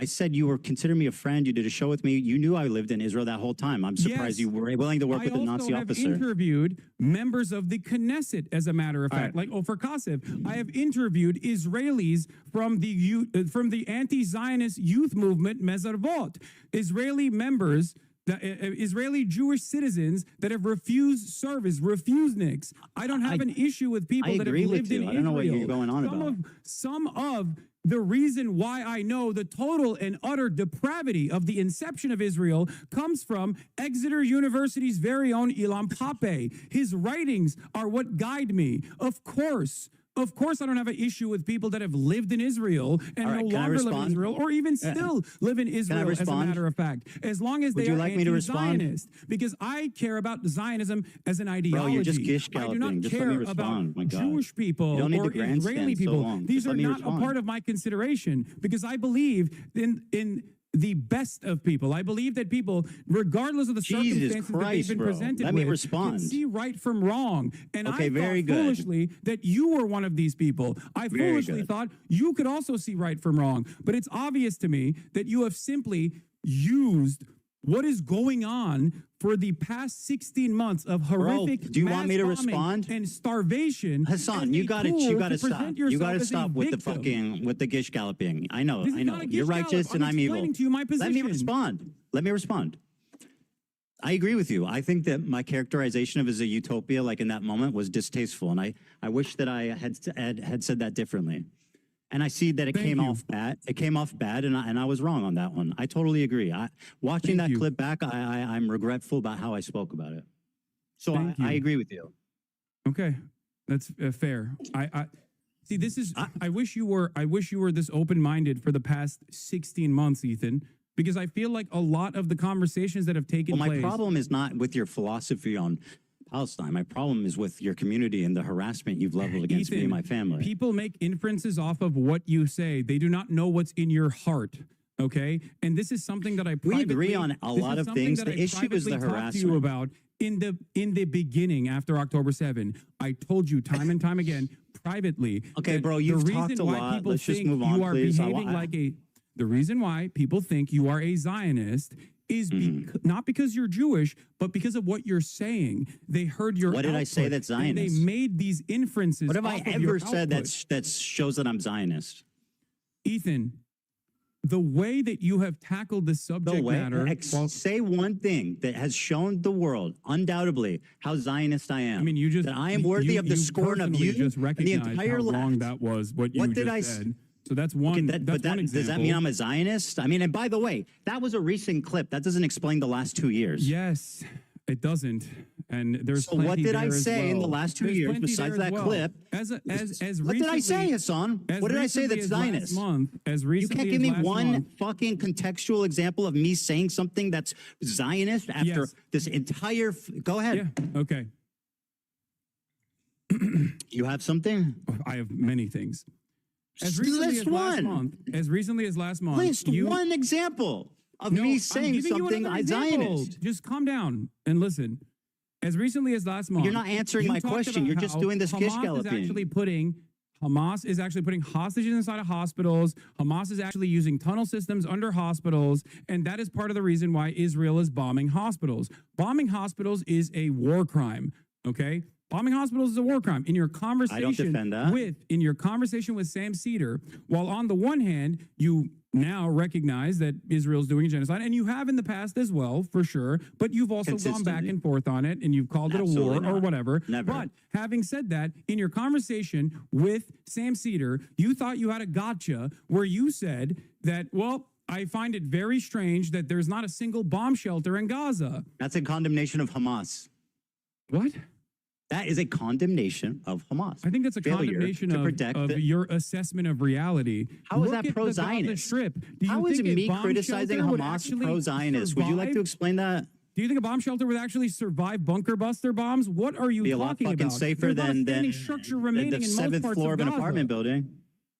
For Israel to actually systematically destroy every hospital. You're okay with Hamas implies spending that the a bomb shelter totality? would just simply Can I be ask you a fucking question? crosshairs. Can I please ask you a question? Again, me criticizing Hamas makes me a Zionist. You criticizing Hamas makes you a Zionist? That's what you're I claiming. mean, it depends on how. It depends on what you're saying. Yes. Well, you know exactly what I You can said. have criticisms of Hamas in terms of like their own internal domestic affairs, in terms of their governance. But if that's your hyper focus, then yes, people are going to make that inference that you are definitely against any kind of resistance against the state of Israel, because they don't make bomb Palestinians- shelters? Because your expectation they don't make from the bomb shelters? Palestinians is to just simply sit there and take it, so you can fucking act like you felt bad 10 years down the line. Everything that you claim, the whole fucking apparatus of harassment that exists across social media with you at the center of it, infringes on an inference that you maybe meant this. I have never once said I'm Zionist. The only reason people believe that is because you repeat it maliciously The reason why people believe time that and is time because again. of your hyper focus on Name you, one. you, and your distractions. That makes me a away Zionist? And your That makes me a deliberate Zionist? deplatforming attempts towards pro-Palestinian content creators. It is ridiculous. You Being simply pro-Palestine say doesn't absolve you of recognize guilt. the genocide, but you also literally get mad at people who fight back. You get mad at the So I'm Houthis. You public call enemy them number terrorists. one. You call Hezbollah For a terror defending group, which myself. is by the American state's definition, absolutely considered a terror group. But there are plenty of terror groups that have successfully do you not resisted consider Hezbollah a against terror group? American imperialism and other forms of settler colonial violence. Do you not consider Hezbollah a terrorist group? I think the definition of terrorism by the American State Department is intentionally vague to deny people their about the- habeas corpus, deny people their due process. It is there to justify whatever kind of militant action that the American government can take. This is a severe violation of the American Okay, Constitution. very good. So yes, Hassan, I think please. that I this want to have a definition is Can intentionally I vague give and you? it's Can I fucking- ask? Can I request something? Is silly. Can I ask? Can I please request something? I'm interested in having a conversation. You take this and you just go on and on and on and on. You repeat yourself. You double down on the same point. I just want to have a conversation. You make your point and then you move on. You're doing too much. Please. The we're going to American be here. terrorism designation is silly. Do we agree? I don't know. What do you mean? Well, here, I'll be more precise. Definition without ever actually thinking about You're right. it. What do you Fuck mean? it. Let me be more precise. Here's what you said. Law is a paramilitary organization. Do we like them or no? They are a terrorist organization. Like they're designated. They are designated by the American state as a terrorist organization. I do not like them then. Well, like I like what you like. I don't have an issue with them. Let's just say. What did you mean by that? You do not have an issue with Hezbollah. Leah, thank you for asking. Exactly. All right, let me explain. I do not have a single issue with the way that Hezbollah has defended southern Lebanon. I do not have a single issue with Hezbollah as a form of militancy trying to incur penalties on the genocidal state of Israel. Because if you recognize that it is a genocide, then what is the expectation from other parties involved in the region? The very fact that other countries, the very fact that other countries are not also up in arms is ridiculous, considering that Israel is a belligerent force that is destroying everything in the fucking region because it has an underlying exterminationist policy. And you agree with that because it's a genocide. You said it's a genocide. So what is the expectation? Hassan, please, this conversation is becoming impossible if you don't just stop talking for a minute and allow me to respond. Okay. Now respond. Thank you. Thank you. Hezbollah, when it was first founded, I think was a noble thing, right, of defending Lebanon from the IDF invasion, and they were successful in sending them back to Israel. Now, since then, a lot of terrible shit has happened, right? And you sat there and you said, I do not have a problem with them. So do you not have a problem with what Hezbollah did in Syria, mass murdering civilians on the behest of Assad? Can you find a single instance where I've actually said I have no problem with Hezbollah's actions in Syria? You said I don't have a problem with Hezbollah. No, that specifically. You know what's so funny? Do you feel like that is the entirety of my conversation? Because I have talked about Hezbollah's actions in Syria, as a matter of fact, and I do have a problem with that. Yes, you're precise with your words, right? I don't think that harming civilians is in any way, shape, or form remotely correct. Now, having said that, I'm glad that you brought up Hezbollah because, again, in your video, you falsely claim that Hezbollah is responsible for 500,000 deaths in the Syrian conflict. Okay, you say that Hezbollah is responsible for 500,000 deaths in the Syrian conflict. They participated. That is the entirety of the deaths, including the Hezbollah militancy in the Syrian civil war. And therefore, what? They did nothing wrong? No. That's not what I'm saying at all. So what does it matter the exact count? You erroneously claimed you? that they were responsible for all the deaths. You stood in front of... they collaborated. Footage. You stood in front of footage of an entire town that was destroyed by what? Yeah. By barrel bombs. Who has the capacity to have a air force and use barrel bombs to destroy an entire city? Do you think Hezbollah has an air force? They participated. You're not listening. You're being silly. Is that why you posted that photo? Why are you defending Hezbollah's action in Syria? Do you think that's a good look? I'm not defending their action. You sure are. You're like, Hezbollah didn't do that. Do you think Hezbollah would never blow up a village in Syria? Do you think Hezbollah has an air force? Do you think I think that? Well, you implied it when you showed a hollowed-out town that was barrel bombed, most likely by Russian forces. The government, bro. So why did you use that imagery to imply that Hezbollah had killed 500,000 people? They were complicit. This is my main problem with you, Ethan. You are spreading. You're defending terrorism right now, by the way. What? You are defending a terrorism right now. No, dude, I'm defending the truth. How is this so hard to comprehend for you? The truth is, what Hezbollah did in Syria wasn't that bad? They did not kill 500,000 people in Syria. Okay, so wasn't that bad? So what Hezbollah did in Syria wasn't that bad? How many did they kill? You are taking away the responsibility. You're minimizing their actions. How many did they kill? You're taking the responsibility away from ISIS. You're taking the responsibility away from the Russian military. I'm putting blame on Hezbollah where it belongs. How many did they kill? I don't even know the exact number of how many they killed. I believe it's like around 2,000 to 5,000, which once again is inappropriate. I have no issue saying that. Did they collaborate with Assad? They did, yes. They did. And so what is the issue here exactly? You said you have no issue with them. I think that's a problem. I've described it numerous times at this point. I have no issue with Hezbollah's militancy against a state that is conducting a genocide. That much is very clear. You didn't say any of that. You said I do not have a problem with Hezbollah. As a matter of fact, there are plenty of instances where I have talked about Hezbollah's militancy in Syria. When you're done lying, I'll explain. Wait, what?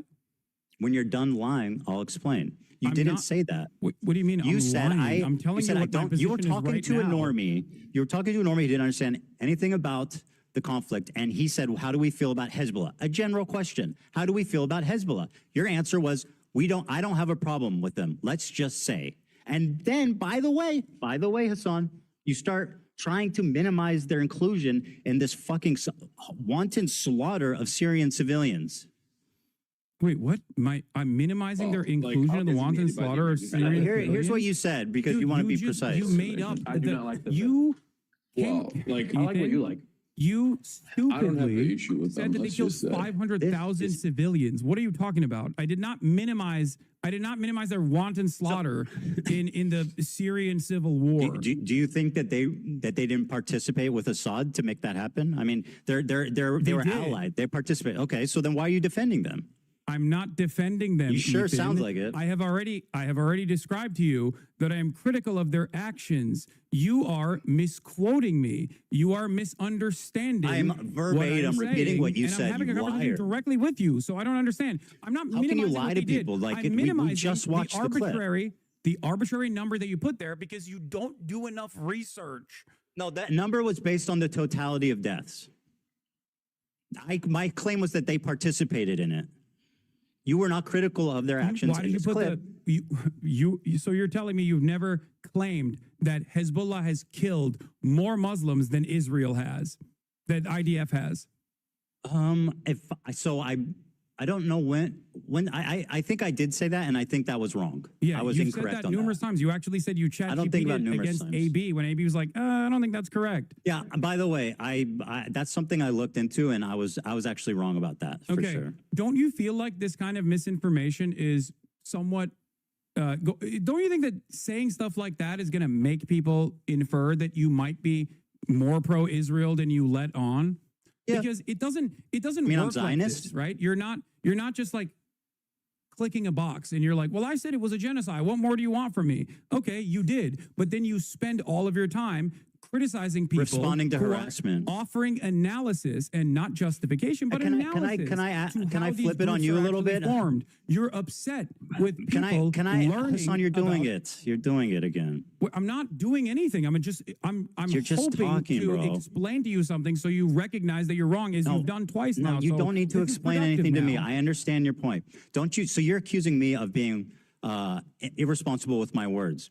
Don't you think saying you have no issue with Hezbollah makes people think you're pro-terrorist? I don't care that people think this. It's ridiculous. So are people valid for thinking you're pro-terrorist when you say? Do you believe the State Department's Answer. designation for terrorism is Answer the valid? question. Is it reasonable for people to think that you are pro-terrorist when you say I have no problem with Hezbollah? Do you believe the State Whoa, Department's answer the question. designation for You terrorism gotta is answer that valid? one. You answer my question, and I'll answer yours. Are people Ethan, valid you in rely considering heavily on your Can you audience answer? not really understanding the terms please that answer you my are question? using. Let it okay? be noted When you are say, dodging. Oh, Hassan defends terrorists. Okay, there's a Literally reason just why did. you say that. You say that to disparage literally me just did. without actually addressing my arguments. And now, when you're faced with me, face to face, to talk God, about bro, these you're doing it issues, again. you agree with me. So if you agree with me, you called Hezbollah a noble group. Should I just run around being beginning, like, shit defend changed. terrorism? I think you do, but for a different I reason. said their and we'll get to actions that were in a noble. second. I didn't call them a noble group. Again, you have a problem with the truth. You just said that their inception I was said their a actions noble were one. noble. You said Hezbollah was It's different from saying Hezbollah is a noble organization. But I really need you to answer this.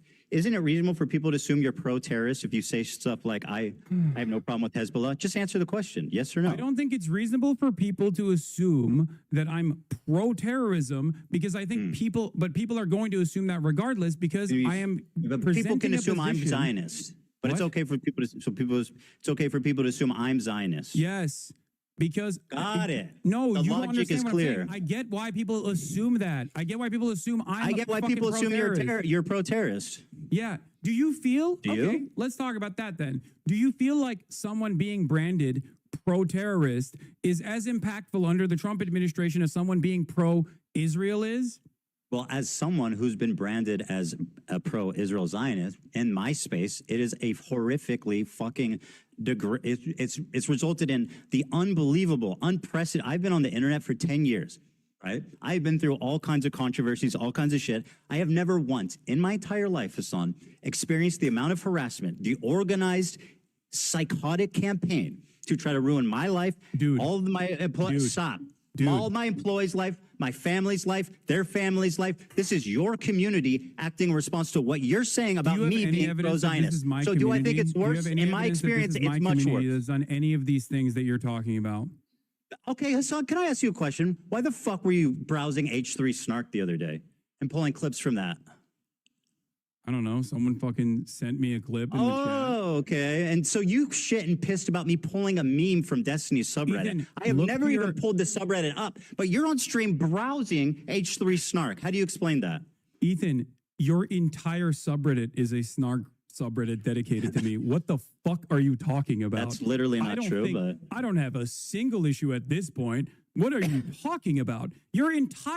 You have personally moderated your own subreddit to turn into this, by the way. What? So many people that have criticized you from your own fan base have left your Hassan, community you for this said reason. your community because has you can't nothing to take do a with fucking this. ounce of criticism from your paying members. How many people are like, I love Teddy Fresh. I have so many fucking pieces of Teddy Fresh clothing. Now I feel embarrassed to wear it because look at what he has become. There's plenty of fans. Don't worry about that. If you want to talk about it, from the perspective of psychoanalysis, the real reason why you've gone on this endless vendetta is because you can't comprehend the reality. Jesus Christ, bro! that I just want to have a your conversation. audience- I don't want to your own audience that you've cultivated has a difference in opinion in the way that you've presented yourself throughout this conflict. Hassan, and if please, you let me just demonstrated, talk. This is if you you say demonstrated your a community fraction, has nothing to do with the harassment that I've received. Ethan, if you demonstrated, please, Ethan, Hassan, let listen me to me. finish a point. If you demonstrated Hey, a dude, you fraction, gotta let me finish a I'm going to point. mute This is you. ridiculous. I'm going to mute you and just keep talking if you keep doing Okay, this. that's great. I think that means you won the debate. Yeah. No, listen to me. If you So I'm not demonstrated a muted. fraction So hold of on, the let me humility, finish. You gotta let me say something. if you demonstrated a fraction of the humility you did just now, most people would not have left your community, by the way. Say something. I don't care that they left the community. That was obvious. You definitely do. I've got plenty of fans left. Don't worry. Here, listen. You claim your community has nothing to do with the harassment. Yet you said in the same breath that your chat linked you to H3 Snark, the subreddit primarily responsible for coordinating that harassment, and you pulled it up on your stream. Do you have evidence that H3 Snark called CPS on you? Did I say Like that? Random anonymous Redditors? Did I say that? Wait, what's the... I said So they're who called primarily responsible for CPS? harassing me. Who called CPS? What the fuck? So I don't know. Did I claim they did? You're dodging, bro. You are absolutely dodging. You claim your community has nothing to do with the harassment, yet you were browsing H3 Snark. Now, let me ask you this, Hassan. How many times have I browsed the Destiny subreddit on my show? Blamed virtually everyone for calling CPS. Answer my question. So you don't know who called CPS, and yet for the past couple of months, you've been like, it's whoever I don't like that is called CPS. And now you're claiming that my community is responsible for it. I think it's the tone. No, bro, what is wrong with you? Did I say your community called CPS? The harassment campaign is much more broad than that. Absolutely not. You can't address an actual issue, so you turn it into you're straw manning, basically. I'm saying your community is responsible for participating in this harassment campaign. You said chat sent you this link, did they not? Last week. What are you talking about?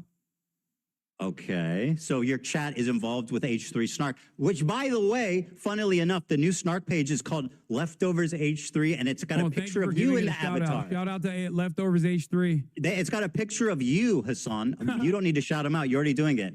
Don't you think that's odd? Did No, I also, think it's... Also, what do you think? Like, first of all, do you think I have any say on what fucking happens in these subreddits? What are you talking about? But you have a say what happens in your Discord and chat, which you absolutely do not moderate. And there's so much evidence of the disgusting shit. That's also completely fucking false. Well, why did you criticize XQC for not moderating his chat when you called in? Ethan, I can't believe you would. Why did you criticize XQC for not moderating his chat? Yes, XQC has actively used this community over the course of many years at this point, as he was, doing Gamba and wanted to fucking keep gambling and felt bad that I was criticizing him to attack me. Okay. There is a difference between and someone that's doing different that, than what don't your you community think? has done. How? What? How is that different than your community attacking me? You want to know how it's different? I have an 8-minute clip compilation all the way from when our podcast ended all the way to December of 2024 where I actively defend you. That is moderating my Please, community. bro, I do not give a fuck about your quote-unquote defending as your community went rabid with your approval. Please spare with me. my approval? I just told you. It's your community, bro. You literally say in this clip that it's let me play this clip for you because it will show just what a liar hypocrite like you are. You, big dog. I don't know what to do. You know what I mean? Oh, Like, they what- love you, What do you want huh? me to do? What do you want me to Fucking do? everybody They don't loves like you. You're Hassan. fucking- Everybody loves iDubbbz too. Ethan, people don't My like objective you. is not to be liked, Hassan. That might surprise. surprise you. It might surprise you. My objective in life is not to be liked. Or I mean, it's not to specifically be liked. That is not my objective. I know that's foreign to you. Why are you bringing any of this up? People don't like you. I can't change that. Okay? There's plenty of people who don't like me either. My whole career has been people not liking me, but I've never experienced this level of harassment. You are unwilling to contend or concede at any point that you are. Yeah, because you I'm not are- responsible for it. Here, play this video, Dan. Here you go. Anyway, it's not about being liked either. It's about harassment, bro. Go ahead. Show your audience because you've been saying that I've been like leading a harassment Yeah. I'm campaign. waiting for it. I'm waiting for it. I sent it. Are you? It's embarrassing Dan, too. sorry, hold especially on. because the Dan way is in you the behave bathroom. now. Ugh. Dan is in the bathroom, so hold on. You okay? My argument with you in that conversation where I said there's not anything I can do was literally because of the way you were presenting yourself. In the conversation that we had, you inferred that JVP was akin to capos. You said that from the river to the sea, Palestine will be free is actually I'm not going to let you stomach me with again another pathetic Jewish fucking people. lie. Holy shit. You literally fucking posted about a pro-Palestinian dude on Twitter saying that he would be thrown off of roofs like fucking Hamas is ISIS. If you say all of that, if it walks like a duck, it walks like a duck, most people are going to not think that you're a chicken. They're going to think you're a duck.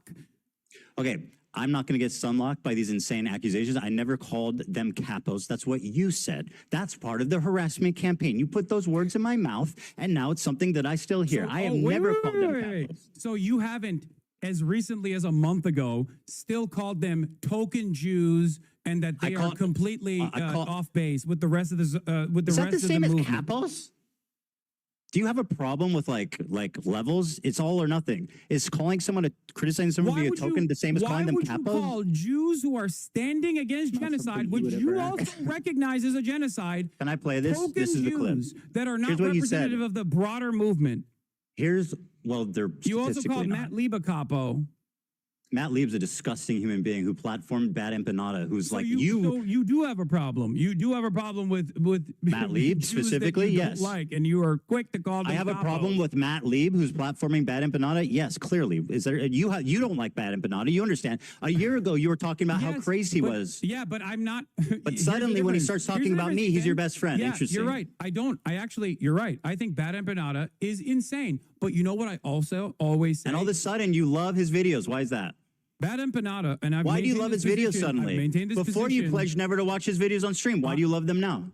Oh, because he did not want me reacting to his videos initially. That is a insane, pathetic, that's what it bold-faced is. lie. No, he said.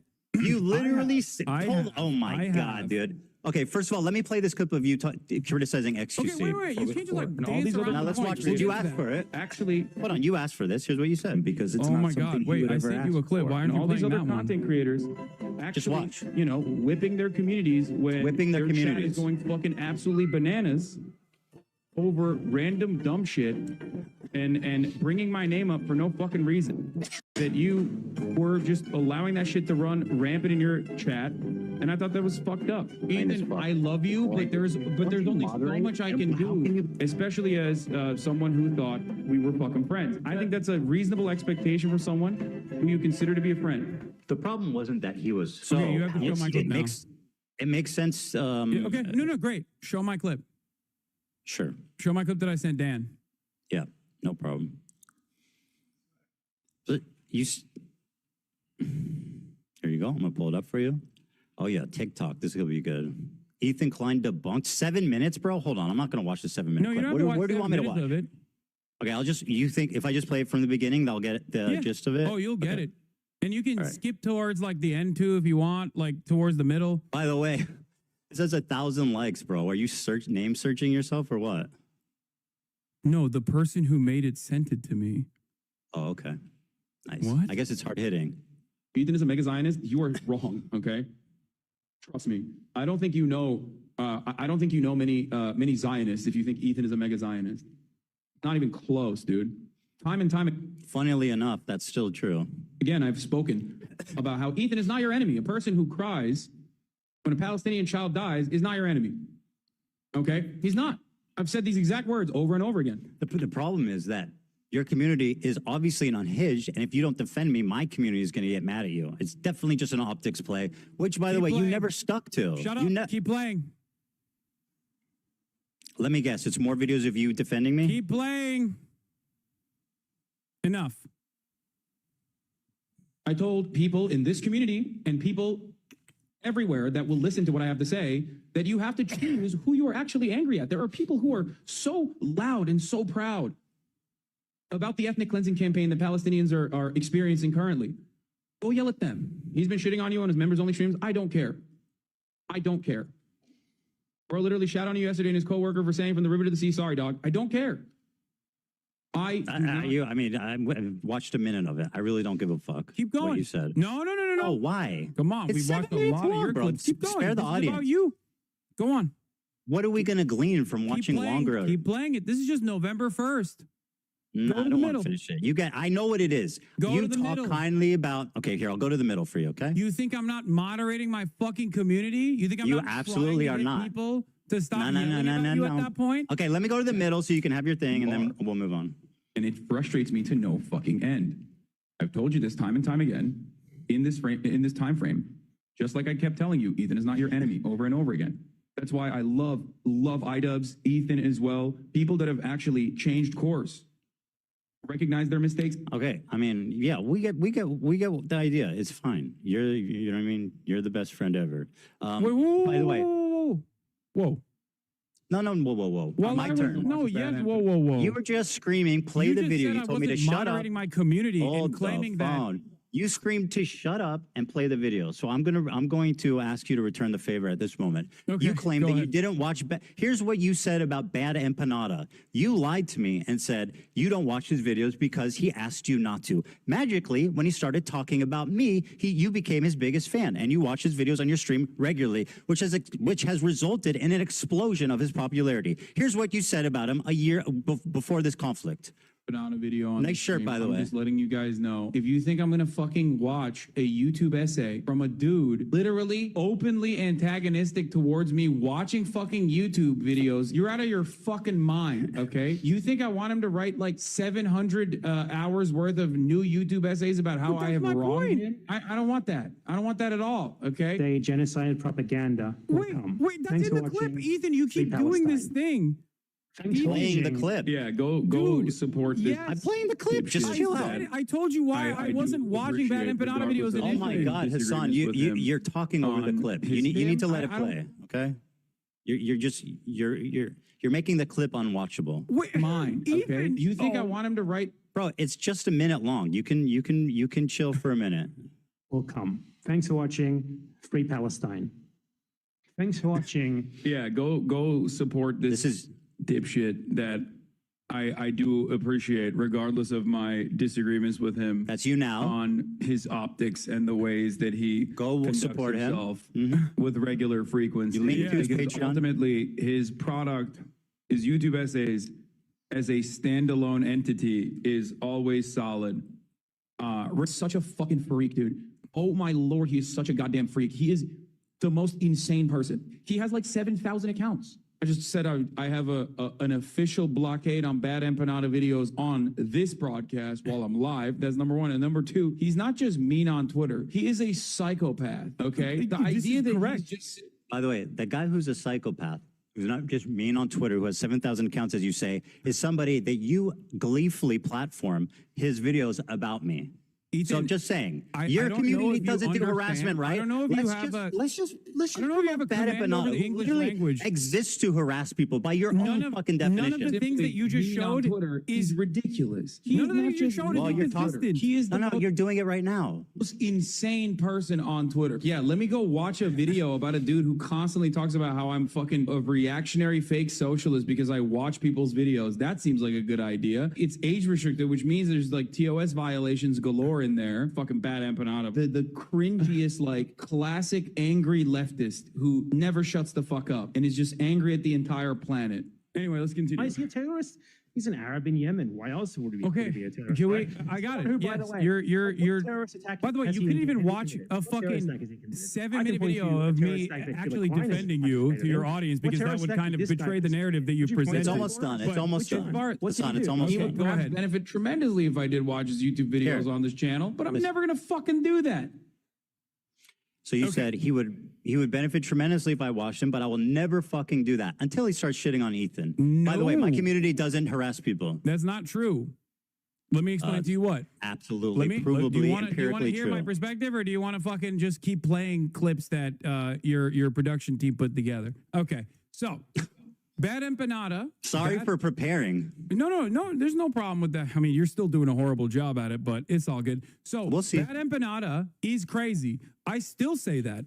He attacks me all the fucking time. He says I'm a Jewish exceptionalist Zionist. Okay, like. There's disagreements that I have with Bad Empanada. There's disagreements with his tactics, as I've shown in that video, as I've said in that video. There's disagreements with the way he presents himself. But if you noticed in that video, I also said something. His work on YouTube, okay, his work on his YouTube essays stands alone. Bad Empanada on his What YouTube about his videos essays, attacking me? Are especially when those it's is that issue part of specific, his Bad great Empanada body of on work? his YouTube essays, especially when it's issue specific, are actually very instructive. Then why are you very watching ones informative. called Ethan Klein is a Zionist baby killer? Why are you watching that one? Is that part of his master body of collection? Is that part of the Criterion collection there, buddy? Yes. Why does Bad okay, it is good. Why does Bad Empanada role play hunting Ela and killing her in video games? Have I ever said that I think that's appropriate? I think no, of course not. Yeah. But what you are doing is endorsing this guy. Do I agree with you that Bad Empanada is crazy and also does crazy shit because he's a fucking scraggly internet troll who is, once again, as a separate, you like to compartmentalize Israel proper from doing a genocide. I like to compartmentalize the content that I'm consuming from a guy who I do think is doing well-sourced, well-researched YouTube essays, who also happens to be a fucking freak who literally hates Ethan me. Klein But is in a terms of the Zionist dog, and blockade by the on way, I Bad want to kill Empanada, his wife. the reason why that blockade ended, and I've watched other videos that are not related to you from Bad Empanada in the past on this broadcast as well. How many? The reason why How that many? blockade ended is because How many have you watched not about me? What? The reason How why, many videos of his have you watched that are not about me? I don't know. Maybe I have no idea. I don't know. Maybe I watched one. a fuck ton though. I've watched a fuck ton of Bad Empanada videos. And are most of them about me? No, not all of them are about you. Actually, this segues perfectly. You claim I'm obsessed with you. Okay. That's part of the narrative, right? I mean, that's not just me this is- claiming no, that, Ethan. I think no. at this point, a lot of people see it, right? Very good. Well, let's see. Oh, God damn it. Got to refresh this. So here's an example from one of these clip channels. These are all different clips, right? Over a 2-month period, there's edited down 24 hours of you talking about me. 24 hours. That's These over are the most 60. likely. Hold on. These are fan channels. Let me. These are over a fan channels. 60-day This is period, that's disingenuous. 24 minutes per day. Ethan, these are fan channels. This is disingenuous. You're presenting Right. the same. You're presenting. Okay, fan first of channels all, that are I'm just showing how posting- much you talk about me on stream. Second of all, that the fan Ethan, channel Ethan. defense is let me finish. The fan channel thing is a clever part of your disinformation campaign to avoid any responsibility. And the fact is, if I wanted to show all your fan channels, this is how many fucking videos was uploaded about me in the last 22 days. Do you think that's regular? You think that's Ethan, I regular? have no control over my fan with channels. who? What do you mean? You're literally showing the same. I say one thing on Twitter on my Twitch 66 stream. videos about I say me. one thing on my Twitch stream. Fan channels make the video of the same thing over and, And over you again. love So of it. course It's all gonna look part, like so I'm you don't talking ever have about to you a accept lot more than it responsibility. actually is, but it's actually the same fucking video. Yeah. No, well, so yeah, this is the total. It's No, the same moment. No. This has It's same usually moments. The same last one moment does not. multiplied. Go back to the No, fucking this one does photo. not have this. No, this one does not have the same moments. This one is unique times. You talked Okay. about me on your stream. Well, why are you to deny that you talked about me for 24 hours of unedited content the past 2 months, 24 minutes per day, 7 days a week? For the past 2 months. Yes, 24 minutes a day. I don't deny that, probably. Okay, because so I and think I'm you are up until this very moment, you have presented yourself as someone who is actually playing a formative role in deplatforming pro-Palestinian content creators. That was the reason why I'm having this conversation with you. Also, now, I'm glad that you brought up the obsession. Hold on. Do you think because this is I have some reasonable? numbers as well. Hold on, you're accusing me of being obsessed, Hassan. Is this reasonable, or is this obsessed behavior? At what point does it become obsessed behavior? At 30 minutes per day? Because I don't talk about you that much, not even close. Ethan, I have some information as well to present to you. Okay? Go ahead. And by the way, just take this in. On okay? your About 60 Instagram days. stories alone, since January 1st, 2025. Hold on. Let me pull this up really quickly. You have on your Instagram stories, not including clips, since January 31st, you have mentioned me 110 times. What? Based on what? I don't on believe your that. Instagram story hold on. post. From what period? Since From what period of time? January 31st. Hold on. Since No, what that's date? you, not fan channels. This I'm is asking your you for what Instagram. date? What's your date? What's the date? I'm asking. January 31st. Since 2023? January 31st, on your Instagram stories, not year? including clips. What You year? have mentioned me. What year? Oh, 2025. So you're saying I storied about you 100 times this year? 110. That's an absolute fucking lie. 110 Show me the evidence of that. times. Show me your evidence. I've got pictures. What do you got?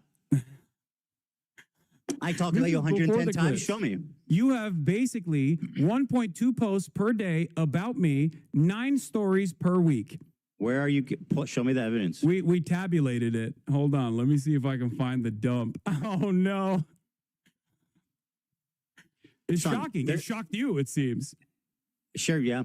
But this isn't a somehow, by the way, this doesn't surprise you. 66 videos about me in the last 2 months. 110 They're not my channels. They Instagram operate stories. with your When you approval, look at under your my- direction. when you it's look part at of your me disinfo referencing you, campaign it's to avoid almost responsibility. It's so always obvious. Within the context, it's almost always within the context of you literally fucking Hostweet. When are we in agreement? Hassan called me you stupid, say- and I said my video is bad. You're but streaming wait. it, bro. You're streaming the hate videos. You're streaming. This is what you stream. I make Ethan, a entire story. fucking stream is a hate video. What are you talking about? Your entire subreddit is a hate subreddit against me, which is fine. You want to do that, you can do that. That's precisely the reason why Reddit literally got back to you when you fucking cried to them about the snark channels and said, what are you talking about? You basically have a harassment channel on Reddit. How are you complaining about this? Not only that, but you also tried to sue anonymous Redditors to dox them, which you When did I try openly to sue? stated Whoa, you wanted to whoa. dox them When to did I- their families. What? You Hassan, sent you're frivolous lawsuits to Redditors, to anonymous Redditors, knowing full well that they would be scared into submission. You also posted about that on your Instagram stories as well. Can Ethan. anonymous I know you think Redditors Instagram defame stories you go and harass away. you? Can anonymous posters who literally posted fake, they doctored posts, posted it on our subreddit saying I was banning people who are wishing a happy Ramadan. And that went viral. What the deal was. I don't even know what the fuck that was about. Well, it's Did an outright you or lie. Did you not? Hold on, dude. Let me Did you or did respond. you You not just get your lawyer to. You need to stop because Did you or I'm did going you not get your I'm lawyer gonna to answer. try to bully, extort people that are anonymous Redditors? Extort? Sure, Who's they said some extorting? shit about you. Bro, let me it's fucked up. answer. It's Are you just going bullshit. to Okay. fucking gish? Okay, you want to make this interview unwatchable? Is that your goal? Go on. Yeah, kind of, right? So let me talk. These anonymous posters, okay, were showing pictures of the front of our office, organizing to meet there. They were, I know you haven't seen it, but it's true. They have documented, I have proof of them faking a post saying I was banning people wishing Ramadan that was posted to Snark, that went viral in your community. It was picked up by people in your community, leftist Twitter, TikTok, etc. If you It was can an outright lie. find one It was instance defamation. where And I by the have way, talked fuck about, yeah, those if people you should be can held find one instance accountable. where I've talked about you, Ramadan, whatever the fuck, I will give I'm you $1 million. explaining the context, dude. I didn't even You're know accusing me of about this something. until this moment. What are you talking about? Bro, you're unreal. I'm explaining the context. How's that weird? You accuse me of I have something. no- I'm explaining because why. You're saying that I'm responsible for this when I have no fucking clue. Let me. No, what I'm you're not. talking about. I only saw said the your community. litigation. Is it ever, Hassan? Is it ever okay to sue a random redditor for a reason? Is there ever a good reason? There could be. Okay, very good. Well, There could they be. were Do fucking. you think? they're- Okay. About this Okay, instance. well, great. It's not that one crazy Of the then. Redditors, one of the Redditors that you sued. Okay. I didn't sue Not anyone, only did first you of all. sue for copyright infringement, but in the Hassan, process, you're lying. You are absolute. Hold on, in you're the lying. So process you have of to suing stop. them for I have not copyright sued anybody. infringement, your lawyer demanded such insane things. Your only option to avoid litigation, you provide our office with all correspondence you've had with the moderators of H3 Snark. You provide our office with all correspondence you've had with other H3 Snark users. You provide our office with all You know why? correspondence you have had with Reddit. Do you know why? What does that mean? You Do you know provide our why? office with information regarding the identities of H3 Snark moderators.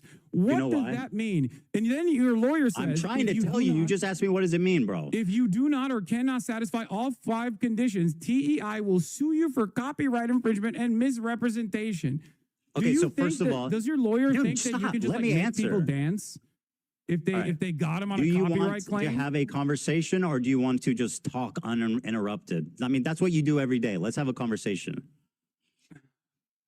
Okay? Sure. Do you know why we sent them that letter? I don't. Well, I mean, do you think that the context might be important? Sure. Okay, so then what the fuck are you doing?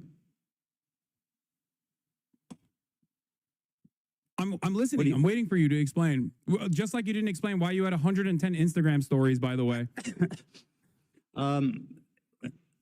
Which was shocking to This even person, you. by the way, these people were committing continual copyright infringement. They were posting clips with the stated intention, Hassan, of stealing views from us. This person, we took down the DMC post, and they Stealing views from erroneously. you how? By posting. I'm sorry. Do you want me to respond? This person stealing views from you how? By posting on Reddit? Yes, duh. What the fuck are you talking about? So you're admitting that you're admitting that you literally filed a fucking frivolous, really are a stupid. frivolous That is- copyright infringement lawsuit. You Do you know what a fair law? use Ethan Klein. Do you know the difference between a letter and a filed lawsuit? A frivolous lawsuit to try not and frivolous. stop people from criticizing you on Reddit. Do you Did know I how say many people criti- criticize me do on you know- my Reddit? Do you know I how many didn't say people criticize me criticize. on your Reddit? Oh my God, this is Imagine so if I was pointless. fucking suing them. How much Bro, would you you- talk about that? You know what? I want to ask you something. Wait, They're wait, posting wait, hold paywall. on, They were hold on. posting paywalled content and saying, Hold "Watch it on, here so that you hold don't on support now. Ethan." Hold on now. Spare me. Now let me ask you a question because this is fucking dumb. Okay, you always say that whenever you. First of all, let me give you a stat. Mr. Ferry, You've watched 11 hate videos about me since this has started. Do you know how many I've watched about you on stream? Your whole stream is a hate video. Zero. Bro. I have had 0 people hold my hand through some obscene hate videos. You've watched 11 of them. Now let me ask you this. You see, whenever I make a response to these videos, for example, the content cop, you say you don't have time because you need to get to the news, which is something important. Then how the fuck do you have 19 hours straight, uninterrupted to watch 11 hate videos, but you're not willing to show my response? Don't you think that's a bit cowardly? No, I don't, because what's cowardly is ducking me for the past 4 I'm months. sitting in front of you. When you dropped the content nuke, I said, I'm willing to talk to you. And you knew it wasn't going to look Oh good. my God, bro, As so today has stupid. demonstrated. I said and that's just precisely watch why the- you tried to add additional said watch the qualifications to it. Like, video. oh, just watch my video. Just watch my video. Yeah, that's super reasonable. Why the fuck would I have a conversation with you about a video you haven't seen? Because it's me. I'm speaking. I know the clip. It's not a because- biography. You understand Ethan, that, can I ask right? you a question Do for you you? understand the difference between a biography and a video that's critical of your positions? Do you understand the difference? Ethan, hold on. Do you understand? Because I'm not what's sure you interesting understand. for all the it's people not who a are tuning in biography, right now. Hassan. It's not about the points in your life about your mom and your dad and growing up with your family. I'm making specific arguments that I've articulated that you have not seen. Very So how the poorly. fuck- by the way. How do you know that? You haven't watched it. Because I'm talking to you. Because I've watched 11 hate videos. You haven't articulated a single good point yet. But also, by the way, I said I would debate you if you watched it. It's very simple. I'll tell you why. You were dodging as fuck. Because I responded to your context nuke before the nuke came out. What you can't provide, by the way. On my channel. There's a video on my channel that I urge all of you who are interested to go and watch. It is sitting at like, what, 600,000 views? Not that many people watch it as opposed to the content nuke, okay? In that video, you will notice that months prior to Ethan's context puke, months prior to that, I addressed every single claim he made in his video. You didn't watch the video. How do you know that? Capacity to you didn't watch the video. Do I have the capacity to see the future? So where'd you get the list? Do someone send you a list of all my points? How? How did Why not just watch the video then? Why not just watch the video? It seems cowardly. You're like, I don't want to watch the video. Just send me a list of all the things. So I don't want to get my feelings hurt. And maybe he's making a good point. You have, in the cringiest Why not way watch the possible, video? considered yourself to be Kendrick Lamar in this beef, this one-sided beef that you created initially, that I didn't respond to until you tried to deplatform me and people who are pro-Palestine, okay? So let me explain to you something. Being pro-Palestine means you are infallible and can never be criticized. That's awesome. Why did I have all the information that I actually responded to? Hassan, you want to talk about the content nuke? Can you name one clip that was out of context? You call it the context puke. Name one clip that was taken out of context. Watch my video and you'll find out. Name one. Watch my video. Go ahead. It's about me. I'm kidding. I'll show you. Okay. So one of the best examples that we were initially going to get to, and then we went on a long drawn out sequence over what's out of context? One of the clips that you used, in your context nuke was the claim that I deny rapes happen. It was from I showed evidence. It was from that wasn't out of context. That was an opinion. At the time, that thing that you clipped were me being like, rapes happening do not change the dynamic for me, which was about. We talked about this, bro. Can we please talk about something else? It's exhausting. That argument, quite literally, was me. Why are we going over this again? Defending the likelihood of rapes happening, Ethan. Do you feel like that was an appropriate way to show that I was a rape denier? It wasn't out of context, bro. It literally wasn't out of context. What else do you have? Do you feel wait, what do you mean? I showed you. That wasn't out of context. That is the context. How was it out of context? How was it out of context? Because that was an argument that I was having with a chatter who was saying, why don't you deny that rapes have happened? And I was saying, there is a likelihood. What about all the other ones? Might have happened because rapes. What about all the other ones? Rapes are actually commonplace. Sexual assault is commonplace in conflict in general. Clips? So without evidence, I am not going to immediately dismiss these claims. What? Okay, so do you feel like that was sufficient to show that I was actually that I was actually at that moment saying like, I think I showed sufficient evidence, yes. But the video's an hour and 40 minutes long. It's very long. That's one example. That's one small context. What else is out of context? Go on. Okay, great. All right, let me give you the master list, okay? If you want to watch the context of it, we can also go through these videos as well, or you can just take my word for it, up to you. What do you want to do? You want to go through the videos one by one? Give me examples that was out of context. Okay. One of the other things that you've consistently done, aside from also the dude that you claimed was my fan, who now you admit wasn't my fan, that you falsely said was my fan. Criminy. Jiminy fucking cricket. Okay. Was the usage of the term inbred. I use inbred as a wait. What is going on? Because I have that because I knew you were going to do this, and I have the clip pulled. Let's play it. Okay, play. And then you can the Jewish KKK brigades out there, just a bunch of fucking inbred hicks. Imagine the most inbred white supremacist guy you can imagine, okay? Every week there was another fucking psychopathic settler, inbred fucking douchebag. Oh, these inbred fucking douchebags in the background, dude.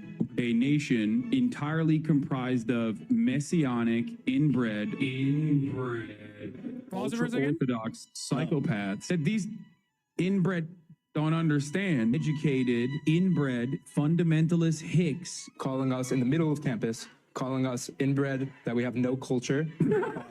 One of them grabbed my friend's Israeli flag in the middle of campus, carried it to a mob by the gate that were communicating with the angry mobs outside of campus. That's awesome. Untrained, inbred asses shipped into southern Lebanon, telling us that we are all inbred and that we have no culture. want to. You got to watch this part too. Inbred, inbred, inbred, inbred, inbred, inbred, inbred, inbred, inbred, inbred, inbred, I want to pause so bad. inbred, inbred, inbred, inbred, inbred, inbred, inbred. Flips it, and that's just the algorithm.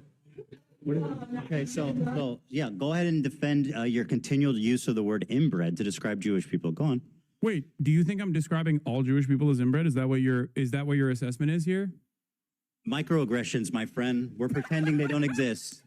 Dude, come on. You continually refer to Jewish people You are as such inbred. a pussy. Oh my God. Yeah, dude. Of course, I mean, I'm talk calling about- the fucking Kahanist Jewish supremacist settlers inbred. Why is it that you tried to defend the actual Kahanist settlers that were destroying humanitarian aid? When I was calling them fucking inbred, you were like, oh, why? They're just nice young Jewish boys, you said, when describing that fucking video. You looked at So the again, video, you looked at the video. Hassan, you have a chronic problem with the truth. Here's what you're talking about. Douchebags in the Like, these are background, just dude. dudes. By the way, this is the Playing the difference same between me and clip again. Hassan. When I get criticized, I pull it up and I watch the fucking criticism.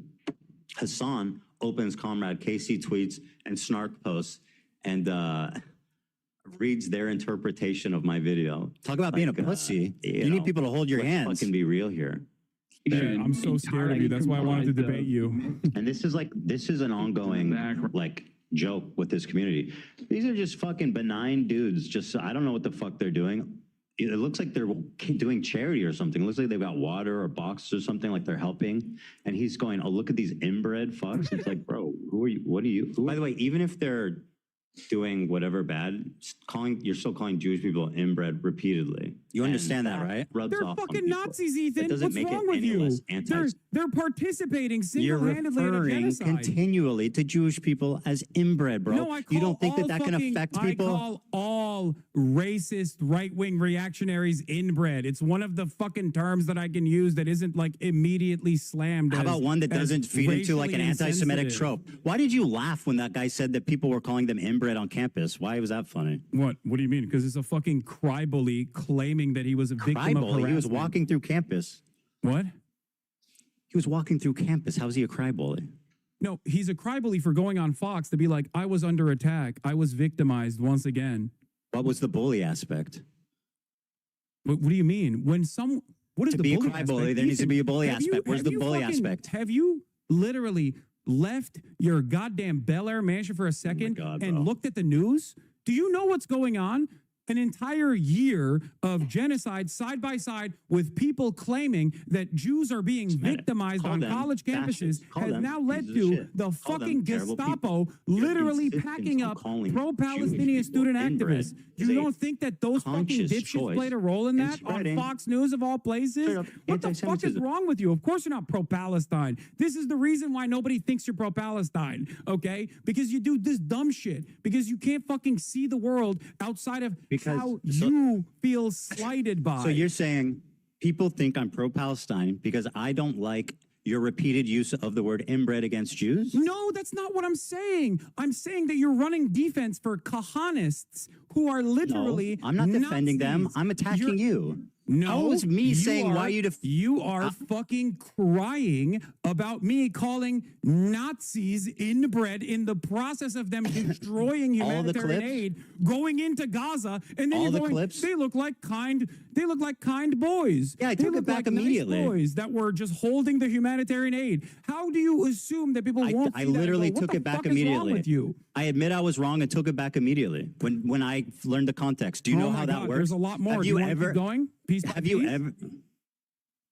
No, it's fucking boring. Oh, now it's boring. Because I Oh. went because you're a Well, chronic this is- liar. I went well, back. Maybe I wasn't afraid of the context nuke, okay? I Maybe went wasn't back. afraid of it, but I was See, this- worried that you were this- going to fucking clip shit out of context and keep chirping to your audience and lie to This them. con- And now you can't lie to them. And all of a sudden, lo and behold, half of the fucking shit that we've talked about, you backtracked Here, let's do on. this. Maybe that's the reason why people think you're fucking pro-Israel at a time when you say that they're doing a genocide. You said that the Houthi Luffy was not a pirate. He's not. Or I'm sorry, not Houthi affiliated. He's not. But even if he was, I wouldn't care. I hope you understand that. I do So not. that's rewriting think, history. I'm going to say this very clearly. No. to It's you. not that you I'm gonna cared. say It's this that very you clearly fucking to you glazed him right up. now. 10 toes down. Are you ready for this? Go ahead. I believe what the Houthis are doing in terms of stopping Israel doing a genocide to implement a blockade on the Red Sea is a good thing. 10 toes fucking down. They are on the morally right side. Don't you also think they're on the morally right side? What have they done? You're Hold on. saying that it's a genocide. What have they fuck done? are they supposed to do? They hijacked a boat that had nothing to do with Israel. That's like not fucking true. bravo. That's not true. Really? What was that? What did it have to do with Israel? It was literally owned by an Israeli through the It was fucking partially islands. owned. Is a big multi-conglomerate company that was partially owned by an Israeli. Yes. And it was bound for fucking for Turkey matter. from What do you mean? India. What do you think They BDS is, kidnapped dude? What do you five think BDS stands totally for? unrelated Filipino You also said fucking it prisoners wasn't and owned by kept Israeli, them by the way, prisoners in for a your fucking year. video. Are you going to take that back too now? Now you admit that you were wrong on that part too? Take what back? Wow, what I are we didn't hear on? you. 4? 5? How many points have you actually backtracked on? I don't know so far? what I don't know what you're accusing me of. What was I wrong about? You said in your video that it had nothing to do with Israel. You claimed that it wasn't owned by an Israeli Partially owned by an Israeli guy? You were wrong. Partially owned by an Israeli guy? It's British owned. It's owned It by a is an British Israeli company. conglomerate It's that owned by owns a the British fucking company. ship. So it's owned by a British You company. claimed that it was owned by Isle of Man. It was an Isle of Man ship. Like you It think is. all of these ships mysteriously are just owned by that, and it's not a fucking easy flag to How get. much of this so if this Jewish or this Israeli guy if this Israeli guy, how much does he need to own of this business that owns this boat to justify? Is it 0.1? Is it 0.2? Is it 5%? How I much? don't know, and I don't Anything. care because I think that even if they you should. even if they got some of the ships wrong, I still think they're on the right side. Don't you? I mean, like, I agree I'm not with even their. conceding on that front, by the way, because I do think that once again that was owned by an Israeli conglomerate, and you No, it lied on your wasn't. fucking That's an video. outright lie. You're lying. It's not owned by an Israeli conglomerate. You're fucking lying. That's an outright pathetic lie. You said and it you're was an basically Isle running of defense Man. for a You said terrorist the flag organization. was on Now, Isle of Man. do I defend what they do? I think what they're doing, their message is good. Their method is terrible. Oh, you wait, dude. Let's ring up the fucking Al Houthi family real quick. Tell us how you would stop a genocide when you're the poorest country. Well, on not the fucking hijacking an planet unaffiliated that boat and withstood- kidnapping 15 fucking nationals and holding them for a year. How is that helping Yeah, anyone? that's another thing that you actually got wrong, by the way, that even fucking Willie Sloptube called you out on. Those people, by the time you had released your context puke, those people had been released. What would you do, Ethan? I remember. What would you do? What did I said they were prisoners for a year. I know they were released. It literally happened like the day I was finishing the video. It's just you couldn't. They were put held. it in there, Were they held you know? prisoner for a year? Were they You held couldn't- prisoner for a year? you Were they couldn't held put it- prisoner you for a couldn't year? put it- yeah, Were they were. held prisoner for a year? Yeah, they were. They were. They were held That's hostage. what I said. Thank you. Yeah, they were held hostage for sure. So how's that help Israel taking a bunch of Filipino fucking unaffiliated Do you understand sailors the concept hostage of for a year? deterrence? How does it deter Israel? Kidnapping fucking. Do you understand the concept of foreign deterrence? sailors. Yes. How is that a stopping deterrence? It is a show of force to stop other, successfully, mind you, to stop other commercial Really? shipping from going through. They literally bankrupted an entire Israeli port. I'd say that's numbers on the fucking board, baby. And like I said, 10 toes down, support that initiative. Because if you believe it's a genocide, what the fuck are they supposed to do? Should they allow their coastline to continue having commerce as though nothing is going on up there in Palestine, where Israel is doing a genocide in Palestine? How do you think the Yemeni population should have responded to the Israeli genocide? Should they have sat back and just let it happen? Yemeni is not Houthi, by and the also, way. they can't say, obviously, they fucking can't say from the river to the sea, Palestine, because that scares you, Ethan. So obviously they can't do that either. So what Scares. how can I mean, these it doesn't. people- It's what how Norman can people Finkelstein be said. pro-Palestine in a way that you think is appropriate? Where your example is hijacking an unaffiliated ship and kidnapping It's not 15 sailors? It's not unaffiliated, but even if it was unaffiliated, is as I've said totally. already, if it was unaffiliated, that wasn't unaffiliated. You lied about that, and Was. you recognize that I you asked. lied about that for the You're- record. you're- But if it was, People if can it look into it. wasn't, even if it, even if it was Why did they kidnap? They didn't need to unaffiliated- kidnap random people. That's like terrorist shit. Why are they kidnapping random unaffiliated sailors? How are you Ethan, defending that? You know what's terrorist You're defending shit? them kidnapping You know what's terrorist these shit, Ethan? unrelated You know what foreign terrorist shit? sailors? Israel fucking blowing up a humanitarian aid flotilla. When did I defend that? 1,002. No, I'm not saying you're defending that. I'm just explaining to you what actual terrorism looks like. Well, you Israel, are defending as of terrorism, this though. conversation taking place, And you've done it Israel many last times night during this literally conversation. drone striked a fucking humanitarian aid ship that was headed for Gaza off the coastline of Malta. That's real fucking terrorism. What the Houthis are doing, on the other hand, is resistance. And it's not So only do you- moral, but do you it's just. think- And Very if- good. You're right. You're if so justice righteous. is served, Do you think that the Filipino hostages who were held there for a year agree that that was an awesome, that was an awesome Probably act not. of resistance? Probably not. Can you explain to me what you would do? What would you do? I think, well, first of all, I think that like there's something to be said for stopping the cargo in that strait, but they're doing it insanely fucking stupid. They're stopping unaffiliated ships and they're kidnapping unaffiliated people. How is that good? Damn, dude. They're doing it's it not bad. unaffiliated ship, by the way. But even then, the You won't entire explain point how is it's to stop affiliated. You said it's commerce. The owned by entire an point Israeli is to conglomerate. make- That is an outright lie. Hold on, you're doing disinformation right now. It was Wait, not what? owned by an Israeli conglomerate. You said that. Yes, it was a lie. Galaxy Leader is a vehicle carrier that was owned by a British company, operated by a company connected. It was connected. It wasn't even, he didn't even own it. It was connected to an Israeli businessman. Mm-hmm. It was co-owned by a business that this Israeli guy was involved co-owned in. by Abraham Ongar. So what? You know his name. What do you mean? It's co-owned by an Israeli. What are we talking about? No, it's co-owned by a company that has an Israeli dude affiliated with it. Well, you asked me how it's connected. I'm It's telling you. how owned by a connected. British company. You asked me how it's connected. I'm telling you how it's connected. Well, and you're now lying You don't about like how that it's connection. connected. You're lying. That's what I don't like. I'm not lying. The ship info said- is readily available, Okay, Ethan. Yeah, I agree. You know what I mean? It doesn't matter anyway. The problem for me, really, it doesn't matter. Okay, that's But so- point but the number 5 larger that you pro- also presented falsely on your Very good. context puke. The problem is more Someone's gotta the be keeping kidnapped tally sailors. I just don't understand you can justify kidnapping a bunch of unaffiliated sailors. I don't, Ethan. You are. You go. Have you ever heard of deterrent? Yeah, walk with me through this carefully.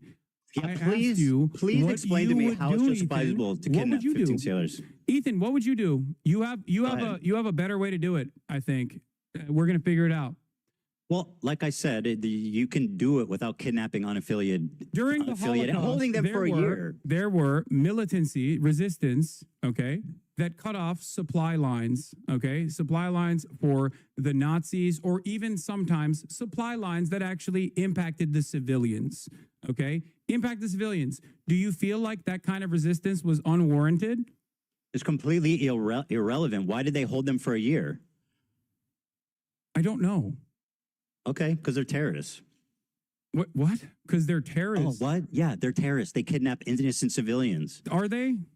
So the people Filipino that guys? the people that are resisting against the Israeli genocide that you call What a do those genocide sailors have to do with are that? actually terrorists because you don't agree with their Kidnapping innocents? fucking methods. But you have no way. You have no Kidnapping alternative. innocents? You have no alternative. You call That's it a not genocide true. I because said you're just don't supposed to sit kidnap around. innocent people. Nothing else. It's easy. Just don't kidnap innocent people. They could have done that, right? They could have taken the boat. They could have commandeered the boat and not kidnapped people, right? Damn. Oh, Okay, is that possible? Fair. Do you think that that warrants the standard of saying that the one of the only groups that is doing militancy against and resisting against Israel's genocide, which they stopped, by the way, they literally stopped when Israel actually followed through on a ceasefire. If they were just, erroneously and randomly fucking trying to claim ships because they're pirates, they want to live the pirate life, then obviously they wouldn't have stopped doing that, don't you think? And they only started their blockade after Israel started starving Gaza again, and then also That's turned great. around. What does that have to do with innocent sailors? Ethan, I don't think you want to go down this route. I'm ready. What do you Innocent people mean? is terrorism. Is Israel terrorist? Is the IDF terrorist? I mean, you could Is characterize the it that IDF way. terrorist? I mean, it's an army, so it's a different thing. It's like why is it's it like a different thing? You think the Ansar Allah movement the doesn't have a Houthis- standing army? They have an army. The Houthis are to like a hostile takeover of like a portion of Yemen. They're at odds with the government. It's different. They also own slaves, by the way. We're going to talk about the Ansar Allah movement's history. But I'll say, yeah, Israel, the IDF is terrorists. Yes, the IDF is terrorism. Hold on. Talk to me about how the Ansar Allah movement actually came to power without getting any notes from your Discord or anything like that. Explain to me the process in which Ansar Allah actually came to power. What? I don't know. Oh, you don't know? No.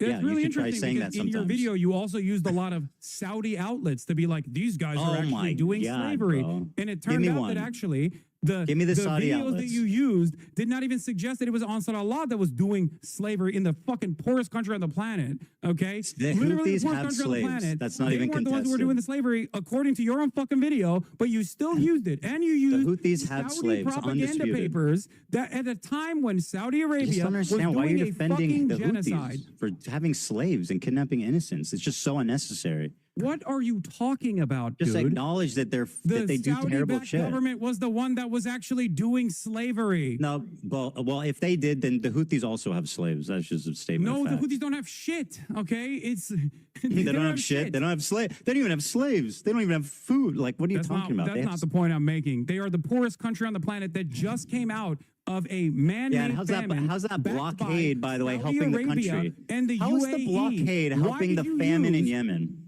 How's the blockade helping the famine in Yemen?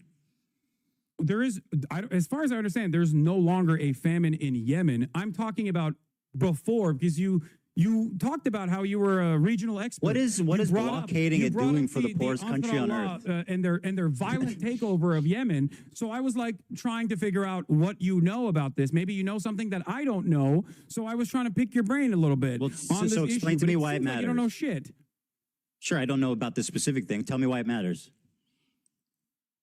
Why it matters? What their blockade? Yeah, clearly. Their blockade is awesome. No, why it matters how they came to power. Oh, because you used Saudi newspapers in the time when Saudi Arabia, according to Human Rights Watch, Amnesty International, all fucking NGOs, was doing a Western-backed blockade that was killing hundreds of thousands of people, and the headlines that you used in your context puke were from Al Arabiya and numerous other outlets that had their own personal investment in vilifying the Ansar Allah movement. Having said that, of course, I also think that there are plenty to criticize about the Ansar Allah movement. I don't agree with everything that they're fucking doing, as I've said time and time again, like their banner, right? Their banner says "Curse the Jews," which you also presented in your video. Except, remember when you talked about Norm Finkelstein and how Norm Finkelstein doesn't agree with "From the River to the Sea, Palestine You will be agree with free"? kidnapping civilians. Can we play the clip of Norm Finkelstein talking about the curse the Jews and what he thinks about that? Let's do that. Let's pull up the clip of Norm Finkelstein's thoughts on how is that actions relevant? And the How's that blockade relevant? against the Israelis. You How is used that him as a relevant? primary source earlier because you thought, he's a reputable guy, which I think I agree. He said something that I've said that I've been criticized for. Can What you- does that have Dan, to do can you with play every this other clip? take he's taken? It Can you doesn't play mean this that I clip? support that like we're aligned with every other take in the world. Dan, can you play this clip real quick? Sorry, this is 50 seconds. It's irrelevant. I passed it along. It's totally irrelevant. What do you mean it's irrelevant? Because who gives a fuck what he said about it? Wait, what do you mean? You want to talk about? You Here, used his listen. perspective on From the River to the Sea to imply that he agrees with you. I want to see if you agree with him on this. Just play it. All right, I'll play it. Thank you. So here, I'm going to play it, okay? And then when this is done, let's move on to something I know we both want to talk about. You claimed, I'm going to play it. I just want to set this up. You claimed that the worst thing I said in the context puke is that I wrongfully portrayed Jewish people fleeing from their countries, and I denied the Nakba somehow, which is crazy. So let's talk about that after this clip. Okay, perfect. Yeah, perfect. And by the way, you're not going to scare us. You're not going to. I'll just stay up front. We can end on that point. I can keep going all day if you want. I'm sure you to. can. Yeah, I know. I know you go to bed tonight in a cool race car bed, but I have family. Okay, no, that's fine. Why are you thinking about what my bedroom looks like? It's kind of weird, man. Yeah. No, you're right. You fucking badass fucking sports car bed. It's very odd.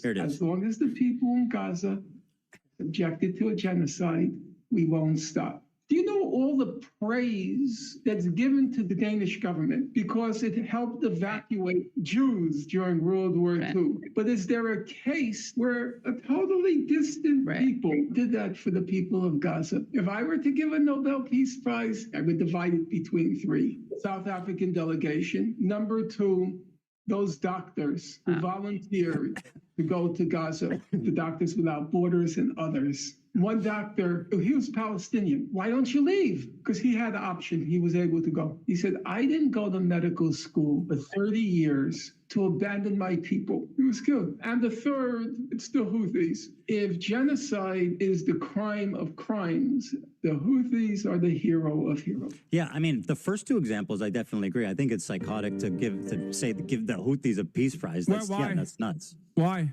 Because what the fuck have they done for peace other than kidnap innocent civilians? What have they done for their own populace? This is, as you said, the poorest country on earth. What are they doing for peace? The Houthis have created. What does this have to do with the river to the sea? Material consequences for Israel as it has implemented a genocide. All right, let's give them a peace prize. Whatever, I don't care. Let's give them a peace prize. It. Yes, absolutely, without a doubt. Right. Also, it's still don't ask the unaffiliated prisoners who were held for a year, though. No, I don't. I think you're missing the broader point here. You're missing the forest for the trees. Here, I'll give you a great example of this, by the way, because you spent a lot of time being like, the Houthis are bad. They're homophobic. I'm like, I'm sure they are. Holy shit. Also, Dan, it keeps pushing back to me on my end. Sorry. Let's talk about the issue of the Nakba and stuff. Hold on. I know you keep saying, "Oh, it doesn't matter. This is boring." Whenever you come across a point, no, it's irrelevant, bro. Is wrong. And you just talk and talk and talk. It makes the video unwatchable. You said the Houthis are barbaric. They're homophobic. They hate women. Homophobic. All this shit, right? And I'm sure a lot of that is correct. Of course it is. It is the fucking poorest nation on the planet, and all it is known is bigotry of low fucking death and expectations. destruction. This doesn't justify having that sort of opinion, of course, but it certainly understands, don't you think? Certainly is part of the point, part of the problem. And the best possible way to probably get them to have a civil rights movement to give gays rights would probably be to stop fucking bombing them, as Joe Biden did, and as Donald Trump has done. Yeah, that wasn't my chief criticism. And again, my criticism is that they are kidnapping civilians. Yeah, I know. You don't like their methods, but you have no alternative method. Now, I said just do it without kidnapping civilians, dude. It's not rocket science. You said the IDF is maybe not a terror organization. But the IDF is a terror organization. I didn't say that. Wrong. Again, a liar. So you think the IDF is a terror organization? I said yes. You believe the IDF is a terror? I think it would be. I think it's fair to characterize them that way. Okay. Your wife was in the IDF. Yeah. Do you believe your wife is a terrorist? Of course not. You have considered a 19-year-old Yemeni TikToker who is not even a part of the Al-Houthi family with no Houthi affiliation, but simply a person that says he stands with the Houthis, and I do too, a terrorist over and over again because he has a gun in the second highest gun ownership density per capita.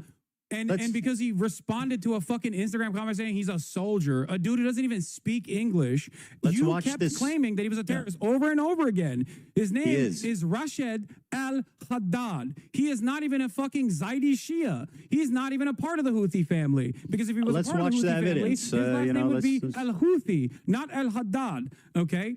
This person you have, this person, you looked at a 19-year-old fucking teenager who's a TikToker terrorist in the poorest country on the planet who's only known death and destruction and spent countless fucking hours looking through whatever his social media was to be like, this guy is bad. This guy is fucked up. Let's look at it. Of course he's fucked up. He lives in goddamn Yemen. Are you stupid? Do you know what the bigotry of low expectations is? You dumbass. Do you know what the bigotry of low expectations is? You're saying because he's poor, he hates Jewish people? Let's watch. No, it's not Let because me show he's you. poor that he hates Jewish people. It's because he lives in fucking Yemen. And in that part of the world, the only thing that people see is the dangerous conflation of Zionism and Judaism. Because I'm sure the fighter Yemenis jets that blow up their fucking schools have a Star of David next to them. And when the Palestinians are kidnapped, when they're fucking forced to go through military trial detention, they get fucking Stars of David carved on their heads. Israel is the one that dangerously and falsely claims to be the nation state of Jews. Israel is the one that makes everybody think that this action, all of the action, the genocide that you called a genocide, is actually being done at the behest of Jews. So That's of not course, true. for everyone in that side Israel of the doesn't fucking claim world, they're doing it when on they say behest Jew, of Jews. it's interchangeable with Israel. Many of these people, including Refat Do you think he's like al-Rahar- Anne Frank? What? Do you think he's like Anne Frank? Oh, of course, absolutely. He has withstood genocide. He has withstood genocide by the Saudi government. the only- Of course I do. I think that talking to, but my point that I Anne was Frank. fucking presenting, Anne Frank is famous for being a pacifist and seeing the good in people despite a fucking Holocaust that took every member of her family but her dad. That's why she's inspiring. This guy went on Twitter and said, would you fuck think Jewish Anne Frank people. would be less inspiring if she somehow was able to get out of the... If she was like, I want to kill Germans and hang them, yeah. arms against the Nazis, would you say that Anne Frank is bad for that? Say Anne Frank is bad for that, Ethan. For Say something Anne that didn't Frank would happen? be bad if she took up arms against the violent Nazi occupation. Say it. It wouldn't be the same, for sure. Oh, it wouldn't be the same. Why wouldn't it be? She's famous for being a pacifist and seeing the good in people despite living through a Holocaust. You understand that? That's If not what... Anne Let me, Frank- let me show you. Let me show Do you. you think that if Anne Frank... Israel isn't... do you think that if Anne Frank took up arms against the Nazi occupation, you would call Israel her isn't a bad occupying person? Yemen anyway. What? Israel's not occupying Yemen. Israel isn't. But for every single country in this region, American imperialism is all they You say have the Saudis, known. you said this, why don't they say death to Saudi Arabia on their flag? Why is it Jews? Why Because is it they're damn directly the Jews? fighting Saudi Arabia. What are you Oh, talking but I thought, about? oh, you see the Star of David. Of course they hate Jews. What about their, why does their flag say death to fucking Israel and damn the Jews? Their flag says death to America, death to Israel, a curse upon the Jews, which Damn I the have Jews, said time curse and time upon the again Jews. is kind of gauche, not acceptable, not appropriate That's by nice. Western standards. But if you listen to Norm does it has say a Saudi clip on Arabia? that too. Norm has a clip on that too. Do you want to see it? Do you want to see it? Let me show you this, Do you because want to you've hear been going Norm on and on. Finkelstein explain that? No, I want to show you this, okay? You've been talking and talking and talking and talking. Very good. Let's watch this. Do you condemn He the said- Warsaw Ghetto Uprising, Hassan, Ethan? you gotta stop. Do you condemn the Warsaw Ghetto Uprising? I'm going to play this video, okay? He says, ready for sacrifice. Maybe I read it. Sacrifice and eager for martyrdom. Maybe he's talking about football. Here he is singing a song with the words, do you threaten us with what we are waiting for, son of a Jew? Meaning of Houthi is a title, and it's not something to fear, but for the Jews. They are very afraid of this title. The execution we will carry out on all Zionists, with the lovely depiction of a man impaled through his asshole and out of his mouth with a pike, or how Hassan likes to say it, a pike for a cut. Okay, why would he retweet this article called Houthis use social media to boost global prominence and support? Israel falls. Wait for the new operation in Tel Aviv, the Jaffa drone, which no Israeli defense can stop. The ships we bombed and sank. I know the red arrow is supposed to be a cool military Hamas thing. This is a butt plug. Just saying. To every Zionist, I will put this into your stomach. And let me state the obvious. Jew and Zionist is clearly interchangeable to this guy. Okay, It is. but hating Jews doesn't make you a Houthi. Are you a soldier? Yes. That seems pretty definitive. Why did he say yes to, are you a soldier? Bro, he doesn't even fucking speak English. You're like, oh, he's a soldier. Oh. Wait, even if he is, I'm going to ask you a question very clearly and very deliberately. If Anne Frank Just like Anne posted- Frank, if by Anne the Frank if we had the internet during the time of the Holocaust and Anne Frank posted about this is what we're going to do to the Nazis, would your analysis it of would Anne Frank change Yes, even of a little bit, course. even an iota? Yes, of course it would, because she's famous for being a pacifist, not tweeting out death to all Zionists. She's famous for seeing the good in people, not fucking tweeting out that we want to nuke Israel. What do you mean? I would not give a fuck. I would be loud and proud going, hey, that's what she said. That's what we're going to do to the Nazis. Fuck yeah, girl. So Get it. after watching that compilation, you still agree that he's just like Anne Frank? Did you not hear what I asked you? I'm just summarizing. Yes. Okay, very good. Anne Frank died before she could resist. But if she did, I would never hold She that was against fucking her. killed in a concentration camp, you Exactly. psychopath. But if she did, She was but if she exterminated with did, her whole I would fucking never hold family. that Her against dad's her. the Would only one that you? survived and But you recovered wouldn't her hold that journal. Are you against her fucking either, mad? Ethan, right? Would you hold that against her? Would you hold that against Anne Frank? I wouldn't hold it against her, but she wouldn't be the same historical like figure that said, despite my family being killed in concentration camp and everyone being murdered, I'm still a pacifist that sees the good in people. What the fuck is what's so confusing about that? Not kill Zionists, not nuke Israel, not a pike through Zionist assholes. I can't believe we're once again discussing the posts of a dude in Yemen who is You really like to do years that. old. Okay. Well, you said he's not a Houthi. I mean, you went on and on and on and on about how he's just some random fucking innocent kid that you platformed and glazed the fuck up, by the way. Which is, by the way, just terrible journalism. Like you have KFC in Yemen? Is that the fucking best question you have for someone who's apparently surviving a genocide in Yemen, who's been with the crew of kidnapped hostages, who has apparently partied with the captains? You say, is there KFC in Yemen? Are you fucking kidding me? All right. Here's some clips that you haven't Hold on. shown. Besides being like wrong, it's insanely incompetent. We're going clip for clip. We're going clip for clip. Can you please play this? It's from my subreddit. Sure. Here. Give me a sec. Dan's got to pass it to me. Okay. After this, please, we got to move on to the Nakba thing. Yeah. Every single victim of Israeli or American violence has to be a pacifist. That is your Do you want me to perspective. watch this? I mean, what the fuck, bro? It's 4 minutes, so I'm not going to watch the whole thing, but I'll watch like a minute or 2 minutes. Okay? طبعا جاتني اسئله كثيره ماذا اذا اليهود قرروا ان يعودوا الى اليمن يعني بنسمح لهم طبعا طبيعي يعني احنا اليمنيين نمد ايدينا للسلام يعني اليمن مسموحه لاي شخص يعيش فيها. This is like shot like by a fucking like propagandist. What are you talking about? Like he's all fucking dolled up. He's got makeup on. The lighting is perfect. He's like, guys, please, we love the Jews. Give me a break. Our problem is not with the Jews, guys. Buddy, dunking on a fucking 19-year-old living in Yemen. You pick and choose what you think. You pick and choose what you think is appropriate to show. Well, what do you think about all the shit I showed you? Which do you think he believes, this or that? I think he believes both.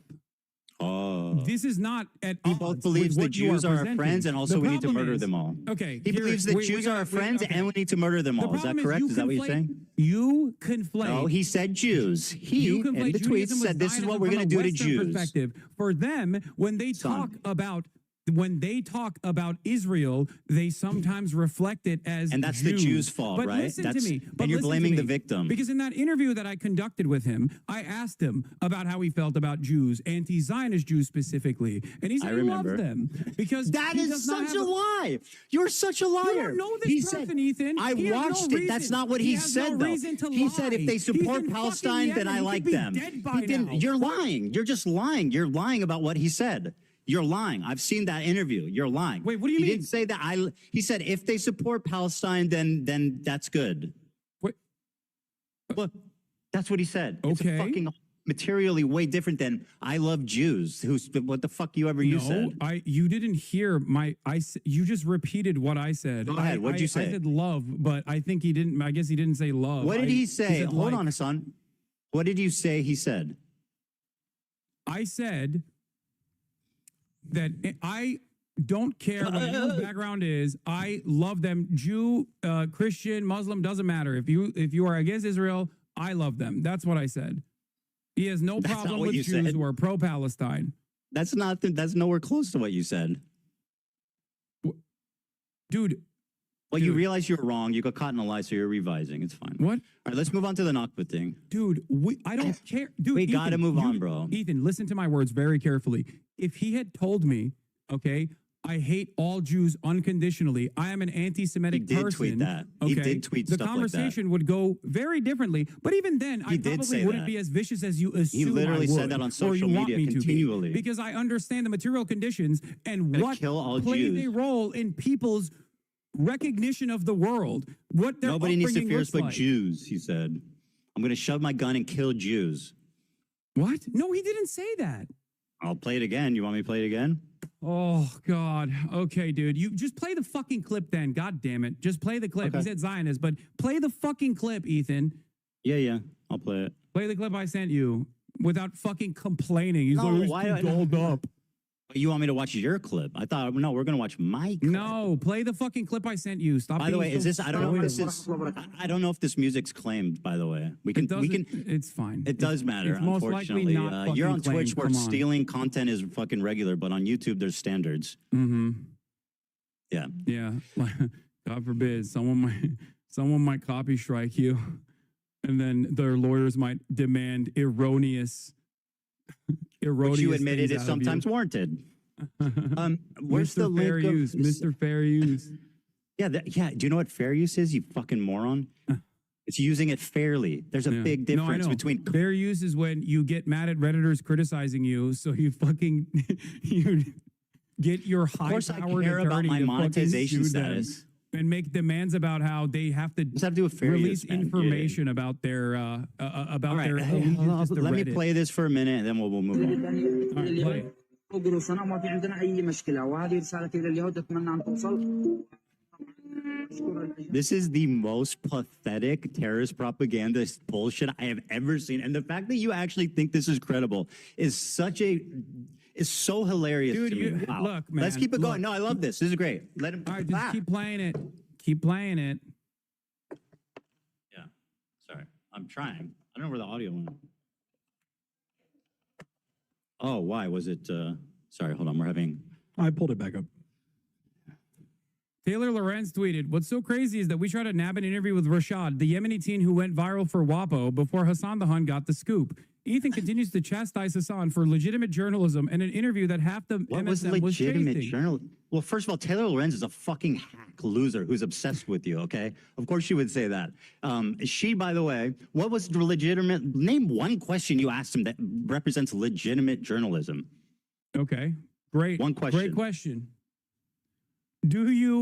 What do you feel about anti-Zionist Jews leading many of the anti-Israel protests in the United States of America? That's your most important journalistic question, which he basically said. No, you they're asked cool. me If one. they're- I gave you one. I don't think that, I mean, I find that to be insignificant, especially considering his answer. No follow-up questions? Why don't you ask him why don't you ask a follow-up question like, Ethan, do you not care if they're Zionist Jews? That they're Israeli Jews that support you? I don't give a fuck if he cares if there's Zionist Jews or not. What about why? Do you think? Hey, about? what was the hard-hitting part about asking if he likes One Piece? Was that hard-hitting journalism? No, it was called humanizing. That was called cringe as fuck, glazing, Yeah, pathetic. because you don't like when a fucking brown person gets a little bit of airspace and they look that like right? a human being. So and you're not a resorting to fucking calling me barbaric racist now. monster. By the way, this Because dude's you're white as fuck. What are you Islamophobic, talking Ethan. about? This dude's whiter than I am. What the fuck are you let's get talking back to about, the dipshit? IDF. Hold on. You accuse me of being racist. Are you talking about this guy? Are you talking about this Your wife is a part of the guy? IDF. Do you think it's You're appropriate right, to call dude. your wife a terrorist? I think you do. No, I don't. You don't think it's appropriate? Okay. No. You have stated time and time again that you believe, to show how pro-Palestine you are, that you believe settlers are valid military targets. Who do you think is protecting the settlers who you claim are valid The IDF military is targets? protecting them, and it's fucking insane. Yeah, in it's the horrible. process of their Was pogroms my wife that out they're there doing. protecting? Sorry, was Ela out there protecting settlers?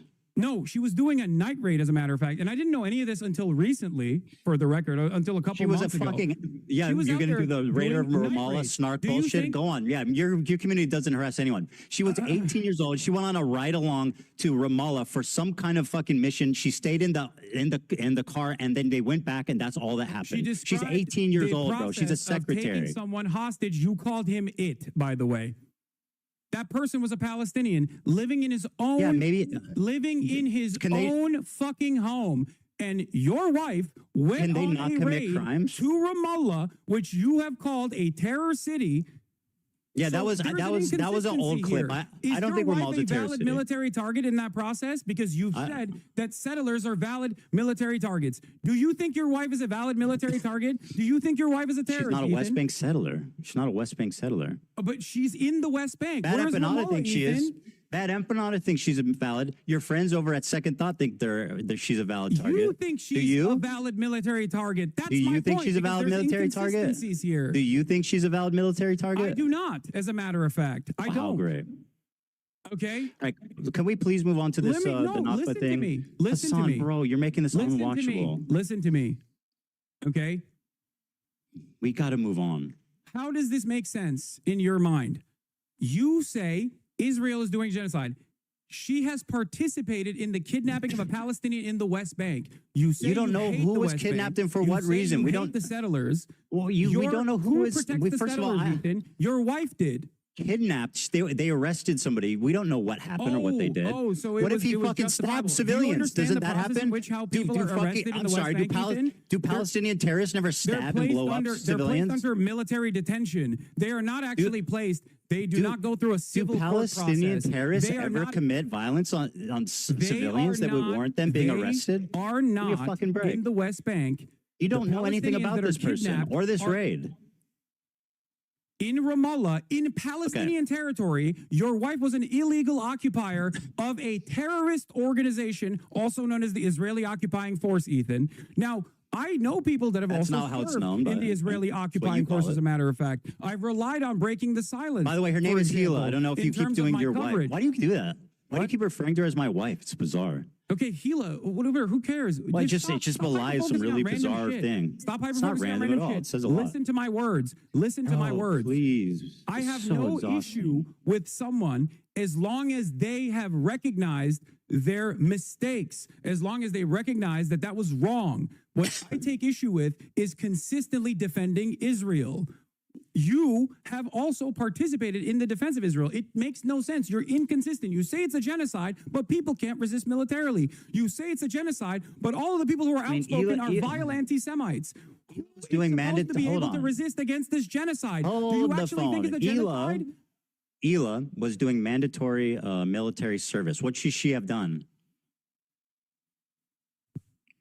There's numerous options. One, religious exemption. Two, refusing to serve. But even then, I don't have a problem with her being socially conditioned into thinking that this is appropriate. I have a problem with what she's saying now. I have a problem with how she reflects on that and doesn't realize that that was an unjustifiable thing to do. Those are real human beings. You can talk to her or debate about it. I don't know what you're even referring to. Okay. What? I don't even know what the fuck you're referring to. You're just calling my wife a terrorist. Like, give me a break, dude. She did mandatory on your Let podcast. me ask you a question. She's talked on your podcast. Please, you gotta let me talk. How she went on a raid. She was You bored. have She to had let a me talk. secretary The job. fact It's that you're just mandatory talking over conscription. me It was an and adventure being for her. louder does not mean you're right. I promise. What? Being louder and talking more does not mean you're right. volunteered. Okay? It's good to listen to what I have to say. Okay. She's part Is of it a lie? mandatory conscription. Did Hila not volunteer? Did Hila not volunteer to go to the West Bank on a raid because she was bored? In Ramallah. Yeah, she's 18. It's understandable. Okay. We don't know what that guy did, though. We don't know what So he could have been raid was he for. could have been a vicious terrorist What if he monster. killed Is what you're people? saying. Yeah. What if he killed people? Of course. If he killed people, of course he would be worthy of being arrested. Is Ramallah a part of Israeli territory? I mean, it's complicated, right? It's under occupation. No, I don't think so, but it's under occupation, right? Okay. So why was your wife in Ramallah? Maybe are getting a terrorist that killed civilians. She It's sat in a not car. complicated, Ethan. She It's sat in a not car and complicated didn't at even all. leave it and never Your did wife it again. participated in an illegal raid according to international human rights. That is the reality. Now, I understand. Are you upset the if this importance of person social killed like conditioning. a If she child? were- Would you be upset if this she were to person they talk arrested about- like if- stabbed people? Like you if don't know what she you're were talking to about. talk about how fucked Okay, up fine. that My wife's a was- terrorist, bro. What the fuck? It's no, so boring. stop. Listen to my words. If No, you were to talk about my how wife is a fucked up that terrorist. as Very many former IDF vets have on breaking the silence, if she talked about the night raid that she participated in the same way that Just like former Frogan IDF says, vets only that I are don't part of hate breaking only the ones that silence talk regret about, it. I would have no issue with her. Do you hope wanna know she why? gets Because I understand PTSD people can too? change. I don't condone the raid, but I mean, see, neither of us have any information about like what actually happened. You know what I mean? There is no. You don't understand. She is illegally there. She is not Okay, supposed to be she's there. a terrorist. It doesn't matter. She's- Her and her entire brigade was not supposed to be there. That is an act of I don't terror. think she knew And what as a they were matter of fact, doing. what she participated I don't think in, she knew what they were doing or where they were going. What she participated in is I don't think called she a knew night where raid. they were going or what they were doing. What she participated in is called Okay, she's a night terrorist, raid. bro. Please, we got to move on. The This is, reason like, why, just the reason so- why the Israeli occupying force, Oh my occupying God, force dude. participates People wanna in watch these night this. raids in the West Bank. You're making is this to create unwatchable. a Let's just- constant feeling of terror. The song talking more does not make you right. Okay, you got The to reason understand. why the Israeli occupying force You're repeating participates yourself. in night raids is to create a constant sense of terror upon the We Palestinians. don't condone who it. are She was there 19. She in was their doing own military land. Listen to conscription. She me. didn't know where they were going Listen or what to they me. were doing. Listen okay? to me. Thank you. Listen I'm to me. listening, but you just keep repeating yourself. The This is what reason you why- do. the reason You why gotta I move on. I know- want to the have reason why I know that. Do you want to know why I know gotta that? stop. Do you you wanna know want why this I to be know that? unwatchable? Is that what you want? What? Do you want this to be unwatchable? The reason why I know that, Ethan, is because I'm of take that as a Breaking the yes. Silence veterans who have come out and spoken out against this practice. That's why I know that. Hassan, you say that Hila could have gone to jail and done a conscientious objection instead of joining the army. Why do you pay taxes? Why do you pay taxes to the This United is your States big government? argument, Ethan? Answer that the I pay question. taxes and I'm morally culpable. I know. That's why I try to fucking fight against. Why don't this you go to goddamn jail? government doing this shit Well, every why don't day. you stand up for your? Hold on. Why don't you stand up for your principles and go to jail for it? Because it would not actually stop. Okay, it would not actually stop. The reason why I'm saying, What wouldn't I don't take issue with Hila's fucking actions then, as long as, just like you said, she was just 19 years old. I take issue with the fact that she still defends it on principle. She says the What did she Israeli say? occupying force is not a terror organization. You have a disagreement with him. Or Well, her, I think sorry. I think I can see it from her perspective too, which is like, you know, the problem with you Yeah, is that but everything's you black can't and see white. it from Rashid al-Haddad's perspective, and you Yeah, know he's a for fucking fact terrorist that your who says he wants audience to also kill doesn't see Jews, it, and that you that's said why it's like you can Anne fucking Frank. constantly claim that he is a terrorist, whereas Oh you're my like, God, oh, bro! well, it's Please, complicated. I want this to be watchable. Okay, let's move on, please. Oh, okay. Thank you. You made your Got point. it. You made your point. Okay. So specifically, you said this, which is you said in the context puke. You said this was the worst thing I did. So let me play it, okay, and then we can discuss. More Jews displaced than Palestinians. Let me go back to 1948 countries, just to give the whole context. Expelled them in massive amounts following the 1948 war. In fact, there was more Jews displaced than Palestinians. This was one of the during worst pieces of misinformation I've seen in the fucking context puke. For the record, it was crazy. This specific. So my again, nicely done. Let this guy hold your hand and formulate your opinions, but he's not here to help you. Okay. So you tell me what was wrong with what was misinformation about saying that 900,000 Jews were displaced? You make a comparison between Planned Dalit, which is a planned ethnic cleansing campaign, to one, horrify Palestinians inside of villages that had actually no arms whatsoever because they had specific peace agreements that they've done with Jewish villages. What was by the killing them and exaggeration? including No. by, This isn't a by comparison massacring question. them, and then What was the and then fucking hell, bro? letting You are survivors incapable tell the to tale. answering anything. You asked me a question and I can't even fucking No, answer you're it. What are we not doing? answering it. You're not. You're just I going am. on and on. I am answering it. Ethan. What was the exaggeration? Ethan, sit the fuck About down and the listen to the historical history fact lesson. of Okay? not- You're gonna learn a little bit right now. Okay, Deir Yassin is Tantura. These are two very famous massacres that took place. The brigades, the militant brigades, the Zionist brigades that then formed the IDF, including some that personally called themselves terrorists, by the way, Lihi and Irgun, went in and did horrifying mass rape, kidnappings, throwing people in ovens. And then the survivors does that have left to do with that? tell the tale. In that process, these brigades would go to each individual city and forcibly ethnically cleanse 750,000 Palestinians. This is known as the Nakba. What the fuck does that have to do with the Jewish refugees? Answer that Do you question. I know what the think- Nakba is. I don't deny it. Do you think that that is even remotely comparable to Jewish people How is it leaving not? sometimes voluntarily and sometimes because their governments had made deals with How many left either voluntarily? Israel or France? How many of the 900,000 left voluntarily? I don't know the exact number of how many left voluntarily. Take Do a you? guess. Take a guess. I would suspect that a big chunk of them, you're going to say, did not leave voluntarily, but that is not the case. Most of You're them left lying and voluntarily. you're fucking dead wrong. You brought up the fact that I talked about what happened in Iraq. So let me give you a timeline of what happened in Iraq. 1932, they gain independence. 1934, Hebrew is banned. Jews are fired from government positions. 1938, Zionist activity is outlawed. Crimes as trivial as possessing a biblical map of the Holy One will send you to jail. The Farhud program, inspired by neo-Nazis, Rashid al-Khalini killed 180 Jews. Hundreds were injured. Widespread looting, property damage. 1947, Jews were banned from immigrating because they didn't want them to go strengthen the state of Israel, and they wanted to hold them prisoners against Israel and the West.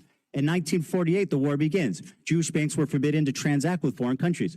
Jews were arrested for Zionist activity, for economic crimes. They were fines that were paid to the Ministry of Defense. In 1949, a month after taking office, the British learned that they were planning to expel the Jews from Iraq before they even left. Does this sound like volunteer? Does this sound voluntary? Okay, Does that sound voluntary? Dan, I sent you a clip. You can play. No. One of the most important scholars on this issue. Oh my God! An Iraqi Please. Jew by the name of Avi Shlaim. Yeah, I love this. Let's listen to him. Okay, let's listen to it.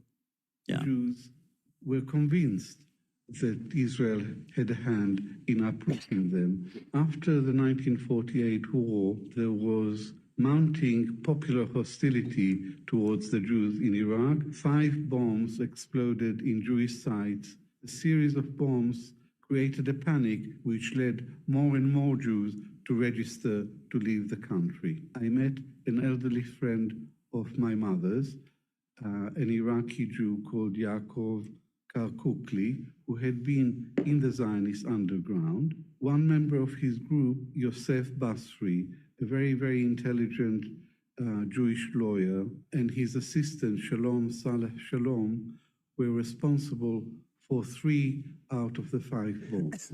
Basri's controller was an Israeli intelligence officer. And let's grant that what he's saying is true and that 3 of the 5 bombs were done by Zionists, right? How does that explain 150,000 people leaving the fucking country? Why? Thousands of years of civilization that have been there, 2,000 years, just picking up and leaving, almost virtually gone.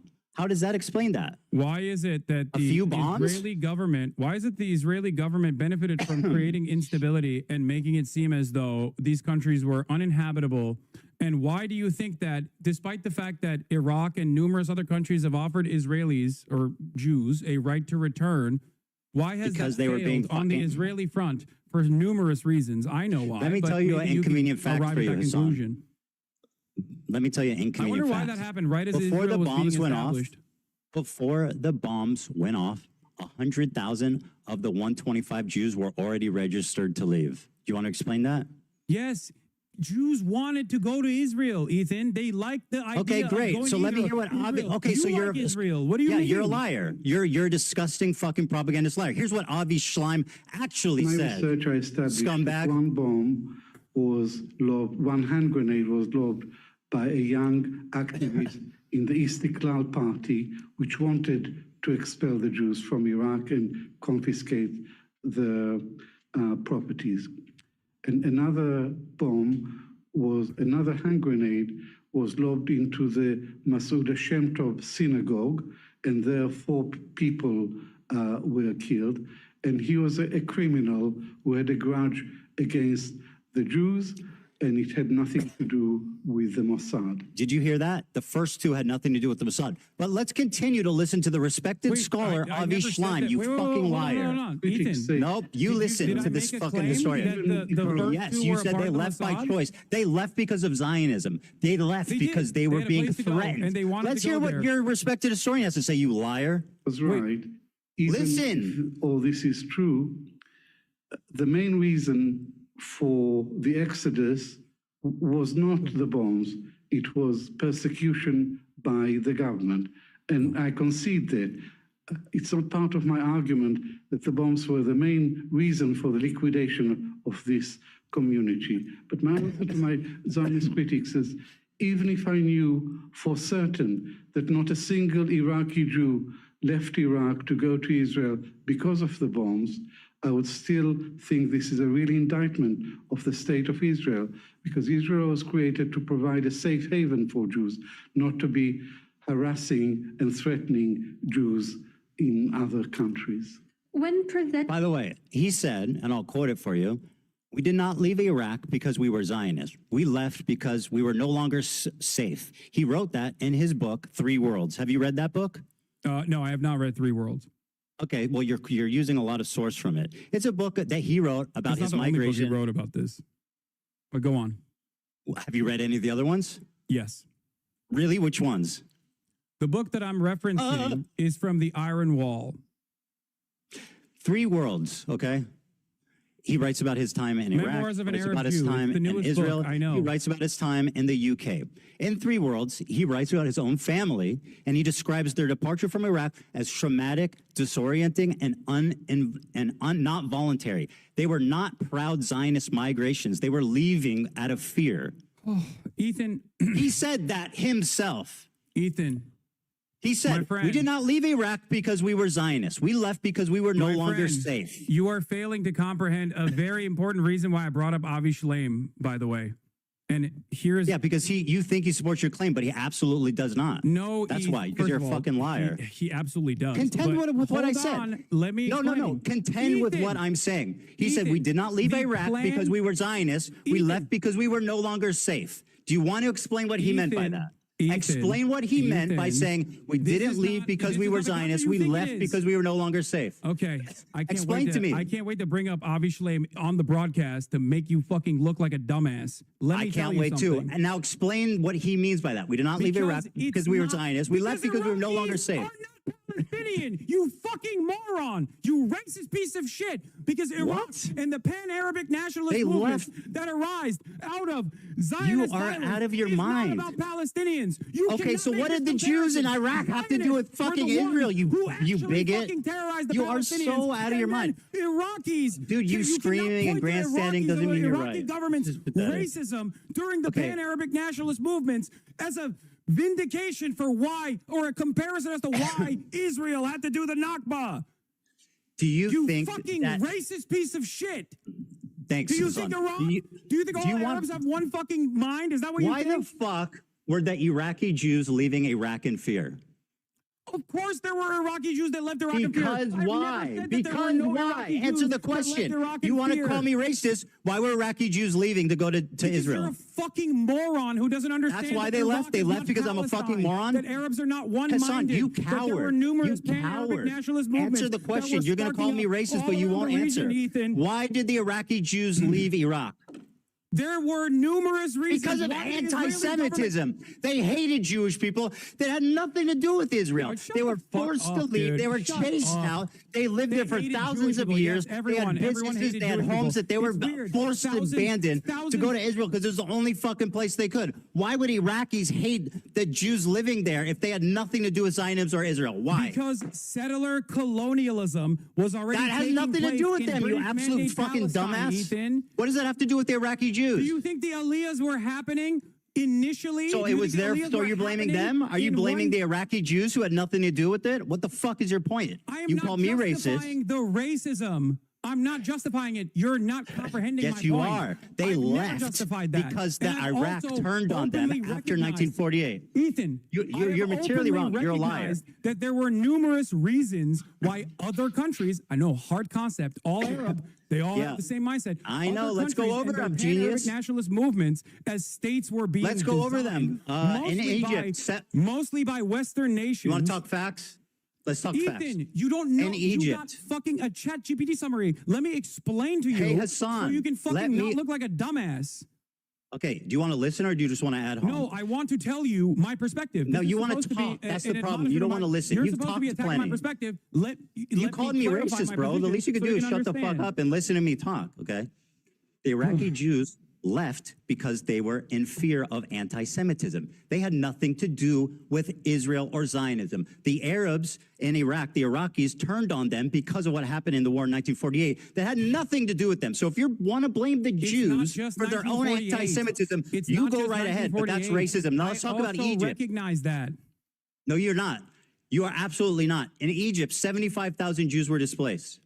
Okay, Ethan. Following anti-Jewish riots and bombs in Egypt. Palestinians. Is Egypt Palestinians? Is Iraq Palestinians? Why were the Palestinians never allowed nothing to return? to do with that. They were forced to go there by the Arab countries. Offered the Jews that were expelled or left on their own voluntarily. It's time to listen, These Hassan. are completely separate countries. Nobody's You are justifying the packaging them Nakba. together to No, make a no one is horrifying justifying the position. Nakba. I'm explaining how it's fucking insanely racist to discredit the plight, the running of racist because I don't discrimination. discredit the plight. I think But I'm not justifying the Nakba. You seem to be justifying why Jews were chased out of their home country. No, I'm not, Ethan. Why'd I'm they not leave? justifying Why'd they that at leave? all. You think Why'd that. they leave? You think that because you want to drive home a point that this is Why did they leave their communities that have been there for 2,000 years, leaving their money, their businesses, their homes? Why did they leave? Do you think Iraq is Palestine? Do you think Egypt is Palestine? Nobody's defending the Nakba. Do you think that all Arabs are operating on antiquated anti-Semitism? And if your answer is yes, why the fuck did Jews find the Ottoman Empire to be a safe haven for fucking hundreds Where's the Ottoman of years? Empire? Let's talk about the last 100 years. In Western That's great. Europe, Yeah, the Ottoman Empire was great for the Jews. Let's talk about the last 100 years. Let's talk about 1948. Anti-Jewish riots broke out after the war. Hassan, you need to shut the fuck up and listen, okay? After the war, okay, in 1948, there was anti-Jewish riots and bombs in Egypt. Why was that? Because of the Jews brought it on themselves following the establishment of the Israel. That inference. What are you talking about? Of course you did. No, I didn't. I did not make that inference at all. So they left because Zionism. No, Ethan, if you were to listen to my words, and I use them very carefully, even though I get heated sometimes. Careful, right. Okay. Egypt, Iraq, Morocco, each of these countries where Jews lived in the MENA region all the way to the Levant had different reasons. Some of them were direct pogroms. Others were You're a liar. the colonial.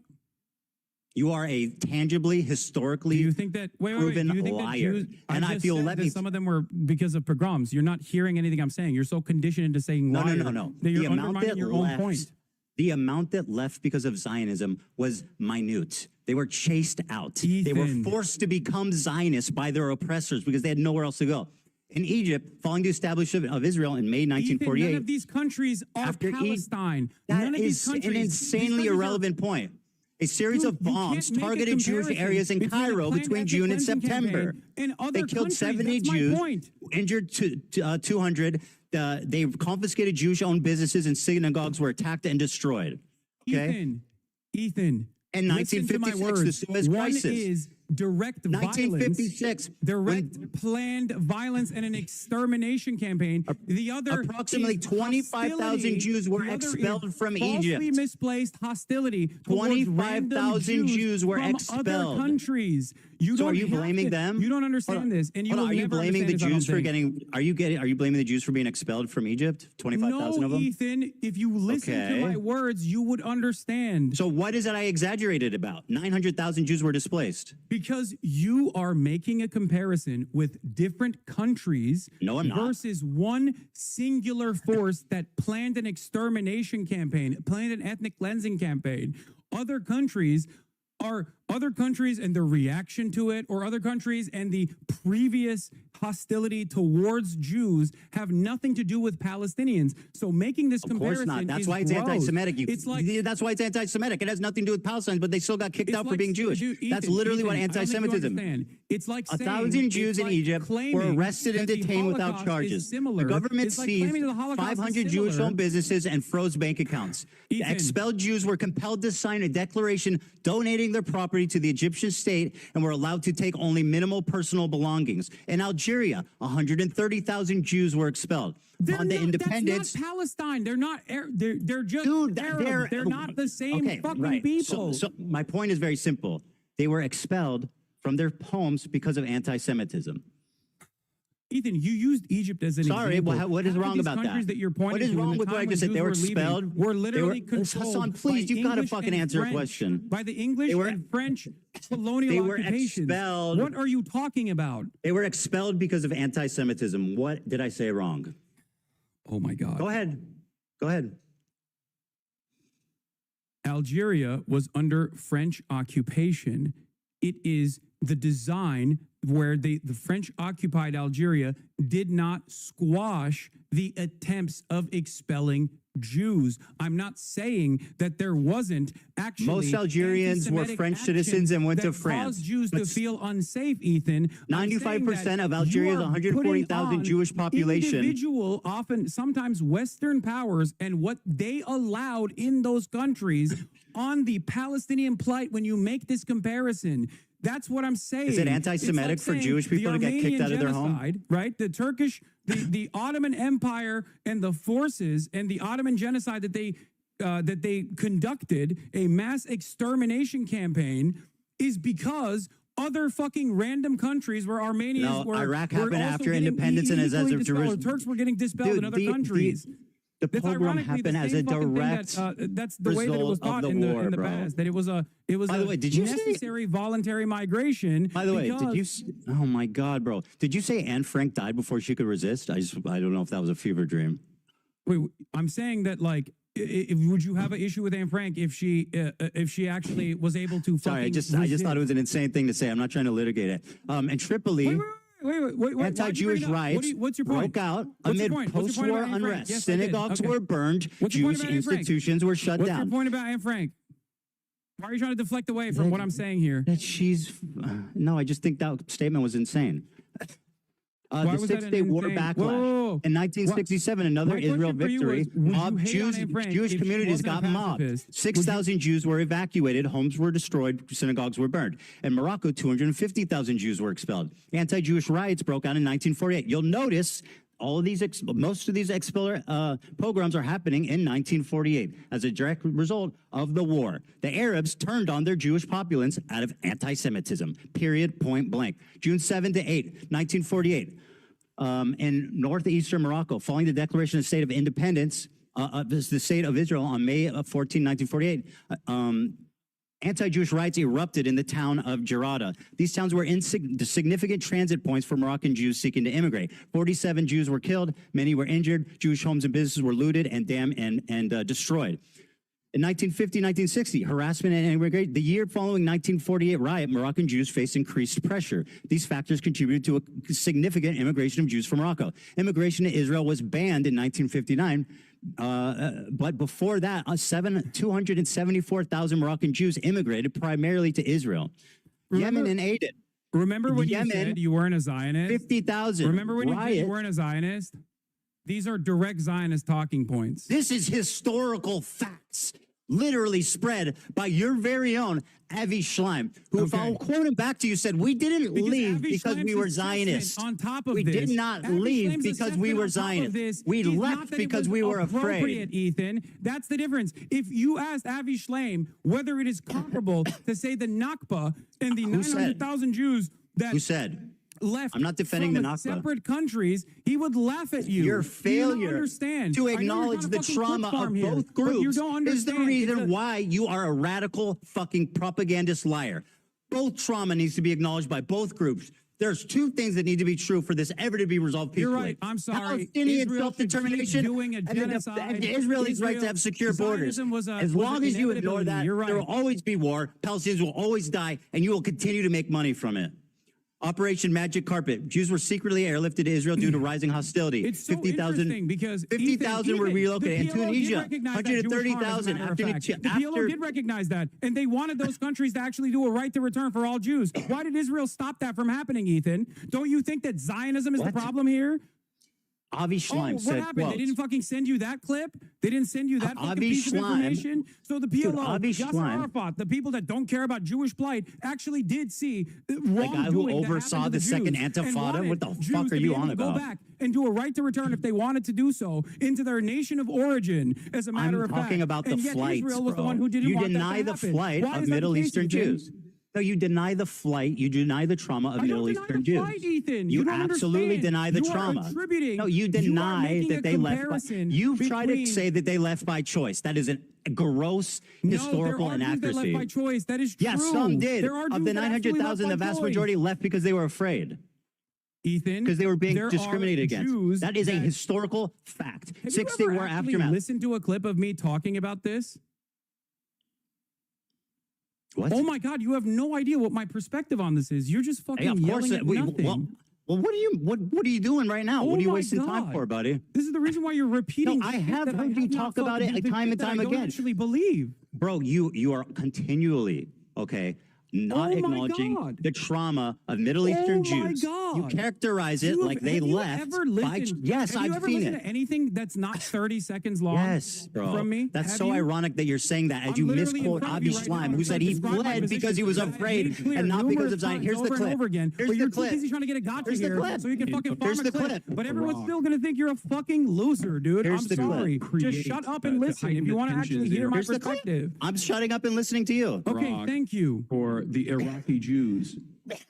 Because when anti-Semitism increases in the West, Israel sees that as a complementary This is tool not the to its fucking Zionist clip that I'm project, talking its about, by Zionist the way. ambition of bringing either all Jews to Israel or at least make Jews in the Western world that are outside of Israel, Jews in diaspora, support Israel because it gives additional credence to the argument. It gives additional credence to the argument that no Jew is ever safe if there is no Jewish state. That is the underpinning of the Zionist project in general. Why did you not mention the anti-Semitism? You exclusively talk about Zionism being the reason for forcing them out. Why do you deny that they were expelled by force, the vast majority of them? Ethan, if you think that that is the entirety of my perspective on this matter, illuminate me. You please need to stop talking and listen to the amount of times that I've talked about this. Okay? Oh, just explain yourself. I'm trying, but you keep I just watched a interjecting. clip of you being pretty dismissive about the flight. And by the way, you've done it this whole time. You say that Zionism no, I'm was the dismissive main about force. the aspect that this is beneficial to the Zionist project across the board because Israel wants all Jews to be constantly fucking terrified in any other country that's not Israel so that they can actually go and either support Israel if they're not in Israel or just move to Israel. That is the entire point. That is what Jabotinsky wanted. That is what Herzl wanted. And that is precisely what Benjamin Netanyahu wants as well. So in terms of my explanation or what I come across as dismissive is precisely the role that Israel itself played in this process. Which because was it a mutually minuscule. beneficial relationship that Minuscule. anti-Semitic pogroms did take Minuscule. place. What you failed to acknowledge is that the Jews were forced to become Zionists, not by choice, but by necessity. Because the Arab countries turned on them after the war and Yes, I forced get the them to position go that to you're the trying only to arrive state at, which is that they it's a could go necessity to. for Israel to exist, which is what your position is, right? No, it's not about what was allowed or not. The Arabs created 1 million Zionists because they're anti-Semitic after the War of 1948 and fucking the rise of Arab nationalism. Do you deny that? You brought up Morocco. Do you as an deny what I just said? Wait, say it again. I Do wasn't you listening. deny what I just said? Say it again. I wasn't listening. 900,000 Jews, approximately 700 to 900,000, were forced to become Zionists, not by choice, but because they were forced out. The vast majority went to the fucking Arabs. The anti-Semitic Arabs. There you go. What? There you go. What? That's my point. Are you rest okay? my case. Okay, well, I mean, no, you're too fucking delusional to realize what kind of racist nonsense you're fucking That's chirping on. That was my unbelievable, entire bro. point. Thank It's you. historic. I mean, it's historical. You don't know anything of what you're talking about. Avi Schleim, once again, because you don't want to contend, you like to accuse him when it's convenient. He left not because they were Zionists. They left because they were fucking afraid. Arabs. What was Avi Schleim, by the way? Yeah, he was an Arab Jew. They didn't see him that way. They kicked his ass out. I'm not saying fucking Arabs. There's a reason for it. There was a rise in Arab nationalism following the 1948 war. They blamed their own Jewish populace for what Israel did. That's anti-Semitism. Arabs, They had right? nothing to do. Do you think the Iraqi Jews left their 2,000-year-old communities, left their businesses, left their houses because they wanted to go to Israel? Are you fucking mad? Remember a while back I tweeted and you got really mad when I said that there's a double standard between Islamophobia and There's anti-Semitism? absolutely a double standard, and you exhibit and it, you're my friend. participating in it right now without even recognizing that It's you're doing historical. so. I mean, I'm just Yeah, telling it's you just literally what historical happened. racism. All Arabs are not They were responsible. racist. Do people never get racist? Do people never be? I'm explaining why. I'm not blaming anyone, but I'm just explaining why. After the No, dude, you don't 1948 understand. war, That's not even the the point rise of of Arab contention here. nationalism You're having a hard time created a comprehending lot what I'm of anti-Semitism, and that's why the vast majority of the Jews, the 900,000 of them, were forced to immigrate. That's a fact. That is a historical fact. Ethan, I'm sorry to say this, and I don't know if your audience gets this as well, But what you just said earlier is not an accurate reflection of history. It's just pure How do you know that? racism. How do you know that? How do you know that it's not real? The blame over to the entirety It absolutely of Arabs was at the a time blame of when the every Arabs. single one of these Arab countries with Absolutely. their Who own else version kicked of them out? pan-Arabic nationalism. They Half of kicked them them were out. already still controlled, by the way, by fucking European colonial powers like Vichy France. That was designing literally the just in Moroccan Tunisia. expulsion Okay. program. And you're using that as a similarity between the planned expulsion of 750,000 Palestinians. Yeah, I mean, the details are different, but you're denying. Like once again, It's like- you're still not disproving me. What It's did I like- say it's like that is pointing is to, it's like hilariously pointing to like racist and wrong? anti-German racism. Don't make an happening. analogy. It's Tell like me why I'm pointing to wrong. Anti-German racism. I don't need an happening analogy. I during- need facts from you. Why am I wrong? It's as though you are pointing to No. anti-German racism happening me- during the Tell fucking me German conquest. a fact. Tell me a fact, right, that proves that I'm wrong. That the vast majority of Jews fled because It's of not what you're anti-Semitism in the Arab saying. states. It's Oh, not really? what you're It's not. saying. So I that didn't say take anything issue wrong. with. It's the I didn't say anything wrong. comparison. It's I the didn't say anything wrong, but I'm comparison. racist. It's the idea that all Arabs are fucking one-minded and not and have something to do with Palestinians in general. Yes, I never said that there wasn't any fucking there anti-Arab definitely- anti-Jewish sentiment that also. Were the vast majority of Jews, did they leave because of anti-Semitism or Zionism? The vast majority of Jews, Did they leave? regardless of whether or not they left for Zionism anti-Semitism or or Zionist anti-Semitism? purposes, is not comparable to the Nakba. You're not answering. It is Did they not leave because comparable to the anti- Nakba. I don't care. That's got nothing to do with what I'm talking about.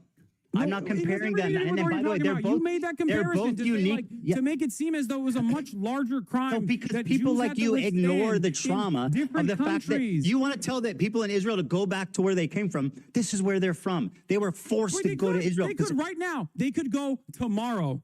Really? The Iraqi Jews can go back to their home tomorrow. The Egyptian Iraqi Jews can go back Jews to their homes tomorrow. Absolutely.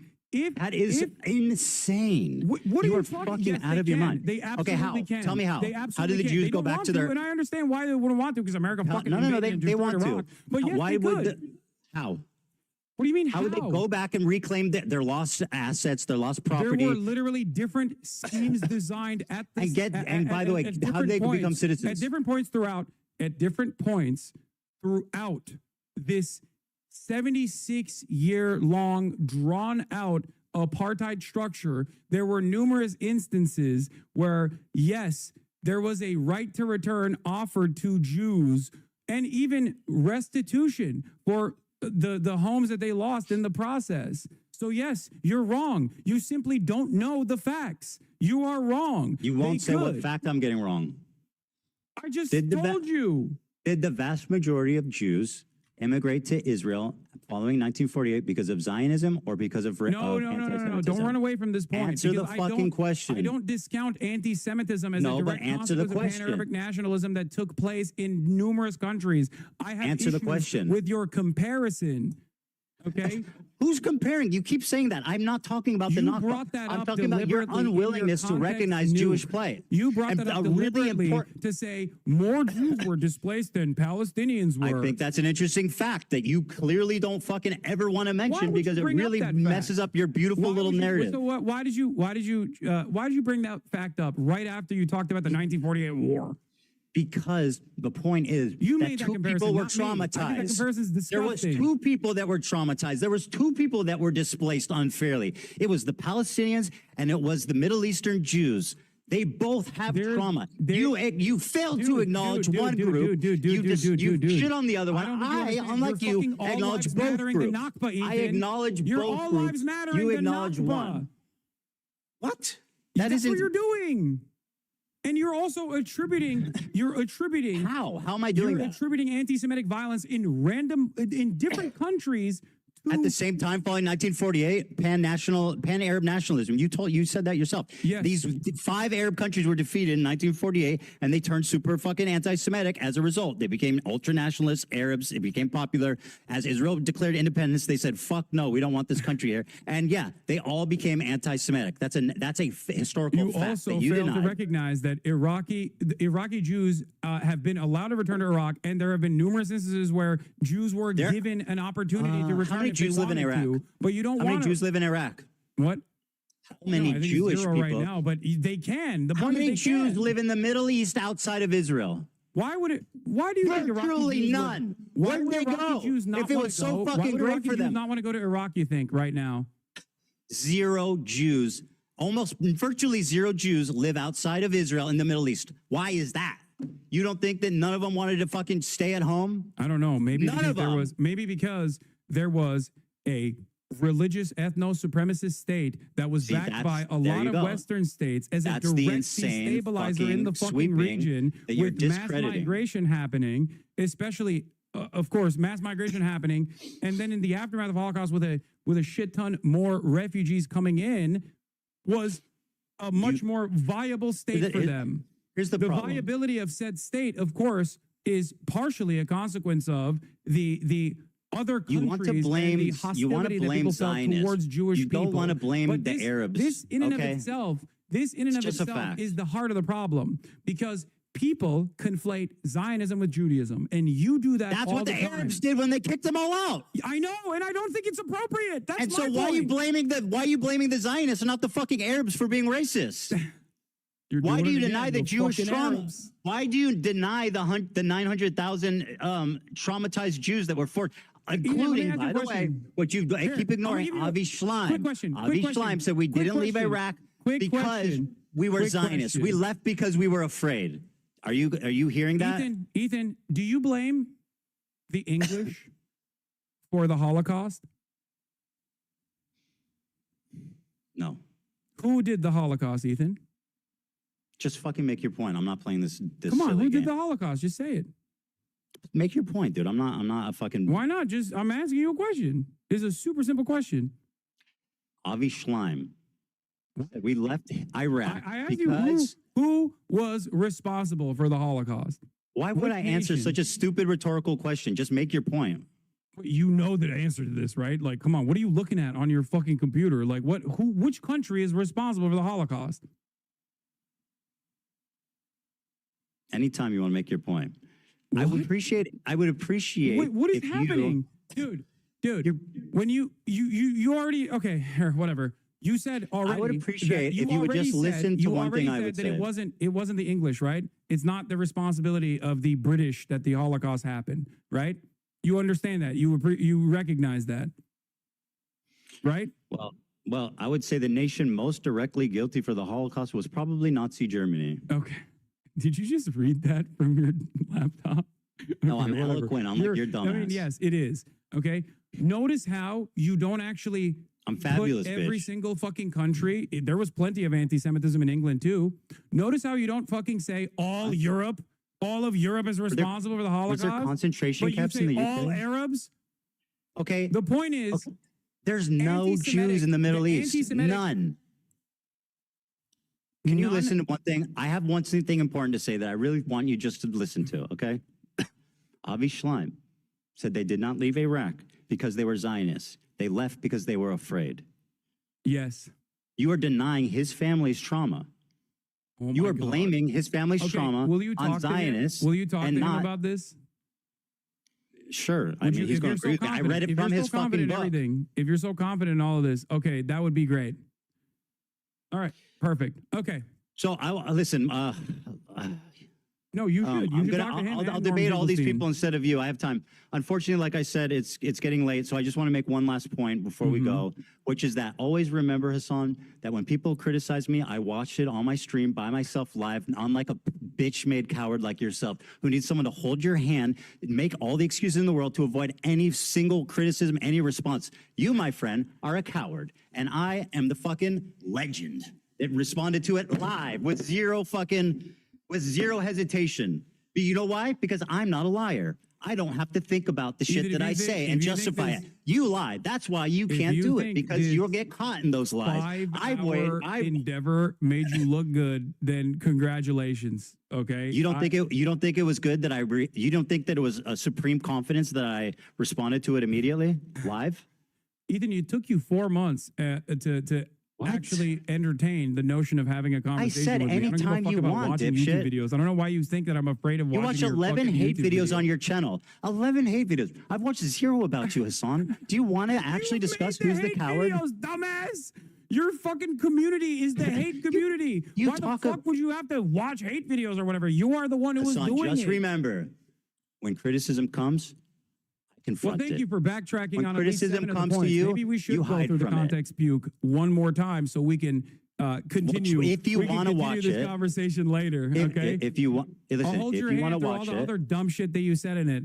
It's not because I'm afraid. It's because you were crying because you. no, wouldn't- it is because I definitely wouldn't because you're watch it. afraid. Why is it you didn't pull? Why is it you love Ban Empanada, but when he makes a video criticizing you, you say, I'm not watching that? Because I think it's. You want to know why? Because I think it's fucking unproductive to literally watch criticism of me, you fucking coward. Yeah, because you're fucking presenting yourself and developing an audience that is literally, without even realizing it, because they are only drama obsessed.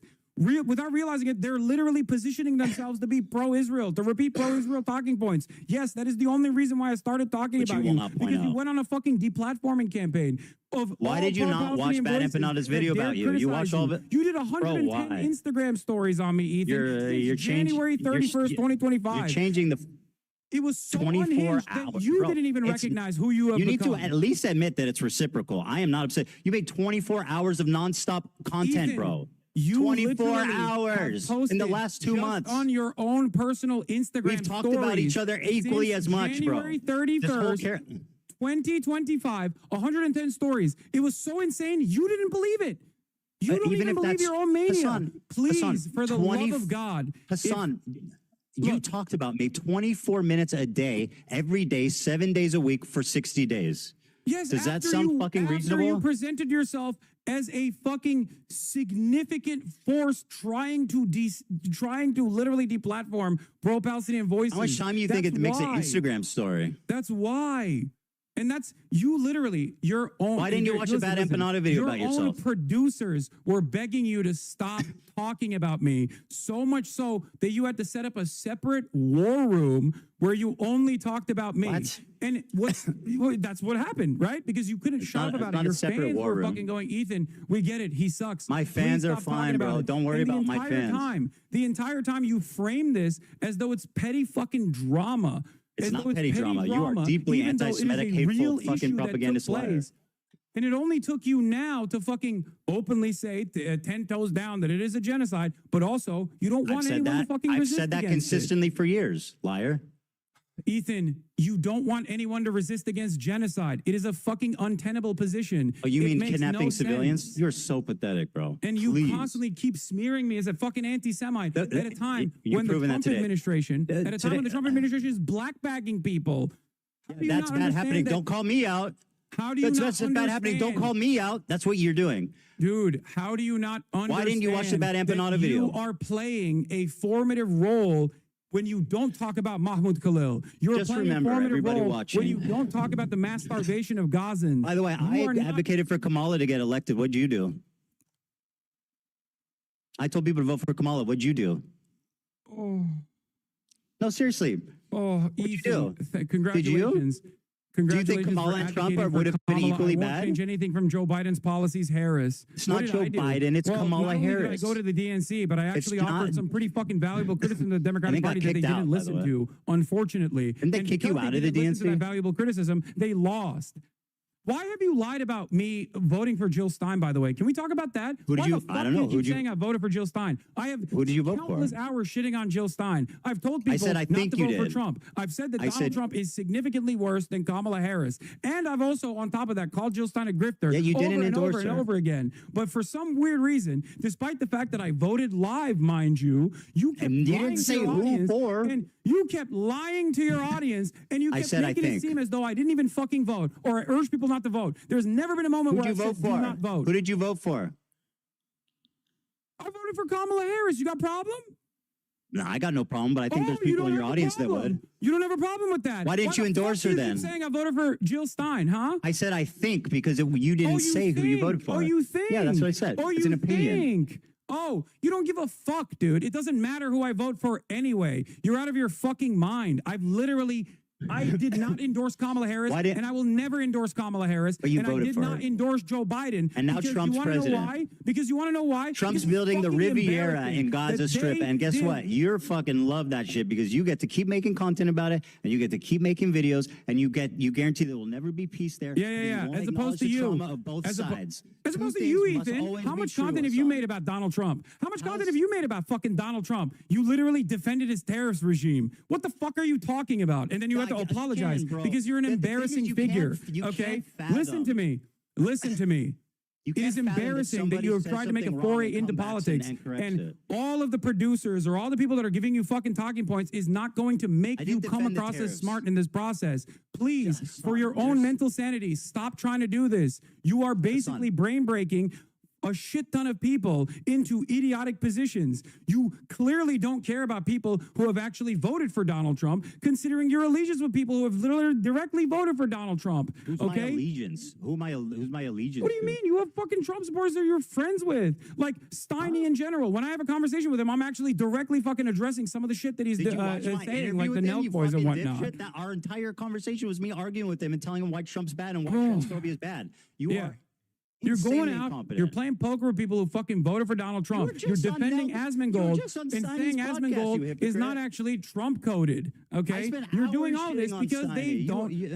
Asmongold has been a valuable figure shitting on me this entire time. And that's the only reason why you act like he's not that significant of a force. That's it. When did I say You that? will take help from anyone and everyone, no matter what their background written by is. destiny, You claim to care. You claim to care about rape, and you're hyping up a dude who has a segment on a show called Ultimate Rape Review. The reason why you're hyping up that dude is because you don't give a fuck. All you care about is petty drama. This is your only content. Stop doing petty drama content. Shut the fuck up about politics and get back to goofs and gaffes. And it will be fine. People will forget that you have behaved in this way, but you don't want to do that. It's become a fucking personal agenda for you that people don't like you. It must be anti-Semitism. No, they don't like you because you don't know what the fuck you're talking about. And you have to be babied by goddamn producers as a 40-year-old adult. That's the reason why people don't like it. That's it. Very good. Very good. Now, why don't you watch Van Panana's videos about you? Because he's pro-Palestine, and I don't give a fuck about. Because he was criticizing you. And I don't. Oh, you're care such about a the coward, difference in Hassan. methods It's that we unbelievable. have. All right, very Because good. there's I'm no out of my reason to depth. I divide shouldn't the talk about. movement. And if you were pro-Palestine, I would never Despite talk you- about you either. That's the real reason. Oh. Can you please contend with the Avi Schleim quote that they left not because of Zionism, but because of they were afraid? Dude, come on. Enough. You have Avi Schleim on the show. Talk to him about it, okay? Maybe Okay, it'll sure, go yeah. down exactly like you thought with Sam Cedar. How did it go with Sam Cedar? I think if anything, Sam kind of embarrassed himself. I genuinely do. I hate to say it because I like Sam. 40-year-old man but who like needs a fucking he button when he has like a little oops. Did I button? Is Did I actually button? the one who's talking about Sam Cedar embarrassing himself. Did I He button during he that lowered debate? himself to talk to you man to man and try to. That's what you wanted. That's what you asked for. Why would you want to lower his status? I wanted that conversation. Why to be did you private lower because his I thought you'd status? Be convinced. I didn't realize you were this fucking drama obsessed. You thought Drama Sam Cedar obsessed. was We had gonna an give you argument clips about that you could fucking use South against Africa me. apartheid. What's drama about that? What? You're fucking dude. I can't Listen, hear what you enjoy. said. What did you say? and it doesn't matter. Just remember, when it comes to criticism, I watch it. Nelson You ignore Mandela. it. It's so Nelson Mandela is important. actually peaceful because you're going to clip chimp the fucking shit that Loner Box told you, and then you're Why gonna was it- say what? the violent things that the Hassan. violent things that the ANC did were in the Truth and Reconciliation Committee attributed to. And Hassan, how many civilians died in the 20 years in the ANC during the ANC's? It was like 200, I think, or Less than 100. How many people did Hamas kill on one day?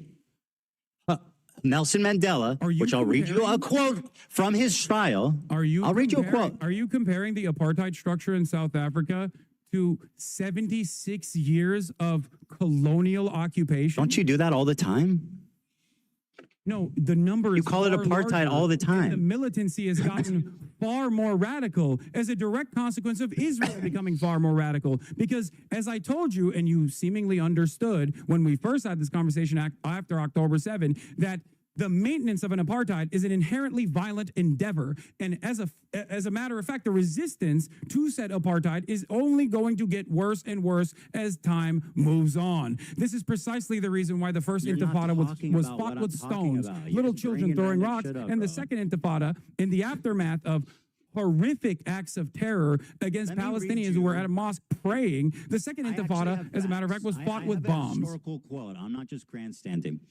Mandela, from his trial in 1960, said, and I quote, "There were 4 forms of violence that were possible. One was sabotage, one was guerrilla warfare, one was terrorism, and then there was open revolution. We chose to adopt the first method as it exhausted it before taking any other decision. In light of our political background, the choice was a logical one. Sabotage did not involve loss of life, and it offered the best hope for future race relations. Bitterness would be kept minimum, and if a policy bore fruit, democratic government could become a reality. This is what we felt at the time, and this is what we said in our manifesto. Keep going. We have always sought to achieve liberation without bloodshed and civil clash. We hope, even at this late hour, that our first actions will awaken everyone to the realization that the disastrous situation which the nationalist policy is leading. We hope that we will bring the government and its supporters to their senses before it's too late, so that both the government and its policies can be changed before matters reach the desperate state of war." Notice how the end part of that is getting ready for rebellion. I feel like Did they? Yeah, because the apartheid structure dissolved as a direct consequence of pressure campaigns and also militancy, which Nelson Mandela not once but twice was presented what's with Hamas the doing option for of having a liberation? sentence commuted, which he refused to do. They said, Nelson Mandela, if you disavow violence, on principle, he said, "I will not remain in jail because a prisoner can't negotiate. A prisoner yes, can't that was decide." the first time. He said in both no circumstances, both times. He in refused both on principle. circumstances. In Less both than 100 circumstances, people died during the 20-year period. They never, anyone that attacked civilians, they were disavowed. The ANC repeatedly apologized and disavowed violence against civilians. When did they do that? Less than 100 civilians died. When did they do that? Hamas killed 1,000 civilians on one fucking day. 1,000 civilians. The poor civilian Israeli soldiers that died in their military bases. The civilians. There was like, bro, you're so dumb. So dumb. These numbers Okay, matter. how many civilians died? How many civilians died? I believe the total number of casualties in October 7 was 1,200, with 800 being civilians, which is completely unacceptable, Oh my mind you, God, and I'm 400 off being by 100. military members. I was off by 100. Oh my God, dude! I can't believe the historical Well, inaccuracies. you just made a You're an big. idiot. You're the one who's bringing up numbers here, Ethan. And yes, I do think it's important to virtually correct. recognize something here that you are seemingly failing to recognize. Nelson Mandela was thrown in prison because he went and trained with the FLN in Algeria. The reason why he stayed in fucking prison was because he refused to disavow violence, because he understood that as long as peaceful Sabotage is revolution violence. is I didn't say he's a impossible, pacifist. that I never said violent he's a revolution pacifist. is inevitable. And violent I never said revolution he's a they did pacifist. do. You know what's funny? In terms of the death and destruction on the apartheid structure, by the way, it Was is Nelson Mandela a incomprehensible to Zionist? compare that to Israel's violence against the Palestinians. Was What Israel has Nelson done to the Mandela Palestinians is a far worse. Zionist? And by the way, that's not my assessment. What Israel has done to the Palestinians for the past 76 years is infinitely worse. And Well, that let's is not ask my someone that lived assessment, through by the way. apartheid. That is the assessment of Mandela. And for all the, for all of the moments that he was able to fucking You think see. Mandela said what's happening is worse than what we went through? That's bullshit. Why would he say that? Why would he say that? Because it's true, Ethan. That's why. Is Nelson Mandela a Zionist?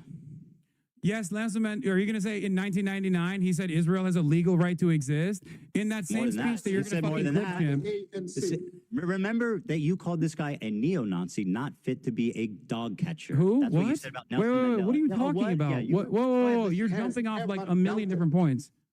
What? Right of Israel to exist as a state legally.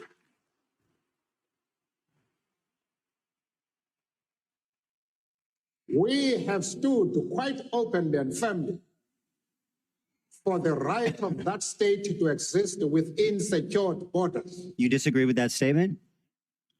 Does Israel has a right to exist? Not in the way that it currently does. Within Ethan, secure borders. Hold on. Coward. Do you know what he says after that clip? Yeah, that he also thinks that Palestinians also need to be acknowledged, which, by the way, is my fucking point. No, not that. Palestinian liberation and Israeli borders are two sides of the same coin. He didn't just say Palestinians also need to be acknowledged. What did he say? He says that if peaceful means of coexistence is impossible, then violence is inevitable, Ethan. Why did you clip that out of the fucking clip chimp that you posted, Ethan? You saying I clip chimp Nelson Mandela? Yes, you literally did. You cut him out of context because it doesn't suit your fucking purpose. What do you mean? He's talking philosophically. He's talking philosophically. We're having a conversation about Nelson Mandela and whether or not he actually believes in violence. Whether or not he actually believes in violence. You have said time and time again that he was a peaceful dove. He's never actually done any violence whatsoever. I literally didn't. There are numerous instances on Inevitability, a philosophical warning, is not an endorsement. He was speaking as a warning to them, which was apt. Brother, that is insane. Nelson Mandela was literally on a terror watch list since 2008. Who gives a fuck? What do you mean who gives a fuck? You like to use the terrorism watch list when you're talking about the Houthis, or you like to use the terrorist watch list when you're talking about Hezbollah and Hamas. I mean, I gave you specific examples of why those organizations are bad. Who do you think that was I don't. Who do you think the philosophical point that he was making? The guy who was in prison for violent resistance, by the way, who trained militancy. Violent resistance? You mean sabotage? For rebellion, by the way. Sabotaging given government infrastructure. Do you think that was a warning to Palestinians, or do you think that was a warning to Israel? Fact that you are so willing. Mandela has time and time again also repeated that no one is free until Palestine is free. That same Nelson Mandela, who you're trying to fucking use in this situation, has said that this is a united struggle, that Israel's actions against the Palestinians are abhorrent, that it is akin to what they have experienced in apartheid South Africa, if not worse. So the idea that you can make this comparison because you think I want Palestine to be free, my friend. Is so stupid. And the only way you can do that is by cutting it out of context. No, I just explained why. Dude, I want Palestine to be free. But you know what? I don't think Hamas is furthering that goal. I think Hamas is counterproductive. They're making it worse. They're causing it to be inevitable. You refuse to criticize them, which is pathetic. Why are they Unlike me, worse, I'm willing to criticize the Israeli government. I'm willing to come to terms with the cruel reality. No. Hamas.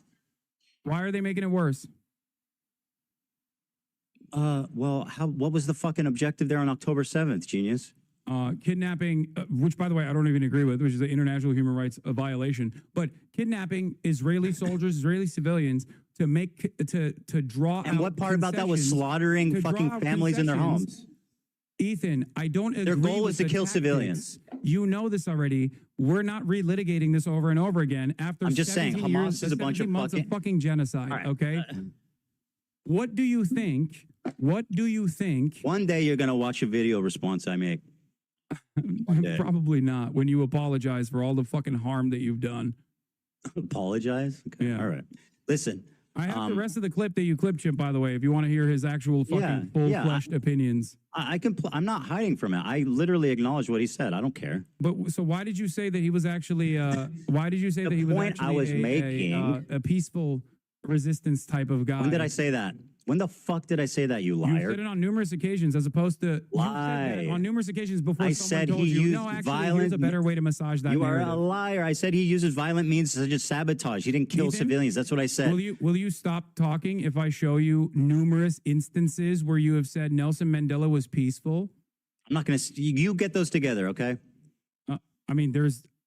You're going to do great. You're going to do great. Ethan, you literally said he was a pacifist to Sam Cedar. I've never said Nelson Mandela was a pacifist. Ethan, you said it that is an insane lie. You said it to Sam Cedar 2 days ago. So you got to watch that back because you're, once again, a liar. You have no problem lying. You have no problem saying that I work with the ADL without any evidence. Ethan, you fucking have no problem discrediting the suffering of Jewish refugees. Is a pacifist. Okay, well, prove And it. the full quote, by the way, of Nelson Mandela is from when he visited Gaza in 1999. When did I call him a that I was referring to pacifist? choose That's peace rather insane. than confrontation, except in cases where we cannot move forward. Then, if the only alternative is violence, we will use violence. Yeah. Does that sound like a pacifist to you? I meant that he didn't kill civilians. Do you think Nelson His Mandela approach would fuck is with the vastly Houthis? different than what Hamas Do you is think doing. Nelson Mandela would like what the Houthis are doing?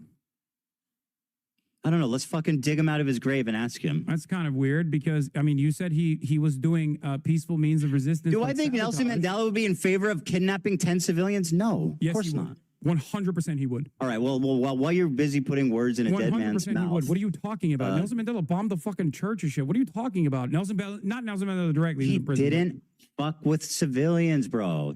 That was his thing. He wanted to be as peaceful as possible because he knew that if he killed and targeted civilians, it would make reunification You're right. impossible. Israel's doing That's a a genocide because historical Palestinians are not fact. resisting in the Less than appropriate ways. 100 civilians died in 20-year period. I mean, what do you want more than that? Hamas killed 1,000 or 900. So sorry. 800. But also, I am so 800. You're right. You know what? That's better. It's seemingly important. You're the one who's That's bringing the better. numbers. Now, what you again fail to recognize is, of course, the length, and not only that, but also the resistance against apartheid South Africa included military resistance on top of that. But that's not even my point here. Okay, my point is that the apartheid in South Africa and the resistance against it was a far shorter period with far less casualties on the South African side as opposed to Israel's complete ethnic cleansing campaign that has started now, but even before its ethnic cleansing campaign. Well, then of don't creating don't compare Bantustans, Hamas to Nelson Mandela. because the situation is far worse, Ethan, because why Israel has killed All every right. Nelson Mandela. Israel would have probably killed Nelson Mandela if they had the opportunity to do so. I'm sure they would have done everything bad that's ever happened in the world. Wait, do you know why I said that? No, don't look at your laptop. Do you know why I said I'm that? not. Let me guess. You, I don't. Oh, tell me. No, go ahead. Just throw up a guess. All right, listen. It's 5 o'clock. I'm not doing this. Oh, you don't wanna You do can this. tell me, or Okay. you cannot. You want to? I'll stand here if you want to tell me, but I'm not going to sit here and play Israel rhetorical was games. aligned with South Africa, the apartheid government, as a matter Yeah, of I know. fact. They made nuclear bombs with them. It's horrible. Yeah, it's horrible. What's that have to do with anything, Yeah. fuckhead? When did I defend well, that? they're both apartheids, so. Yeah.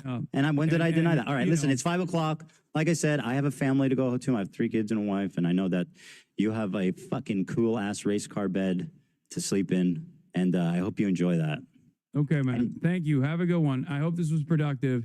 Dan, he needs you more than you need him. Stop babying this man, please. He needs you more than you need him. Stop babying him. Well, I know that's true, but I don't baby him. Come on. Okay. All right. You want to target the crew more? I'm not You wanna- targeting you wanna the drum crew. up her- These Not are my targeting anything. coworkers. It's fine. I have It's a fine. tremendous amount of respect for the crew. They are what Hey, makes Bad this show Empanada great. called AB a house slave. What? Bad Empanada called AB a house He's slave. wrong. What the fuck do you want? I've never Okay, said well, you that. Why watch are his bringing videos a up lot. Bad Empanada. Do you think I Why agree do with you everything he says? No, of course not. You endorse him. Ethan, I've endorsed All right, we these gotta go. YouTube You video promote 'em all the essays time. that That's a I fact. agree with that I think are very well thought out. I don't endorse All right, listen, his stop being a techniques or coward and methods watch or some opinions fair overall. criticism. Please stop being a coward and just watch some criticism. It will Yeah. prove No, well, that this you are was not pretty good. afraid. This was pretty productive, having this conversation, having this back and forth, don't you think? I actually do. I think you exposed yourself deeply a few times here, and I think we'll have to wait and see, obviously, how this pans out. But I do think it was productive to show just kind of the blatant, overt, Maybe I will anti-Semitism that you. Maybe I will watch the context puke. Yes, please, and then we maybe I can will talk watch about it if Context you want. Puke live, as a matter of fact. not Yes, in a please cowardly do. way. I like that this is what it's come to, where having a face-to-face conversation is less. Is somehow It's not less. fucking is more cowardly than like actually watching a YouTube video that you made.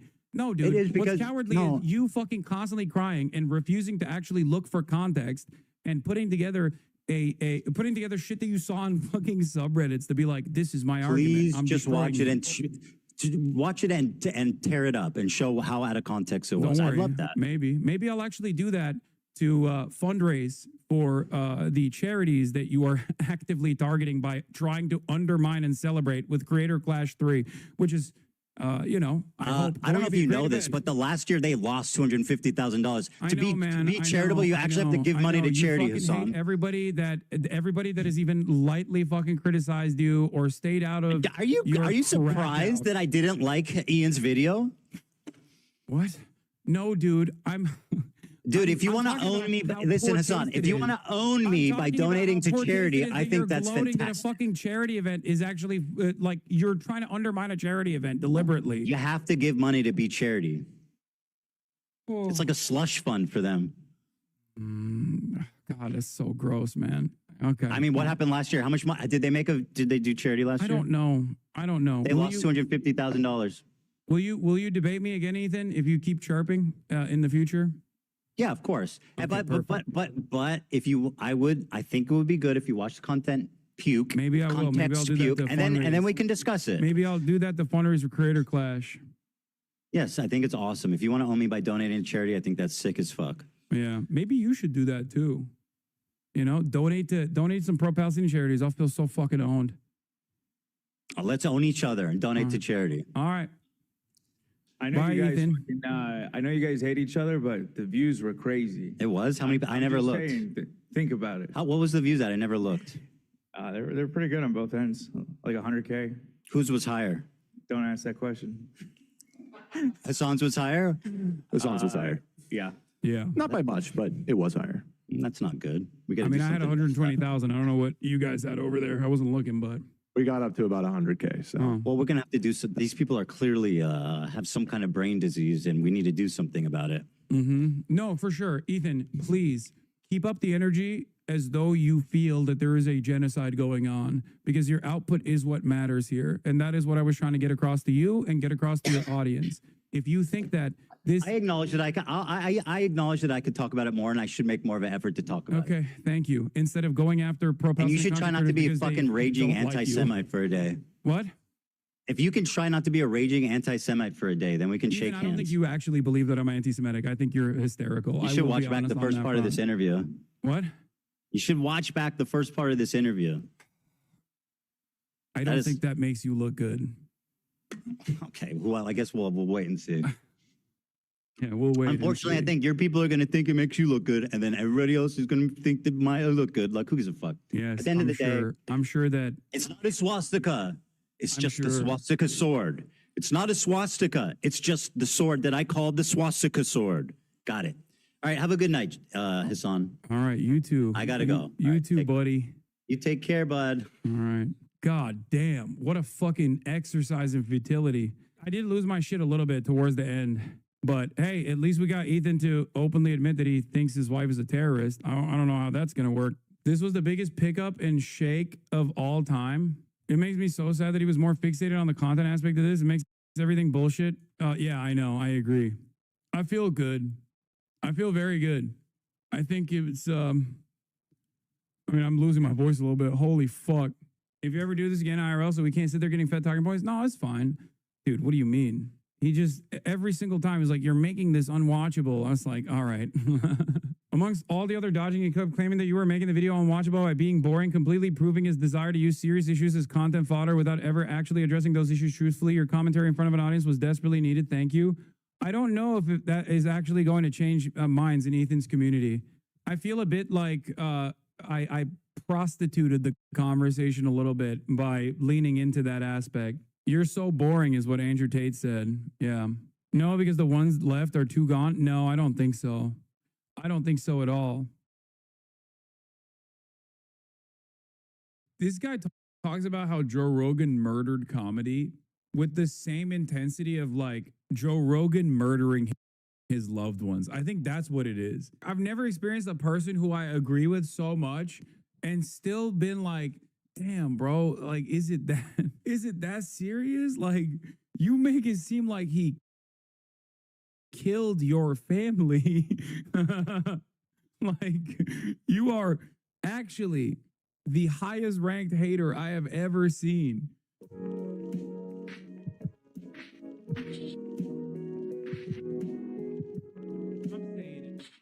New Elephant Graveyard video react lore section is extremely good. Please watch.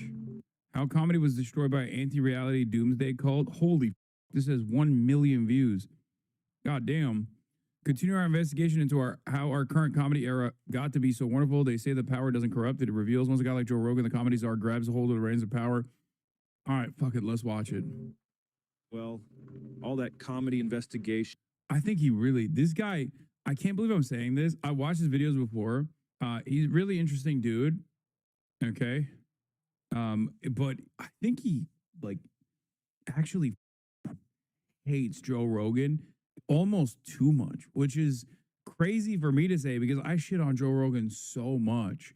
But sometimes I'll watch one of his videos and I'll be like, God damn, bro, you have so much hatred in your heart for this dude. Is it too much? I don't know. You've cameoed in one of his videos. I mean, yeah, no, we are we are of the same mindset for sure. Into the rise of the comedy czar's hell world was exhausting. I had to get the hell out of there. So I've been out at my cabin just trying to think about something else for a change. Problem is, there's no free will, and I don't really get to choose what to think about. Been thinking about a lot of different... He also kind of has the same cadence of Vagrant Holiday. Y'all remember Vagrant Holiday? OG. This dude hates the Austin crowd comics with a passion. Yeah, no, I know. It's I mean, I get why, especially if you're a big fan, especially if you are a big fan of comedy. What the Austin comedy scene has done, what the Austin comedy scene has done to broader comedy is brutal. It's awful. Things, but seems like for every question I try to answer... Stand-up has always sucked even before Rogan? Nah, there's always been some goats, and there still are. It's just that I feel like there was never there was never such a shining light that all of these flies could fly in the direction of and streamline dog shit comedians with regular frequency because you have this massive megaphone for them. There's good comics and then there's bad comics. To say that there's stand-up has been shit always is ridiculous. I end up with 10 more. It's getting ridiculous. But mostly the question that still haunts me every day is, how did comedy get so shit? Was it ever good? Why the hell do I even know who this guy is? And why for a moment, before my brain kicks in, does it seem normal that he's hanging out inside that sacred space at the center of the comedy universe? Comedy mothership green room. We laugh in that green room. And it's the most fun. And the best thing about the green room is how restrictive it is. Oh, yeah, I love restrictions. That you just can't go in there. You got to earn that spot in the treehouse, So anytime you open the door, you'll see, some of the best comics. Oh, my God. Our fave, and our other fave. And, oh, my God, it's Tony Hinchcliffe. Oh, my God. Oh, my God. Live, that's our little space, man, and it is the greatest thing on earth. It's just impossible to make sense of anything going on here. And I can't help but feel like I must be living on another planet. I needed guidance. You know that our cerebral comedy guru, David Lucas, once told us that after his shows, we'd be thinking a lot. My jokes are very cerebral. So if you come to my show, I might say a lot of crazy shit, but on your drive home, you're going to be thinking a lot.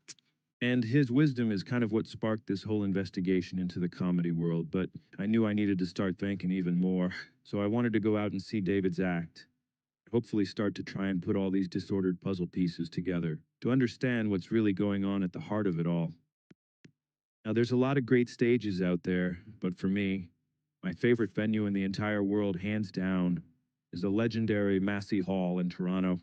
Its stage has been graced by the presence of the most iconic, influential, and beloved artists of multiple generations. Gordon Lightfoot, Oscar Peterson, Charlie Parker, Joni Mitchell, Neil Young, Patsy Cline, Bob Dylan, Ella Fitzgerald, Aretha Franklin, Rush. Now, I don't know who any of these people are, but my dad says they're very important. I even saw my first ever stand-up comedy show there, Jerry Seinfeld, when I was just a wee lad. It's the oldest and most iconic venue in Canada, and performing there has long been considered a landmark event in one's career. And finally, in 2025, the strength of her stage's mythical hardwood planks would truly be put to the test, as the killers of Kill Tony, including massive comedy success David Lucas, I'll put my hand in my ass and make you smell it. would be taking the stage for what Okay, he's not wrong. That is very subversive. It's going to make me think about it on the car ride home as I drive the car directly into a wall at 65 miles an hour. That is cerebral. I'm going to think, why? I'm going to think, why? Why would anybody do that? promised to be a wonderful comedy event. So I watched the show. When it was over, you know what? He was right. I was thinking a lot. I was thinking about how bizarre it was that these low-level... On the drive home, man, I wonder what his hands smell like. Dookie, that's what. No offense, but subhuman cretins, some other guy. Yeah, that is strange, isn't it? It's just odd. I don't know what's supposed to be funny about that. But, I mean, it's also in the same vein as like watching Sean Ryan to get in tune with, you know, the new conspiracies, and every single person is like directly an operative slash a guy who currently works for the State Department telling you the real foreign entity you must fear is the Chinese. That works for the president 5 or 6 hours, so that improves the value at least. As you walk into the room, you're reminded of 2 of the most horrific acts of brutality ever committed. This guy talks about how Joe Rogan murdered comedy with the same intensity of like Joe Rogan murdering his loved ones. I think that's what it is. Like, he is, like, I agree. I've never experienced a person who I agree with so much and still been like, damn, bro, like, is it that, is it that serious? Like, you make it seem like he killed your family. Like, you are actually the highest ranked hater I have ever seen. He's like infiltrating the Austin comedy scene specifically so he can take revenge. Yeah, Joe Rogan killed my comedy-loving grandmother. Joe Rogan killed my comedy-loving father. And Joe Rogan killed my comedy-loving mother. And my dog. My dog also loved to laugh. Joe Rogan killed my dog. Which is good, because when you're thinking about what happens when an atomic bomb blows up over your head, it makes the terrible show you're witnessing seem like an okay alternative. No idea who the comics were. Who cares? They were shit. And of course they were. We already knew that. What we want to find out is why, how. But the vibe was very bad in there, very negative, and so I got the hell out of there and began walking down 6th Street, where a horde of scary, methed-out ghouls began to oogle me, which, compared to the vibe in the comedy spaceship, was honestly much more welcoming. And that's when I saw it. In the alleyway behind the mothership, a flock of comedy pilgrims had gathered, lining up. They told me they had traveled from all over the country for their chance to win 1 minute of stage time there. Their opportunity to climb the ladder to a higher tier class of human. A real comedian. I couldn't believe how many of them there were. They were all over the place, living in their cars, in tents. So many comedy pilgrims, everywhere, just taking over the entire area. And I started thinking about how the hell all these people ended up here. I started thinking about human migration. Like, how did you end up where you are?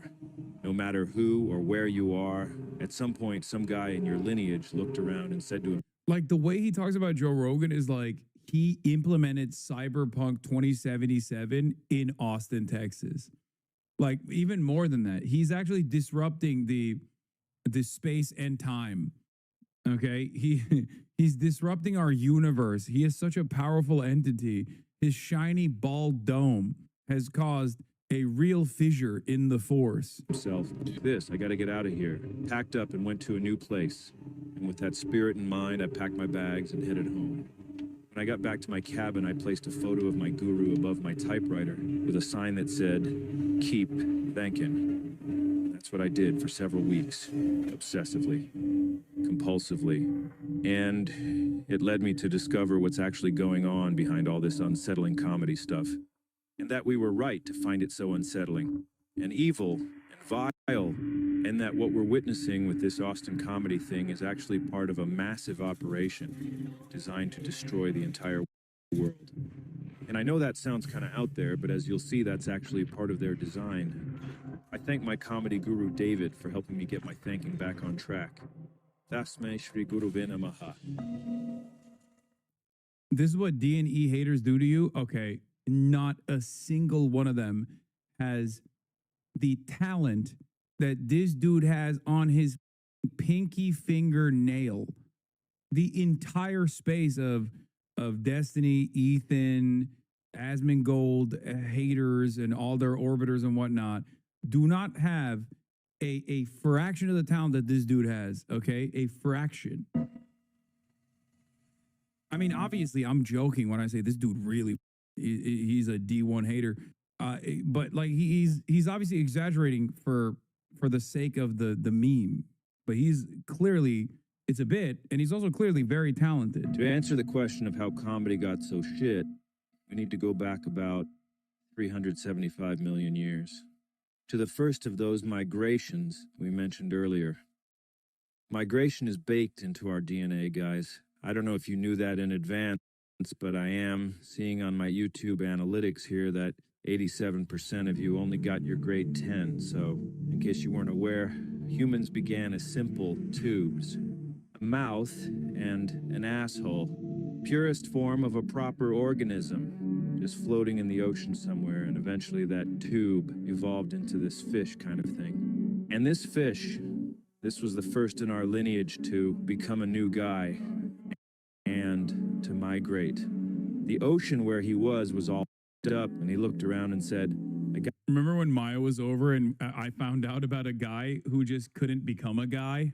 There's a type of fish out there that literally is halfway evolved and is just chilling. I forget what it was, a mud skipper. A mud skipper. That's a fish that literally just like kind of said, I'm chilling. I'm going to stay at this point of evolution. I'm not moving on from this. Gotta get the hell out of here. And he migrated out of the water and onto the land, becoming a land guy. He then somehow transformed into a little rat kind of thing with nipples. And the nipple rat evolved into like a monkey chimp thing or whatever. And then the chimp or ape or whatever, it became a human guy.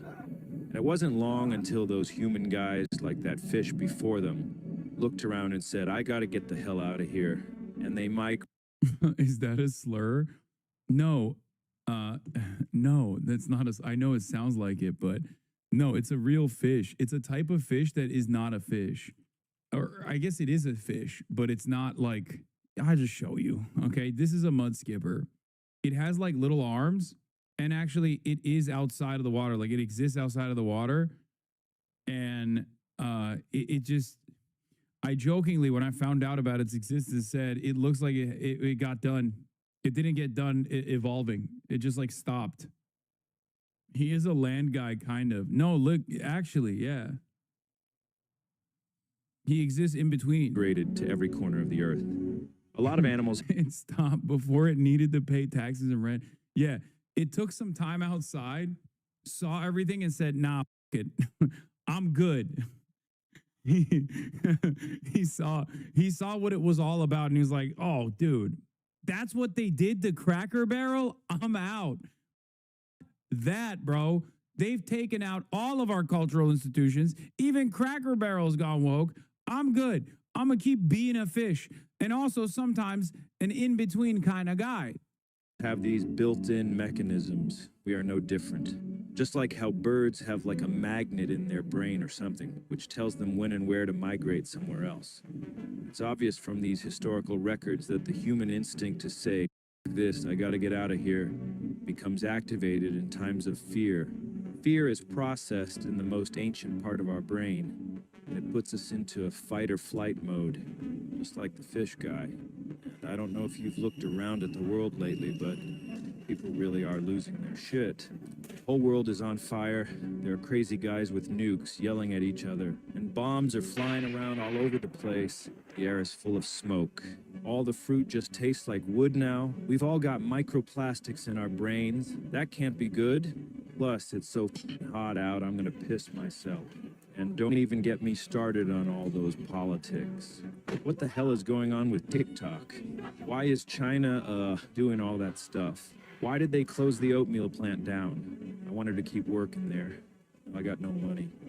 I gotta pay MSRP for my steel cut. Bullshit, man. You know what? And then he says it. Ah, f this, I gotta get out of here. Except this time, they've got nowhere to go. Not physically, anyway. Now you understand why the mud skipper stayed a mud skipper. You feel me? But lucky for them, some of humanity's most powerful visionaries, the techno-wizards, have constructed a psychic arc to sail the seas of your mind and take you away from your problems and out onto a new frontier. A new reality. Here's where it gets crazy. It's a reality where there is no such thing as reality.